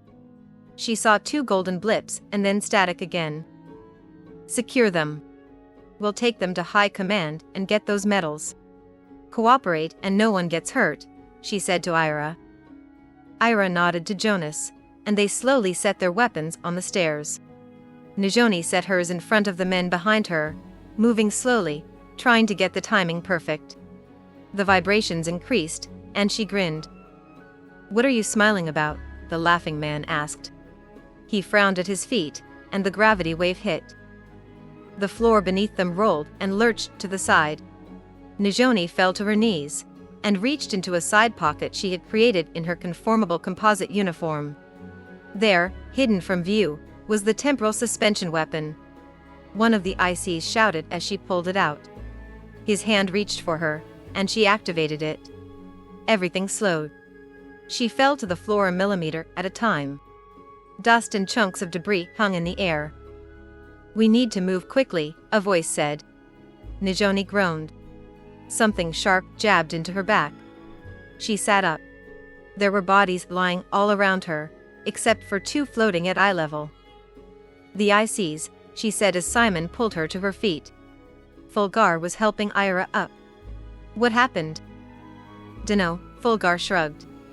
"When we realized they were projecting false telemetry, we followed them here and found all of you frozen." Najoni looked at the TSD, still in her hand. "It was this," she said. "It froze time." "It gave us the chance to stun the ICs," Simon grinned. He looked relieved and proud, and Najoni thought she understood why. "They won't be out for long," Fulgar added. "We've got to move." The skimmers were waiting for them at the west airlock.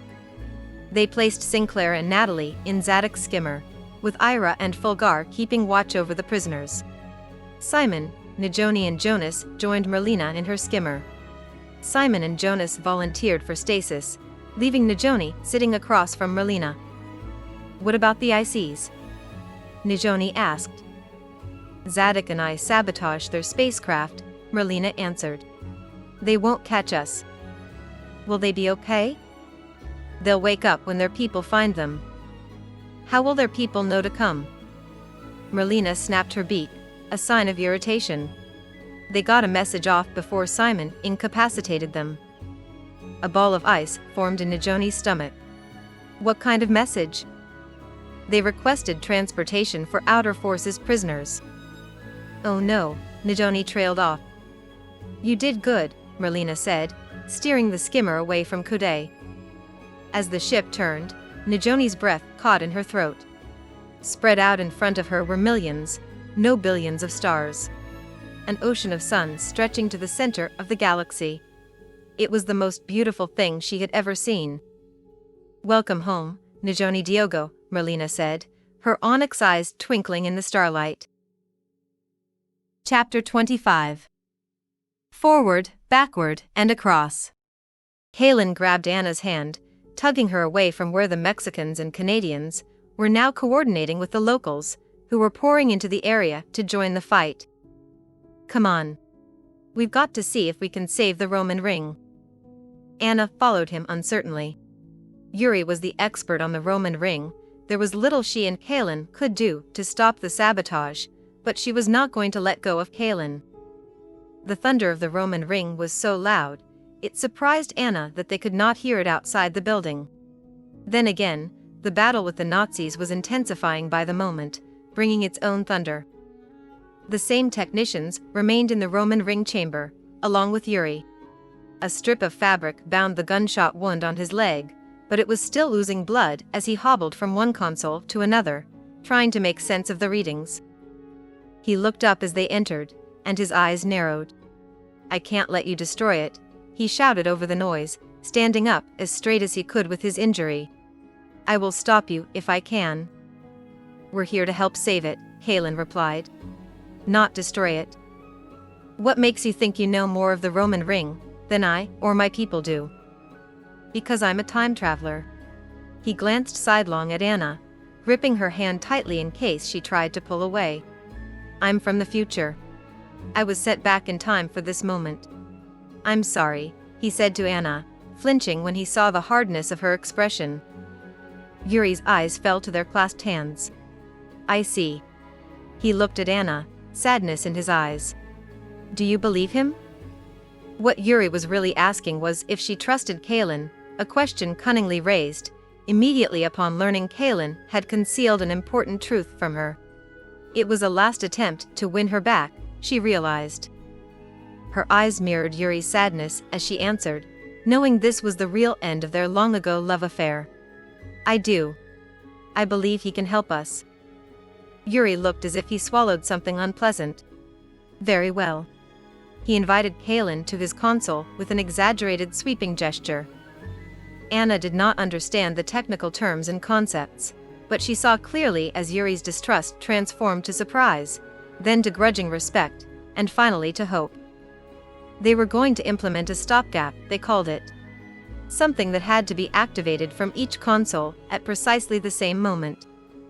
When they were ready, Kalin raised an arm, and when he was sure he had the attention of Yuri and the technicians, brought it down in a chopping motion. Now. Each activated the program simultaneously. There was a drone that became a whine. Anna squinted, covering her ears, feeling like ants were crawling on her skin. She was certain this was the end. Then all noise and sensation stopped. Yuri and the technicians looked around as if waiting for the next catastrophe to materialize. She understood how they felt. Did we do it? Yuri asked, pivoting to his computer console. No. Kalin shook his head. No. It wasn't us. He looked at Anna with a rueful smile and then laughed. Jonas and the Mossad brothers did it. They stopped the sabotage program. It's over. Anna exhaled. She felt as if she could sleep for days. Not for us, Yuri said gloomily. The Roman ring is severely damaged. It will take weeks to repair. I can help, Kalin said. If you want my assistance. Yuri studied him and then nodded. I accept your offer. He groaned as he sat in one of the few chairs in the room. But first I must rest. Understandable, Kalin said with a grin. He returned to Anna's side, and she guided him out of the Roman ring chamber, and into what used to be her office. She stood at the window, trying to make sense of the battle below, and who was losing and who was winning. We should help, Kalin said, nodding to the window. We will, she agreed. And when the Nazis are defeated, and the Soviets driven from this continent, then you will leave and return to your world in the future, yes? He turned his back to the window, leaned against the frame, and crossed his arms. That depends on you. I don't understand.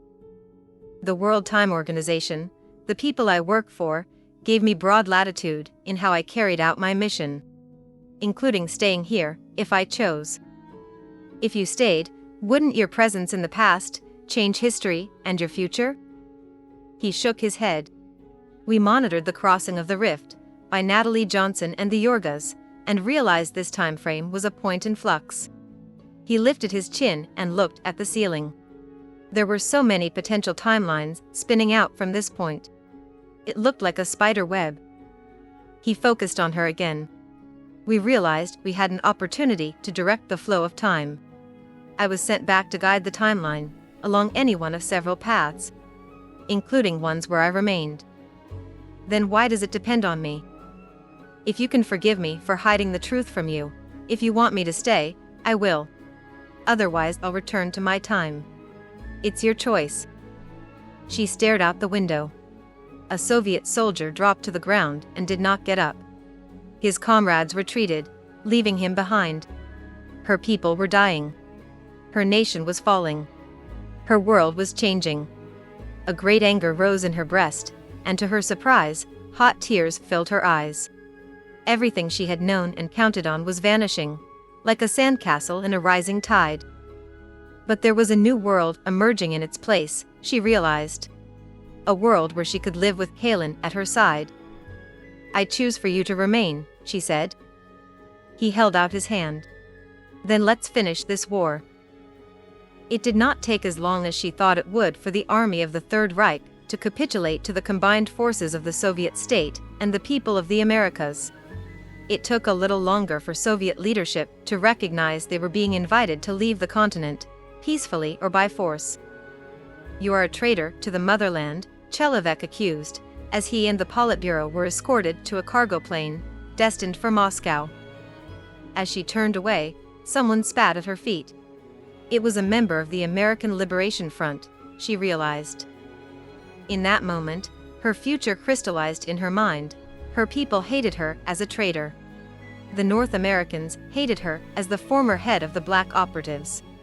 All sides would consider her an enemy, probably for the rest of her life. Sacrifices she made not for love of country, but for the love of a man. She could live with that, she decided. When the Politburo's aircraft was no longer in sight, she sought Patron.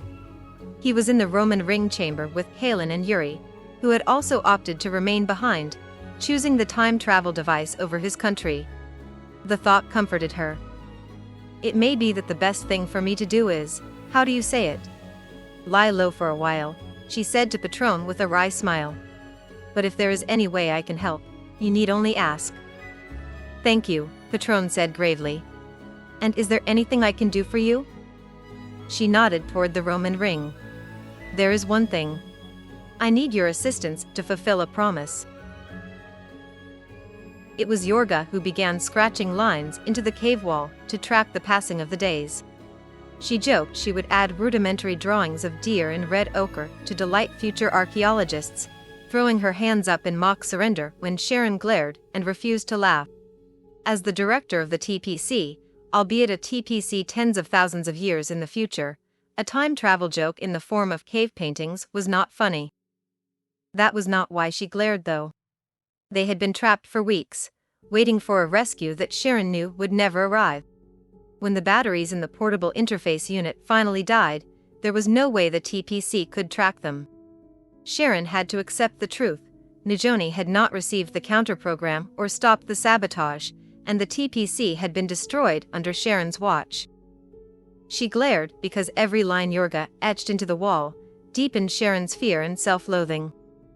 You have no imagination. Yorga rolled her eyes. Because I don't want you messing with the timeline? The chances that this cave or my artwork will last long enough to, she raised her fingers in air quotes, mess with the timeline, are infinitesimally small. You have no imagination because you can't conceive of any scenario where something doesn't go wrong. She stood, brushing dirt off her hands. And you think you're the only one who can stop it. We need to get more firewood before dark, Helen said before Sharon could spit out an angry reply. Helen gently nudged Sharon to take the lead, carefully making their way from the cave to the forest below. They had been lucky to find an unoccupied cave close to where Natalie Johnson had shifted them into the past. It was shallow, and the stiff wind found every nook and cranny, which explained why it was empty, but it kept them dry. When Kalen recovered from what he described as a blow to the back of his head, he built a frame out of branches, and used material from Sharon's underskirt to create a wind block for the mouth of the cave. Once they figured out how to anchor it with piles of rock, it worked surprisingly well. When they could keep a fire going, which was harder than Sharon would have assumed, the cave was almost cozy. Kalen pointed to a fringe of green that had recently pushed up through the dark soil, next to the creek they had been using for water. Think that's edible? Anything would be better than ground grub soup. Sharon rubbed her fingers on one leaf and was rewarded with a familiar smell. Garlic, she laughed. I think it's garlic. There's more here, Kalen said. Let's pick half of it and leave the rest for harvesting later. I'll get more wood. The afternoon was fading when they finished gathering what they could. We don't need to go back to the cave yet, Kalen said. Sharon agreed, not wanting to return and face Yorga. They settled at the base of a pine trunk. It took a while for Sharon to relax. So focused on survival, she could not remember the last time she had stopped and looked at the sky. They watched through the trees as the sun peaked under one branch, and then another, until it sank beyond the horizon. Beautiful, Kalen said. Yes, Sharon said, and her voice caught.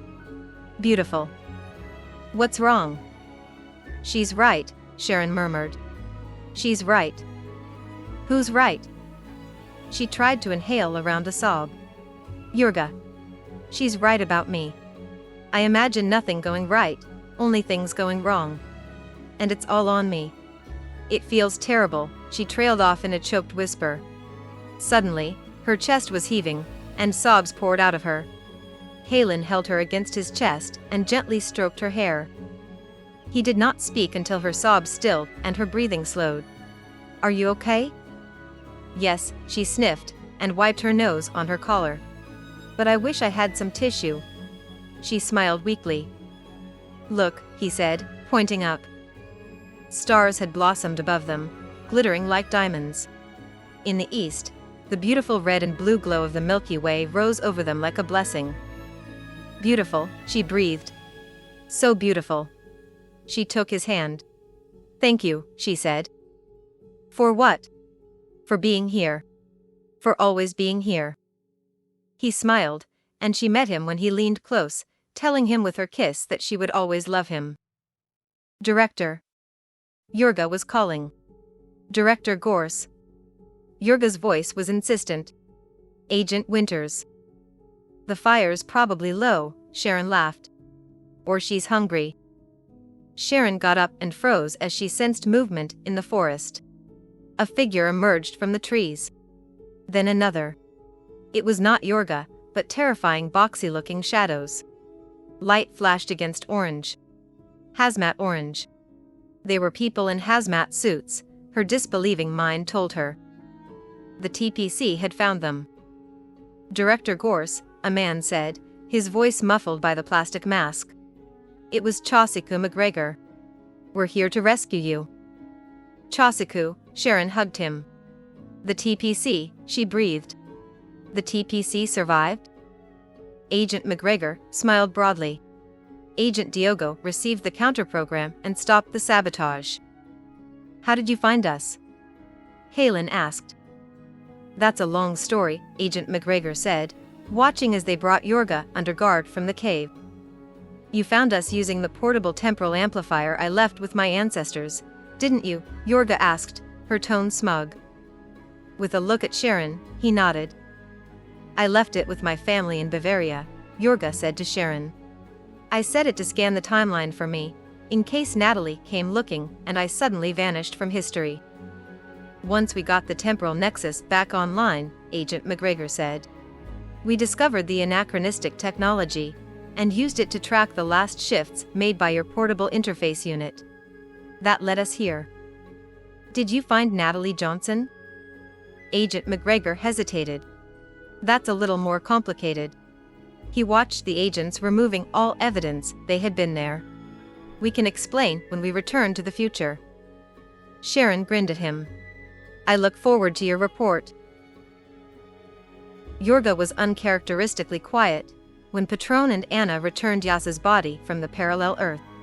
While her health had improved since they were rescued from their Ice Age exile, some spark within her had gone out when she learned of her twin self's death.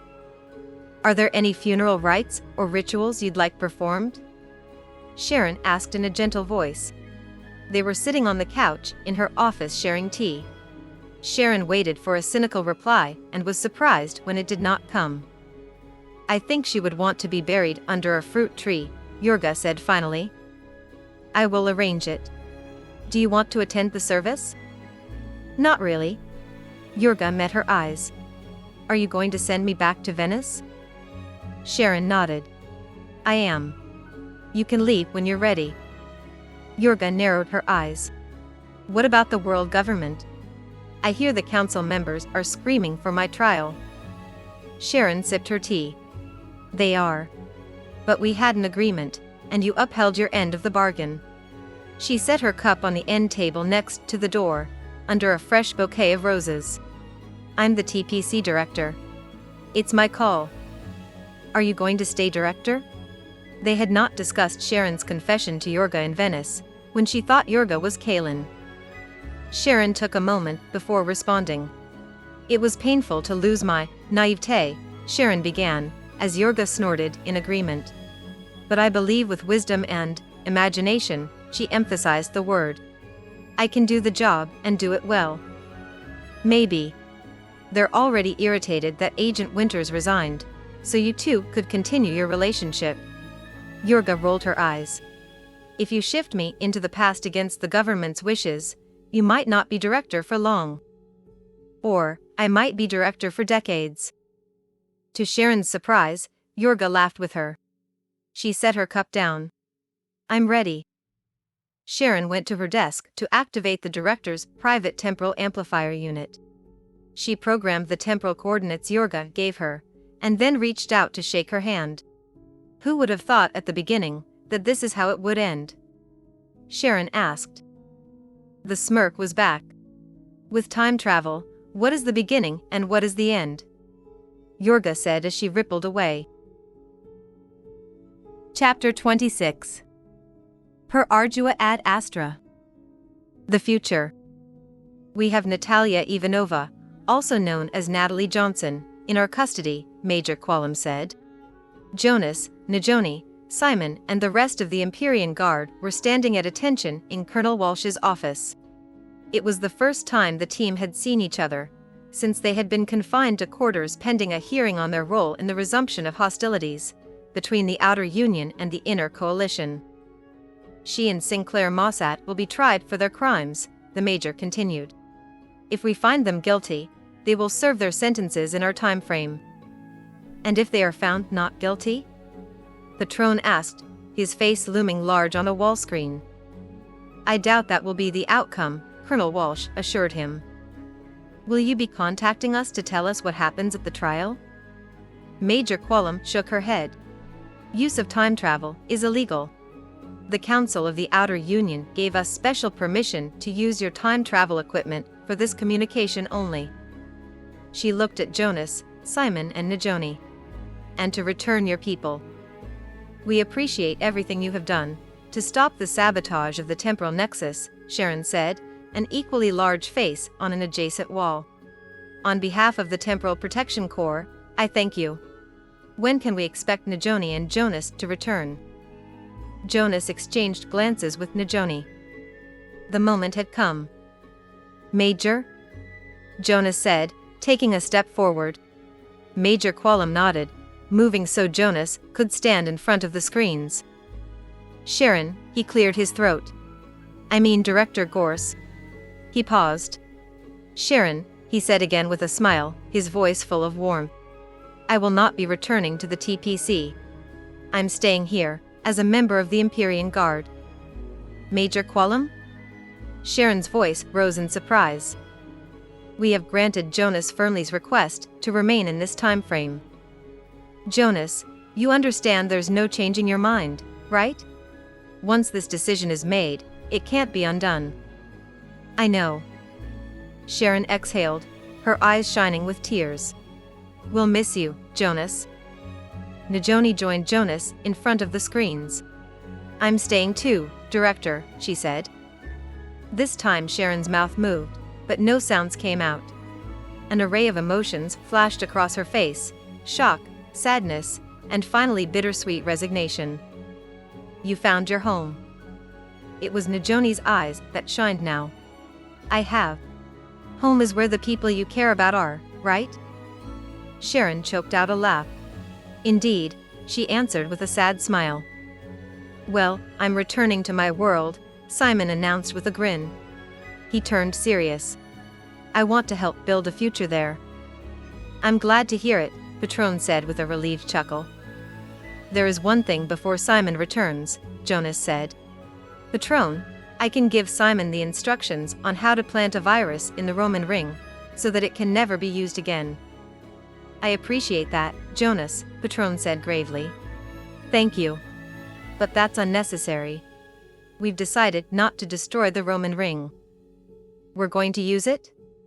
Simon asked in surprise.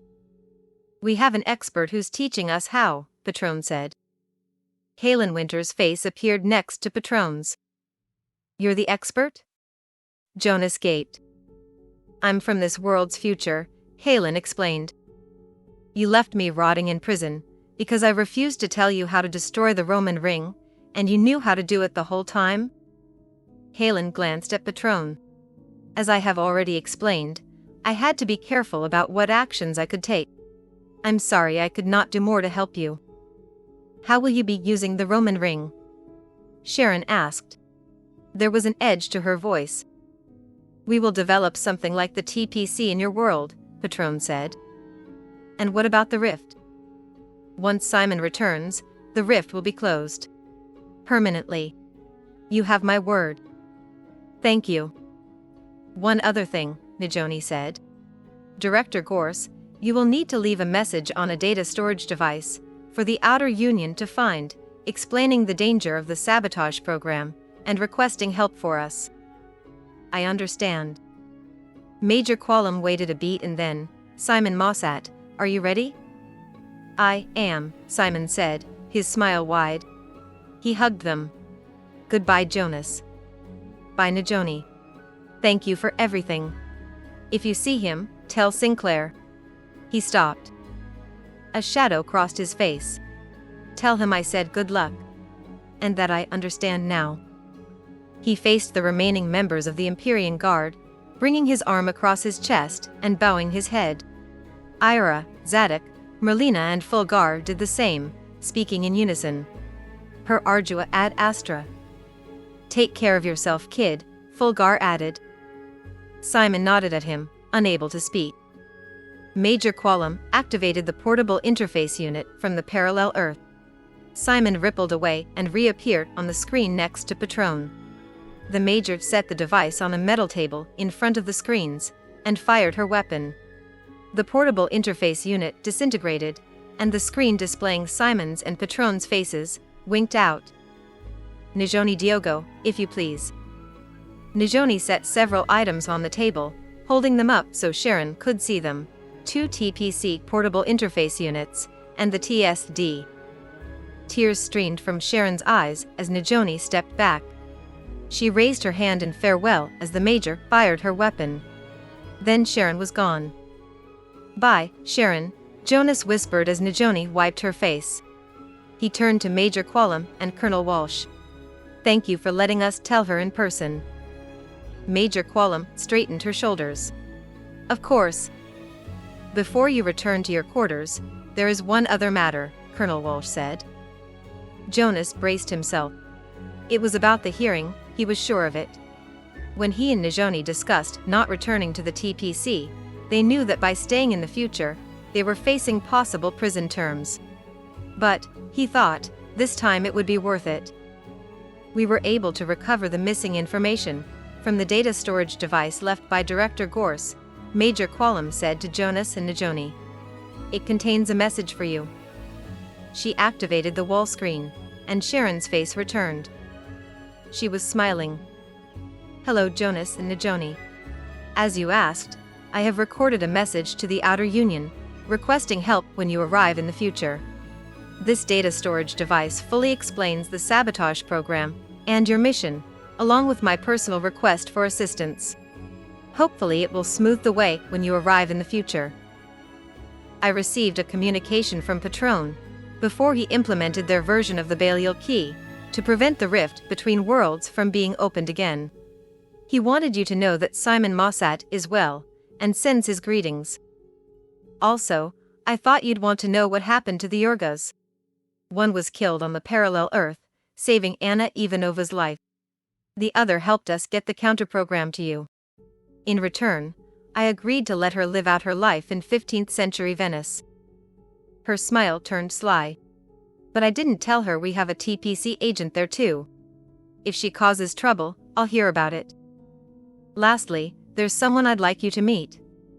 Sharon leaned out of the picture, returning with a small bundle, which she lifted toward the camera. It was a sleeping baby. Helen and I were married about a year ago, and this is our son. We named him Diogo Jonas. She smiled again, her eyes full of contentment. Be well and be happy, my friends. A knock woke Jonas from a doze. He sat up on his cot. Come in. It was Zadok. After being alone in his quarters for so long, his lanky trainer seemed to take up a lot of space in the windowless room. Have you come to rescue me? Jonas asked with a droll grin. In a manner of speaking. Colonel Walsh met with the Chief of Staff, who agreed that we are not a flight risk. No more confined to quarters? For the time being, Zadok nodded. Until the hearing at least. Fulgar is organizing a get-together, if you'd like to join. After the disastrous end to Operation Periastron, the Empyrean Guard had been diverted to Alasia Station, the outer force's main headquarters, which was in orbit of Mars. When they arrived, they were escorted to their respective quarters, where they remained until yesterday, when Simon left and they said goodbye to Sharon. Now as Jonas followed Zadok through corridors reminiscent of Kuiper Station, he realized Alasia Station was huge, a veritable city in space. "Where are we going?" he asked after several minutes. "To the SOD. Shielded observation deck." Here Zadok stopped in front of a bulkhead door, which slid back at his command. "After you." Jonas stumbled across the threshold, his mouth gaping, almost unable to comprehend what his eyes saw. A sky afire with bright streaks of blue and yellow, reds and purples, and millions upon millions of stars. He was standing on a wide platform that was open to space except for a force field between him and the universe. And that's what it looked like, he thought. The entirety of the universe, everywhere he looked. "Where are we?" he breathed. "This is the SOD. I thought we were in orbit of Mars." "We are. But the night sky on Earth, our solar system, doesn't have stars like this." "It does now." "Jonas, isn't it amazing?" Najoni ran across the platform to his side. "I don't understand." "It's the Andromeda Galaxy," she said, her eyes sparkling. "In this time, it's merging with the Milky Way galaxy. It's so beautiful. Come on." She dragged him by the arm to where Merlina was talking to Fulgar and Ira, pointing with a wing toward the multitudes of stars. "Do you see where the bluish-green nebula comes to a point at a bright red star? That is the end of the beak of Hunin, the one who looks forward." "Okay, I see it now," Fulgar nodded. "And that sweep of red is his wing, right?" "Her wing. Yes. And where's the other one?" Merlina turned. "There. Moonin, the one who looks back, sitting where the backbone of the Milky Way still watches over us." "Corvidae constellations," Najoni whispered to Jonas. "The most important one is there," Merlina continued, with a wink of an onyx eye at Jonas. She waved with both wings at a huge yellow nebula that dominated one side of the platform. "See how he stretches his wings, ready to take flight?" Jonas nodded. Once she said it, he could plainly see the form of a bird preparing to fly, its wings outlined in stars. "That is Beauregard the Magnificent, the father of Corvidae sapiens." She turned to look at Jonas and Najoni. "If you're lucky, one day I will tell you the legend of Beauregard." "We look forward to it," Najoni said with a grin. "It's a singular honor, to be told the legend of Beauregard the Magnificent by a Corvidae," Zadok said, handing Jonas and Najoni each a glass. It was Dulce Bay, Jonas realized with a smile. The story cannot be told by anyone else. Remember that. "The sky in your time looked very different?" Fulgar asked. "Very," Jonas said. "We could see the backbone of the Milky Way," he continued with a wink at Merlina, who ruffled her feathers with laughter. "But the number of stars was a fraction of what you see now. It's too bad we can't go back in time. I would like to see that. Just to compare. Even if it wasn't illegal, our time travel technology has been destroyed," Najoni said. "Why is it illegal though?" Jonas mused as he took a sip. "Does it have to do with not interfering with, or changing the past? That was something we had to be careful about in the TPC." "It's because time travel destroys the universe," Ira said. "What?" Najoni frowned, echoing Jonas' confusion. "When time travel was in use, temporal engineers worked for centuries to refine the measurement of time as precisely as possible." "That makes sense," Najoni nodded. "The more accurate the calculation, the less likelihood of errors when shifting. It also meant that scientists and scholars could study minuscule temporal events, things that occur in increments shorter than a second." Jonas had a sudden vision of some TPC agent shifting in Planck time and disrupting the Big Bang. "What happened?" "They discovered that the act of measuring time more precisely increased entropy." "You're saying using clocks shortens the time to the end of the universe?" Najoni said in puzzlement. on an infinitesimally small scale, Zadok chuckled. But the precise measurement of time, developed for use of the temporal nexus, magnified the problem exponentially. Once they realized the damage it was doing, the Temporal Protection Corps was shut down and time travel was outlawed. "We need to tell Sharon," Jonas said as Najoni nodded emphatically, in agreement. "We need to tell her about this, tell her to shut down the TPC," but Ira was already shaking her head. "This is history, and something we cannot go back and change. For us it has already unfolded. As it has for you now too." Major Quallam reported that this was the principle on which the sabotage program was developed, Zadok added. "Somehow, your Natalie Johnson learned how to focus entropic energy back through time." Before Najoni could ask Zadok to explain what entropic energy was, Fulgar pushed into the center of the group. "But that's in the past," he boomed. "Now we have the future to look forward to," he said, filling their glasses again. "A disciplinary hearing, and possible dismissal from the OF," Merlina croaked sarcastically. "Oh yes, I'm looking forward to that." "We made a choice I stand by," Jonas said thoughtfully, looking toward the star-studded wings of the constellation of Beauregard the Magnificent. "I for one, am willing to face the consequences." "As am I," Najoni agreed. Merlina's black eyes twinkled. "Friends, I think these two are fully fledged." The Empyrean Guard raised their glasses. "Hear, hear." The end.